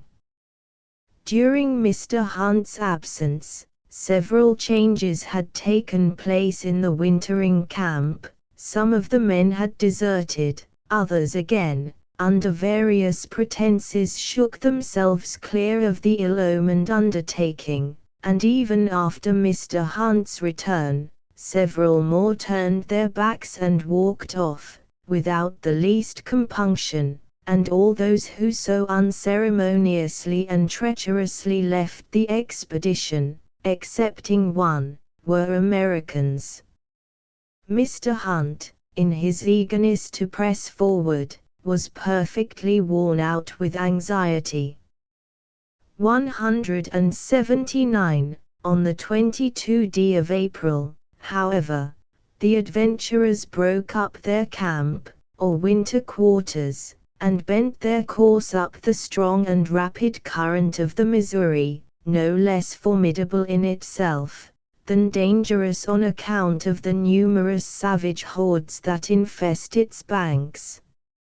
On the 14th of September the party reached the heights of the Rocky Mountains, safe and in good spirits, after many hairbreadth escapes, and drew near to the Pilot Knobs, or Trois Tetons, that great landmark, so singular and conspicuous, near which is the romantic source of Louis River, or the great south branch of the Columbia. 58, from the Nodour to the Pilot Knobs occupied them 145 days. The Pilot Knobs, so cheering to our wayfaring friends, proved but the beginning of their real troubles, for, after various projects and plans, it was resolved, on the 18th of October, to abandon their hitherto serviceable and trusty horses, and they were, therefore, turned loose, to the number of 180, and the party embarking in 15 crazy and frail canoes, undertook to descend the rugged and boiling channels of the headwaters of the great south branch of the Columbia.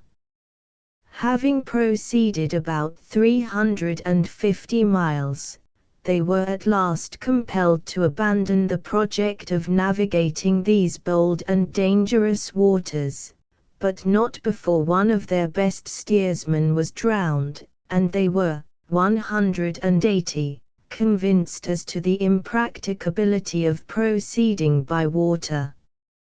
At this time, two small and separate parties, consisting in all of 12 persons, were fitted out as trappers to hunt the beaver, and, to the astonishment of all, Mr. Miller, in one of his headstrong fits, turned his back on the expedition abruptly, and became a trapper also. The canoes being now abandoned altogether, various plans were thought of. 2 or 3 parties were sent out as scouts, to try and fall in with Indians, provisions being now so scarce that the most gloomy apprehensions were entertained. These parties, however, saw but few Indians, and those few were destitute themselves. At this time a starving dog that could hardly crawl along was a feast to our people, and even the putrid and rotten skins of animals were resorted to in order to sustain life. Whilst these parties were exhausting themselves to little or no purpose, another party attempted to recover the horses, which had been so thoughtlessly and imprudently left behind, but they returned unsuccessful, after a week's trial and hunger.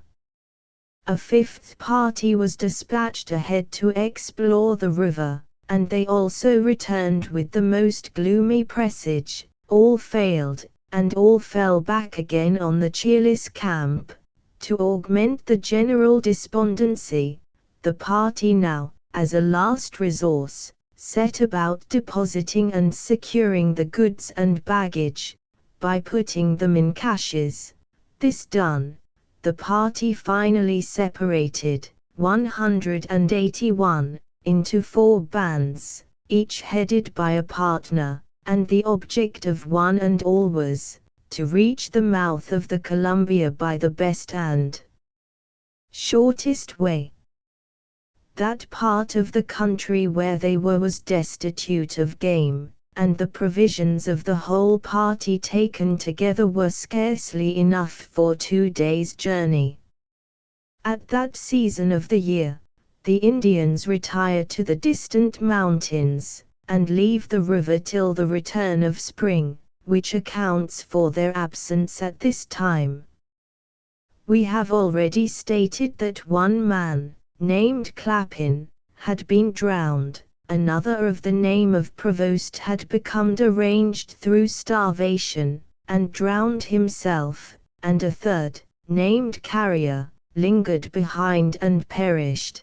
These fatal disasters happened in the parties conducted by Messrs. Hunt and Crooks. Mackenzie and his party were more fortunate, as soon as the division of the men and property took place, that bold Northwester called his little band together. "Now, my friends," said he, "there is still hope before us. To linger on our way, to return back, or to be discouraged and stand still, is death, a death of all others the most miserable. Therefore, take courage, let us persevere and push on ahead, and all will end well. The foremost will find something to eat, the last may fare worse." On hearing these cheering words, the poor fellows took off their caps, gave 3 cheers, and at once shot ahead. They kept as near the river as possible, and got on wonderfully well, until they came into the 182 narrow and rugged defiles of the Blue Mountains. There they suffered much, and were at one time 5 days without a mouthful to eat, when, fortunately, they caught a beaver, and on this small animal and its skin, scarcely a mouthful to each, the whole party had to subsist for 3 days. At this time some of them were so reduced that Mackenzie himself had to carry on his own back 2 of his men's blankets, being a strong and robust man, and long accustomed to the hardships and hard fare of the north.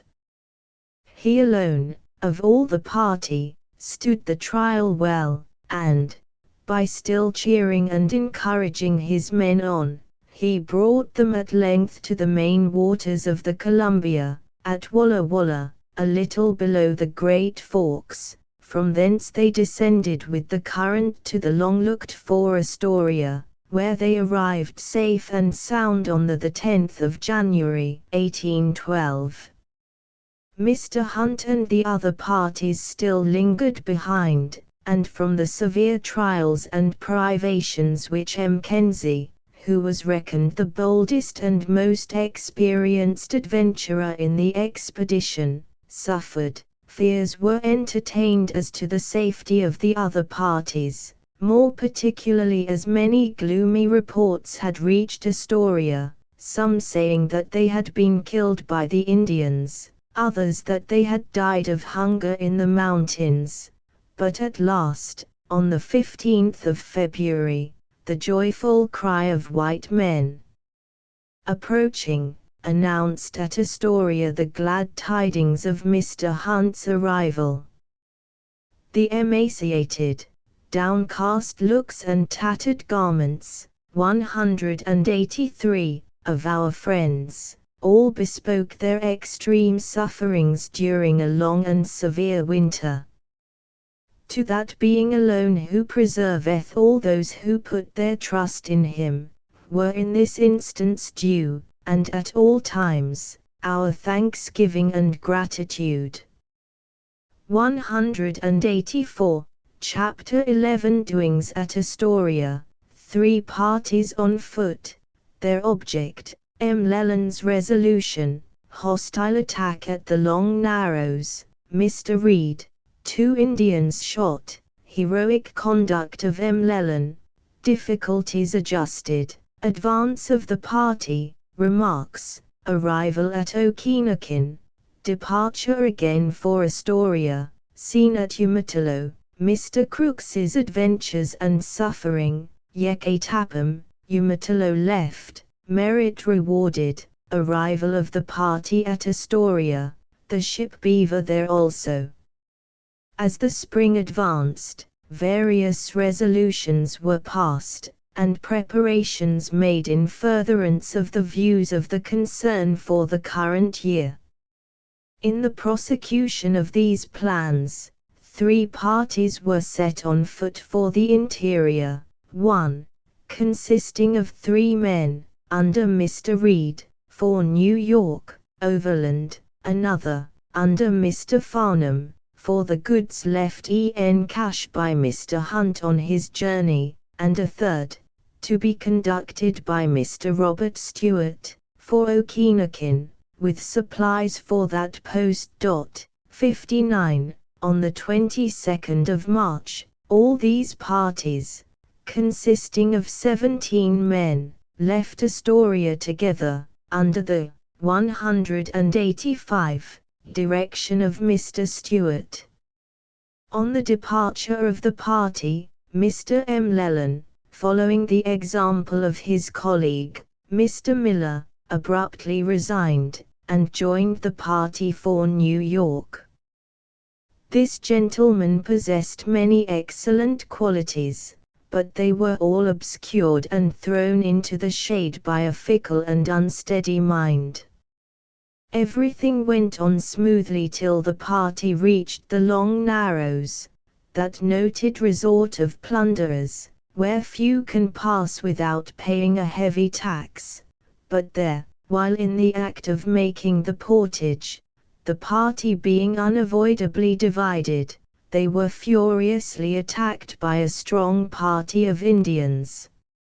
Mr. Reed, bearer of the express for New York, was knocked down in the scuffle, and severely wounded, and had not M. Leland, with a bravery and presence of mind peculiar to himself, leaped dexterously over a canoe, he would have been felled to the ground. But his agility saved him, and in all probability saved the whole party, for he instantly shot the man who aimed the blow, then drawing a pistol from his belt, shot him who had assailed Reed dead at his feet, then clapping his hand to his mouth. In the true Indian style, he gave the war whoop, fired his rifle, and the Indians fled. During the critical scuffle, the dispatches were carried off by the savages, and a few other articles of but little value. The firing and the war whoop summoned in a moment all the whites together, and the Indians, being panic-struck at M. Leland's heroic conduct, retired rather disconcerted. 186. Giving Mr. Stewart and his party time to collect their property, embark, and depart. They had not proceeded far, however, when the Indians assembled again in battle array, and taking up a position some distance ahead, appeared determined to dispute the passage. But Mr. Stewart was on the alert, and took up his station on a rock some distance from the shore, and from the savages also, when, after a momentary suspense, and many wild flourishes and threats on the part of the Indians, a parley ensued, and Mr. Stewart had the good fortune to negotiate a peace. 6 blankets and a few trifling articles satisfied the Indians, or at least they preferred them to the doubtful issue of a second attack. As soon, therefore, as they had received the stipulated oblation for their dead, they retired, and our friends pursued their journey without any further molestation, but for some days and nights after, our party kept a good lookout. Mr. Stewart, although brave and prudent, erred in attempting to pass the portage in the night. That stealthy proceeding revealed their fears or weakness, and was, in all probability, the cause of the whole disaster. Mr. Reed gradually recovered, but the dispatches were lost, so that there was an end to the expedition overland. Mr. Reed and his men therefore accompanied Mr. Stewart, as did Mr. Farnham and the Cache party, it not being considered prudent to divide.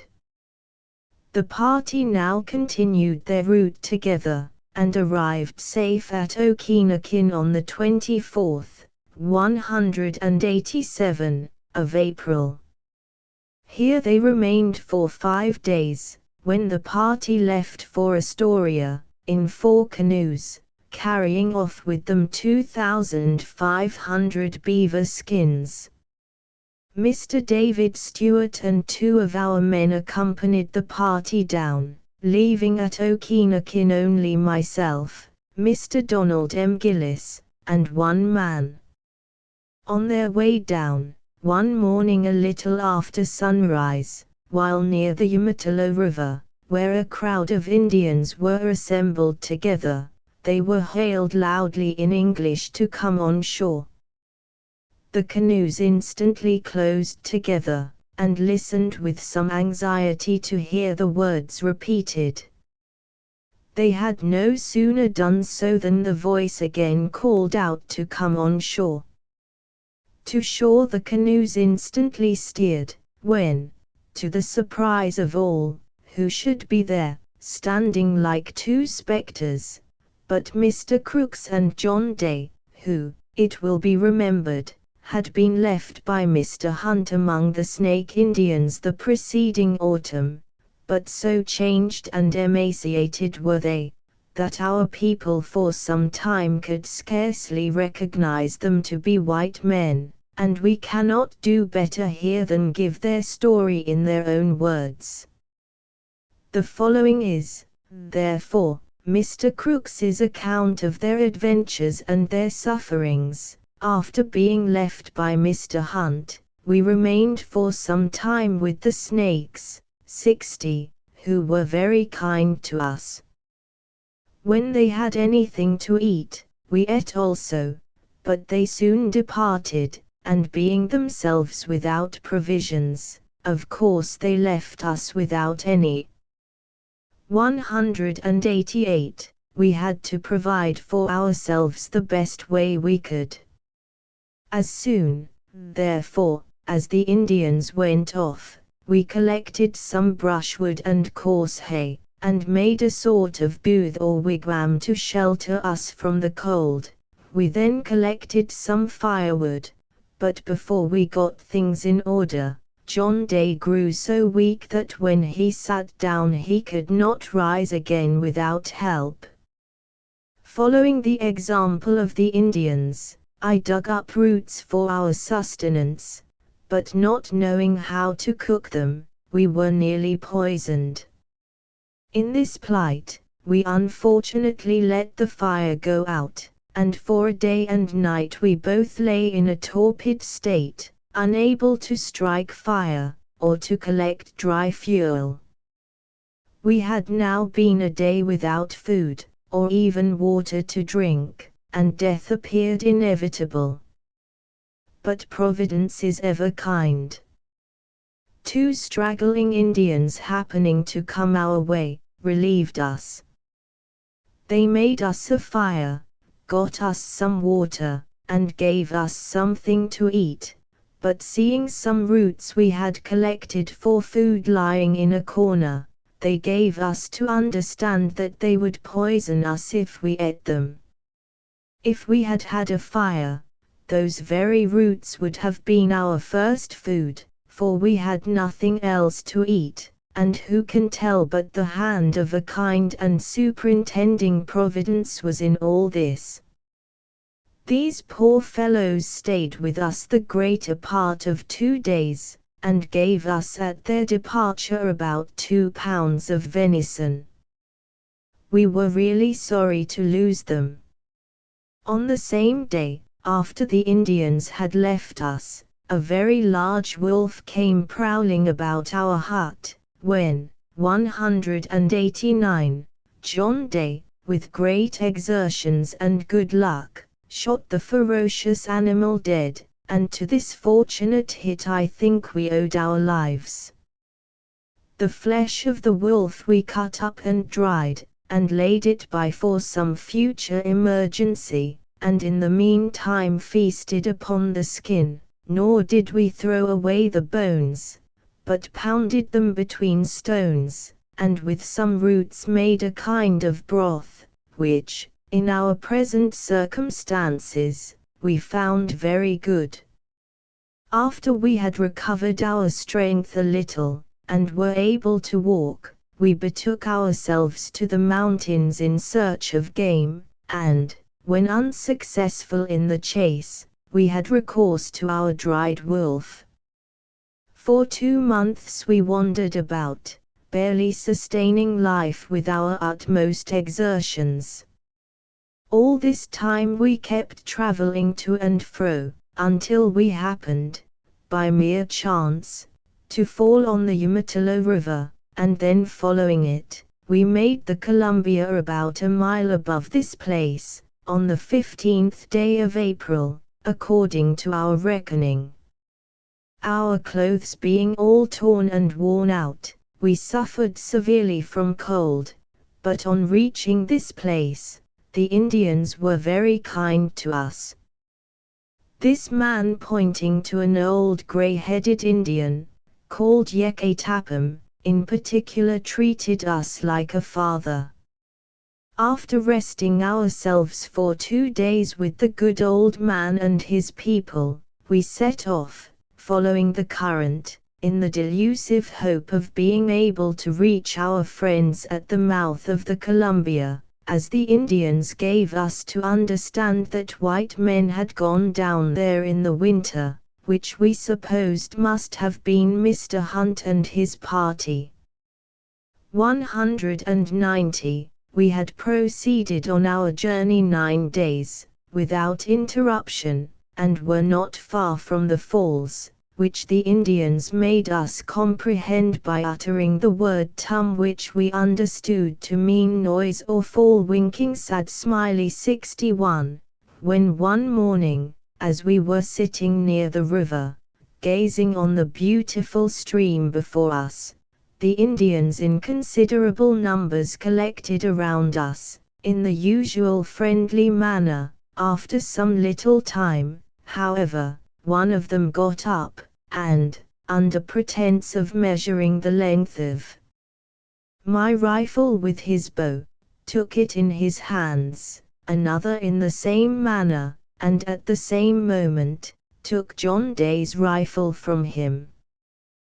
The moment our guns were in their possession, the 2 Indians darted out of the crowd to some distance, and assuming a menacing attitude, pointed them at us. In the same instant, all the others fled from us and joined the 2 who had carried off our guns. All began to intimate to us by signs, in the most uproarious and wild manner, that some of their people had been killed by the whites, and threatened to kill us in turn. In this critical conjunction, John Day drew his knife, with the intention of rushing upon the fellows to get hold of his gun, but I pointed out to him the folly of such a step, which must have instantly proved fatal to us, and he desisted. The Indians then closed in upon us, with guns pointed and bows drawn, on all sides, and by force stripped us of our clothes, ammunition, knives, and everything else, leaving us naked as the day we were. 191. Born, and, by their movements and gestures, it appeared evident that there was a disposition on their part to kill us. But after a long and angry debate, in which 2 or 3 old men seemed to befriend us, they made signs for us to be off, seeing the savages determined, and more of them. Still collecting, we slowly turned round, and went up the river again, expecting every moment to receive a ball or an arrow. After traveling some little distance, we looked back and saw the savages quarreling about the division of the booty, but fearing pursuit, we left the river and took to the hills. All that day we traveled without tasting food, and at night concealed ourselves among the rocks, without fire, food, or clothing. Next day we drew near to the river, and picked up some fish bones at a deserted Indian encampment. With these we returned to the rocks again, and pounding them with stones, tried to eat a little, but could not manage to swallow any. That night also we hid ourselves among the rocks, but at last we resolved to keep by the river, and, as it seemed impossible to avoid death, either by the Indians or starvation, to brave all dangers in the attempt to reach our good old friend Yekatapam, and Providence still guarded us. Soon after we arrived at the river, we unexpectedly fell on a small Indian hut, with only 2 old people and a child in it. We approached with hesitating and doubtful steps, but on entering the solitary wigwam, the poor inmates were more, 192, frightened than ourselves, and, had they had timely notice of our approach, they would have certainly fled. The good people, however, gave us fish, broth, and roots to eat, and this was the first food we had tasted, and the first fire we had seen, for 4 days and 4 nights. Our feet were severely cut and bleeding, for want of shoes, yet we lost no time, but set off, and arrived here 3 days ago, and our good old friend, Yekatapam, received us again with open arms, and gave us these skins to cover our nakedness, as ye now see. The good old man then killed a horse, which his people cut up and dried for us, and with that supply we had resolved to set out this very day and retrace our steps back again to St. Louis Overland, and when you came in sight we were just in the act of tying up our little bundles, regretting, most of all, that we had no means of recompensing our good and faithful friend Yekatapam. Mr. Crooks having concluded his narrative, Mr. Stewart called the old man to him, and clothed him from head to foot for his friendly services. Mr. Crooks and his fellow sufferer then cordially shaking hands with Yekatapam, the party pushed off, and continued their voyage. On arriving at the place where Crooks had been robbed, the party put on shore, but the Indians, having notice of their approach, fled to the interior, so that they had no opportunity of either recovering the guns or inquiring into the affair. 193. From the Long Narrows the party met with no interruption, but continued their route till they reached Astoria, on the 12th of May, where Crooks and all the party were greeted with a hearty welcome, and what made the meeting more joyous was the safe arrival, 3 days previous, of the company's ship Beaver from New York, with a supply of goods, and a reinforcement of men. 194, Chapter 12 General Meeting of the Partners, Resolutions Passed, Departure of the Parties for the Interior, Mr. Clark, the Cascades, Wampum, or the Long Narrows, Situation of the Party, Loss of Time, Mr. Mackenzie, A Stroll Through the Indian Camp, Mr. Clark's Alarms, Command Transferred, Reed's Rifle Recovered, A Robber in Irons, The 5 Shots, Yekatapam Rewarded, Mr. Stewart's Departure for St. Louis, 2nd Division, Summer Trip to Shewaps, Beauillard and his squaw, Mr. Stewart's Arrival at Okinakin, Departure for Shewaps, Winter Operations at Okinakin, Visits, Traveling Scenes, A Night in the Snow, Jack and his Powder Horn, Mr. Stewart's account of his journey, Arrival at Walla Walla. All parties being now at their posts, for the first time a meeting of the partners was convened, at which the following resolutions, among others, were passed: that Mr. David Stewart proceed to his post at Okinakin, explore the country northward, and establish another post between that and New Caledonia. Sad Smiley 62, that Mr. Mackenzie winter on the Snake Country, recover the goods left in cache there by Mr. Hunt, and report on the state of the country, that Mr. Clark, 63, winter at Spokane, as an intermediate, 195, post, between Mr. Stewart on the north and Mr. Mackenzie on the south, in order to oppose and keep in check the Northwest Company established there, that Mr. Robert Stewart proceed to St. Louis across land, with dispatches for Mr. Astor. 64, that all these several parties, for mutual safety, advance together as far as the forks, or entrance of the Great South Branch. It was likewise settled at this council, that Mr. Hunt should accompany the ship Beaver to the Russian settlements on his coasting trip.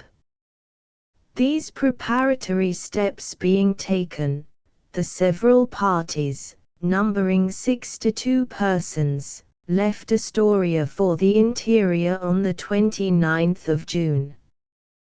This was the first formidable and regular party that left Astoria, which seemed to impart to the concern a character of permanency and success, and was conducted by Mr. Clark, the brightest star in the Columbian constellation, as Mr. Astor expressed himself, for to him, by mutual consent, was conceded the important command.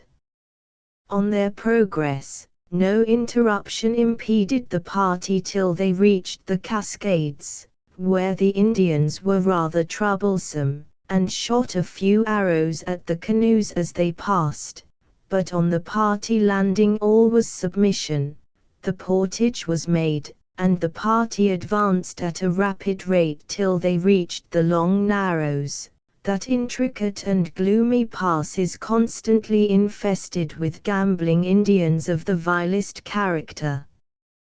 Here, as usual, the thievish subjects of Wampum assembled in numbers, and showed a formidable and 196 determined front.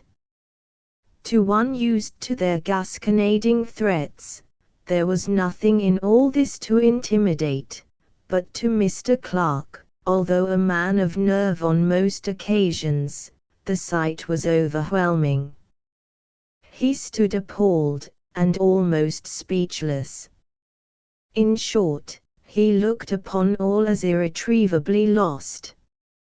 To advance, to retreat, or to stand still with safety, seemed to him equally hopeless.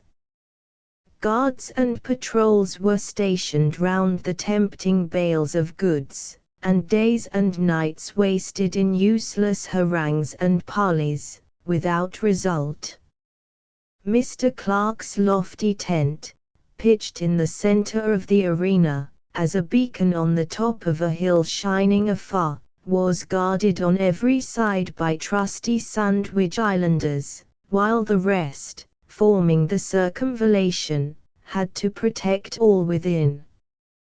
This state of things continued for several days and nights, until Mr. Mackenzie and Mr. David Stewart, taking a voluntary stroll for upwards of 2 miles through the Indian camp, proved by their safe return that the alarm and fears of Mr. Clark were utterly groundless, and urged him to press forward, as every moment's delay only increased the danger. Mr. Clark, however, viewed their situation as desperate, and the thought of advancing as utterly hopeless. Mr. Mackenzie then told him that he could wait no longer, but would proceed with his own party alone. Mr. Stewart said the same. To this threat, Mr. Clark replied, that if they could pass he could pass also, but would not answer for the consequences. Mr. Mackenzie replied that he would, 197, answer for them, and therefore took upon himself the command, and immediately ordered the tents to be struck and the party to advance. The party advanced accordingly, and by adopting judicious arrangements got through the suspicious pass without molestation or loss. Before we proceed further, however, we may here mention that whilst Mackenzie and Stewart were on their ramble through the Indian camp, they saw in a corner of one of the chief's lodges the rifle which had been taken from Mr. Reed when he was wounded, and they were resolved at all hazards to recover it. As soon, therefore, as all were safe above the Narrows, Mackenzie took 8 men, well armed, with him, and went direct to the chief's lodge. Then stationing 4 of his men at the door, he, himself, went in with the other 4, and demanded the stolen rifle, but the chief denied that he had it, or that it was in his lodge.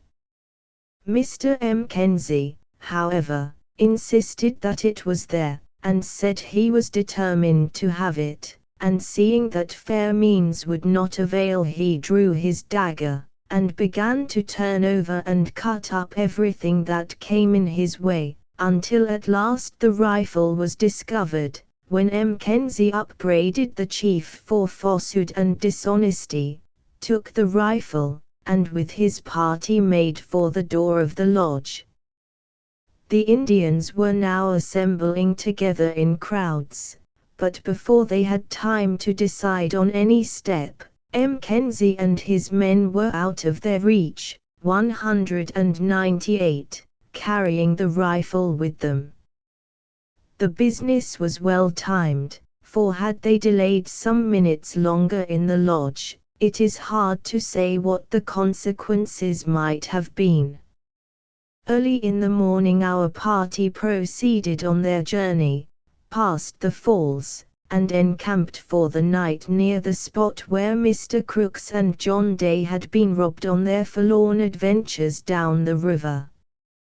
The Indians, however, flocked round our party as if nothing had happened, and among the rest the ruffian who took John Day's rifle was recognized.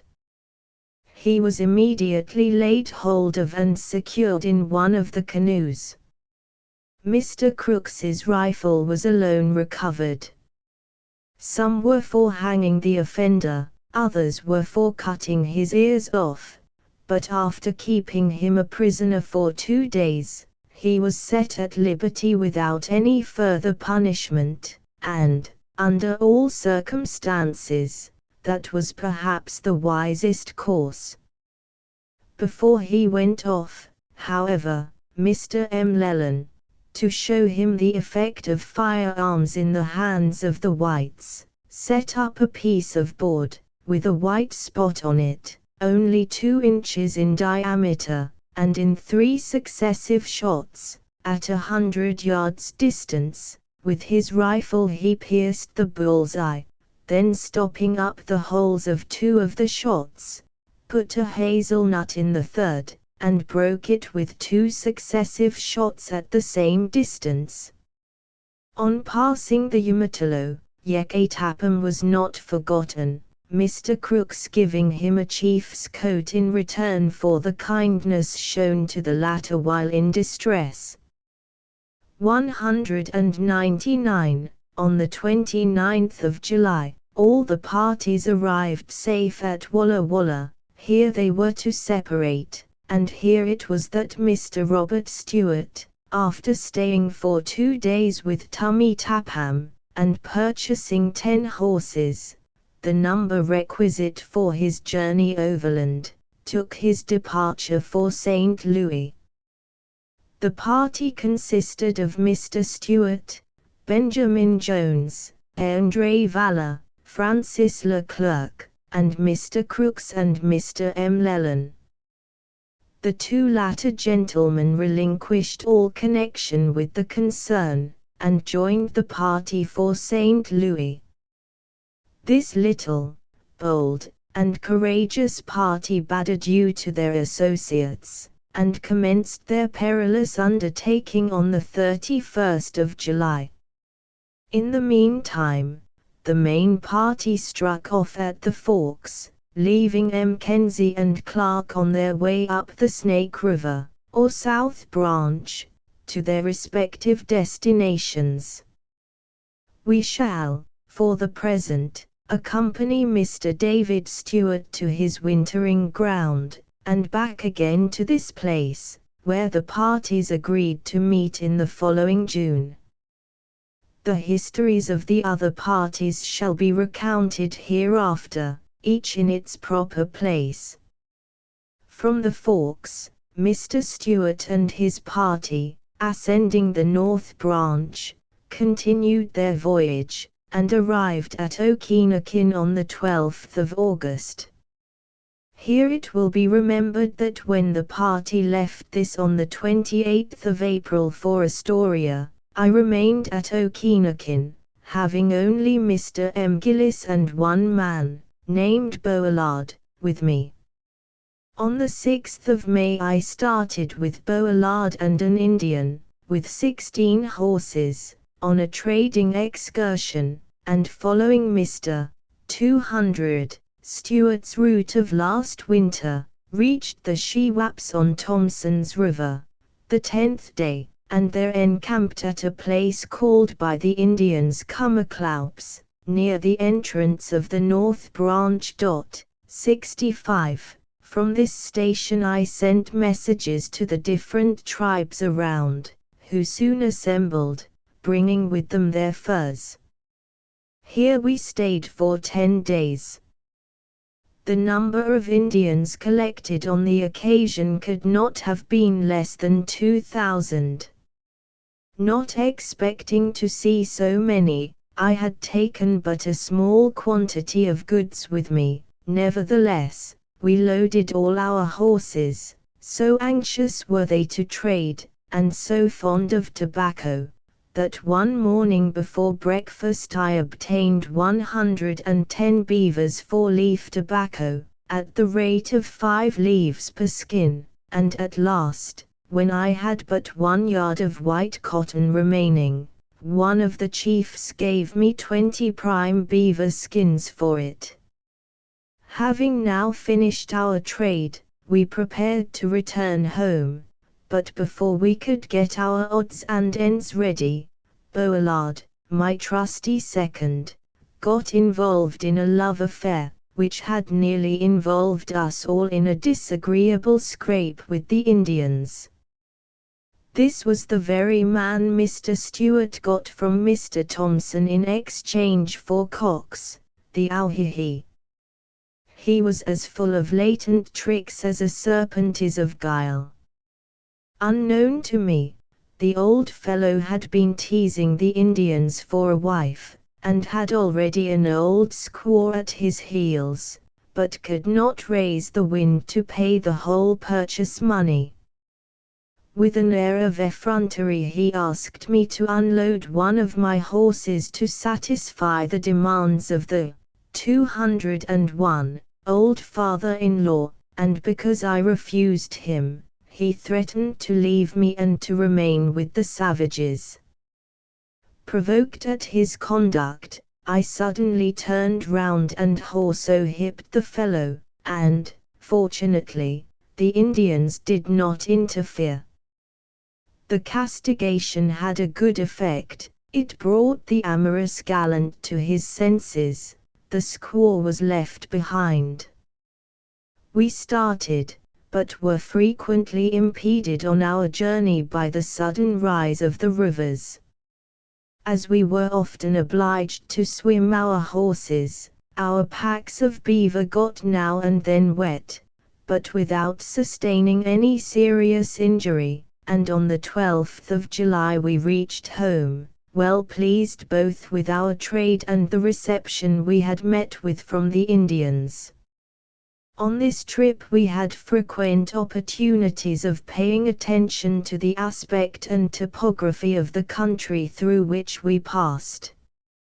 On the 25th of August, Mr. Stewart, with his men and merchandise, left Okinakin to winter among the Shiwaps, appointing me, as a recompense for my successful voyage to Kamacloups, to the post of Okinakin. Although not hitherto formally appointed, I had virtually been in charge of it since its first establishment. Having escorted Mr. Stewart for 70 miles, I returned to prepare my own post for the winter operations.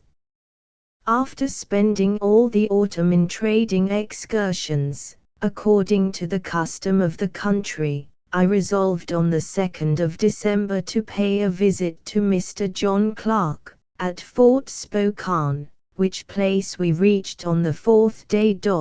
66. Spokane lies, 202, due east from Okinakin, distant about 150 miles. The face of the country is rocky and barren. I had never seen Mr. Clark before, but certainly a more affable, generous, and kind gentleman in his own house could not be met with.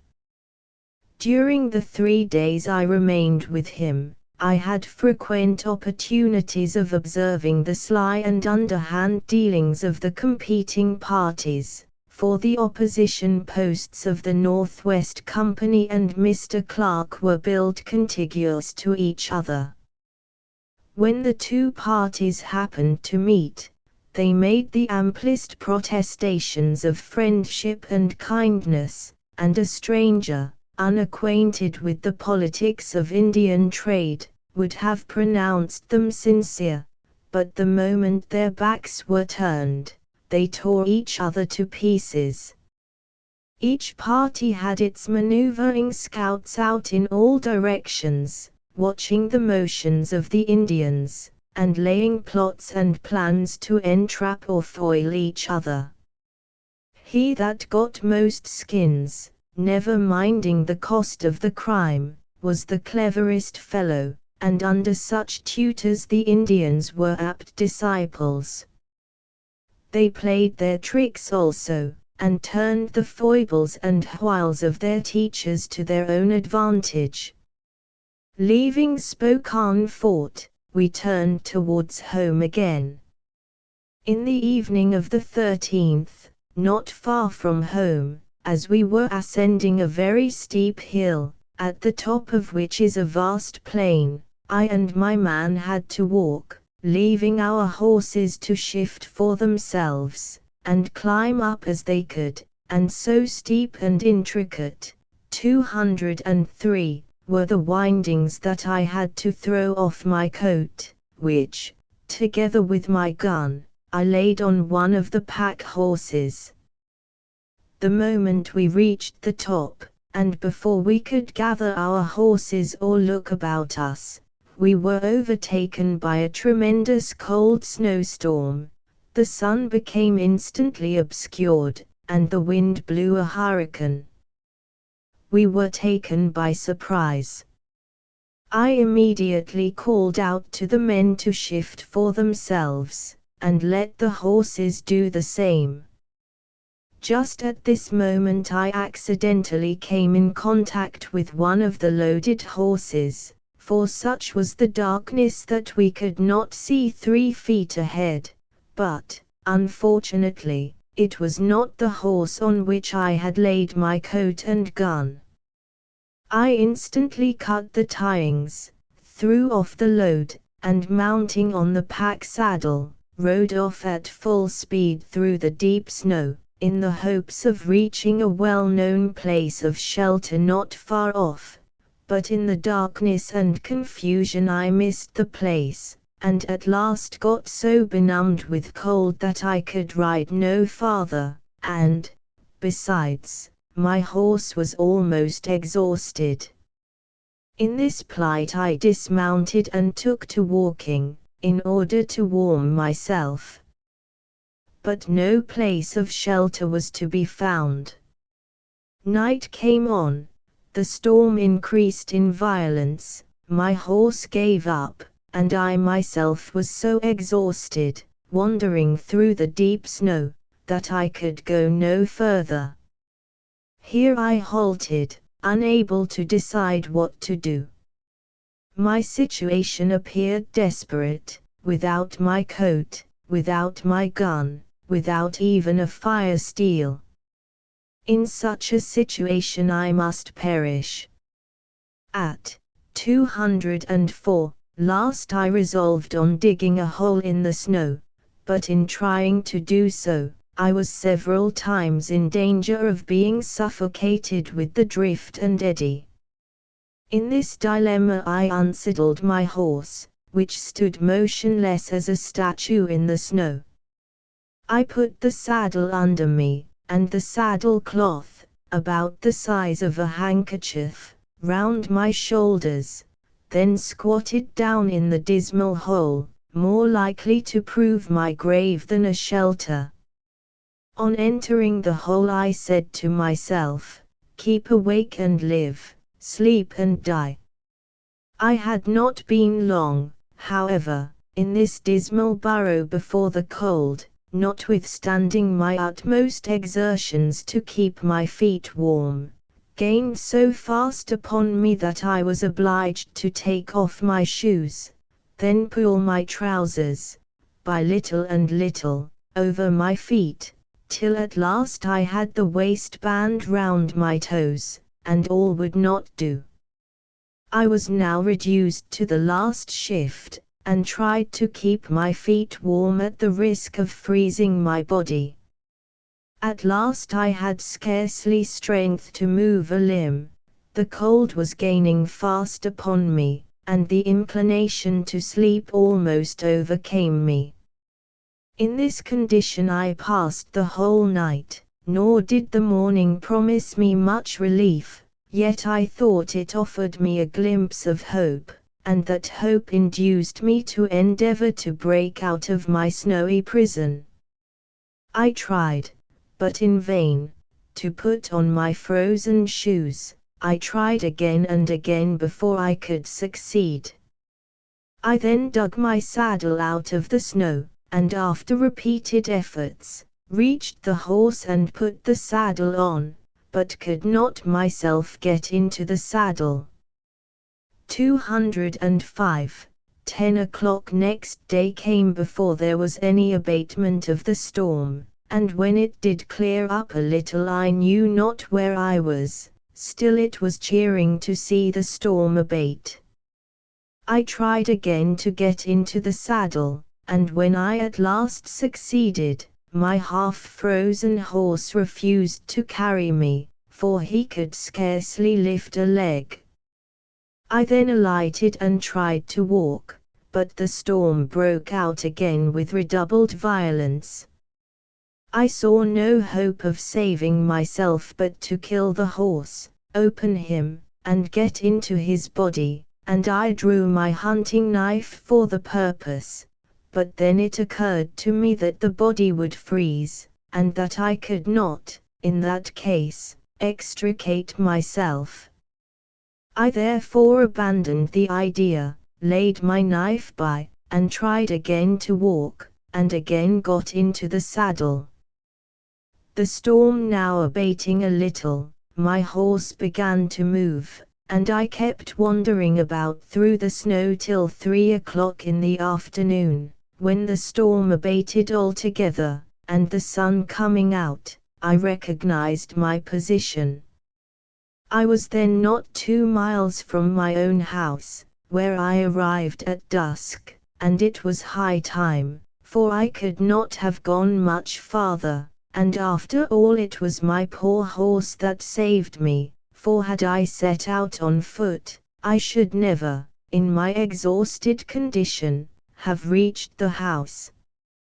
How my men weathered the storm we shall presently see. 2 of them got home a little before myself, but much frostbitten. The other 2 had not made their appearance yet, but some Indians were instantly dispatched in search of them, and, 206, one was found that night, the other not till the next day. He was carried home almost in a dying state, but ultimately recovered.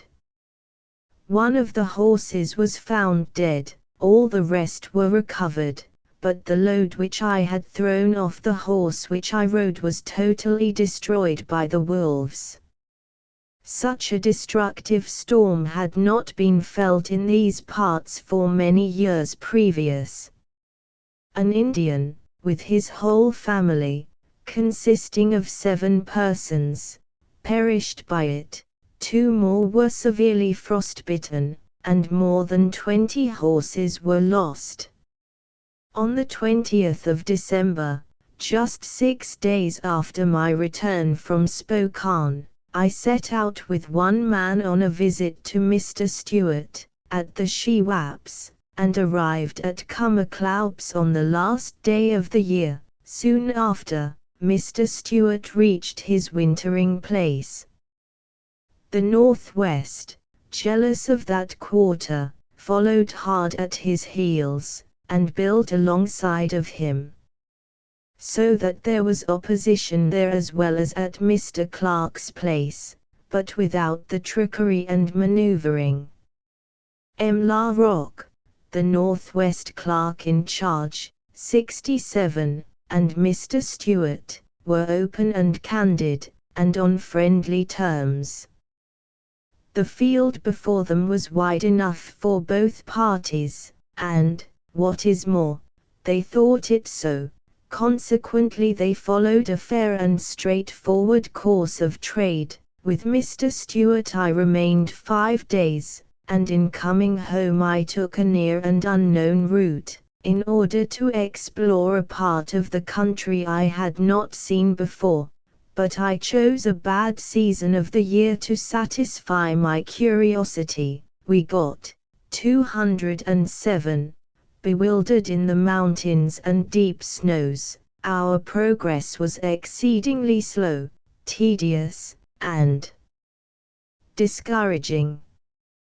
We were at one time 5 days in making as many miles. Our horses suffered greatly, had nothing to eat for 4 days and 4 nights, not a blade of grass appearing above the snow, and their feet were so frightfully cut with the crust on the snow that they could scarcely move, so that we were within a hair's breadth of losing every one of them.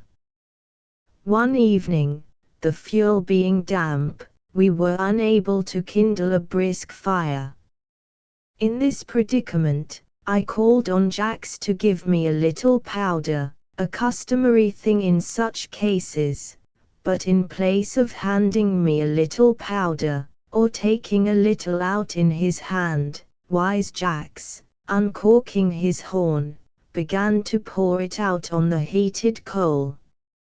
It instantly exploded, and blew all up before it, sending Jax himself sprawling 6 feet from where he stood, and myself nearly as far, both for some time stunned and senseless, while the fire was completely extinguished.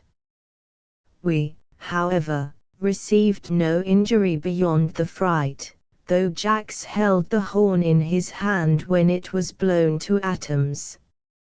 On recovering, we were not in the best humor, and sat down for some time in gloomy mood. Cold, however, soon admonished us to try again, but it was midnight before we could get a fire lighted and ourselves warmed, and we passed a disagreeable night without sleep or food. We hastened next morning from this unlucky encampment, 208, and getting clear of the mountains, we descended into a low and pleasant valley, where we found the Indians I had been in search of, and something both for ourselves and our horses to eat. At the Indian camp we remained 1 day, got the information we required about the country, procured some furs, and then, following the course of the Samilkame River, 68, got to Okinakin at the forks, Thence we travelled almost day and night till the 24th of January, when we reached home again. On this journey we met with several cross purposes, and suffered a good deal from both cold and hunger, so that I got heartily tired of visiting. During my absence, Mr. M. Gillis managed matters at the post very well. Several other trading trips took place in the course of the spring, and these, with the ordinary routine business of the place, kept our hands full till the hour of embarkation arrived. In the course of the last year I had travelled in various directions through the country, 3,355 miles. On the 13th of May, Mr. Stewart, with his men and furs, arrived from the Shewaps. In reference to his post, he remarked, "I have passed a winter nowise unpleasant. The opposition, it is true, gave me a good deal of anxiety when it first arrived, but we agreed very well, and made as much, perhaps more, than if we had been enemies. I sent out parties in all directions, north as far as Fraser's River, and for 200 miles up the South Branch. The accounts from all quarters were most satisfactory. 209. The country is everywhere rich in furs, and the natives very peaceable. The Shewaps will be one of the best beaver posts in the country, and I have now brought a fine stock of valuable furs with me." After remaining at Okinakin for 10 days, to get the furs packed and pressed, Mr. Stewart and myself, with the men and furs, set out for Walla Walla, the place of general rendezvous settled upon last summer, where we arrived on the 30th of May, the other parties not having yet come in. 210. Chapter 13. Mr. Clark, Stragglers, Hard Travelling, Cox's Pilgrimage, Visit to Spokane, Trade, Mr. Pillett, Mr. Farnham, Kootenay and Flatheeds, M. Lennon, Plunge in the Lake, Adventures, Outposts, Cathatach Chief, Curiosity, Fracas, Introduction of Civilization, Commotion, M. Kenzie, Great Snake River, Caches Robbed, Canadian Wanderers, Character of the Shahaptins, Visit to Spokane, M. Tavish, Account of the War, Winter Travels, M. Kenzie at Astoria, New Resolves, M. Kenzie's Return to his Post, Indian Chiefs, Bold Enterprise, Property Recovered, Chiefs and Their Horses, Stratagems, Indians Outwitted, Plotting, Friendly Island, Conference, Marauding Propensities, Treaty of Peace, System Changed, Plentiful Market, The Island Abandoned, Arrival at Walla Walla, Commotions among the Savages, Tummy Tapam, Arrival at Astoria. We now come to the history of Mr. Clark and his party, whom we left at the Forks in August last, on his way to his winter quarters at Spokane. Having proceeded up the South Branch, or Louis River, for about 50 miles, he reached the Cathatach Band, at the mouth of the Pavilion River. 69. The Cathatachs are a small and friendly tribe of the great Nez Perce nations, and the lowest of them on the South Branch. 70. This spot terminated Mr. Clark's voyage by water. From thence his route lay across land to the Spokane River, distant 211, about 170 miles.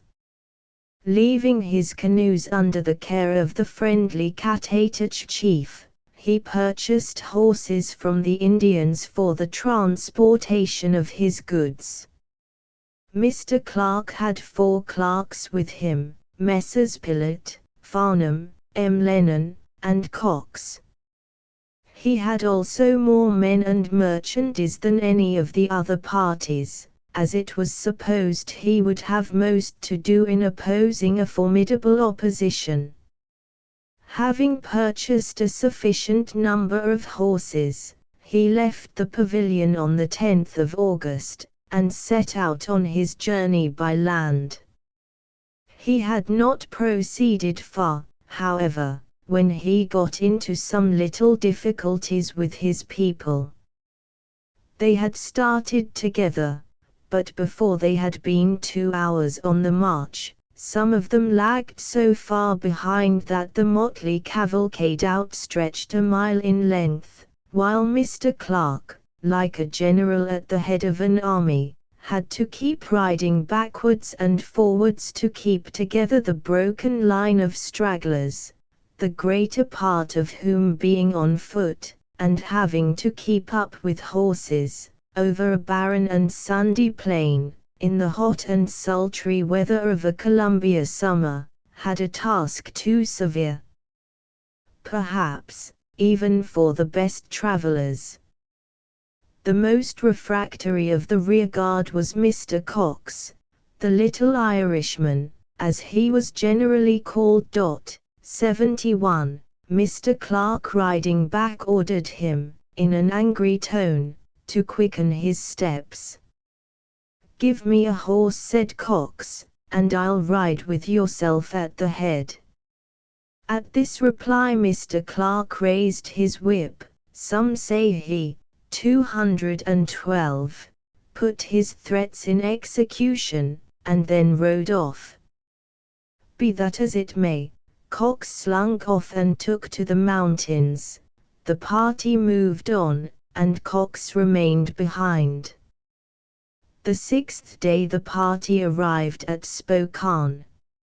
Indians were then sent out in all directions, but it was the 7th day after the party had reached its destination before Cox made his appearance.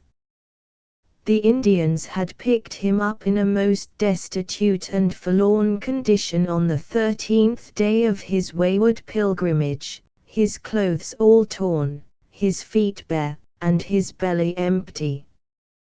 When I was there in the winter, Cox had hardly recovered yet.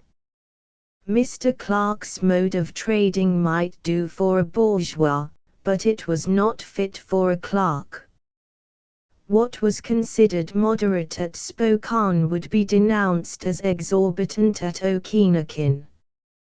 Mr. Clark was extravagant, but to be called by the Indians a generous chief was his greatest glory. Mr. Clark established himself at the corner of the opposition post, and being formerly a Northwester himself, he was up to the rigs of his opponents.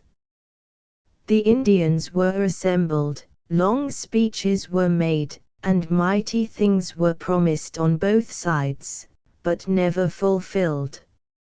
As soon as Mr. Clark had got himself and property under shelter, following the Northwest system, he gave a grand ball to his men, and appointed 3 or 4 of the most conceited and blustering fellows in his party to be a guard, such as the Sioux and other savage nations employ as instruments of tyranny.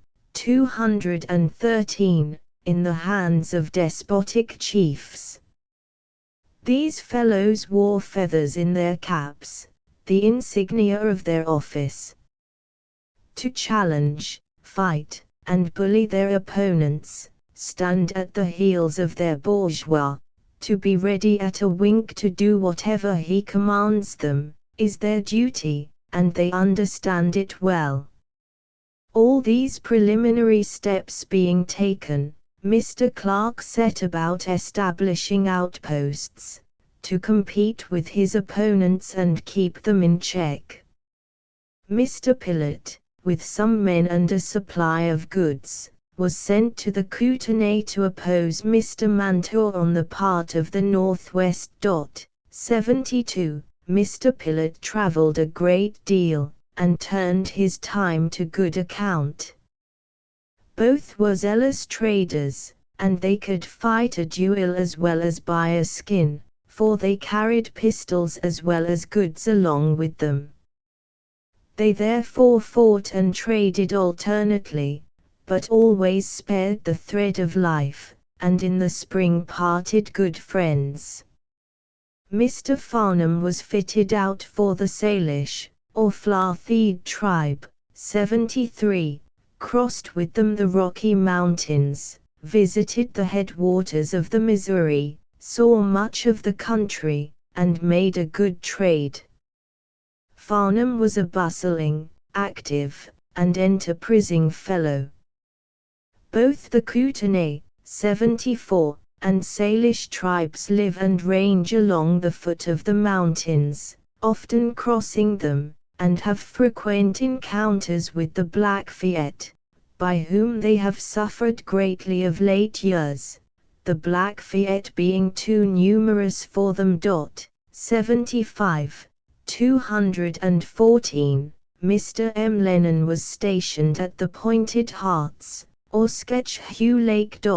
76. In going to his destination, he was rather unlucky, for his canoe upset in crossing the lake, and swamped his goods, but he swam like a fish, got the 2 men he had with him into the canoe again, then kept diving like a seal, although the weather was cold and the water deep, till he recovered the most of his property. His exertions on this occasion astonished every one who knew the difficulties of the task. M. Lennon was hardy as steel, and bold as a lion. He made a very good and a very cheap trade, and was altogether a favorite among the Indians. Spring now drawing nigh, Mr. Clark got in all his outposts and scouts, and left Spokane, with 32 horses loaded with furs. On the 25th of May, a confidential man, named Pion, a newly promoted clerk, with 3 men, was left in charge of the post. The party performed the journey across land to the pavilion in 6 days, and found the canoes, which had been left there in charge of the Catatach chief, all safe. The most trivial incidents sometimes prove instructive, and may in their consequences afford an important lesson. As soon as Mr. Clark arrived at the pavilion, and found his canoes safe, pleased at the conduct of the chief, he made him a present of some ammunition and tobacco. This done, they set about packing up the different articles in order to embark, and among others 2 silver goblets, 215, belonging to Mr. Clark himself, who took this opportunity of showing them to the chief, and expatiated on their high value, then pouring a little wine into one of them made the chief drink out of it, telling him, when done, that he was a greater man now than ever he was before. The chief was delighted, and turning the goblet over and over in his hands, and looking at it with intense interest, handed it over to the next great man, and he to another, and so on till, like the pipe of peace, it had gone round the whole circle. The precious curiosity was then laid by, and the Indians retired. Next morning, however, the pearl of great price was gone. Everything in and about the camp was turned topsy-turvy in search of the silver goblet, but to no purpose. All business was now suspended. The goblet must be found. At last it was conjectured the Indians must have stolen it, and Mr. Clark, with fury in his countenance, assembled the whole Katatach camp, and made known his loss, the loss of his silver goblet. He coaxed, he flattered, he threatened to bring down vengeance upon the whole tribe for the loss of his goblet, and, in his wrath and vexation, denounced death upon the offender should he be discovered. The poor Indians stood gazing in amazement. They sympathized with him, pitied him, and deplored his loss, and promised to do their utmost to find the goblet. With this solemn declaration they went off. The whole tribe was called together. The council sat, and soon afterwards they, 216, returned in a body, like messengers of peace, bringing the glad tidings to Mr. Clark that the silver goblet was found. At the same time the chief, stepping forward and spreading out his robe, laid the precious vessel before him. "Where is the thief?" vociferated Mr. Clark. The chief then pointed to a fellow sitting in the ring as the criminal. "I swore," said Mr. Clark, "that the thief should die, and white men never break their word." The fellow was told of his fate, but he kept smiling, thinking himself, according to Indian custom, perfectly safe, for the moment the stolen article is returned to the rightful owner. According to the maxims of Indian law, the culprit is exonerated. Mr. Clark, however, thought otherwise, and, like Herod of old, for the sake of his oath considered himself bound to put his threat into execution, and therefore instantly commanded the poor, unsuspecting wretch to be hung up, and hung he was accordingly, and the unhallowed deed was aggravated by the circumstance of their taking the poles of his own lodge to make the gallows. The Indians all the time could not believe that the whites were in earnest, till they beheld the lifeless body. The deed was, however, no sooner committed than Mr. Clark grew alarmed. The chief, throwing down his robe on the ground, a sign of displeasure, harangued his people, who immediately after mounted their fleetest horses, and scampered off in all directions to circulate the news and assemble the surrounding 217 tribes, to take vengeance on the whites.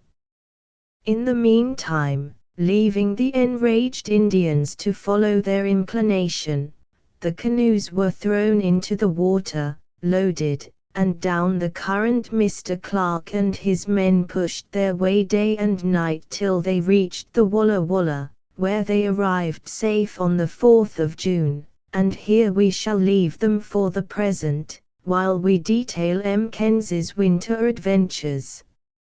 Fortunately for the whites, the defunct Indian was a person of very low degree, even in the estimation of the Indians themselves, being an outcast without friends or relatives, which made them less bent on revenge, but not the less disposed to annoy, as we shall have occasion to notice hereafter.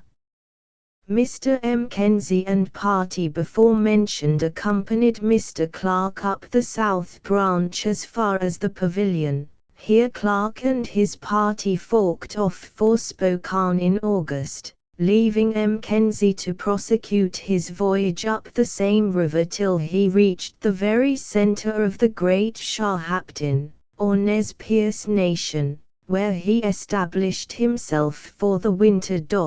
77, by way of clearing up some points not very intelligible to many, we may here mention that the Great Snake River, Louis River, South Branch, Shahaptin River, and Nez Perce River, are all one and the same stream, with different denominations. As soon as Mackenzie had got his goods safe under cover, he sent off Mr. Reed, at the head of a small party, to bring the caches of goods left by Mr. Hunt to his own post. On his way, he picked up 7 of 218, the Canadians belonging to the trapping parties fitted out by Mr. Hunt on his land expedition. These were Dubruil, Carson, the gunsmith, Delaunay, Saint Michel, Turcotte, Landry, and La Chapelle, the blacksmith. Some of these fellows, despairing of ever reaching the Columbia, and no doubt thinking the caches would be lost, went, accompanied by a band of the Snakes, and rifled several of them, and what they did not take was destroyed by the rains, the wolves, and other animals. Some, however, had not been touched, and these Mr. Reed and his party carried off with them to Mackenzie's post, which place they reached at the end of 35 days. On questioning the wanderers, the true story of the cache robbery came out, for Mackenzie learned from Turcotte and La Chapelle, that, having lost their horses by a marauding party of Blackfeet, and being otherwise destitute, they, in company with Landry, meditated a descent upon the caches in order to supply their wants, and took the Snakes along with them as a safeguard. With their share of the spoil they purchased more horses. Then following the Snakes to the Buffalo, they were again surprised by the Blackfeet, lost their horses and everything else, and were left as poor, if not poorer, than before. Filled with remorse, they promised to live honest men the rest of their lives. Mackenzie now began to learn the true character of the Indians about him. Their occupations were 219, war and buffalo hunting. Their country did not abound in furs, nor would men accustomed to an indolent and roving life submit to the drudgery of killing beavers. They spurned the idea of crawling about in search of furs. Such a life, they said, was only fit for women and slaves. They were, moreover, insolent and independent. I say independent, because their horses procured them guns and ammunition, the buffaloes provided them with food and clothing, and war gave them renown. Such men held out but poor prospects to the fur trader, so that Mackenzie soon got sick of them, and weary of the place. He then equipped the 7 Snake wanderers, and sent them out to trap beaver, but they had to go to the mountains, and on their way thither the Indians annoyed them, stole their traps, and frightened them back again to the post. Mackenzie then resolved to abandon that post, and proceed further up the river, but before taking this step, he went over to Spokane to visit Mr. Clark, and while there, Mr. John George M. Tavish, a partner of the Northwest Company, arrived with a strong reinforcement of men and goods from the east side of the mountains, bringing an account of the war between Great Britain and the United States. 78. On receiving this unwelcome news, Mackenzie hastened back to his post, but instead of removing further up, as he had contemplated, he put his goods in cache, and set off with all his men for Astoria, where he arrived on the 15th of January, 1813. 220. Mackenzie was dismayed on reaching Astoria to find that the beaver had not returned. Dougall and Mackenzie, weighing circumstances, concluded that all was hopeless. The Northwest Company, now strong in numbers and well supplied with goods, the Tonquin lost, and the Beaver not returned, nor any account of her. Add to these untoward circumstances the declaration of war. In this gloomy state of things, Mackenzie and Dougall were of opinion that prompt measures should be adopted for abandoning the undertaking altogether, and that ways and means should be concerted to remove the furs and goods at Astoria into the interior, to be out of the way in case of British ships of war entering the river. On the 2nd of February, Mackenzie turned his face towards the interior, and in 2 canoes, with 18 men, pushed on to his post, having letters from Dougall pointing out the actual state of things, and informing Messrs. Clark and Stewart of the resolution entered into between himself and Mackenzie for abandoning the enterprise early in the spring. Messrs. Stewart and Clark, however, viewed things in a different light, and condemned the proposed step as premature. On his way up, Mr. Mackenzie met 2 Northwest canoes sweeping down the current. In these were Tavish, 2 Clarks, and 20 men, on their way to the mouth of the Columbia, to meet the far-famed ship Isaac Todd, destined for that 221 part. On the 22nd day after leaving Astoria, Mr. Mackenzie arrived at his post on the Shahaptin River, but was mortified to find his cache robbed. The Indians indicated their guilt by their shyness, for scarcely one of them came to visit the trader. Mackenzie therefore summoned the chiefs, and they appeared, expecting no doubt to receive something. When they were all seated, he opened the business of the cache, and demanded the goods, adding, that if they were given up, friendship would again be restored. But they all, with one accord, denied having any knowledge of, or hand in, the pillage or robbery. They admitted the fact of the robbery, but denied that they were in any way accessory to it. They regretted the misconduct of their young men, but the goods were now gone, and they could do nothing, and so the conference ended. Seeing that the chiefs would not assist to recover the stolen property, and that every hour's delay lessened the chance of regaining it, Mackenzie at once resolved on a bold and hazardous step, namely, to dash into the heart of the Indian camp, and recover what he could. Accordingly, next morning, after depositing in a safe place the few articles he had brought with him, he and his little band, armed cap a pie, set out on foot for the camp.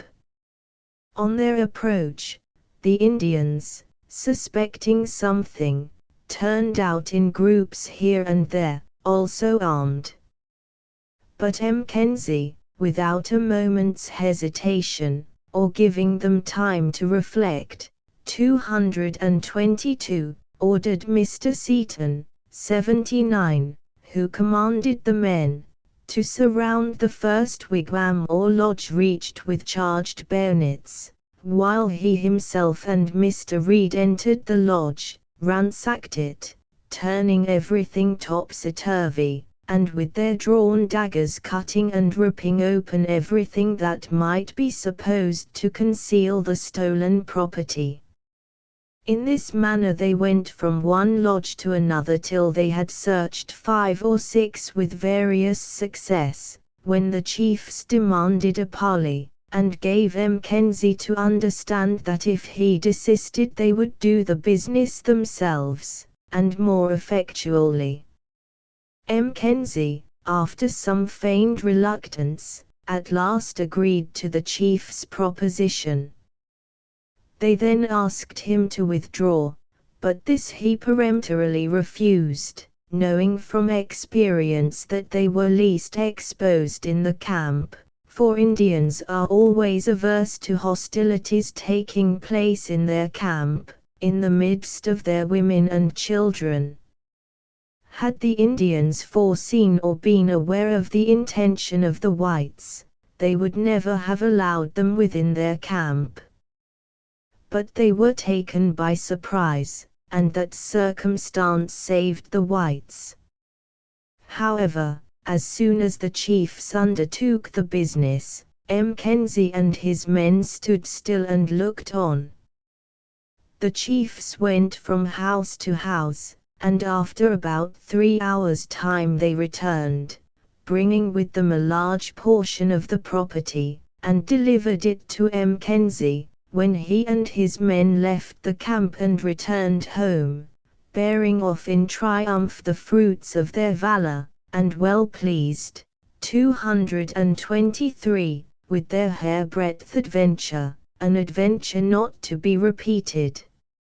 And under all circumstances, it was at the time considered the boldest step ever taken by the whites on Columbian ground. This dispute with the Indians led to others, and if the whites got the upper hand in the late affair, the Indians were determined to be even with them in another way, for not a single horse would they sell, and on horse flesh Mackenzie and his men had to depend.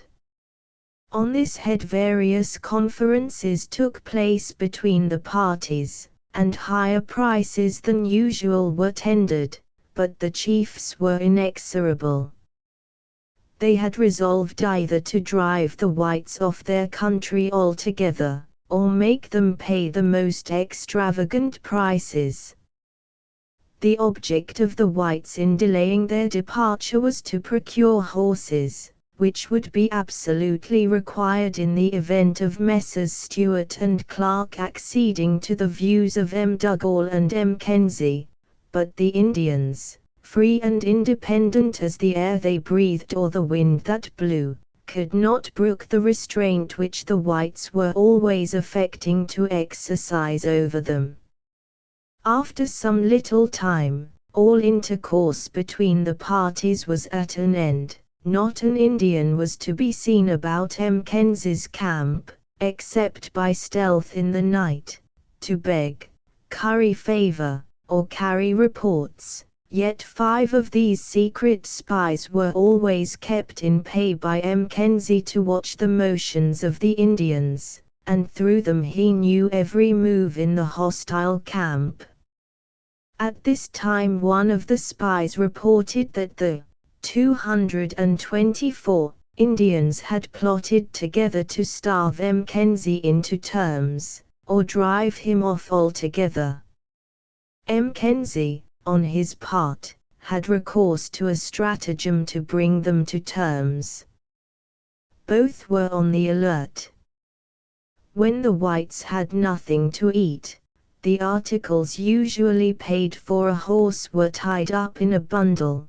That done, Mackenzie, with 10 or 12 of his men, would sally forth with their rifles to the grazing grounds of the horses, shoot the fattest they could find, and carry off the flesh to their camp, leaving the price stuck upon a pole alongside the head of the dead horse.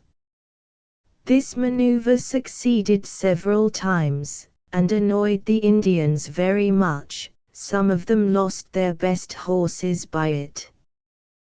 Then it was that they combined to attack the whites in their camp. This news was brought Mackenzie by one of his hired spies, and was confirmed by the fact of an Indian offering to sell a horse for powder and ball only. From various other suspicious circumstances, there remained but little doubt in the minds of the whites but that there was some dark design in agitation. In this critical conjuncture, Mackenzie again eluded their grasp by ensconcing himself and his party in an island in the middle of the river. There they remained, in a manner blockaded by the Indians, but not so closely watched but that they appeared every now and then with their long rifles among the Shahabtin horses, so that the Indians grew tired of their predatory excursions, and therefore sent a messenger to Mackenzie. A parley ensued between the mainland, 225, and the island, the result of which was that the Indians agreed to sell horses to the whites at the usual price, the whites, on their part, to give up their marauding practices. Notwithstanding this formal treaty, the whites did not put implicit faith in their Indian allies, nor deem it prudent to leave the island, but the trade in horses went on briskly, and without interruption, Mackenzie getting all his wants supplied. He bought, besides, an extra reserve of 80 horses for contingencies, which he sent off to Spokane, and on the return of his men he left the island, apparently on good terms with the Indians, and reached the Walla Walla, to join his associates, on the 1st of June. When we reached the Walla Walla on the 30th of May, as already mentioned, we were at a loss to account for the unusual movement and stir among the Indians, who seemed to be assembling from all quarters in great haste. The mystery was, however, soon cleared up when Mr. Clark joined us, and related the affair of the silver goblet at the Cattatach camp. What did Stewart and Mackenzie say? What could any man say? The reckless deed had been committed, and Clark's countenance fell when the general voice of disapprobation was raised against him. The Indians all along kept flying to and fro, whooping and yelling in wild commotion. At this time, Tummy Tapham came riding up to our camp at full speed. "What have you done, my friends?" called out the old and agitated chief. "You have spilled blood on our lands." 226, then pointing to a cloud of dust raised by the Indians, who were coming down upon us in wild confusion, "There, my friends, do you see them? What can I do?" The chief did not dismount, but wheeling round his horse again, off he went like a shot, leaving us to draw a salutary inference from the words "what can I do?" meaning, no doubt, that we had better be off immediately. Taking the hint, we lost no time. Tents were struck, some had breakfasted, some not. Kettles and dishes were all huddled together and bundled into the canoe, and, embarking pell-mell, we pushed with all haste from the inauspicious shore. We pushed our way down the current, passing the falls, the narrows, and the cascades, without the least interruption, and arrived safe at Astoria on the 14th day of June. And here we shall leave the party to recount to each other their various exploits, while we take up the thread of Mr. Stewart's adventures from Columbia to St. Louis. 227, Chapter 14, 80, Mr. Stewart, Snake River, Trappers, Joyous Meeting, Trappers' Resolution, Crow Indians' Troubles, Horses change masters, Mr. Stewart on foot, M. Llewellyn left alone, hardships of the party, famine, Leclerc's horrid proposition, the old bull, the old horse, pilot knobs, winter quarters, unwelcome visitors, change of quarters, spring, traveling at random, an Otto Indian, River Platte, two traders, news of the war, the Missouri, the old horse given for an old canoe, St. Louis, Mr. Astia, Willamette Falls. Scenery, habits of the Colap-Poyelas tribes, concourse of savages, M. Dougal's letter, M. Kenz's stratagem, Indian disappointment, the ship Beaver, coasting voyage, Mr. Astia's policy, captains, their instructions, Mr. Hunt balked in his plans, the Boston merchants, Mr. Astia's conduct, difficulties of Mr. Hunt's situation, the ship Albatross, all the parties at headquarters. When we left Mr. Stewart on the 31st of July last, he had then just mounted his horse on his journey across land for St. Louis. We now propose keeping him company, and will make such remarks during his perilous route as barren, wild, and savage hordes may from time to time suggest. From Walla Walla the party journeyed onwards, first over the open plains, and next across the blue, 228, mountains, till at length they fell on the Great Snake River, along which they occasionally continued their route for many days without any interesting occurrence till the 20th of August, when they, by mere chance, stumbled on Mr. Miller, and 3 of the beaver trappers, Hoback, Resner, and Robinson, fitted out by Mr. Hunt. It will be remembered that Mr. Miller abruptly left Mr. Hunt and party to join one of the trapping parties.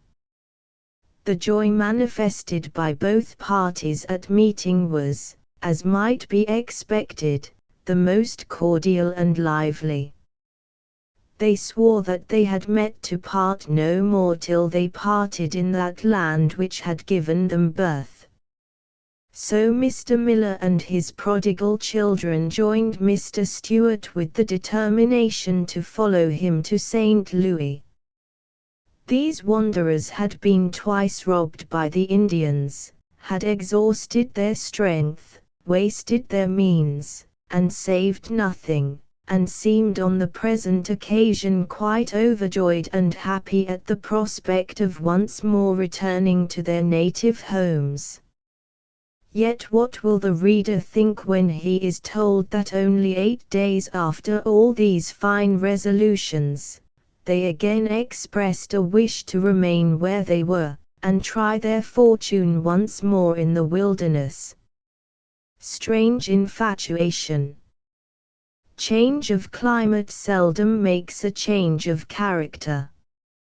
Mr. Stewart reasoned with them, but in vain, and at last, seeing them resolved, he supplied them with a new and full equipment of everything they wanted.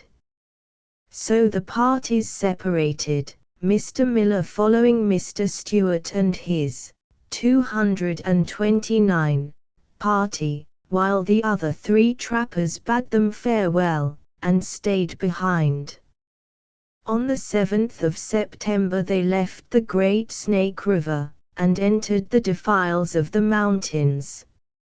Here they met some saucily disposed Crow Indians, but they got clear of them without harm, and Mr. Stewart continued his toilsome journey, winding his way among the rugged and rapid streams near the source of the Great Snake River, to which they drew near again, in the hopes of avoiding the Crows. But it mattered little what course they steered, or what direction they took. The Crows were everywhere at their heels, and in front provisions were also scarce, and the party were now much reduced by hunger and fatigue. On the 19th, early in the morning, the Crows, like a Scythian horde, dashed on their little camp, giving the Indian war whoop, and swept all their horses off in a moment. This misfortune left them in an awful plight. They stood motionless and hopeless. They had now to turn over a new leaf, and from mounted cavalry, to become foot soldiers. They now set about making up each man's load, and what they could not carry they destroyed on the spot rather than let any of it fall into the hands of their implacable enemies, for their every movement was now watched with an eagle's eye by the Indians on the heights. To avoid, therefore, the hostile crows, they had to shun the buffalo, and run the risk of starving or of going right into the jaws of the Blackfeet, but there was no 230 alternative, and to lessen the evil as much as possible they bent their course northward, through a country, in Mr. Stewart's own words, more fit for goats than men, and so closely were they watched by the savages, that they could not venture to separate for the purpose of hunting. They had likewise to keep watch by night, and were every moment in danger of being surrounded or waylaid in the narrow and intricate defiles through which they had to pass.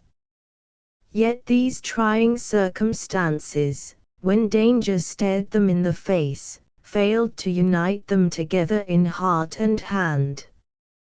Mr. Llewellyn, with a foolhardiness and wayward disposition peculiar to himself, left the party in a pet, nor was it till the 10th day afterwards that he was picked up, lying in his cheerless and forlorn encampment, without fire or food, and reduced through hunger, fatigue, and cold to a mere skeleton.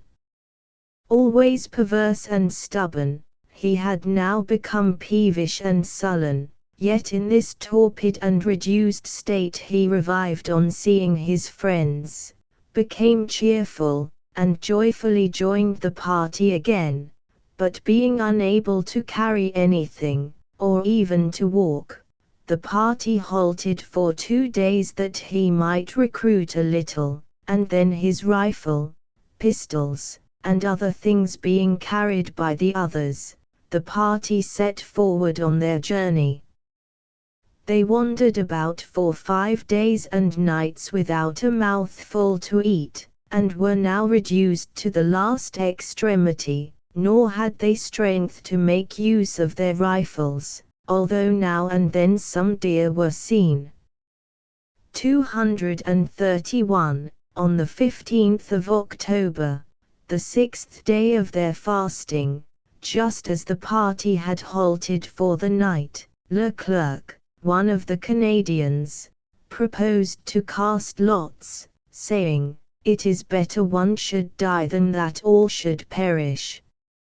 Mr. Stewart reproved him severely, and as the fellow stood haggard and wild before him, with his rifle in his hand, he ordered the others to wrest it from his grasp. A watch was kept all night, nor did Mr. Stewart himself close an eye. During this scene, Llewellyn, scarcely able to move, kept eyeing Leclerc all the time, and looking round for his rifle, but Mr. Stewart had put it out of the way. Next day, however, Providence directed their forlorn steps to an old and solitary buffalo bull, which they managed to kill, and this fortunate rencontre saved their lives. On the 18th, the wanderers fell in with a straggling camp of snakes, from whom they purchased a sorry old horse, the only one the ruffian crows had left with them. This horse appeared in their eyes a prize of no small value. With him they set out, not a little cheered and comforted by the 2 lucky acquisitions, the old bull and the old horse. Our party were then wandering between the lofty Pilot Knobs and the headwaters of the Missouri, but far from the latter. They now kept veering more to the east, and advancing irregularly, as the valleys and ravines opened a road for them to pass, till the snow and cold weather precluded all hopes of getting much farther for this season, so that they began to look, 232, out for a place of security, and rest from their fatigues. On the 2nd of November they pitched their camp for winter, built a log hut, and the buffalo being plenty, and the party tolerably recovered in strength, they soon laid in an ample stock of provisions. But in the wilderness all plans are precarious, hopes delusive. Our friends had not been long in their comfortable quarters before they were pestered with unwelcome visitors, for a war party of Arapahes discovered their retreat, and annoyed them so much that they thought it best to look out for some other quarters, more secluded and secure. On the 13th of December they abandoned their dwelling with infinite regret, and setting out through deep snows, over a rugged and inhospitable country, they traveled for 15 days, when a bleak and boundless plain presented itself before them. Here they held a consultation. The plain before them, destitute both of animals and firewood, appeared like an ocean of despair. The more they reflected, the more awful did their situation appear. At last they retraced their wearied steps for about 80 miles, and took up a second position. On the 30th of December they again pitched their winter camp, built a house, laid in a stock of food, and found themselves once more in comfortable quarters. In this last retreat the Indians did not find them out, and there they awaited the return of spring. 233. On the 20th of March they broke up their winter quarters, and in 2 canoes, made during the winter, they essayed to push their way down a broad but shoal river. In this, however, they failed, and leaving their canoes they took to land again with their old but faithful snake horse. All this time they were wandering in hopes of reaching some known branch of the Missouri, for they had lost their way, and did not know where they were for the last 3 months. On the 1st of April the party fell in with an Indian of the Otto tribe. This stranger gave them to understand that they were then treading on the banks of the River Platte, and not far from white men. The same Indian then conducted them to Messrs. Dornin and Roy, 2 Indian traders, established in that quarter. From these gentlemen Mr. Stewart got the first news of the war between Great Britain and the States, and they also undertook to furnish him with a canoe for the voyage down the Missouri, in exchange for the old and faithful snake horse. On the 16th they all embarked, and after descending about 50 miles on the River Platte they found themselves on the broad and majestic Missouri, down which with buoyant spirits they now pushed their way, without accident or interruption, till they reached St. Louis on the 30th of April.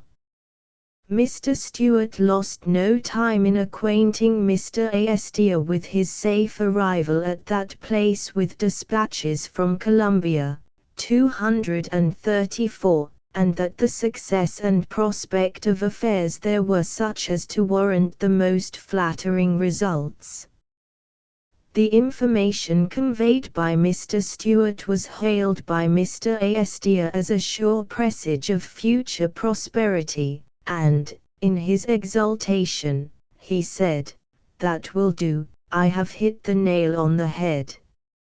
Mr. Stewart's journey with so small a party, across a region so distant, wild, and hostile, was fraught with many perils and privations. During the period of 10 long months, he was never free from danger and anxiety. The eventual success of that expedition, so often reduced to extremities, reflects great credit on him who conducted it. Leaving now Mr. Stewart to enjoy himself among his friends at St. Louis, we shall go back to Columbia again to see what has been doing in the Wallameet Quarter. The Wallameet Quarter has always been considered by the whites as the Garden of the Columbia, particularly in an agricultural point of view, and certain animals of the chase, but in the article of beaver, the great staple commodity of the Indian trader, several other places, such as the Cowlitz, Blue Mountains, and Shewaps, equal, if not surpass it. In the spring of 1812, Mr. Mackenzie had penetrated some 100 miles up the Wallameet River, but more with the view of exploring the southern quarter, seeing the Indians, and studying the topography of the country, than for the purpose of procuring beaver. This year another party, fitted out by M. Dugall on a beaver trading excursion, spent some months, 235, in that quarter, among the Colap-Poyas. These parties penetrated nearly to the source of the Wallameet, a distance of 500 miles. It enters the Columbia by two channels, not far distant from each other.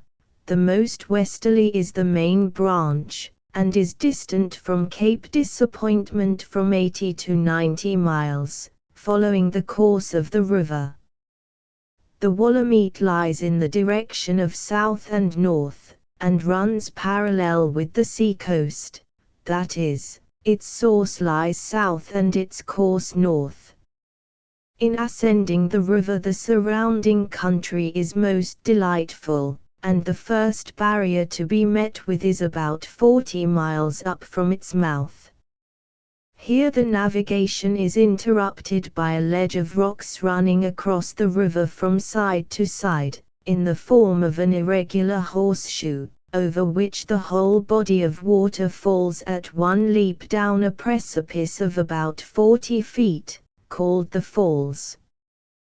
To this place, and no farther, the salmon ascend, and during the summer months they are caught in great quantities. At this place, therefore, all the Indians throughout the surrounding country assemble, gamble, and gourmandize for months together. From the mouth of the Wallameet up to the falls it is navigable for boats only, and from the falls to its source for canoes, and it is sufficiently deep for the ordinary purposes of the Indian trader. The banks of the river throughout are low, and skirted in the distance by a chain of moderately high lands on each side, interspersed here and there with clumps of 236 wide-spreading oaks, groves of pine, and a variety of other kinds of wood. Between these high lands lie what is called the Valley of the Wallameet, the frequented haunts of innumerable herds of elk and deer. The natives are very numerous and well disposed, yet they are an indolent and sluggish race, and live exceedingly poor in a very rich country. When our people were traveling there, the moment the report of a gun was heard forth came the natives, men, women, and children would follow the sound like a swarm of bees, and feast and gourmandize on the offal of the game, like so many vultures round a dead carcass. Yet every Indian has his quiver full of arrows, and few natives are more expert with the bow. The names of the different tribes, beginning at the mouth of the river and taking them in succession as we ascend, may be ranged in the following order: Wakamap, Normuit, Chilachandise, Shukeni, Kupe, Shihis, Longtongue Buff, Lamal, and Pu tribes, but as a great nation they are known under the general name of Kolap-Poyas, and are governed by 4 principal chiefs. 81. The most eminent and powerful goes by the name of Kiasno. 82. The productiveness of their country is, probably, the chief cause of their extreme apathy and indolence, for it requires so little exertion to provide for their wants, that even that little is not attended to. They are honest and harmless, yet there is a singular mixture of simplicity and cunning. 237. About them. The river, towards its headwaters, branches out into numerous little streams, which rise in the mountains. There is also another fine river near the source of the Willamette, but lying rather in the direction of east and west, called the Impqua. This river empties itself into the ocean. 83. The finest hunting ground on the Willamette is towards the Impqua. Their beaver is abundant, and the party that went there to trade this year made handsome returns, but the Indians throughout are so notoriously lazy that they can hardly be prevailed upon to hunt or do anything else that requires exertion. Yet, with all their apathy and inertness, we find that they can be roused into action, for while Mackenzie was visiting their country, a slight quarrel took place between some of them and a white man, named Gervais, at the Wakumap village. Gervais had beaten one of the Indians, which gave great offense to the tribe, and they had been muttering threats in consequence. 84. Mdougall, hearing of the circumstance, sent off a letter to apprise Mackenzie, that he might keep a good lookout on his way back, as the Indians intended to intercept or waylay him. Mackenzie arrived at the hostile camp, situate at the mouth of the Willamette, crossed to the opposite or north side of the Columbia, and then went on shore, without in the least suspecting what was going on, although he had remarked once or twice to his people the unusual multitude of Indians collected together, and their bold and daring appearance, and 238, also that Kiasno, the chief, had not come to see them. On his way up, Mackenzie had left his boat at the falls till his return, and now took it down with him. While he was revolving in his mind those suspicious appearances, one of a neighboring tribe slipped into his hand, privately, Mdougall's letter. The moment he read the letter he was convinced of his critical situation, and whispered to his men to be ready to embark at a moment's warning. But, behold, the tide had left his boat high and dry on the beach. What was now to be done? Always fertile, however, in expedients, he feigned the greatest confidence in the Indians, and at the same time adopted a stratagem to deceive them. He told them he had some thoughts of building among them, and would now look for a suitable site, for which reason, he said, he would stay with them for the night, and requested them to prepare a good encampment for him, which they immediately set about doing. This threw the Indians off their guard, as they could then accomplish their purpose more effectually, and with less risk. This maneuver had the desired effect. Some of the Indians were busied in clearing the encampment, others he amused in looking out for a place to build, till the following tide set his boat afloat again.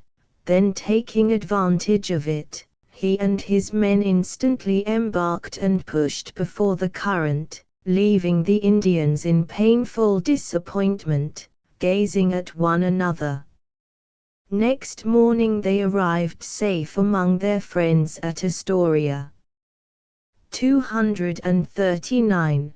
Before we close the account of this year's campaign, we must take up the subject of the ship Beaver, Captain Sowell, from New York, with the annual supplies, who arrived at Astoria, as we have before noticed, on the 9th of May, after a voyage of 212 days. The Beaver remained at the infant establishment of Astoria till the 4th of August.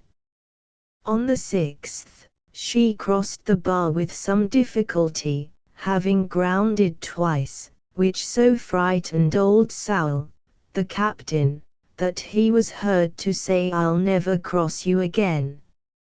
Having cleared the bar, she left the Columbia on a 3-months cruise along the coast, towards the Russian settlements at Kamchatka, intending to be back again about the latter end of October, and as had been settled upon in the Council of Partners.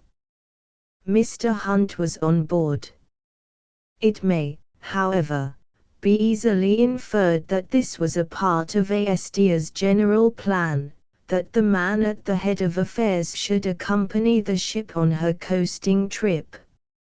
It was so with the Tonquin, as well as with the Beaver, and this again goes far to prove how little Astia cared about the Columbia, or those carrying on the business there, when the man at the head of the establishment was liable to be removed from his important charge, and sent as a peddling supercargo on board the ship, merely for the purpose of receiving a few sealskins from old Count Baranhov, at Kamchatka. 85.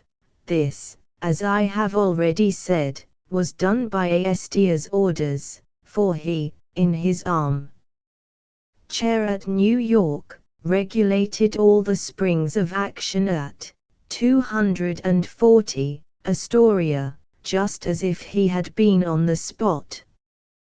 Work well, work ill, his commands remained like the laws of the Medes and Persians, there was no discretionary power left to alter them. The ship, therefore, with Mr. Hunt on board, reached her destination without any accident or delay, visited New Archangel, Sika, and St. Paul's, taking in at these places a valuable cargo of furs, chiefly sealskins, but was detained in these boisterous seas much longer than had been calculated upon, for she had not left the most northern of these parts, which is St. Paul's, before the beginning of November. 86, and here we have another instance of that fatal policy pursued by Astia in giving to his captains powers which made them independent of the consignees. This was the case with Captain Thorn, who left what he pleased, and carried off what he pleased, and when M. Dugall and the other parties remonstrated with him for leaving the infant colony so bare, he put his hand in his pocket and produced his instructions from Astia, which at once shut their mouths. The same game was now played by Captain Sowell. Mr. Hunt could not prevail upon him, on his way back from the Russian settlements, to touch at Columbia, and when Mr. Hunt threatened to remove him and give the command to another, he then, as Captain Thorn had done before him, produced his private instructions from Mr. Astia, justifying his proceedings, for after Mr. Hunt's arrival, 241, at Columbia, he often repeated, in the anguish of his soul, that the underhand policy of Astia and the conduct of his captains had ruined the undertaking. In this perplexing situation, Mr. Hunt had to submit, and Captain Sowell, spreading his canvas, steered for the Sandwich Islands direct, carrying Mr. Hunt, like a prisoner, along with him. From the Sandwich Islands, the Beaver sailed for Canton, in the first week of January, 1813, a serious loss to Aestia, and the ruin of Astoria. It was a part of Mr. Aestia's general plan to supply the Russian factories along the coast with goods, and it would appear, from the conduct of his captains, that to this branch of the undertaking he devoted his chief attention, reserving for them the choicest part of all his cargoes, and for Columbia the mere refuse. This alone gave great umbrage to the partners at Astoria. It soured their dispositions to see many articles which they stood in need of pass by their door. While at Woahoo, Mr. Hunt heard some faint rumors of the war, but nothing certain. The Boston merchants had, at a great expense, fitted out, it was said, a dispatch ship for the Pacific, in order to apprise the coasting vessels there of the declaration of war. But Mr. Hunt could gain no certain information on that head, because Aestia had not contributed his mite towards the expense of fitting out the vessel. They were determined not to let the least hint of it reach Hunt, who was therefore left in the dark. 242. Can anything point out in a clearer light Aestia's indifference about the fate of his little devoted colony at Columbia, than his not joining the Boston merchants, or taking any steps whatever to apprise the Astorians of the war? In the meantime, Mr. Hunt waited at the Sandwich Islands, in the hope that another annual ship from New York might cast up for the relief of Astoria, but waited in vain. At last, by the arrival of the ship Albatross, Captain Smith, from Canton, he was no longer in doubt as to the declaration of war, and this increased his anxiety to get back to Astoria.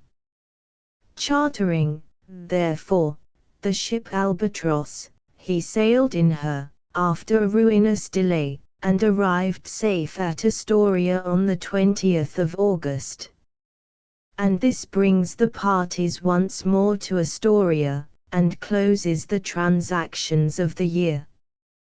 243, Chapter 15 Meeting of the Partners, Warm Discussion, Mackenzie, Eloquence of the Times, Reasons for Dissolving the Company, Dissenting Partners Converted, Final Resolve, The Deputy's Powers, Departure of the Brigade, A Canoe Lost, A Man's Leg in Jeopardy, Rumors at the Narrows, Snake Party, Rumors Renewed, Tummy Tapham's Council, Hostile Appearance at the Forks, Number of Indians, Nez Pierce's Fleet, Fears of the Whites, Indian Visit, Strong God, Mr. Clark, Relic of the Silver Goblet, Mr. Hunt at Astoria, Face of Affairs Changed, Mr. Hunt departs from Astoria, Northwest Squadron, A Great Airy Duped,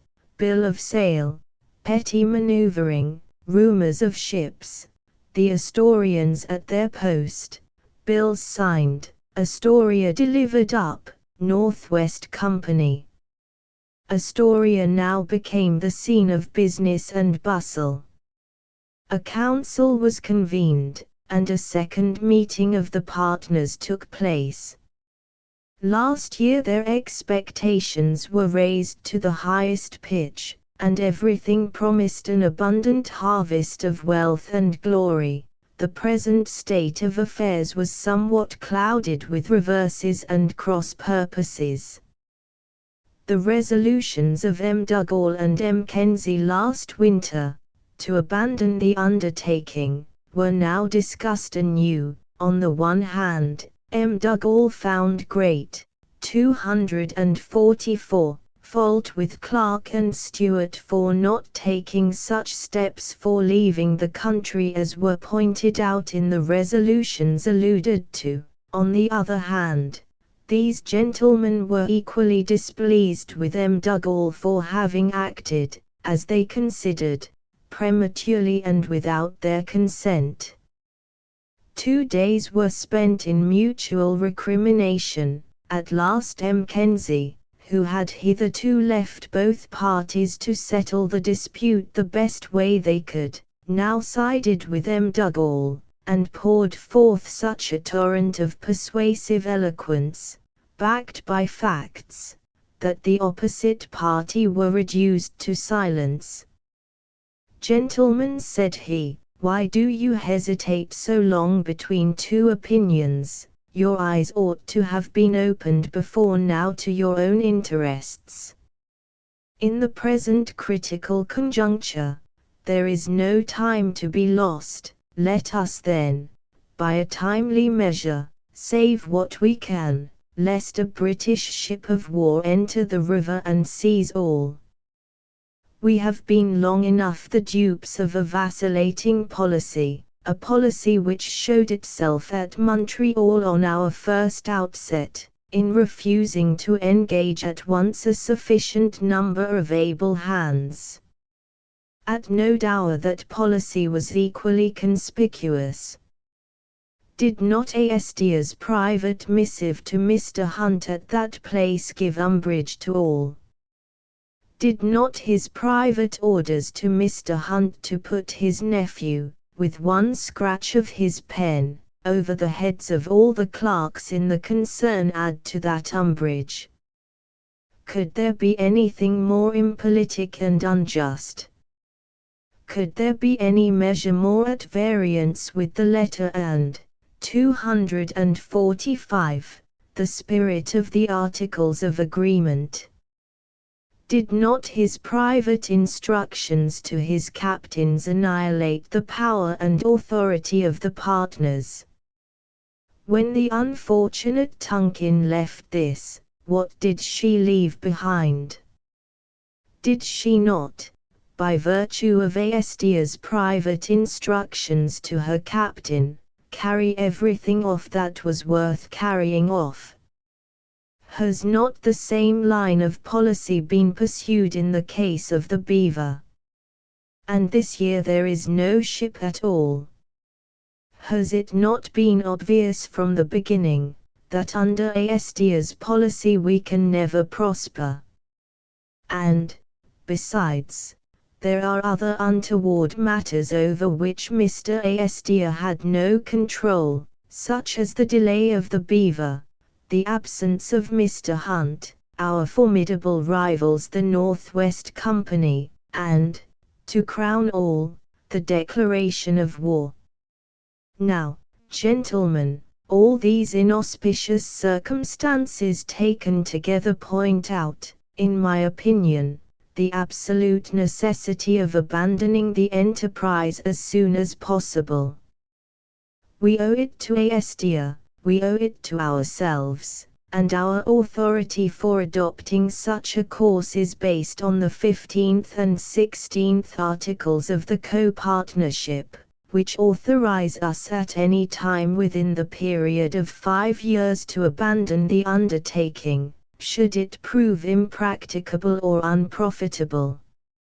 Not, gentlemen, that there is any fault in the country, no country, as to valuable furs, can hold out better prospects, but Astia's policy, and a chain of misfortunes, have ruined all. Astia, with all his sagacity, either does not or will not understand the business. The system we were bound to follow was, 246, bad, and that system we cannot alter, so that we are bound in honor to deliver the whole back into the hands from which we received it, and the sooner the better. These representations, stamped with the authority of experience, had the desired effect. The resolution to abandon the country was adopted, and Messrs. Stewart and Clark gave it their cordial consent. As it was now too late to carry it into execution this year, it was postponed till the next, and the 1st of June was the time fixed upon for our departure. These preliminary arrangements being now completed, a resolution was signed on the 1st of July, by all the partners present, to dissolve the concern and abandon the enterprise the next year. It was then resolved that Mr. Stewart should betake himself to his post at the Shewaps, and that Mr. Clark should proceed to Spokane, while Mr. Mackenzie was to winter on the Willamette, with the express understanding that we were all to meet again at Astoria next May, and to take our final departure from that establishment on the 1st of June. Unless a new supply should arrive, and peace be concluded before that time. That Mr. Reed, with some hunters and trappers, should pass the winter in the Snake country, collect the stragglers still wandering through that quarter, and at a certain point await the arrival of the main body, and join it on its way across. Meanwhile, Mr. M. Dugall was still to continue in the command of Astoria until Mr. Hunt's return. 247. M. Dugall was also empowered, in the event of Mr. Hunt's non-arrival, to treat with Mr. M. Tavish for the transfer of all the goods and furs belonging to the Pacific Fur Company in the country, at certain fixed prices, should that gentleman be disposed to purchase on behalf of the Northwest Company, considering a sale of this nature, under all circumstances, to be a safer speculation than the conveyance of so much property across the long and dangerous route to St. Louis. Such were the resolutions passed on the present occasion, and copies of them all were delivered over to M. Tavish, to be forwarded to Mr. Astor by the Northwest Company's Winter Express. The parties then left Astoria for the interior on the 5th of July. We have now so often related the voyage up and down the Columbia, that on the present occasion it will not be necessary to dwell on minute details. Suffice it to say, therefore, that we reached the Cascades or First Barrier without any remarkable occurrence, till we got opposite to Strawberry Island, where one of the canoes in ascending the rapid, sheered out in the stream, whirled round, and upset.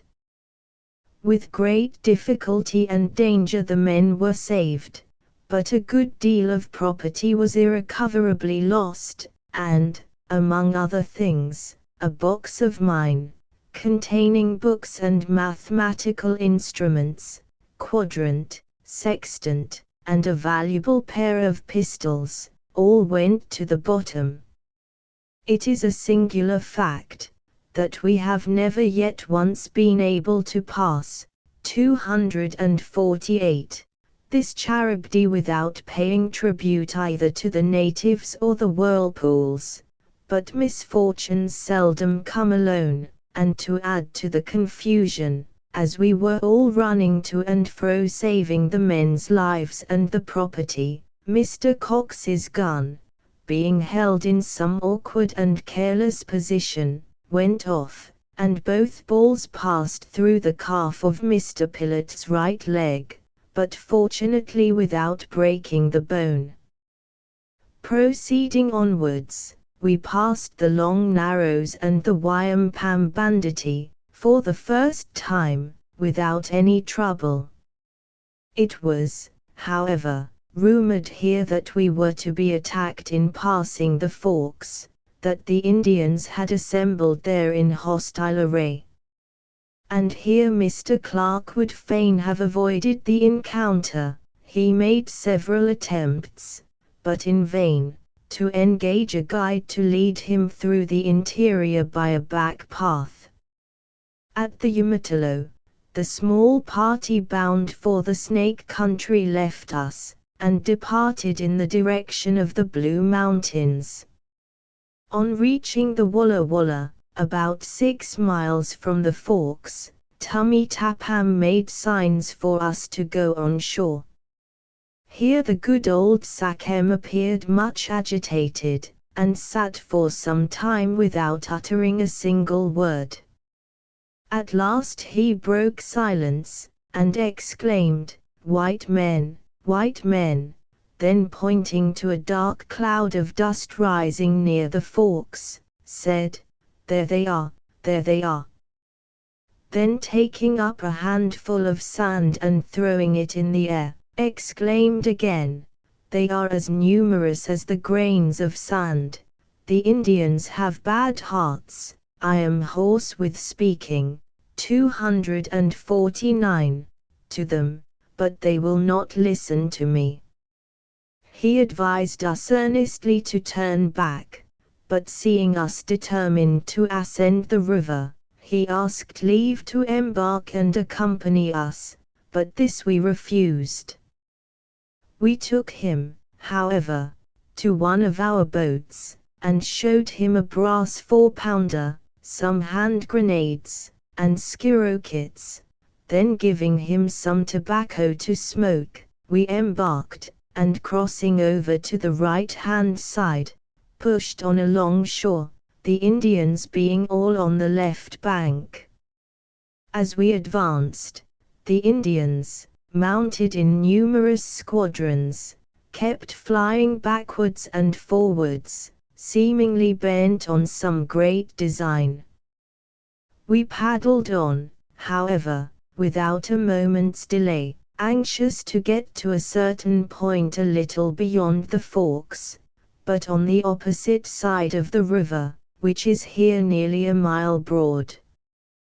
When we came just opposite to the Indians, they all formed into one mass, and could not have been less than 2,000, with a fleet of 174 canoes along the beach. Their appearance was certainly very imposing and formidable, and the noise of the war dance and war song, mingled with whooping and yelling, was terrific. We in the meantime reached the wished-for point, landed, took our stand, fortified our camp, and awaited the threatened attack. This took place in the afternoon, about 2 hours before sunset. All at once the canoes were launched, and we beheld 57 of them filled with people making for our camp. All was suspense. Every man squatted down with his gun in his hand, and his finger on the trigger. As, 250, the fleet approached, our anxiety increased, till Mr. Stewart, who kept eyeing them all the time with a spyglass, called out, "There is nothing to fear, there are women and children in the canoes." This was glad news to some of our party, who were more intent on saying their prayers than on fighting. By this time they had got almost close to us, when they all disembarked at the distance of about 200 yards. Mr. Stewart, advancing to meet them, drew a line on the sand, as much as to say, "Do not pass this." They obeyed. The pipe of peace was smoked, and laid aside. After a short pause, a few harangues were made. They smoked again, a trifling present followed, the business was ended, and at dusk the Indians returned quietly to their camp. We supposed that Tummy Tapham's account of our big gun influenced their conduct not a little. Their peaceable behavior, however, did not altogether quiet our apprehensions. A strong watch was set for the night, and before the morning dawn every man had his gun in his hand, but the Indians had disappeared. This demonstration of the Indians prevented Mr. Clark from proceeding to his destination by the usual route. He had therefore to continue with us, and pass by Okinakin for Spokane, making a circuitous route of more than 300 miles. From the Forks, we proceeded without interruption till we reached Okinakin on the 15th of August, where I was to winter, and here we shall leave the different parties to proceed to their respective 251 quarters, while we, in the meantime, return back a little to see what is going on at Astoria. It has already been stated that Mr. Hunt arrived at Astoria, in the ship Albatross, on the 20th of August. He was mortified to find, from the resolutions of the 1st of July, that the partners had made up their minds to abandon the country. M. Dugall and M. Kenzie now exerted their reasoning powers to convince Mr. Hunt of their desperate and hopeless situation. Nor could that gentleman, with all his zeal for the interest of Mr. Astor, and the success of his enterprise, shut his eyes or close his ears against facts so self-evident. After weighing, therefore, all the circumstances of our situation, Mr. Hunt acquiesced in the measures that had been taken, and likewise confirmed the powers given to Mr. M. Dugall to transfer the goods and furs to the Northwest Company. These points being settled, Mr. Hunt, after remaining a week at Astoria, left the Columbia again in the Albatross. This vessel was bound for the Marquesas, and Mr. Hunt took a passage in her with the view of purchasing a ship to carry the furs at Astoria to market, in the event of no transfer being made to the Northwest Company, as well as to convey 32 Sandwich Islanders, now in the service of the Company, back to their own country. And here I shall take my leave of Mr. Hunt for the present, and return to my post at Okinakin. Everything now assumed a calm and tranquil, 252, aspect. The die was cast, we were now but sojourners for a day, the spring would remove us to other scenes, until then we had to make the best we could of the passing hour. Under this impression, I soothed myself with the hope of passing a quiet winter, thinking at times on our disappointments. After all our labors, all our golden dreams, here is the result. Well might we say, with Solomon, that all is vanity. While musing one day on passing events, I was surprised all at once by the arrival of a strong party of Northwesters, 75 in number, in a squadron of 10 canoes, and headed by Messrs. M. Tavish and Stewart, 2 Northwest bourgeois, on their way to the mouth of the Columbia, in high glee, to meet their ship, the Isaac Todd, which was expected daily. Mr. Clark also accompanied the Northwest Brigade, on his way to Astoria. With the craft peculiar to Indian traders, they had crammed down Mr. Clark's throat that nothing could be done at Astoria without him, although his accompanying them was like the third wheel to a cart, but it answered their purpose. For his leaving Spokane threw at once all the trade of the district into their hands, and Mr. Clark found out, when it was too late, that he had been duped. At Astoria, the party arrived safe on the 7th of October. Here it was that the negotiation between the two great functionaries, M. Dugall and M. Tavish, commenced. The terms were soon adjusted, and the prices fixed. The whole of the goods on hand, both at Astoria, 253, and throughout the interior, were delivered over to the Northwest Company, at 10% on cost and charges. The furs were valued at so much per skin. The whole sales amounted to $80,500, Tavish giving bills of exchange on the agents for the amount, payable in Canada. This transaction took place on the 16th of October, and was considered fair and equitable on both sides. 87. But, after all, a good deal of petty maneuvering took place, not very creditable to the representative of a great body. Tavish expected the armed ship Isaac Todd, fitted out as a letter of marque, into the river daily, and in that case Astoria would have been captured as a prize, and become the property of the Northwest Company without purchase, and besides, he had learned that the British government had dispatched a ship of war to cruise on the coast of the Pacific, and that she might be looked for hourly, and the moment she entered the river all the American property, as a matter of course, would have been seized as a prize. In either case, Tavish would have saved his bills of exchange.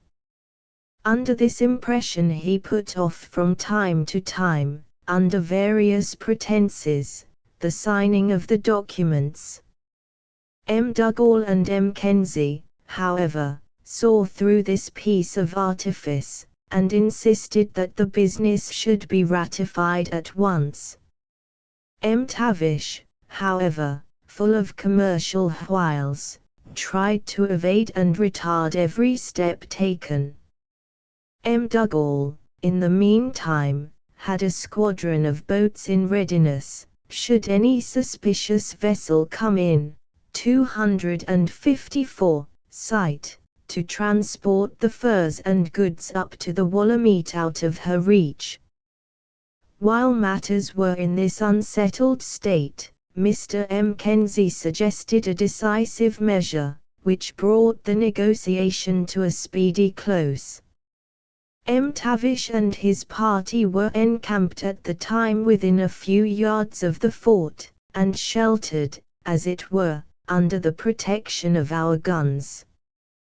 They were also indebted to the generosity of the Astorians for their daily supplies, being themselves without goods, ammunition, or provisions.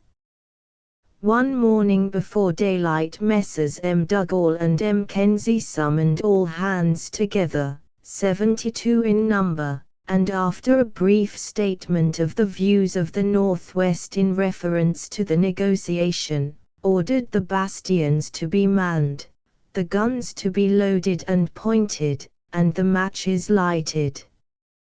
In an instant every man was at his post, and the gates shut. At 8 o'clock a message was sent to Tavish, giving him 2 hours, and no more, either to sign the bills or break off the negotiation altogether and remove to some other quarters.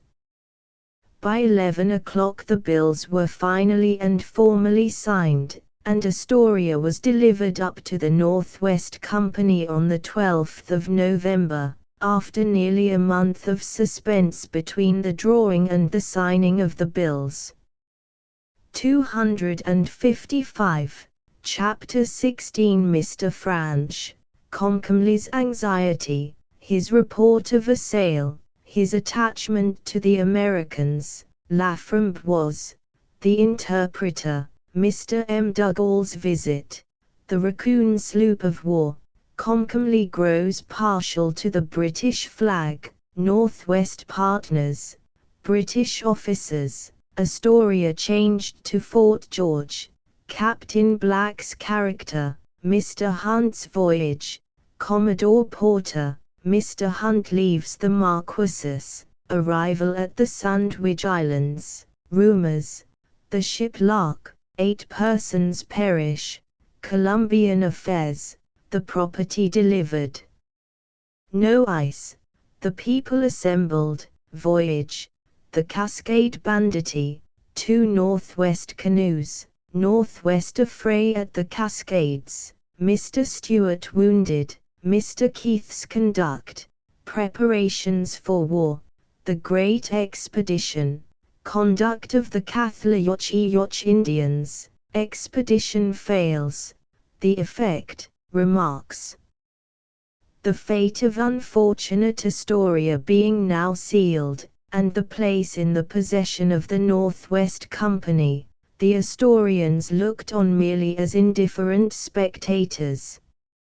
Mr. Franch was the only clerk in the American service who showed a wish to join the newcomers. He was a Canadian from Montreal, and in those days the Northwest stood high in Canada, and particularly in Montreal. 88. There they were everything, and the Canadian voyageurs, 256, had a liberal share of their bounty. It was therefore natural for him to join that body which was the admiration of his countrymen. On the 29th of November, Comcomly arrived in great haste at Astoria, with a report that a sail had been seen off the Cape, and expressed great alarm lest it might be a King George ship. He did not wish, he said, to see any more Britons among them. He and his people were fond of the Americans, and would make war against any other people entering the river. The old chief uttered this threat in an angry, determined tone. Then turning to M. Dugall, he said, "See those few King George people who come down the river. They were poor, they had no goods, and were almost starving, yet you were afraid of them, and delivered your fort and all your goods to them, and now King George's ships are coming to carry you all off as slaves. We are not afraid of King George's people. I have got 800 warriors, and we will not allow them to enslave you. The Americans are our friends and allies." M. Dugall tried to console him, and told him that the British would not hurt the Americans. He also rewarded the chief's devotedness to the American cause with a new suit of clothing, then told him to keep a sharp lookout to discover whether the ship was British or American, forbidding, at the same time, either himself or his people to go on board. This he promised faithfully to do, and went off highly pleased. 257.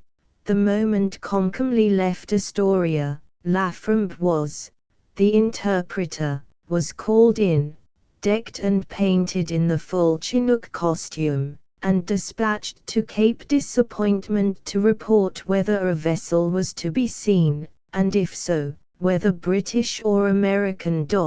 89. In the meantime, M. Dugall prepared to start the instant a ship was seen. Laframboise had scarcely reached the Cape when the ship hove in sight, and soon afterwards came dashing over the bar in fine style, and anchored in Baker's Bay, within the Cape. Laframboise immediately returned, and on his way back met Mr. M. Dugall, in a boat well manned, going to the ship, and told him that the new arrival was a British ship of war. M. Dugall proceeded, and after remaining for about an hour on board returned to Astoria and reported the vessel to be the Raccoon, British sloop of war, of 26 guns, Captain Black, commander.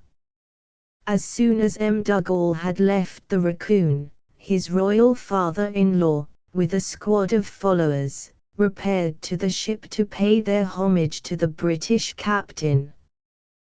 Then the crafty old chief traduced the Americans and extolled the British, expressing his joy that he had lived long enough to see once more a great ship of his brother King George enter the river. Then, with a grin of contempt, he remarked, "The Americans have no ships to be compared to King George's ships." Saying this, he laid a fine sea otter skin at Captain Black's feet, and prepared to leave the ship.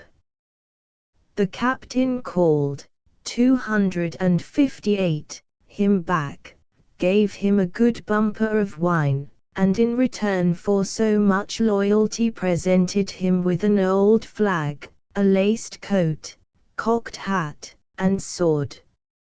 His Chinook Majesty then left the Raccoon, and returned to shore as staunch a Briton as ever he had previously been an American partisan.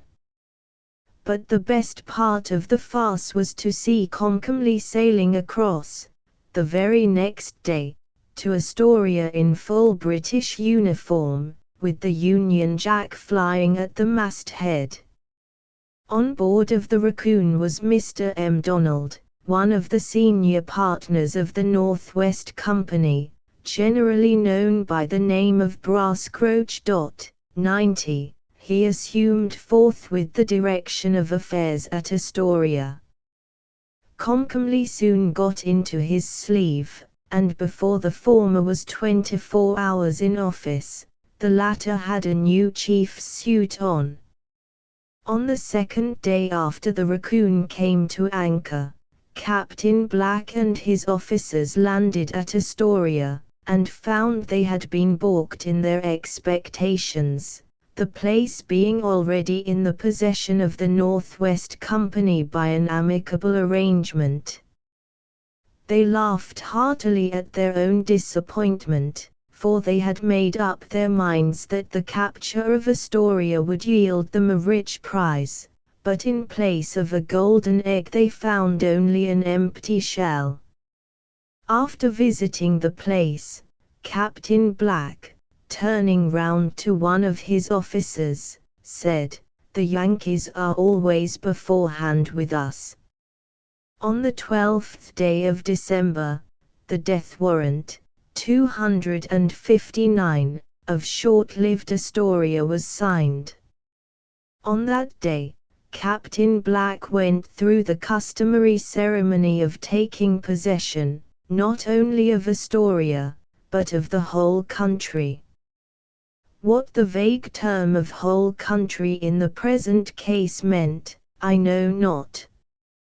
Does it mean the Columbia? Does it mean all the country lying west of the Rocky Mountains? Or does it merely mean the coast of the Pacific? That part of the ceremony which referred to the whole country might have been dispensed with, for the country had already been taken possession of in the name of His Britannic Majesty, and that many years ago, by Drake, by Cook, by Vancouver, and lastly by Black. The name of Astoria was now changed to that of Fort George, and this done, the Raccoon prepared to leave the Columbia. Captain Black was a gentleman of courteous and affable manners. He was never once heard to utter an oath or indecorous expression all the time he was in the river, and there was a general and sincere regret felt when he left Fort George. Having now detailed the principal occurrences at Astoria, we return to take up the subject of Mr. Hunt's voyage. The reader will bear in mind that Mr. Hunt sailed in the Albatross in August last, for the Marquesas, where he arrived safe. Nor had he been long there till he met with Commodore Porter, 91, of the United States frigate Essex, from whom he learned that a British frigate called the Phoebe, with 2 sloops of war, the Cherub and Raccoon, were on 260, their way to Columbia. Hearing this, Mr. Hunt tried his uttermost to get some assistance from Captain Porter in order to secure the American property now in jeopardy at Astoria, but to no purpose. The Commodore would not budge, having no instructions from his government to that effect, and having besides learned, no doubt, that Mr. Astor refused to join the Boston merchants in their praiseworthy designs. Mr. Hunt, now finding all his efforts at the Marquesas fruitless, sailed for the Sandwich Islands, and landed at Woahoo on the 18th of December. While at that island, he received the disastrous intelligence that a vessel bound for Columbia had been wrecked some time previous, at the island of Tavorawa. 92, thinking it possible that it might be a vessel from Astor bound for Astoria, he repaired thither with all possible dispatch, and found, to his mortification, that his conjectures were but too true. The vessel in question proved to be the Lark, Captain Northcote, bound for Astoria.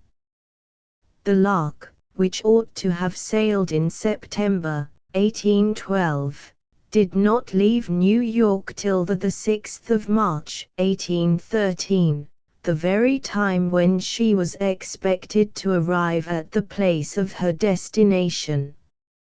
And this unaccountable delay of 6 months accelerated the downfall of unfortunate Astoria, for had the Lark left New York at the usual time, and reached the Columbia, her seasonable arrival would have beyond a doubt changed the face of affairs. 261. But there was a fatality attending the ships bound for Columbia, and the loss of the Lark added another link to the chain of misfortune. This ill-fated vessel upset in a squall, about 250 miles from the Sandwich Islands, and so sudden and unexpected was the violent wind, that not a hatch was shut at the time, so she filled with the second wave and became completely waterlogged. The sufferings of the crew were extreme. They remained lashed to the bowsprit for 4 days and 4 nights without drink, food, or sleep.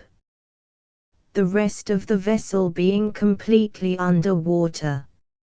On the 8th day after the accident, a jurymast was rigged, and a small scaffolding erected, on which the men could sleep. Still their sufferings from thirst and hunger were intolerable, their only drink a little wine, and a very scanty supply of raw pork their food. On the 12th day they came in sight of land, and 6 days after that they abandoned the ship and got to shore. Up to the time of their leaving the ship, 6 men, a boy, and one of the officers perished, and the rest of the crew were so reduced from various causes, that they were utterly incapable of helping themselves, much less the sinking ship.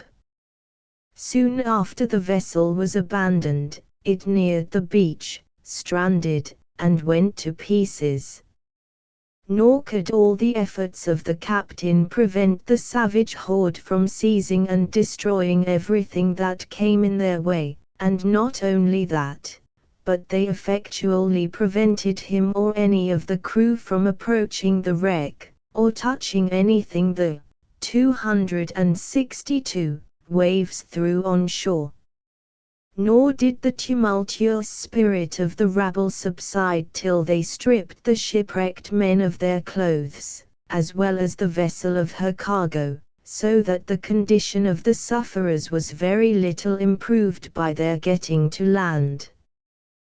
During these proceedings, Mr. Ogden, the supercargo, set off for Woahoo, the residence of King Tamitami, to claim protection and restitution of the property, but behold, His Majesty told him in few words that the wreck belonged to the state. Who said Tami brought the ship to shore? The waves, replied Mr. Ogden. Then the waves are mine, rejoined the king. Had you brought the vessel to land, said His Majesty to Mr. Ogden, the ship and cargo both would have belonged to you, and I should have granted you protection and restitution, but as you abandoned the wreck at sea, and fortune drove it on my territories, the wreck is no longer yours but mine. The clothing you and your people brought to shore shall be restored, but whatever was in the ship, at the time of her stranding or grounding, belongs to me. And here the conversation ended. Such, then, was the fate of the unfortunate Lark, and such the statement of her commander to Mr. Hunt on his arrival at the Sandwich Islands. And here again we must leave Mr. Hunt in the Happy Isles, while we go back to see what is passing in the Columbia interior, and after that we shall return, 263, again to the subject of Mr. Hunt's voyage. By so doing, we shall conform better to the natural connection of the different subjects, without perplexing the reader's attention. In the meantime, it may be stated that Messrs. Mackenzie and John Stewart proceeded to the interior, to see the property delivered over to the Northwest Company, agreeably to the late contract. After these gentlemen had settled the business at Spokane, and assembled all the people of the late concern belonging to that district, they came to me at Okinakin on the 15th of December. Here also Mr. Stewart, from the Shewaps, had arrived with the men of that quarter. Finishing, then, the business at Okinakin, we all prepared to embark, and left that place for Fort George on the 20th of December. On our way down the Columbia, such was the mildness of the winter that not a speck of ice was to be seen. At the head of the Cascades, a place always notorious for its bad population, we encamped, and were disturbed all night by the whooping and yelling of savages, who kept prowling in the woods round us. Notwithstanding the strictest watch, several arrows were shot into our camp, and a man named Plessis was wounded in the ear. We fired several shots into the woods, from a 3-pounder, which kept the Indians at a distance. In the morning we passed the Cascades peaceably, and arrived safe at Fort George on the 7th of January, 1814. The people from the Willamette had just reached that place before us. 264. Below the Cascades, there is no impediment whatever to the navigation of the river, by night or by day. The brigade, therefore, went sweeping down the current in the dark. In passing the last of the bad places, however, my boat happening to get broken, we had to put ashore to repair, and, by the time we got under way again, the brigade had left us far behind. Next morning at daybreak, I met, opposite to the Willamette, 2 northwest canoes and 20 men, under the direction of Messrs. Keith and Alex Stewart, 2 partners of the Northwest Company, on their way to the interior. 93. We breakfasted together, and I strongly advised them to turn back, since so small a party, and strangers too, could never hope to pass through the hostile tribes in safety. They, however, made light of the matter, giving me to understand that they were Northwesters. So we parted, and they proceeded. While talking on the subject of danger, one of those swelling fellows, such as may be ordinarily seen stuck up in the end of a Northwest canoe, with a bonnet of feathers surpassing in size the head of a buffalo bull, turned round to my men and said, "Do you think we are Americans? We will teach the Indians to respect us." In the darkness of the night, they had not seen our people on their way down. The moment Mr. Mackenzie reached Fort George, he represented to M. Donald and M. Tavish the folly and danger of the attempt. Consequently, a canoe with 12 men, under the direction of Mr. Franch, was immediately, 265, dispatched to bring them back, but it was unfortunately too late. On Messrs. Keith and Stewart's arrival at the portage of the Cascades, the Indians collected, as usual, in great numbers, but did not attempt anything till the people had got involved and dispersed in the portage. They then seized the opportunity, and began to help themselves. They drew their bows, brandished their lances, and pounced upon the gun cases, powder kegs, and bales of goods, at the place where Mr. Stewart was stationed. He tried to defend his post, but owing to the wet weather his gun missed fire several times, and before any assistance could reach him he had received 3 arrows, and his gun had just fallen from his hand as a half-breed, named Finlay, came up and shot his assailant dead. By this time the people had concentrated, and the Indians fled to their strongholds behind the rocks and trees. To save the property in this moment of alarm and confusion was impossible. To save themselves, and carry off Mr. Stewart, was the first consideration. They, therefore, made for their canoes with all haste, and embarked.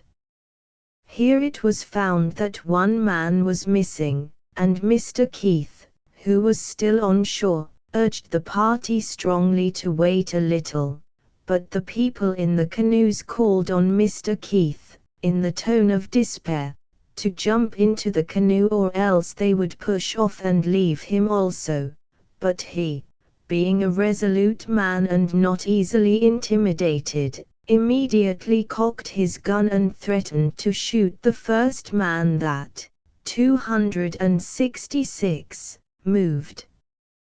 Mr. Stewart, who was faint from loss of blood, seeing Mr. Keith determined, and the men frightened out of their wits, beckoned to Mr. Keith to embark. The moment he jumped into the canoe they pushed off and shot down the current, nor had they proceeded far before they met Mr. Franch, who had been sent after them. Both canoes then hastening day and night, reached the fort the second day. During this time Mr. Stewart suffered much, and was very low, nor had his wounds been yet examined. The barbs of the arrows were of iron, and one of them had struck on a stone pipe which he carried in his waistcoat pocket, and to that fortunate circumstance he perhaps owed his life. One of these barbs it was found impossible to extract, and he suffered great pain, and was confined to bed for upwards of 2 months. He then began gradually to recover. On the 9th day the man who had been abandoned in the affray with the Indians reached the fort in a state of nudity, having torn his clothes wandering through the woods, suffering at the same time the miseries of cold and hunger, and thus terminated the first adventure of the Northwest on the Columbia. The object of this expedition was threefold: to forward dispatches for the east side of the mountains, to convey supplies of ammunition to the interior, and thence to proceed to the Snake Country for Mr. Reed and his party. But the unlucky affair at the Cascades knocked the whole on the head, and taught the 267 strutting and plumed bullies of the North that, although they were Northwesters, the lads of the Cascades did not respect their feathers. This disaster set the whole Northwest machinery at Fort George in motion. Revenge for the insult, and a heavy retribution on the heads of the whole Catholic nation, was decreed in a full council, and for a whole week nothing was to be heard about the place but the clang of arms and the sound of war. Every man worth naming was armed cap a pie, and besides the ordinary arms and accoutrements, 2 big guns, 6 swivels, cutlasses, hand grenades, and handcuffs, with 10 days' provisions, were embarked. In short, all the weapons and missiles that could be brought into action were collected and put in train for destroying the vile banditti of the Cascades, root and branch. 85 picked men and 2 Chinook interpreters, under 6 chosen leaders, were enrolled in the expedition, and the command of it tendered to Mr. Mackenzie, who, however, very prudently declined the honor, merely observing that as he was on the eve of leaving the country, he did not wish to mix himself up with Northwest affairs, but that he would cheerfully go as a volunteer. The command then devolved on Mr. Tavish, and on the 20th of January, with buoyant hearts and flags flying, a fleet of 10 sail conveyed the Invincibles to the field of action, where they all arrived safe on the 3rd day, and cast anchor at Strawberry Island, near the foot, 268, of the rapids. On their way up, the name of this formidable armament struck such terror into the marauders along the river, that they fled to the fastnesses and hiding places of the wilderness. Even the 2 Chinook interpreters could neither sleep nor eat, so grieved were they at the thoughts of the bloody scenes that were soon to follow. On the next morning after the squadron came to anchor, the Indians were summoned to appear and give an account of their late conduct, and they were desired, if they wished mercy to be extended towards them, to deliver up at once all the property plundered from the expedition of Messrs. Keith and Stewart. The Catholic chiefs, not the least intimidated by the hostile array before them, sent back this answer: "The whites have killed 2 of our people, let them deliver up the murderers to us, and we will deliver to them all the property in our possession." After returning this answer, the Indians sent off all their wives and children into the thick woods. Then arming themselves, they took their stand behind the trees and rocks. Tavish then sent the interpreters to invite them to a parley, and to smoke the pipe of peace. The Indians returned for answer, that when the whites had paid according to Indian law for the 2 men they had killed, they would smoke the pipe of peace, but not till then. Their wives and children were safe, and as for themselves they were prepared for the worst. And this was all the progress that was made during the first day. 269.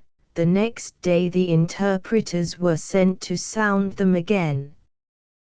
Towards noon a few stragglers and slaves approached the camp and delivered up a small parcel of cloth and cotton, torn up into pieces, and scarcely worth picking up, with this message from the chiefs: "We have sent you some of the property, "Deliver us up the murderers, and we will send you the rest."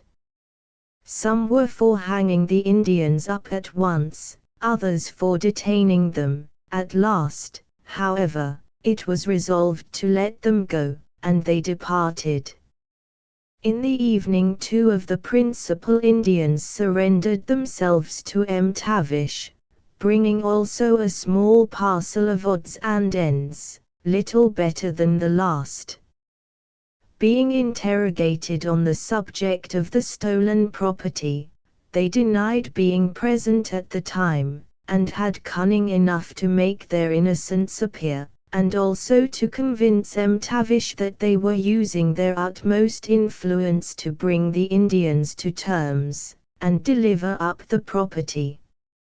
A council was then held to decide on the fate of the prisoners. Some were, as in the former case, for hanging them up without judge or jury, some for taking them down to Fort George in irons. The council was divided, and at last it was resolved to treat the prisoners liberally and let them go, and, to the disgrace of the expedition, they were set at liberty, nor did they ever return again, and thus ended the negotiations of the second day. The third day the interpreters were at work again, but in place of making any favorable impression on 270, the Indians, they were told that if they returned again without delivering up the murderers, they would be fired upon. During this day, the Indians came once or twice out to the verge of the woods.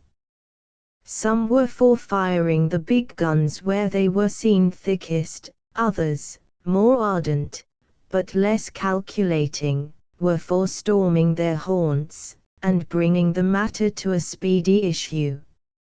Every movement of the whites was seen by the Indians, but not a movement of the Indians could be discerned by the whites, and the day passed away without any result. Next morning it was discovered that some of the Indians lurking about had entered the camp and carried off 2 guns, a kettle, and one of the men's bonnets, and the Indians were seen occasionally flying from place to place, and now and then whooping and yelling, as if some plan of attack were in contemplation.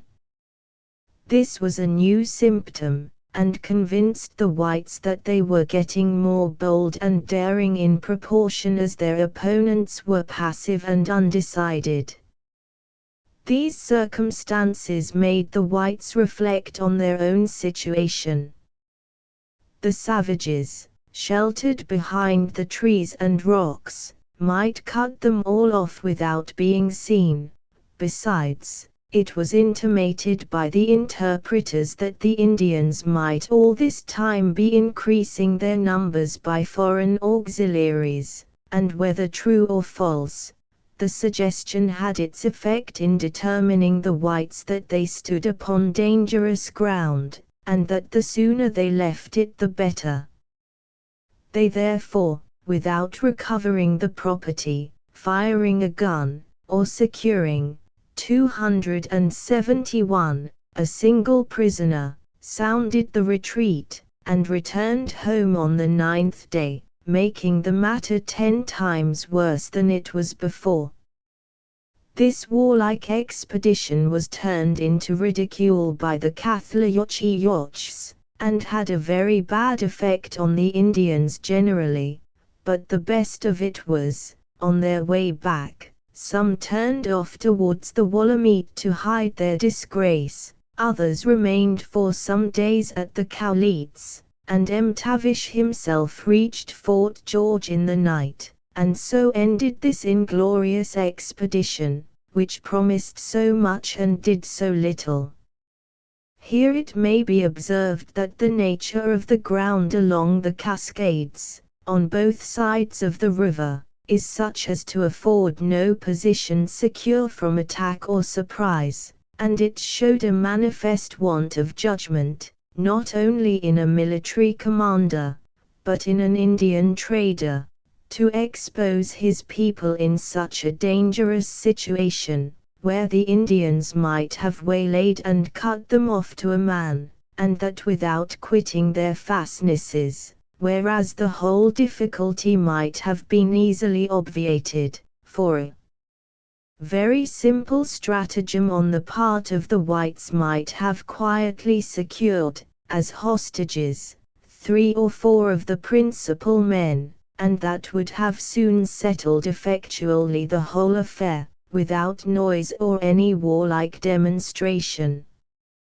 272, Chapter 17. Party to the Willamette. Hunt's voyage concluded. The brig peddler, M. Dugall suspected, his character vindicated, Mr. Hunt's remarks on the late concern, his liberality, his farewell address to the clerks, final departure from Columbia, the party for Canada, efforts and disappointments, Snake expedition, the melancholy story of Pierre Dorian's wife, massacre of the Snake party, remarks, a winter in the Blue Mountains, list of casualties, Asdia's hopes disappointed, comment on the late concern. After the late expedition to the Cascades, in which our people had mixed themselves up with the Northwest Company, and of course came in for a share of the general odium, they retired to pass the remainder of the winter in the Willamette, a place notorious for gormandizing, and here we shall leave them to enjoy, in peace and quietness, the fruits of the chase, while we turn again to take up and finish the wanderings of Mr. Hunt, who, it will be remembered, was left at the Sandwich Islands in quest of a vessel. After Mr. Hunt had learned the fate of the unfortunate Lark, as already related, he had but one course, 273, left, namely, to purchase a ship and return to Columbia with all possible dispatch. On meeting with Captain Northcote, he bargained for and purchased a snug little brig for $10,550, called the Peddler, from Boston, and giving the command of her to the captain of the Lark, they embarked, bade a farewell to the Sandwich Islands on the 22nd of January, and sailed direct for the Columbia River, where they arrived, after a rather tedious voyage, on the 28th of February. When Mr. Hunt arrived, he expressed himself dissatisfied with some points of the negotiation that had taken place, but chiefly with that part of it which related to the sale of the furs. But it was now too late, the whole business was irrevocably settled.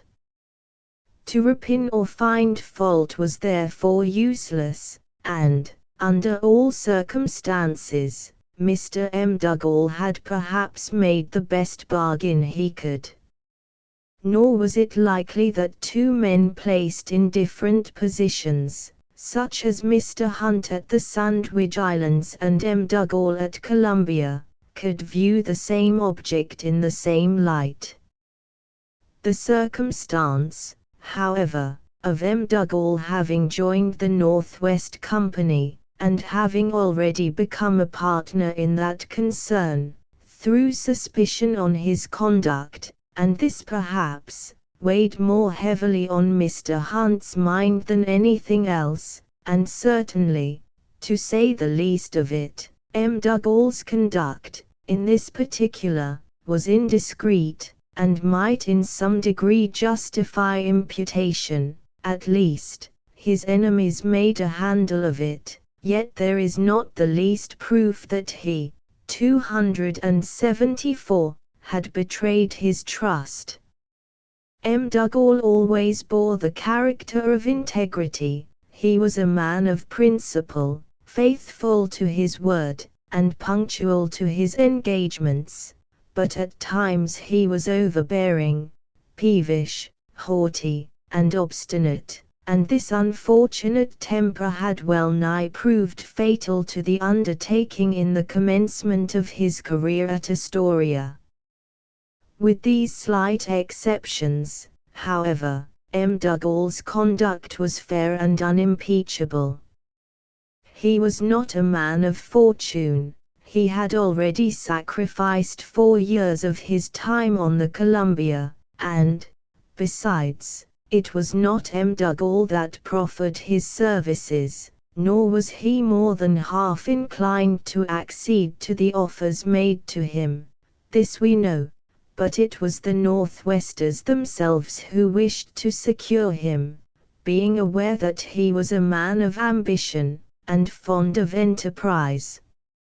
His experience also gave him a strong ascendant.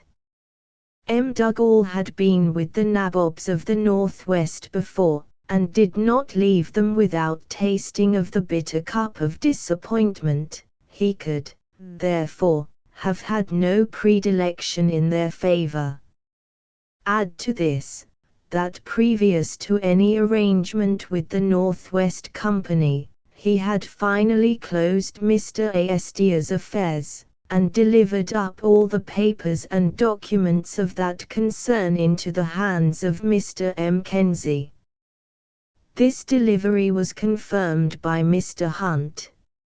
On the 27th of March, as soon as the people from all quarters were assembled together, and the papers and drafts belonging to Mr. Astia delivered over to Mr. Mackenzie, Mr. Hunt called all the clerks before, 275, him, and, entering into a full detail of the unfortunate circumstances which brought about the failure of the enterprise, he expressed his deep and sincere regret that so much talent and zeal had been employed to no purpose, and thrown to the winds, that we had been the pioneers of a more successful and fortunate rival, that the Northwesters would now reap the fruits of our industry, and the only consolation left us was that every man had done his duty, and to circumstances over which we had no control might chiefly be attributed the failure of our undertaking. He then went on, "My friends, I am now about to leave you, and it may be that we part to meet no more. I am exceedingly sorry that it is not in my power to reward you according to your zeal and merit. There are 2 of you, however, to whom I am in honor bound to make some acknowledgment before leaving this place, they having come here not for salary, but for promotion.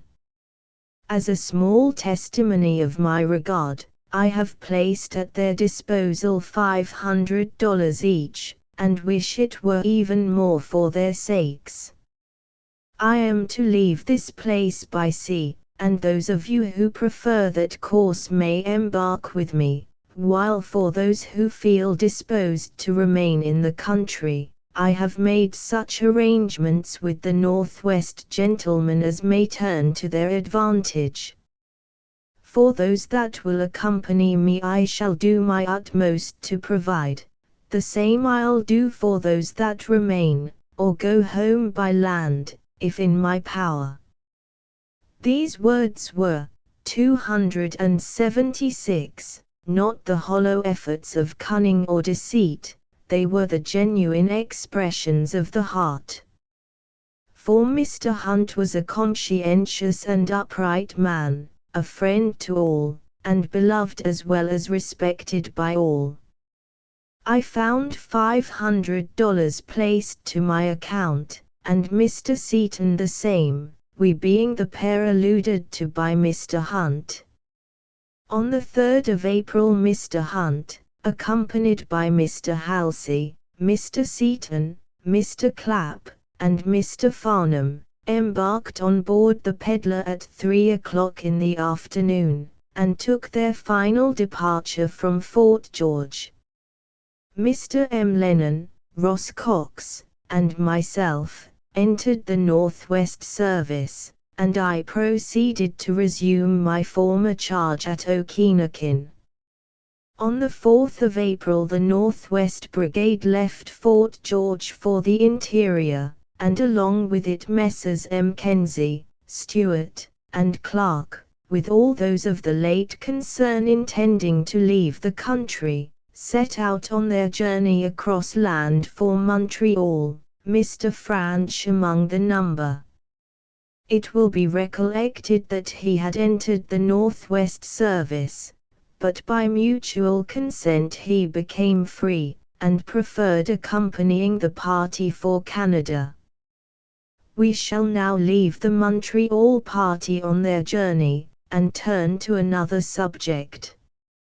It will be remembered that one of the objects of the unfortunate expedition of Messrs. Keith and Stewart was to proceed to the Snake Country in search of Mr. Reed and his party, who were sent, 277, thither last summer, but that expedition having failed, it was now proposed that Mr. Keith with a small party should undertake the business, and proceed to Spokane Fort. From the mouth of the Umatilla, Mr. Keith was to have taken his departure, and a guide was there engaged for the purpose. But when everything was arranged, and the party ready to start, the guide expressed a wish to continue with the brigade as far as the Walla Walla, and from thence set out for the Snake Country. Mr. Keith and his party accordingly re-embarked, and we reached the Walla Walla early the next day. Here, again, we were on the eve of starting, when a few Indians arrived, and with them the wife of Pierre Dorion the interpreter. 94.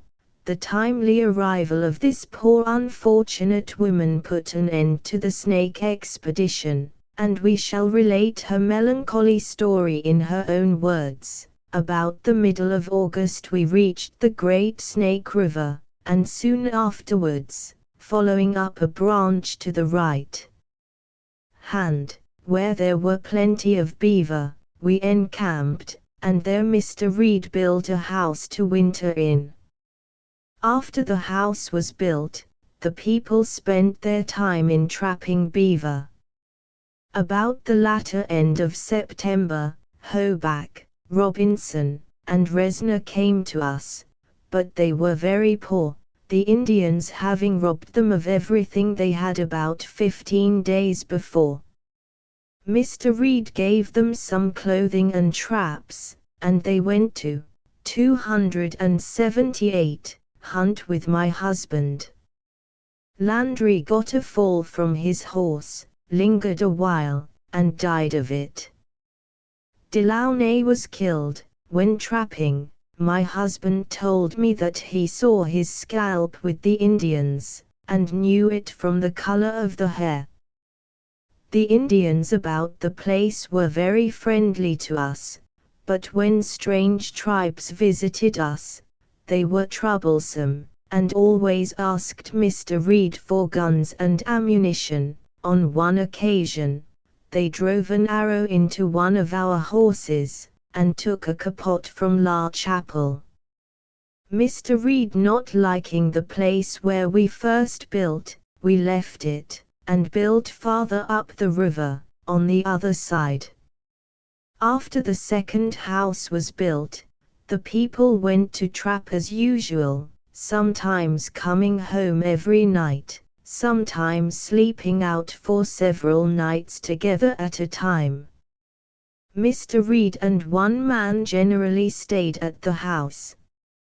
Late one evening, about the 10th of January, a friendly Indian came running to our house, in a great fright, and told Mr. Reed that a band of the Bad Snakes, called the Dogrib tribe, had burned the first house that we had built, and that they were coming on whooping and singing the war song.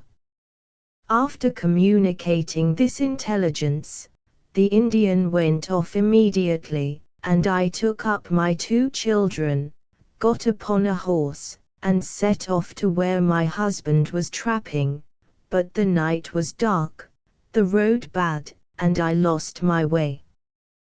The next day being cold and stormy, I did not stir.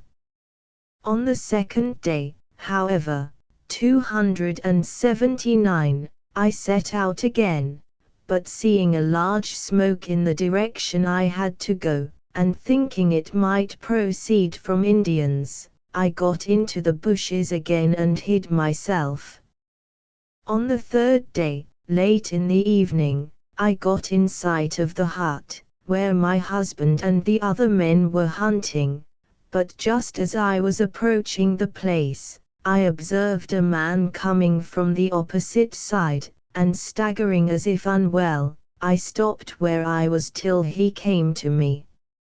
Leclerc, wounded and faint from loss of blood, was the man.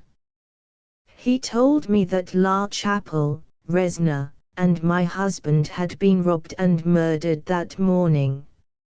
I did not go into the hut, but putting Leclerc and one of my children on the horse I had with me, I turned round immediately, took to the woods, and I retraced my steps back again to Mr. Reed's. Leclerc, however, could not bear the jolting of the horse, and he fell once or twice, so that we had to remain for nearly a day in one place, but in the night he died, and I covered him over with brushwood and snow, put my children on the horse, I myself walking and leading the animal by the halter. The second day I got back again to the house.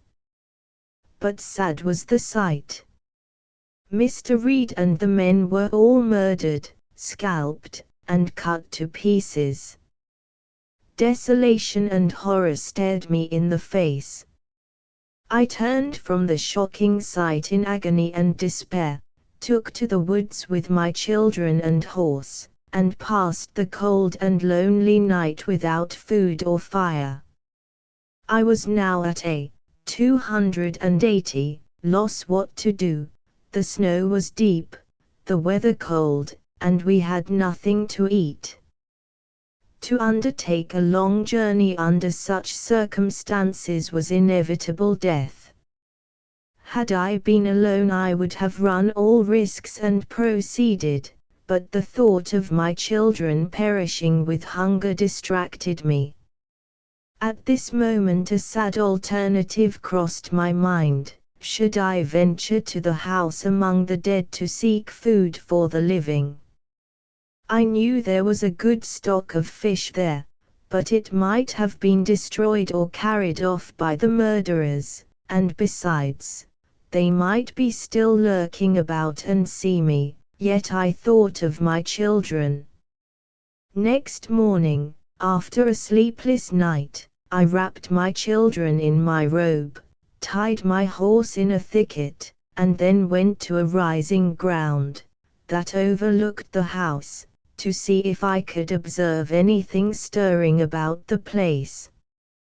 I saw nothing, and, hard as the task was, I resolved to venture after dark, so I returned back to my children, and found them nearly frozen, and I was afraid to make a fire in the daytime lest the smoke might be seen, yet I had no other alternative. I must make a fire, or let my children perish. I made a fire and warmed them. I then rolled them up again in the robe, extinguished the fire, and set off after dark to the house, went into the store and ransacked every hole and corner, and at last found plenty of fish scattered about. I gathered, hid, and slung upon my back as much as I could carry, and returned, 281, again before dawn of day to my children. They were nearly frozen, and weak with hunger. I made a fire and warmed them, and then we shared the first food we had tasted for the last 3 days. Next night I went back again, and carried off another load, But when these efforts were over, I sank under the sense of my afflictions, and was for 3 days unable to move, and without hope. On recovering a little, however, I packed all up, loaded my horse, and putting my children on the top of the load, set out again on foot, leading the horse by the halter as before. In this sad and hopeless condition I traveled through deep snow among the woods, rocks, and rugged paths for 9 days, till I and the horse could travel no more. Here I selected a lonely spot at the foot of a rocky precipice in the Blue Mountains, intending there to pass the remainder of the winter. I killed my horse, and hung up the flesh on a tree for my winter food. I built a small hut with pine branches, long grass, and moss, and packed it all round with snow to keep us warm, and this was a difficult task, for I had no axe, but only a knife to cut wood. In this solitary dwelling, I passed 53 lonely days. I then left my hut and set out with my children to cross the mountains, but I became snow-blind the second day, and had to remain for 3 days without advancing a step, and this was unfortunate, as our provisions were almost exhausted. Having recovered my sight a little, I set out again, and got clear of the mountains, and down 282, to the plains on the 15th day after leaving my winter encampments, but for 6 days we had scarcely anything to eat, and for the last 2 days not a mouthful. Soon after we had reached the plains I perceived a smoke at a distance, but being unable to carry my children farther, I wrapped them up in my robe, left them concealed, and set out alone in hopes of reaching the Indian camp, where I had seen the smoke, but I was so weak that I could hardly crawl, and had to sleep on the way.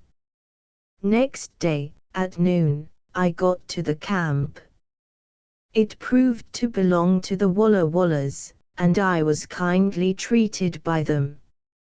Immediately on my arrival the Indians set off in search of my children, and brought them to the camp the same night.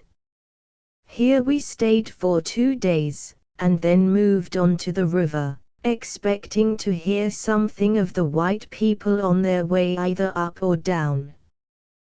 This ended the woman's story of hardships and woe. That it was the snakes who killed the party there is not the least doubt. The Dogrib tribe have always passed for bad Indians, and besides, in the dead of winter, neither the Blackfeet on the east, nor the Nez Perces on the north, can wage war with the snakes at that season of the year. In recapitulating the number of casualties or disasters which befell the Pacific Fur Company during its short existence, we cannot help lamenting so great a sacrifice of human life in so limited a period. The tragical list stands thus: 283, lost on the Bar 8 land expedition, 5 Tonkin 27 Astoria 3 Lark 8 Snake Country 9 final departure 1 total 61. Well might we, with Virgil, say, who can relate such woes without a tear? We have now brought together, and within a small compass, the accounts of all the different and widely extended branches of the concern. That concern which proposed to extend its grasping influence from ocean to ocean, and which, to use the projector's own words, was to have annihilated the South Company, rivaled the Northwest Company, extinguished the Hudson's Bay Company, driven the Russians into the frozen ocean, and with the resources of China to have enriched America, but how vain are the designs of man! That undertaking which but yesterday promised such mighty things, is today no more. Various in those days were the opinions entertained as to the merits of the undertaking in a speculative light, but few there were who saw clearly through the mist inseparable from a novel and remote design. The means were ample, the field, 284, unbounded, and the river Columbia was the contemplated center of a trade conducted by talent, and in the hands of a nation which, in the natural course of events, must soon encircle the remotest parts of the earth, and draw within its sphere of action the fairest portion of the fur trade. It is therefore not surprising that the jealousy of the Canada traders should have eagerly seized on the first opportunity to check the encroachments, or extinguish the rising fame of this infant but gigantic rival. The course of events was favorable to their ambition, and the end justified the means conducive to their future aggrandizement. The multifarious avocations of Mr. Aestir must inevitably have prevented his bestowing the requisite degree of attention on each particular subject which came under his consideration. Hence, matters within his immediate reach, or which appealed to his own experience, engrossed his special care as objects of primary importance, while, on the other hand, those referring to a distance, or which he had not habitually at heart, were neglected by him as comparatively trivial. During the slow progress of a distant and struggling establishment, exposed to the cruelty and rapacity of savages, or the perils of uncertain navigation, it may be naturally expected that the owner should lean to such other parts of the undertaking as may hold out a fair promise of recompensing for the hazard of the adventure. Hence it was that, 285, his ships were the chief objects of his solicitude, that the captains retained his special trust, that the settlement was ill supplied, and hence the ungenerous dispensation of his confidence among its venturesome though too credulous leaders. Had he, however, acquired such insight into the practice of the Indian as he so eminently attained in all other branches of trade, had his mind been as liberal as it was acute, or as ready to reward merit as to find fault, or were he as conversant with human nature as he was expert in a bargain, and had he also begun his undertaking not at the commencement of a war, but at its close, then competency and ease might have been the lot of his servants, instead of misery and want, success might have crowned his ambition, glory finished his career, and the name of Aestir might have been handed down with admiration, as having borne away the palm of enterprise. 286, Chapter 18 Origin of the Okinakens, Religion, Good Spirit, Evil Spirit, Ideas of a Future State, Ceremonies, End of this World, Extent of Country, Names and Number of Tribes, Warriors, Population, Royal Family, The Great Chief, or Red Fox, Wild Hemp, Long Journeys, Barter, Emblem of Royalty, Government, Indian Ideas, Council of Chiefs, Manners, Employments, Plurality of Wives, Brawls, Dress and Clothing, Stratagems, A Savage in Wolf's Clothing, Painted Faces and Sleek Hair. After closing the drama of the Pacific Fur Company, we shall now raise the curtain a little, and take a cursory peep at the Indians of the interior, but more particularly of the Okinakens. The origin of savage nations is mixed up with so much fable that it is scarcely possible, through the mist of tradition, to trace their descent clearly to any source, nor can this surprise us when we consider how unsatisfactory the most learned inquiries often prove, with respect to the origin of many civilized nations. Indeed, all that can be aimed at is to state distinctly and fairly the opinions handed down from one generation to another, and currently believed by the people themselves. 287. The origin of the Okinakens is thus related: long ago, when the sun was young, to use their own expression, and not bigger than a star, there was an island far off in the middle of the ocean, called Samatumawula, or White Man's Island. The island was full of inhabitants of gigantic stature, and very white, and it was governed by a tall white woman, called Scumolt. The good woman Scumolt, possessing the attributes of a deity, could create whatever she pleased. The white people on this island quarreled among themselves, and many were killed in the affray, which conduct so enraged Scumolt that she drove all the wicked to one end of the island, then broke off the part on which they stood, and pushed it adrift to the mercy of the winds and waves. There they floated about for a length of time, not knowing whither they went.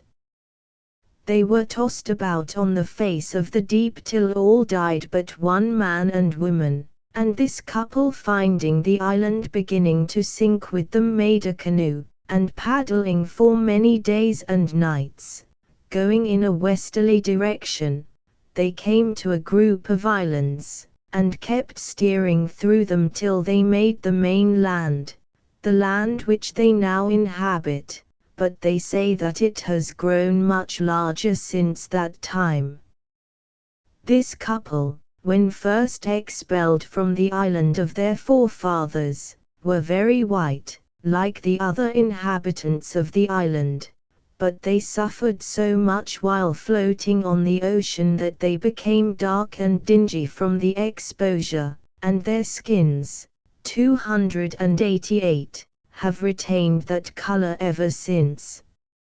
From this man and woman all the Indians of the continent have their origin, and as a punishment for their original wickedness, they were condemned by the great Scumolt to poverty, degradation, and nakedness, and to be called Skilu, or Indians. The religion of the Okinakens, like that of all Indian tribes, is difficult to understand, and still more difficult to explain.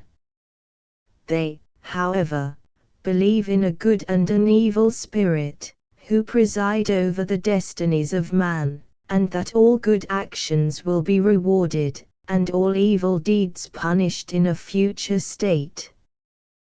The good spirit, or master of life, they call Elamamkilan waste, or Skyup, and the bad spirit, Kishtsama, or Shacha, both are invincible, and keep constantly moving to and fro through the air, so that nothing can be done unknown to them. They believe that all good Indians after death go to the Elamamkilan waste, and that the wicked who kill and steal, go to the Kishtsama. On all solemn occasions they offer up a short prayer to the good spirit for his assistance and help. They have no places of worship, public or private. The God whom they adore is invincible. In all their religious ceremonies the great pipe of peace is smoked as a peace offering to the Elamamkilan waste, and also on all occasions of peace or war, or other matters of state, and this is done by holding the pipe, when filled and lighted, first to the east, or rising sun, and drawing 3 whiffs, then to the west or setting sun, next to the heavens above, and 289, lastly, to the earth beneath, in each case taking care to draw 3 whiffs. This religious part of the ceremony is gone through only by the chief when the first pipe is filled, before entering upon business. Then the chief hands the pipe to his next neighbor, who smokes without any ceremony, and he to the next, and so on. At the conclusion of the business there is no ceremony observed. They believe that this world will have an end, as it had a beginning, and their reason is this, that the rivers and lakes must eventually undermine the earth, and set the land afloat again, like the island of their forefathers, and then all must perish. Frequently they have asked us when it would take place, the Itzaule, or end of the world. The Okinakens inhabit a very large tract of country, the boundary of which may be said to commence at the Priest's Rapids on the south, from thence, embracing a space of upwards of 100 miles in breadth, it runs almost due north until it reaches the Shiwaps, making a distance of more than 500 miles in length. Within this line the nation branches out into 12 tribes, under different names. These form, as it were, so many states belonging to the same union, and are governed by petty chiefs, who are, in a manner, independent. Nevertheless, all are ready to unite against a common enemy. These tribes, beginning at the southern boundary and taking each according to its locality, may be classed as follows: Skomo Inamakes, Keiwaft Chenanorfs, 290, Piskaus, Inkumkanituk, Selane, Intiatuk, Batalamulemorch, or Meethu, Inspellum, Sinpoelekake, Sinhu Yelpeituk, Samilkanui, and Okinakin, which is nearly in the center. 95. All these tribes, or the great Okinakin nation, speak the same language, but often differ a good deal from one another. As to accent, the whole nation, or 12 tribes taken together, could never muster above 600 warriors. The number of souls I was never able to ascertain correctly, but, considering the extent of country they possess, they are far from being numerous. I should say there are not more than 15 persons to every square mile. The Okinakens are not a warlike people. Fishing and hunting, and not war, are their usual occupations. The principal family of the Okinakin nation bears the title or name of Konkonalps, being the name of the place where the members of it generally reside, which is situate about 9 miles up the beautiful stream of the same name. 96. The head, or principal chief of this family, died last year, leaving the inheritance or chieftainship to Quilschinean, his eldest son, about 25 years of age. The old man himself was called Huwailaf, or Red Fox. The old chief was a venerable and worthy savage. His influence was great over a wide circle, not only at home, but abroad among the neighboring tribes. The Red Fox had been many times with his young, 291, men at the Great Salt Lake, as they call it, meaning the Pacific, the direct road to which, across the mountains, is almost due west to where they fall on the sea coast, in about the 49th degree of north latitude. They take generally 15 days to make the journey, sometimes more, sometimes less, according to circumstances. Traffic is their object. They carry along with them the wild hemp of the interior, prepared and neatly put up into small parcels, which they give in exchange for the higua and trinkets. The hemp is used for making fishing nets, and is always in great demand on the coast. The higua, which has already been noticed, is the most valuable commodity among the Indians to be found west of the Rocky Mountains, being the circulating medium throughout the country. The royal insignia of an Indian king or chief is simple, and is always known in the camp. The Okinagan emblem is a white wolf skin, fantastically painted with rude figures of different colors, the head and tail decorated with the higua, bear's claws, and the teeth of different animals, suspended from a pole, in a conspicuous place near the chief's lodge. On our first arrival among this people, the wolf skin was always to be seen waving conspicuously from the pole, but as they began to associate and got accustomed to us, they became less particular in exhibiting the ensigns of royalty. But although they occasionally threw off the savage ferocity and wild aspect peculiar to savages in general, yet they could, 292, not be brought, even after years of friendly intercourse, to change their habits of life. The morose, sullen, and unsociable disposition still remained the same, whereas, on the contrary, the white man almost immediately falls into the customs and ways of the savages. An Indian accustomed to squat on the ground, and double himself up in the lodge, is long indeed before he can reconcile himself to sit in a chair, but the white man is at once at home in the Indian lodge, and becomes as easy and contented sitting, squatting, or lying amongst dirt and filth, dogs and fleas, as if in his armchair at home, showing how much more easy and natural it is for civilized men to degenerate, than for the savage to elevate himself to the habits of civilized men.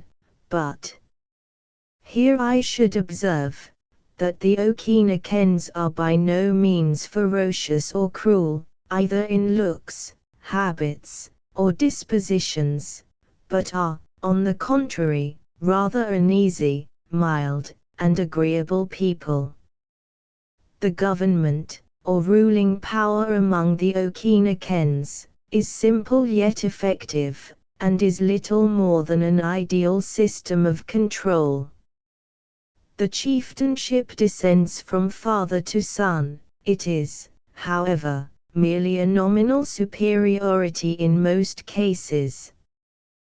Their general maxim is, that Indians were born to be free, and that no man has a natural right to the obedience of another, except he be rich in horses and has many wives. Yet it is wonderful how well the government works for the general good, and without any coercive power to back the will of the chief, he is seldom, 293, disobeyed.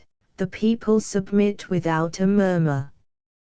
On all state occasions, of peace or war, the chief has the assistance of a council, that is, he calls all the great men together, they form a ring, sometimes in the chief's lodge, sometimes in the open air. No one is admitted into the council, except he can show some marks or trophy of war, or has performed some praiseworthy deed, according to their ideas, or else he must be rich in horses or have many wives, or, lastly, he may be called by the chief, and that entitles him to a seat without any other qualification. The council being seated, and the ceremonial pipe smoked, the chief, in his usual sitting posture, holds down his head, as if looking to the ground, then opens the business of the meeting by a speech, closing every sentence with great emphasis, the other councillors vociferating approbation. As soon as the chief is done speechifying, others harangue also, but only one at a time.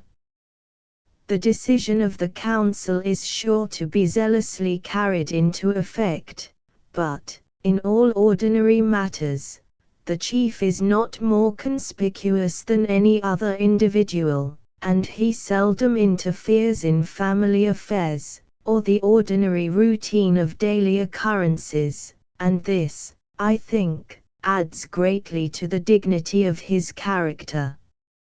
Each nation or principal tribe has generally two chiefs, one for the village, and another called the war chief.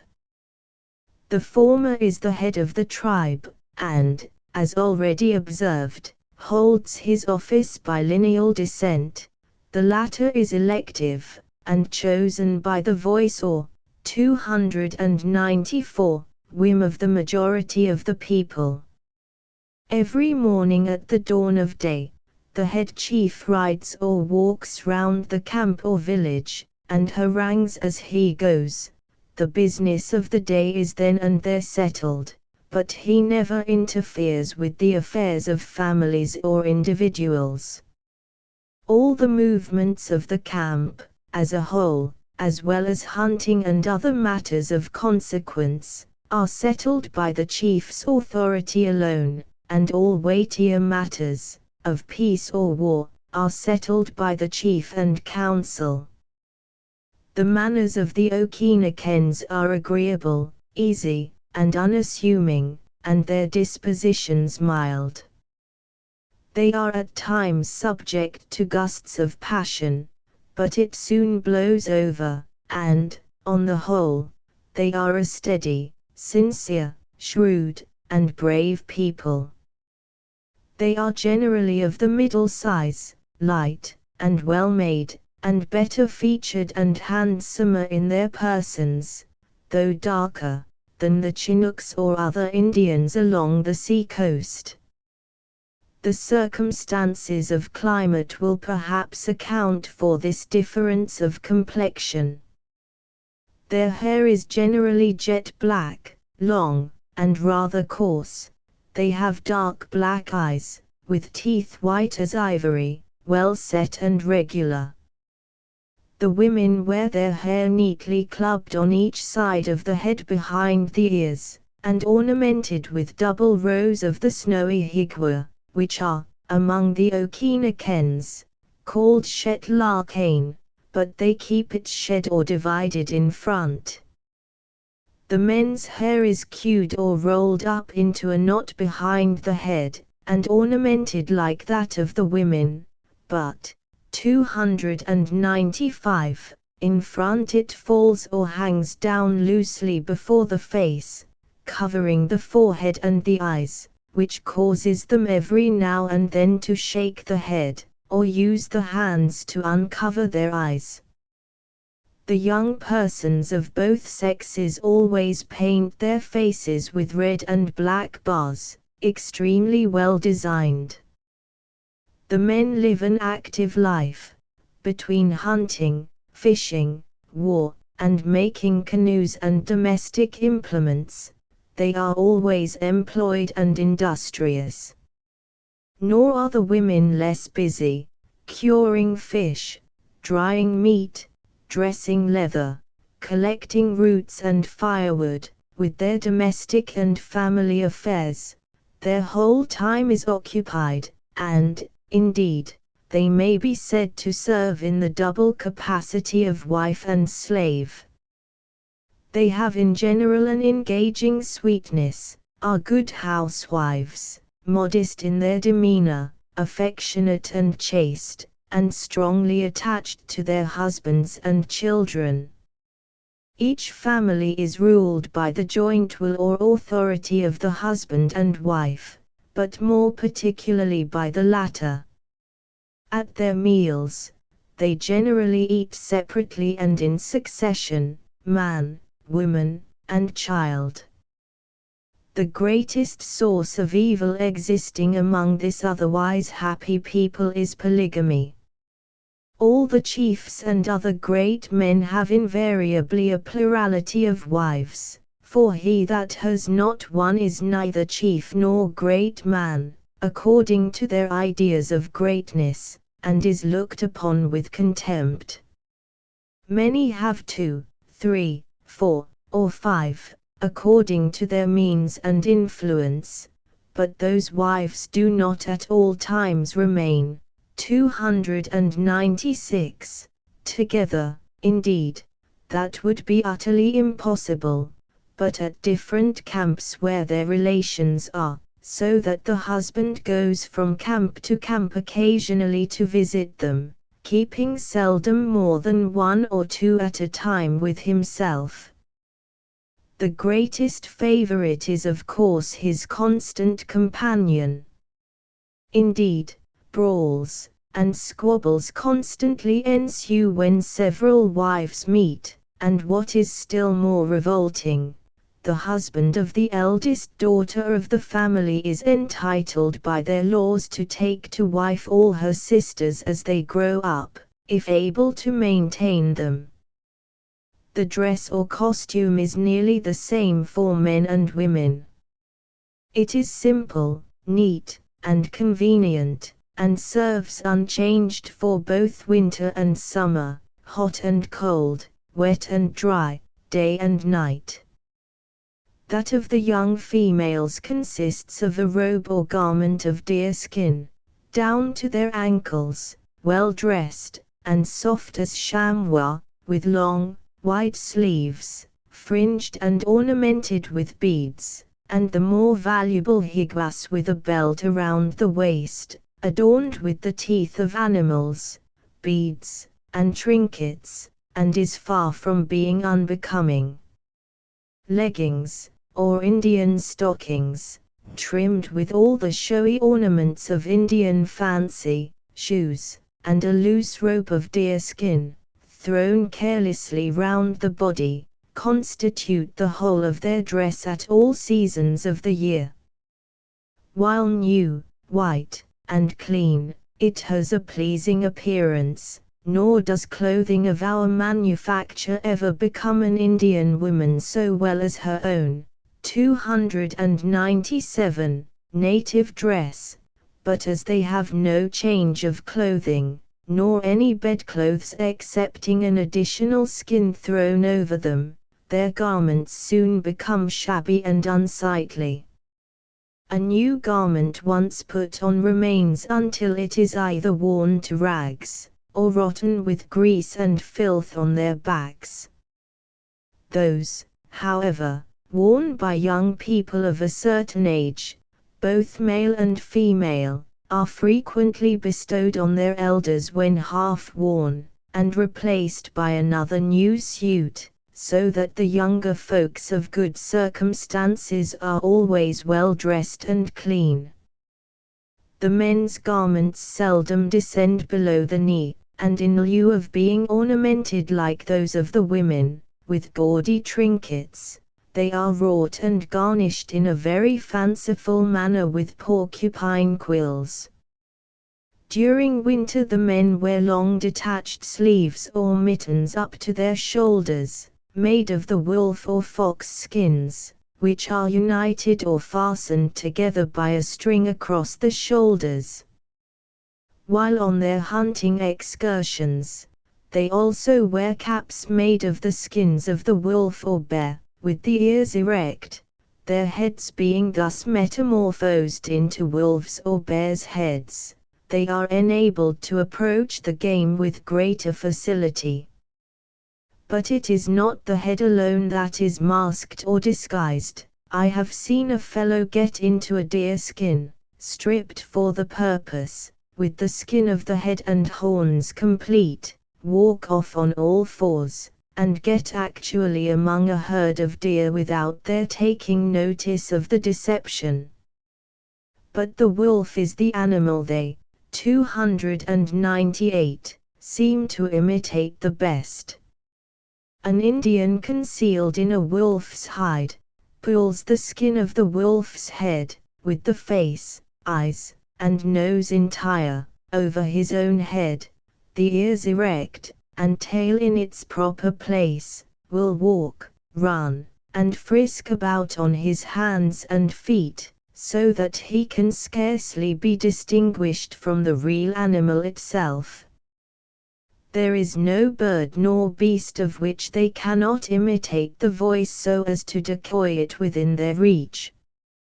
Hunting is a favorite exercise with all Indians, and the Okinakens are very fond of displaying their dexterity in riding, and decoying the animals of the chase. All classes of them paint the face, particularly the young. Painting, and dressing, and decking the hair, is their chief glory, but they are nowise particular about other parts of their persons. 299, Chapter 19 Marriage Contracts, National Custom, Exchange of Presents, Nocturnal Visits, the Object, Purchasing the Bride, Customs on the Occasion, Feuds and Quarrels, Klaquilorth, or Indian Doctor, his office, precarious life, mode of paying him, manner of treating the sick, customs and ceremonies on the occasion, hard duty, superstitions, knowledge of roots and herbs, curing wounds, diseases, or general complaints, gambling, Salolacum, or the national game, manner of playing it, bets, gambling. Propensities, hot baths, manner of using them, on what occasions, Indian qualifications, gymnastic exercise, comparison, general remarks. We now come to the mode of courtship and the rites of marriage observed among these people. The law of the land, or rather the established custom of the country is, that parents betroth or promise their children in marriage while they are still very young, and these contracts are in most cases held valid when the minors come of age. When a marriage alliance is thus entered into between parties on behalf of their infant children, reciprocal presents exchanged immediately between them serve as a seal to the marriage contract.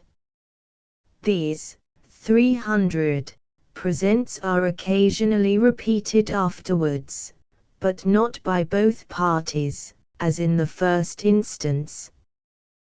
The friends of the young woman cease to give, but are always ready to receive what the friends of the young man may from time to time choose to bestow, until the parties come of age.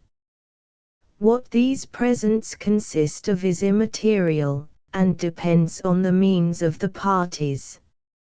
Sometimes horses, or a horse, or a dressed skin, or a few trinkets of but little value, but as soon as the young man attains the age of 14 or 15 years, and the young woman that of 11 or 12, he then goes and pays his addresses to her in person, which is done in this way: after the people are all in bed, the young man goes to the lodge or wigwam of his intended bride, enters it in the dark, makes a small fire, and sits by it till he is observed by some of the inmates.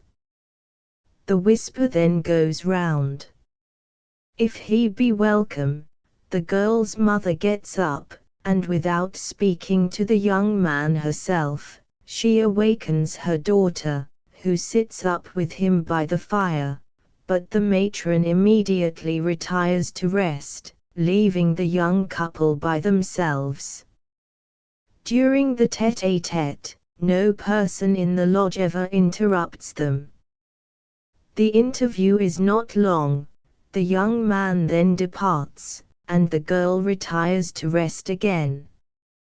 These visits are repeated some 3 or 4 times, or more, and if the suitor be welcomed on every occasion, all goes on well. He then goes in the daytime, pretty sure of success, to his intended father-in-law, accompanied by some 301 near relative, and bringing with him the purchase money, that is, horses, robes, skins, and trinkets, more or less, according to the rank of the parties. On arrival they sit down opposite to the door of the lodge. If invited in, all is well, then the pipe of peace is smoked, one side of the lodge is put in order, a new mat is spread out, and the young man seated thereon. The young woman is then brought by her father and mother, each taking her by an arm, and placed near her intended husband. They are thenceforth considered lawfully married.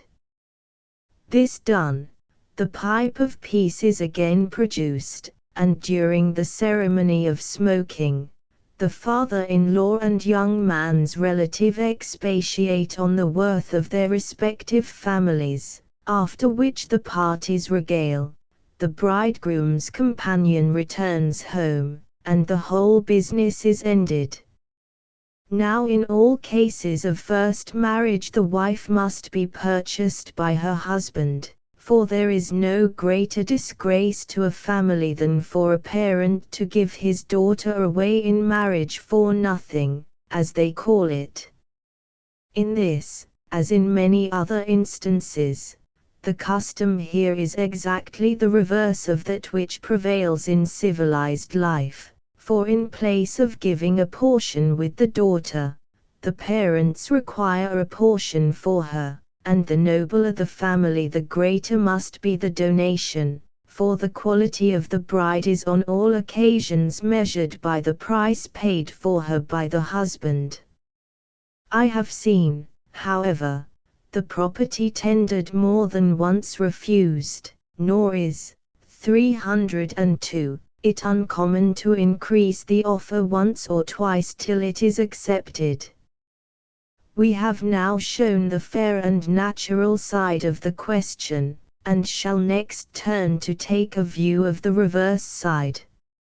It sometimes happens that the plighted virgin rejects the parents' choice. The parents themselves also change their sentiments in this case, and the young woman marries, not the person she was betrothed to, but another. This never fails to produce feuds and quarrels between the families concerned. The tide of animosity runs high, so high, sometimes, that the tribe splits into 2 portions, which separate from each other, perhaps permanently. We need not touch on second or subsequent marriages. They are made and unmade according to circumstances, whim, or fancy, without being subject to any other law than the will of the parties themselves.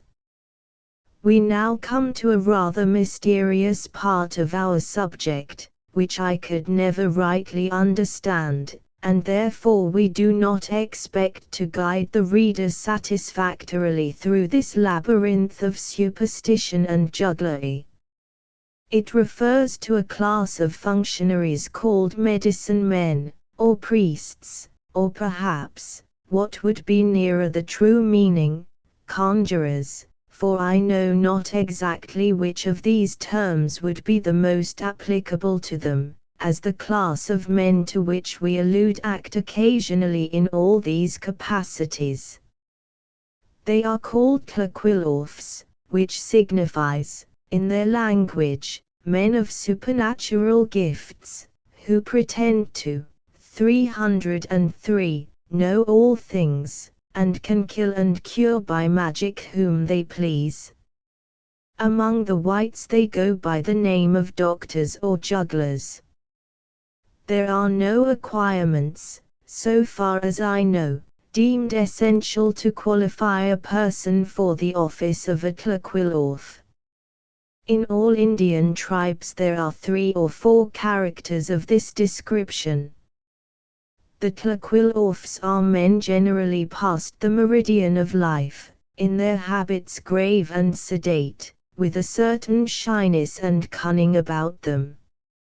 Like most Indians, they possess a good knowledge of herbs and roots, and their virtues. All classes stand in awe of the Tlaquilorf's power or ill will, and their opinions have much influence in most matters.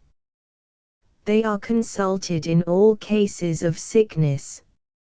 All classes avoid, as much as possible, giving them offense, from a belief that they have the power of throwing, as they express it, their bad medicine at them, whether far or near, present or absent. The people believe they can converse with the good and the bad spirits, and the Tlaquilorfs, on their part, make it their chiefest study to impose on popular credulity, leading others to credit what they do not believe themselves. During our stay among these people, it sometimes happened that the Tlaquilorfs were offended with us for our want of faith. On such occasions, the other Indians, seeing us act with so much unconcern in matters which they considered so hazardous to ourselves, would stare at our ignorance, and look on us as the barbarians of old did on St. Paul when the 304 viper fastened on his hand, expecting every moment to see us fall down dead.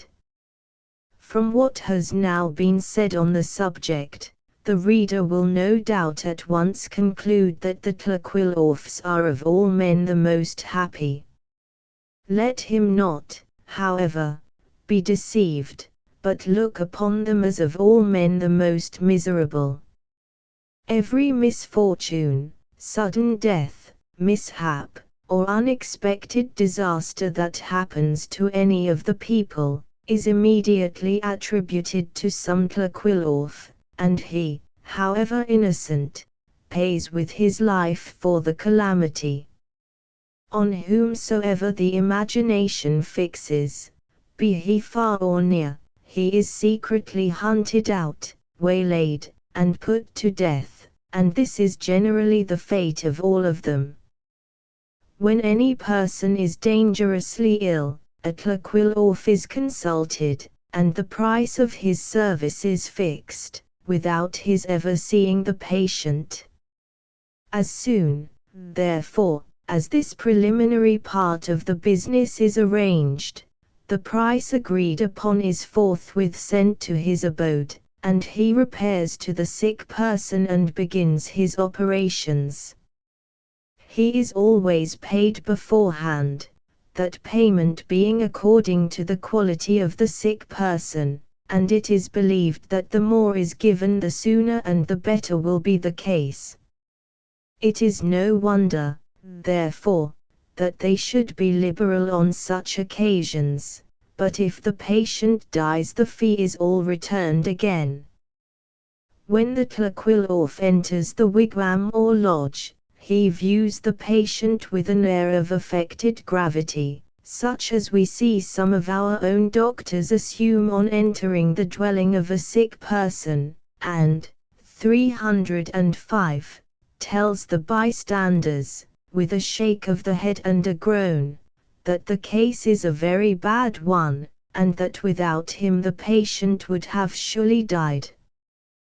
The first thing he then does is to paint himself, and while this is going on he keeps constantly eyeing the patient, ties up his head with a leather strap and his waist with a thong, then lays the patient on his back, takes a piece of strong line, and girds him round the waist as tight as possible, in which position he is not allowed to stir, or to receive any kind of nourishment, until the whole ceremony is ended, which lasts for upwards of 3 hours every morning and evening until there is a change, and I have known them for weeks together to continue the business without intermission, when it would be hard to tell whether the doctor or the patient was most exhausted. After the patient is thus placed, the Tlaquilorth, standing over him in a stooping position, bends down, and with his whole force presses him with his 2 fists in the pit of the stomach, as if intending to push through his body. Then, suddenly standing up again, he opens his fists, and keeps blowing through his fingers, every now and then ejaculating a short prayer in a loud and frantic manner, stamping with his feet, blowing with his mouth, and making various gesticulations with his body and arms, always ending the last sentence, in a tremulous voice and quaver of the lips, in these words: ho, ho, ho, ho, oh, oh. All this, the doctor says, is necessary to drive away the evil spirit, for he must be expelled before a cure, 306, can be effected. The moment the bad spirit is gone out of the sick person, the Tlaquilorth sucks the part affected with his mouth to extract the bad blood through the pores of the skin, which, to all appearance, he does effectually. How he manages to do it I know not, but I have often watched him, and seen him throw out whole mouthfuls of blood, and yet not the least mark would appear on the skin. I have also examined the Tlaquilorth's mouth, supposing he might have cut it, but I could never discover anything of the kind. By the color and quantity of the blood he announces the character of the disease. He goes through the same ceremony with various parts of the body till he expels the evil spirit altogether, or if he fails to do so, and the patient dies, he fixes the death on some rival in the profession. Having now detailed the course pursued by the honest and zealous Tlaquilorth himself, we next come to describe the accompaniment performed by his assistants. The moment the Tlaquilorth commences his operations, 4 other persons, men and women indiscriminately, are placed in the same wigwam with the doctor and the sick person, 2 and 2, face to face, that is, opposite to each other, and sitting tailor fashion, with a small stick in each hand. Between these 4 persons is then laid, flat on the ground, a piece of wood about 8 feet long, and on this they keep beating time with their sticks in a loud and noisy manner, singing all the while.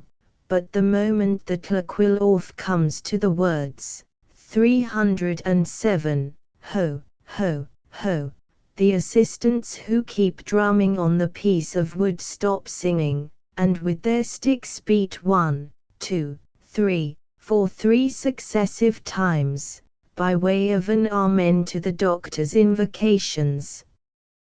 Then silence ensues for about 2 minutes, when the whole commences anew, and so on to the end of the ceremony, which, as I have already said, continues every morning and evening about 3 hours. The noise made by drumming on the stick, in conjunction with the Tlaquilorth's hallooing, is intended to frighten away the evil spirit, and prepare the patient for medicine, so that, between the doctor's bawling and stamping, and the drummer's beating and singing, the noise may be heard 1/4 mile round. With all this absurdity, many extraordinary cures are performed by these people. They have a profound knowledge of all simples, and if the complaint be manifest, as in cases of cuts and wounds, or the like, their skill is really astonishing. I once saw an Indian who had been nearly devoured by a grizzly bear, and had his skull split open in several places, and several pieces of the bone taken out just above the brain, and measuring 3/4 of an inch in length, cured so effectually by one of these jugglers, that in less than 2 months after he was riding on his horse again at the chase. I have also seen them cut open the belly with a knife, extract a large quantity of fat from the inside, sew up the part again, and the patient soon after perfectly recovered. The bite of the rattlesnake, 308, they cure effectually, and as to vomits, purges, decoctions, and the knowledge of phlebotomy, none can be more expert and successful than the Tlaquilorfs, and I have witnessed 2 or 3 cases, which baffled the skill of a regular surgeon, cured by them. The diseases most frequent among these people are indigestion, fluxes, asthmas, and consumptions. Instances of longevity are here and there to be found among them, but not very often. From the doctor we now turn to the gambler. Play or gambling is a favorite pastime among all classes of the Okinakens. The principal game is called Salolacum, differing but little from the Chal-Chal played by the Chinooks or Indians along the sea coast. This game is played with 2 small, oblong, polished bones, each 2 inches long, and half an inch in diameter, with 20 small sticks of the same diameter as the bones, but about 9 inches long. The game does not set any limits to the number of players at a time, provided both sides be equal. 2, 4, or 6, as may be agreed upon, play this game, but, in all large bets, the last number is generally adopted.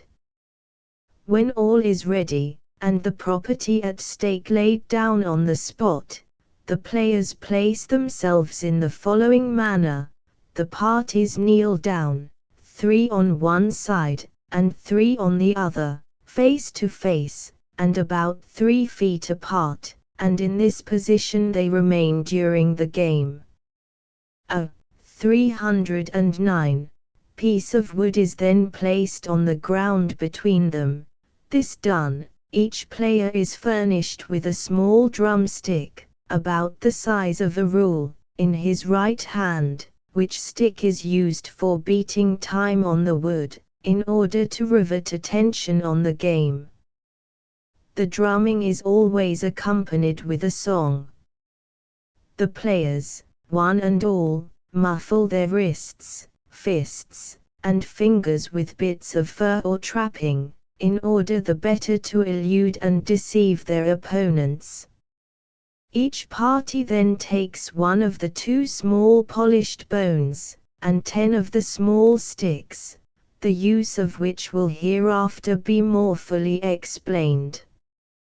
In all cases the arms and body are perfectly naked, the face painted, the hair clubbed up, and the head girt round with a strap of leather.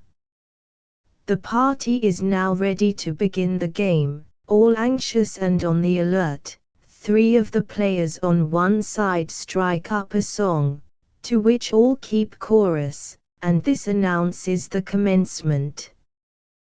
The moment the singing and drumming begin on one side, the greatest adept on the other side instantly takes the little polished bone, conceals it in one of his fists, then throws it into the other, and back again, and so on from one fist to the other, nimbly crossing and recrossing his arms, and every instant changing the position of his fists.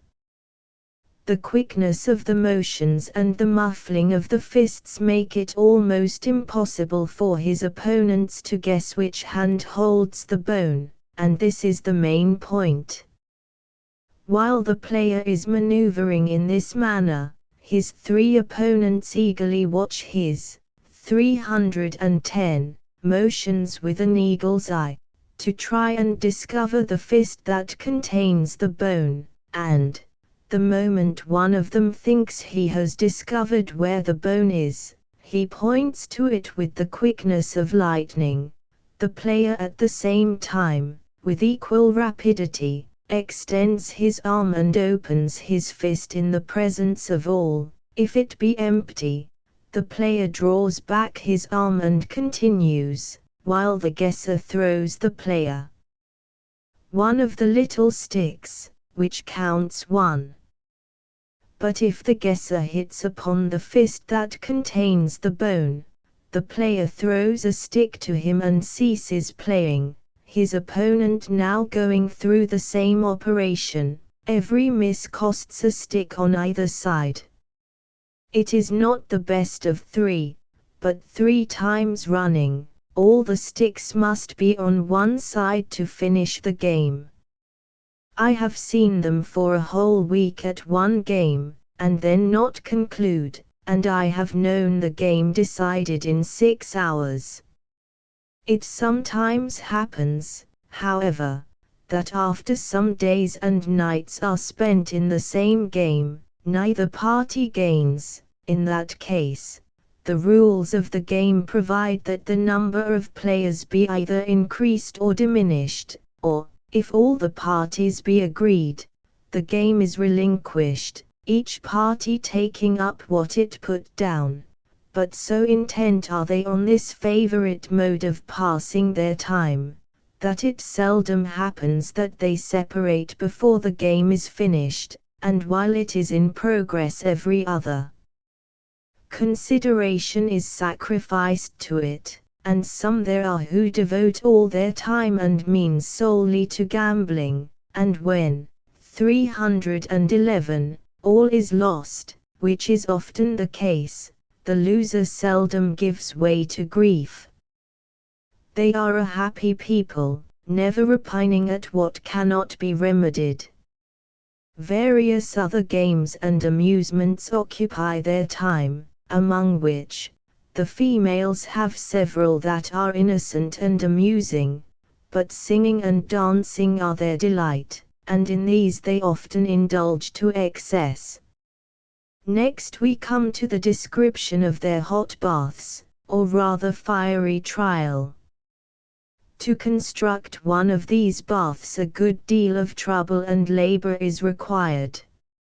A hole, 15 feet in diameter, and about 4 feet deep, is dug in some convenient place for wood and water. The hole is then covered over with a thick coat of earth, as close as possible, leaving only a small aperture or opening in one side, barely sufficient to admit a single person to creep in and out on all fours.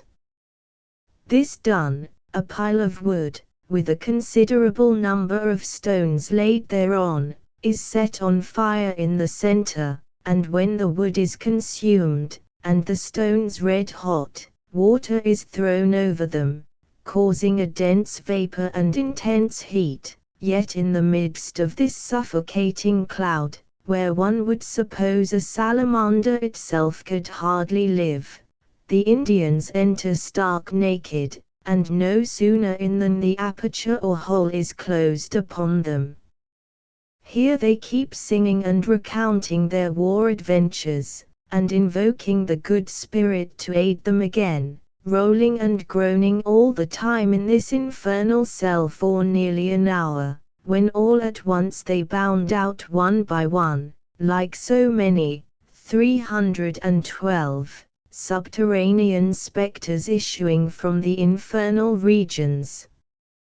Besmeared with mud, and pouring down with sweat, they dash into the cold water, and there plunge and swim about for at least a quarter of an hour, when they return again to their cell, going through this fiery trial twice, morning and evening, on all great occasions. On all occasions of peace or war, of success in their enterprises, and good luck in hunting, the bath is resorted to. In short, great virtues are supposed to arise from the regular observance of this general custom of purification. In the wide field of gymnastic exercise, few Indians, I might say none, have been found to cope with civilized man. In all trials of walking, of running, of fatigue, feats of agility, and famine, even in the Indian's own country, he has to yield the palm of victory to the white man. In the trials of the hot bath alone the savage excels. The ceremony of the bath is not peculiar to the Okinakens, it is practiced by all the aboriginal tribes on the American continent. 313. Chapter XX Social Habits, Winter Habitations, Economy of the Winter, Summer Employments, Collecting of Food, Fish Barriers, Salmon, Division of Labor, Roots and Berries, Scenes at the Fish Camp, Mode of Catching the Deer, Preparation of Food, Furnaces or Ovens, Implements of Warfare, Spamped, How Made, Pine Moss, Bread, How Prepared, Great War Dance, Manner of Fighting, Treaties of Peace, Scalps, Slaves, Funeral Ceremonies, Mode of Interment, Graves, Superstitions, Emblems, Customs, Mourning, Punishments, Sedate Habits and Docile Dispositions. Their winter habitations are constructed chiefly of mats and poles, covered over with grass and earth, and are made very commodious, comfortable, and roomy. The inside being dug about a foot or two below the surface of the ground, a precaution which adds much to their warmth. They are invariably open at the ridge-pole all along, and the reason is obvious, for without any chimney, the smoke by this means has a free vent upwards. These lodgings resemble in appearance the roof of a common dwelling house removed from the walls and placed on the ground. The fires are made in the center, directly under the ridge-pole, and about 6 or 8 feet apart, and are in proportion to the number of 314 families who live under the same roof, each family having generally one fire. The doors are but few, and situate to suit convenience, in the front, in the back, or the gable ends, and are merely oblong holes, over which mats are suspended by means of a wooden hinge, which mat or door must be lifted up and down every time a person goes in or out.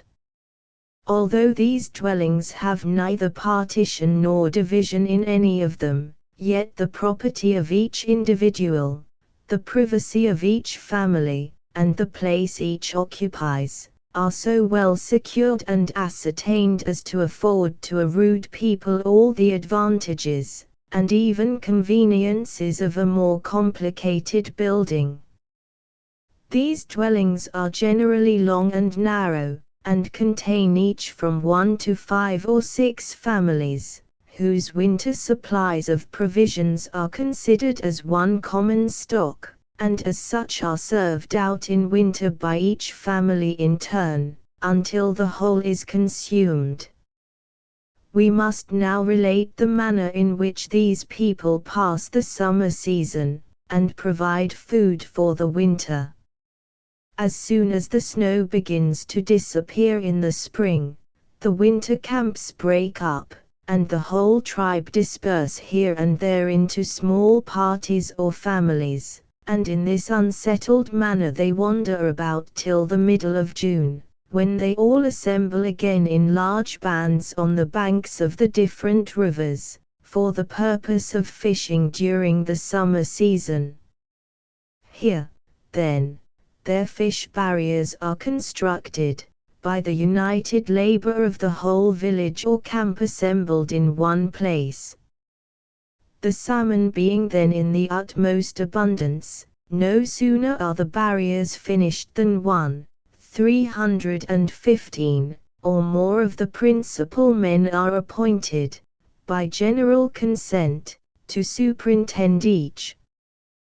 The person or persons thus chosen divide the fish every morning, and settle all matters respecting the barrier and fish for the current year.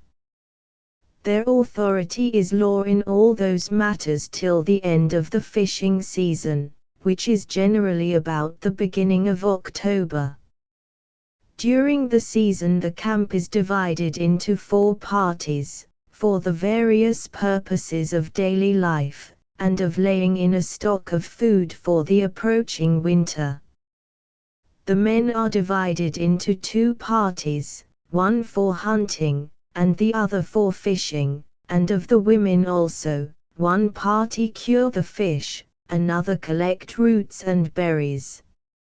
All these different productions are dried and seasoned in the sun, and require much attention and labor. The fish when properly cured is packed up into large bundles or bales, the roots and berries into bags made of rushes. The stock for the winter, thus daily and weekly produced, is then, during the nights, conveyed in secret, and put in caches, that is, hidden underground among the rocks, each family having its share apart, secure from wild beasts and the eye of thieves. During the continuance of the fish season, the Indian camp is all life.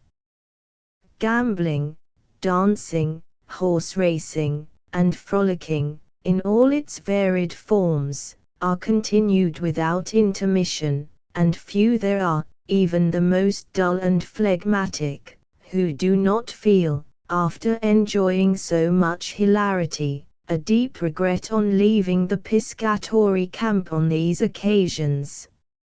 As soon as the fish season is over, the Indians again all withdraw into the interior or mountains, as in the 316 spring, and divide into little bands for the purpose of hunting the various animals of the chase.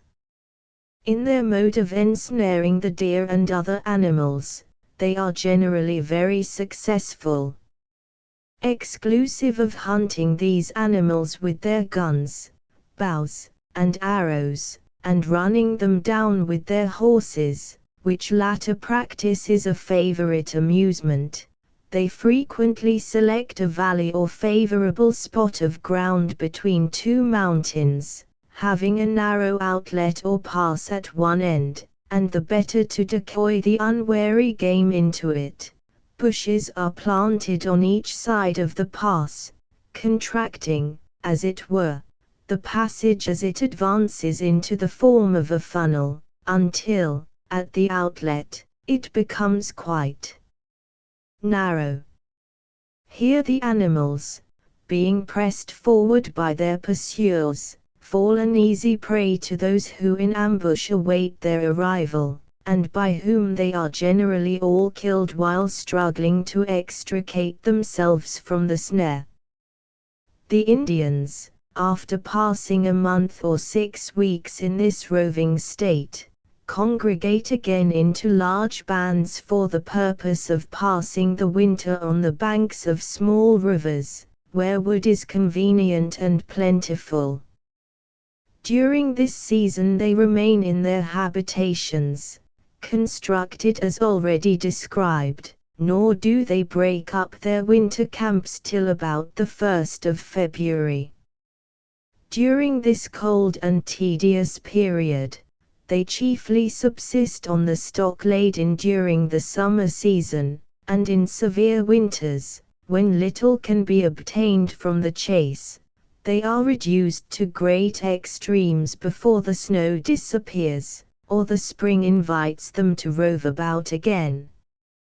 Their food is boiled in vdap kettles, a mode, 317, common to all the aborigines throughout the continent.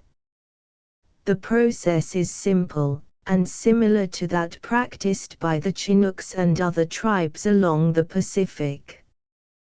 The dish or kettle being placed on the ground, and nearly filled with water, the meat, fish, or other viand, is cut or torn into small pieces, and after being put into the kettle, some heated stones, by the help of wooden tongs, are immediately thrown in also, which is no sooner done than the water in the dish is in a state of ebullition.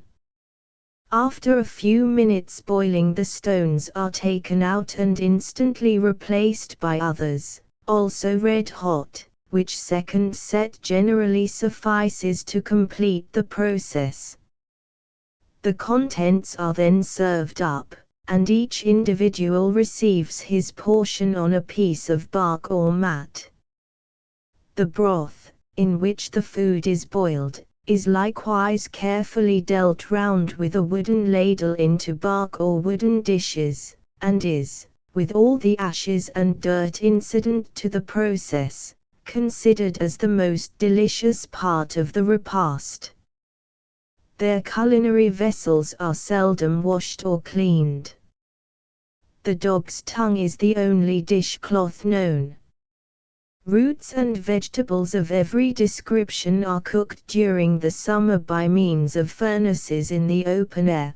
They are then baked on stones, formed into small cakes, and dried in the sun, after which the whole is carefully laid by for winter use. And while speaking of a furnace and baking, we ought not to omit stating how they bake their bread, and what kind of bread they generally make use of. On the pines of this country there is a dark brown moss which collects or grows about the branches. 318. This moss is carefully gathered every autumn, when it has the appearance of dirty coarse wool. It is soaked in water, pressed hard together, and then cooked in an oven or furnace, from which it comes forth in large sheets like slate, but supple and pliable, resembling pieces of tarpauling, black as ink, and tasteless, and when cut with a knife it has a spotted or marbled appearance, owing to the number of small sprigs of wood, bark, or other extraneous substances, unavoidably collected with the moss in taking it from the trees. This cake when dried in the sun becomes as hard as flint, and must always be soaked in water before use. It is generally eaten with the raw fat of animals, as we use bread and butter. It is viscous and clammy in the mouth, with but little taste. Thus prepared it will keep for years, is much liked by the natives, and sometimes eaten by the whites. It is called squillape. We now come to their warlike weapons and manner of fighting. Generally speaking, they are rather a trafficking commercial people than a nation of warriors, yet, when called to war, they are resolute and brave. Their implements of warfare are guns, bows, and arrows, in the use of which they are very expert, shields, knives, and lances, and a bludgeon, for close combat, called spampt. This deadly weapon is made in the following manner: a piece of hard wood, about 9 inches long, and half an inch in diameter, of a cylindrical form, resembling a short rule, is tightly covered over with a piece of raw hide, which being large at one end forms a bag, in which is 319 enclosed a round stone of the size of a goose egg. This has the appearance of a ball at the end of the staff, the space between them about an inch, serving as a joint. The other end is tied round the wrist of the right hand with a thong. An Okinakin thus accoutred, and mounted on his fleetest steed, is ready for action. The hot bath, council, and ceremony of smoking the great pipe before war, is always religiously observed. Their laws, however, admit of no compulsion, nor is the chief's authority implicitly obeyed on these occasions. Consequently, every one judges for himself, and either goes or stays as he thinks proper. With a view, however, to obviate this defect in their system, they have instituted the dance, which answers every purpose of a recruiting service. As soon, therefore, as war is resolved upon, a large ring or circle is marked out, into which the war chief enters. The belligerent declaration is published in a loud voice, and the great war dance commenced, which is carried on with much spirit and shouting. Every man, therefore, who enters within this ring, and joins in the dance, thereby pledges himself, and is, according to the laws of the tribe, in honor bound to assist in carrying on the war, or in other words, is a soldier, and bound to obey the great war chief. Stratagem and ambuscade, so peculiar to all savages, is always resorted to by these people, who dislike an open attack, and for the want of proper discipline and subordination, never stand face to face in the fight if they can avoid it. If they fail to surprise their enemy in the darkness of night, or 320, the dawn of morning, which is their favorite mode of attack, they skirmish at a distance, occasionally dashing